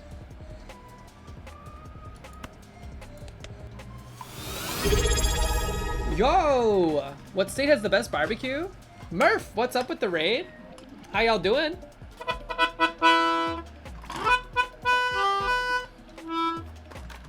Welcome in, Raiders. How y'all doing today? You're catching me on a pretty low tier gold deck red steak run. It's Texas with the best barbecue? I don't know. We had some in... We didn't get some when we went to Nashville this time, but the last time I was in Nashville, we got some, and it was pretty darn good. Thank you for the raid, Murph. How was your stream? And also, Coronacht, thank you for the follow. Whoops. Pretty good. Nice. How was your weekend and all that? I feel like I've been so detached since Friday last week because we were on the road for so much time in the woods and stuff. Juice Redemption, Sloppy Tuna. Salah909_. Welcome in, you guys. I'm Zeppelin. We do a bunch of stuff around here, mostly gaming focus. Spelunky 2, Balatro on occasion. Been playing a bit of Stardew as well. But I also do some game development related stuff. We do Pico 8, we do Picotron, we do Godot projects. I was actually working on a pachinko machine earlier today in Godot, and that was fun.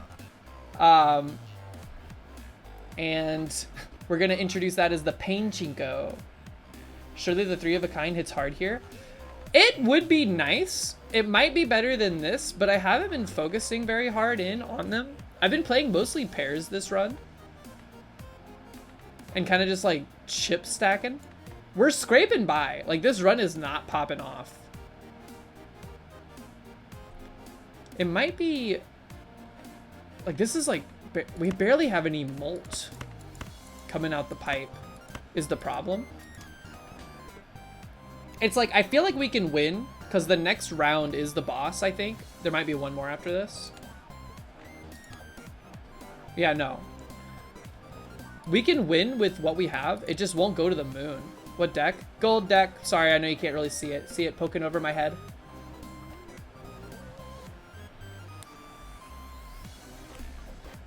Boss and the bell.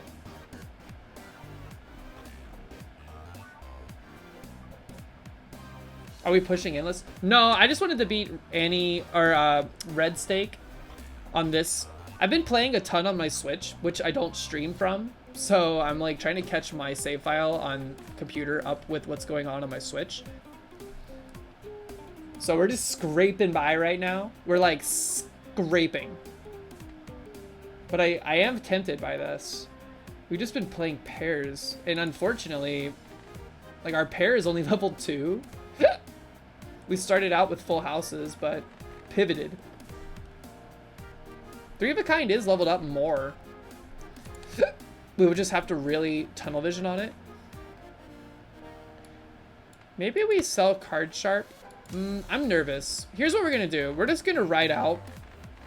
We're gonna dance with who we brought to the party, and we're gonna hold fast here. This forces one card to always be selected. Sure. Okay. We need to we need to get some molt. I hate that this got selected.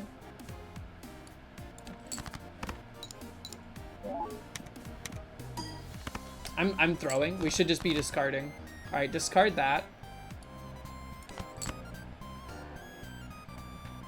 It's like we have to play pairs when we get them, so we get this going. I'm throwing. Clothing Girl, have a great rest of your evening. We'll see you next time. Okay, now we play this, and I think we just need to get our molt. So discard this. And now let's ride the lightning. Let's get this 2 out of our hand as well. We got one more hand after this. I think we're gonna be okay.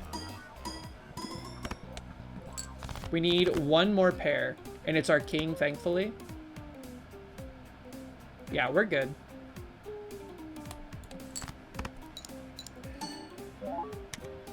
One, two, three. Thank you for hanging out as well. Have a great rest of your evening. We'll see ya on the flip side. We won, baby! Whoop. Okay. Should we try? We could try endless mode here. We're not gonna make it. I don't think we're gonna make it very far. It feels weird to just end a run though, right? Death. Woo. I feel like, yeah, I've not bought this on this account yet. You got a kazoo? Hold on, wait, I need a good song for it.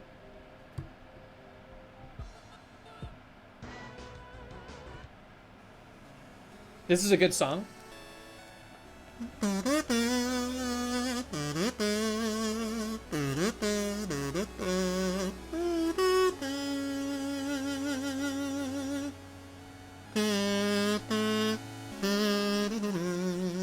Man, Shovel Knight had a great soundtrack.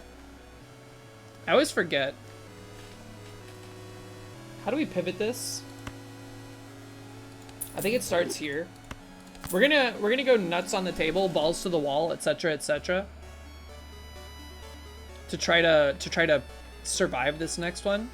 I want to keep our money.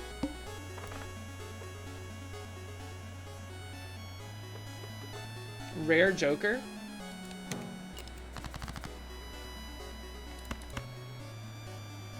Now we just play these ASAP.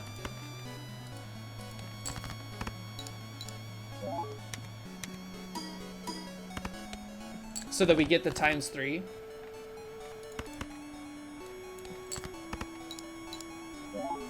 Dude, I can't wait for Mina the Hollower to come out. You know, it's like, what's the name of that development studio? The people that made Shovel Knight? They're working on Mina the Hollower, and it's like their Link to the Past spiritual successor. The popcorn's gonna be flushed like so quickly. Space Whale? Oh, Mox is calling. Hold on one sec. Hello. Hello. What's up, baby? Are you still streaming? Yeah. Holy cow, how long have you been streaming? I've been live for 8 hours and 20 minutes. Jesus, I thought you were gonna rest. I also thought that, but I've been having a good day today. Did you do some laundry? I did start some. I forgot to put it in the dryer. Okay, can you go do that? Yes. I have to go pick up my key. Okay. So I'm gonna go do that. And then I will, then I'll be home afterwards. What do you want for dinner? I was just thinking maybe... Hold on a second.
Okay, we're back. Sorry, we were getting food plans figured out. We have Canio. I've never had Canio on this save. When a face card is destroyed, we don't have a vessel or like a mechanism for destroying these cards yet, though.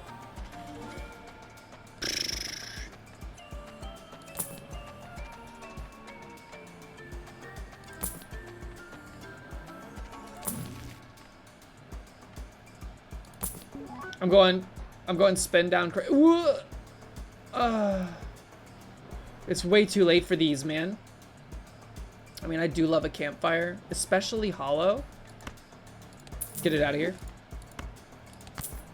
We might want to say bye to the bull at some point too. Popcorn's also gonna be out of here soon enough.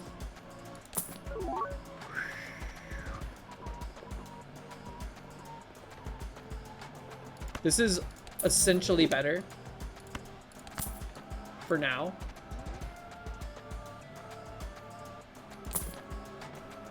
I would like to find a destruction mechanism.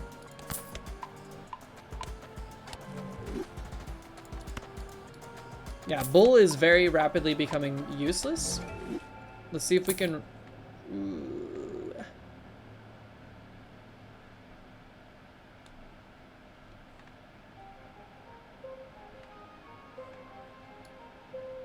Let's just play the next round out. First hand is drawn face down. Rare Joker opportunities. Let's try it. This is gonna kill us. It's doing nothing.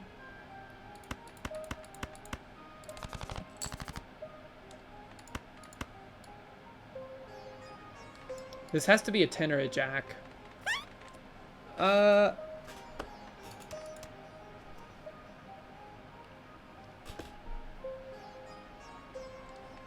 We only have 1.5x mult. I don't think we're surviving this round right here. Unless we can like really get lucky with a like a full house pull.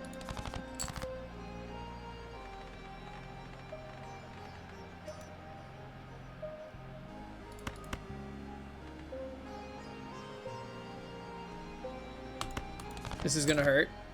Oh, 2 pair. All right, we have pairs. We don't benefit from playing just pairs anymore. If this is a jack... No!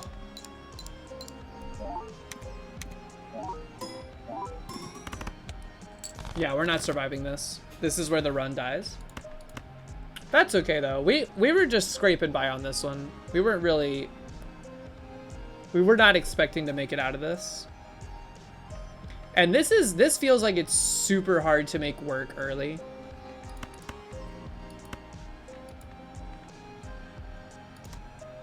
Here, you know what? Hold on. Just hang on to these.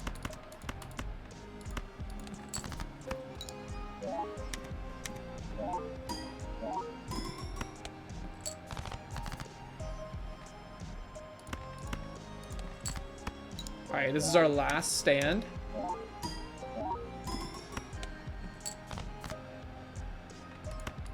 And we're fallen.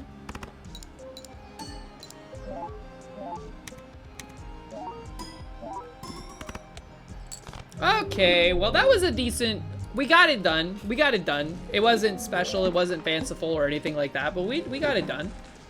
Red stake beaten on the gold deck, of course. That was the first red stake? Wait, no, I did it on red deck. Okay. Sheesh, what the heck? I'm so far behind on this play. I don't know, like even on the switch mode though, I don't think what's after green? It's like orange. Or something like that. I'm not very far into the stakes on Switch either though. I kind of just piddle around.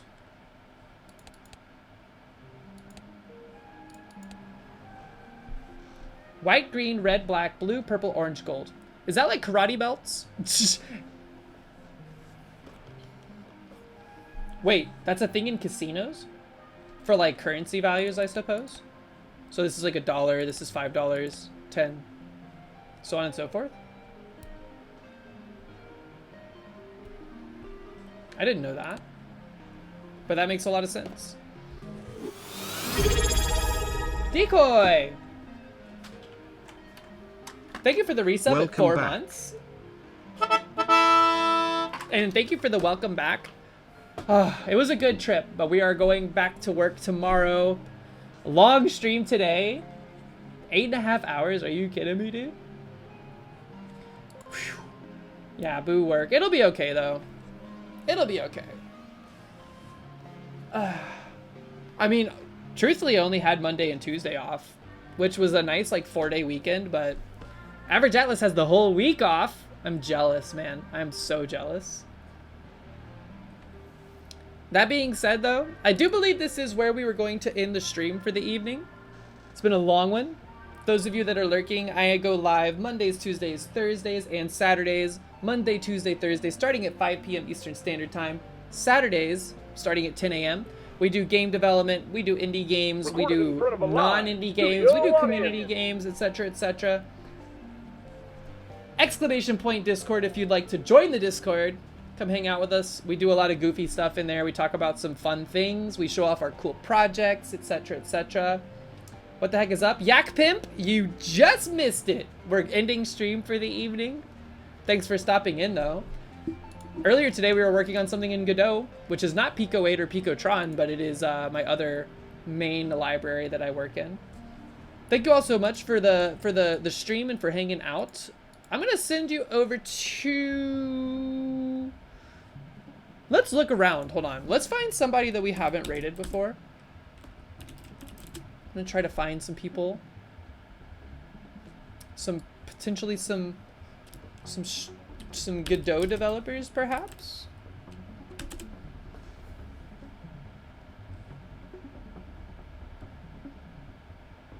Let's see.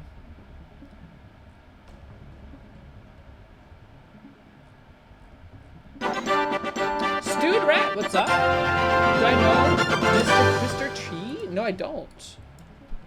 Mr. Krister T. Ooh, I like his icon. Just 1 second. Content is intended for certain audiences. Stewed Rat, thank you for the follow, by the way. Much appreciated. Start watching. They're playing Balatro. Okay, you know what? I'm gonna send you over to Mr. Krister T. Thank you, Snag, for the suggestion. Very chill Canadian stoner weeb. You know what? That fits the vibe really hard. Let's go say hey. Mr. Krister T. Thanks again for the recommendation, Snag. Everybody have a great rest of your evening. I will see you in the Discord. I will see you on Thursday. Take care. Have a great rest of your evening. Be safe and be great to each other. Bye. See you next time.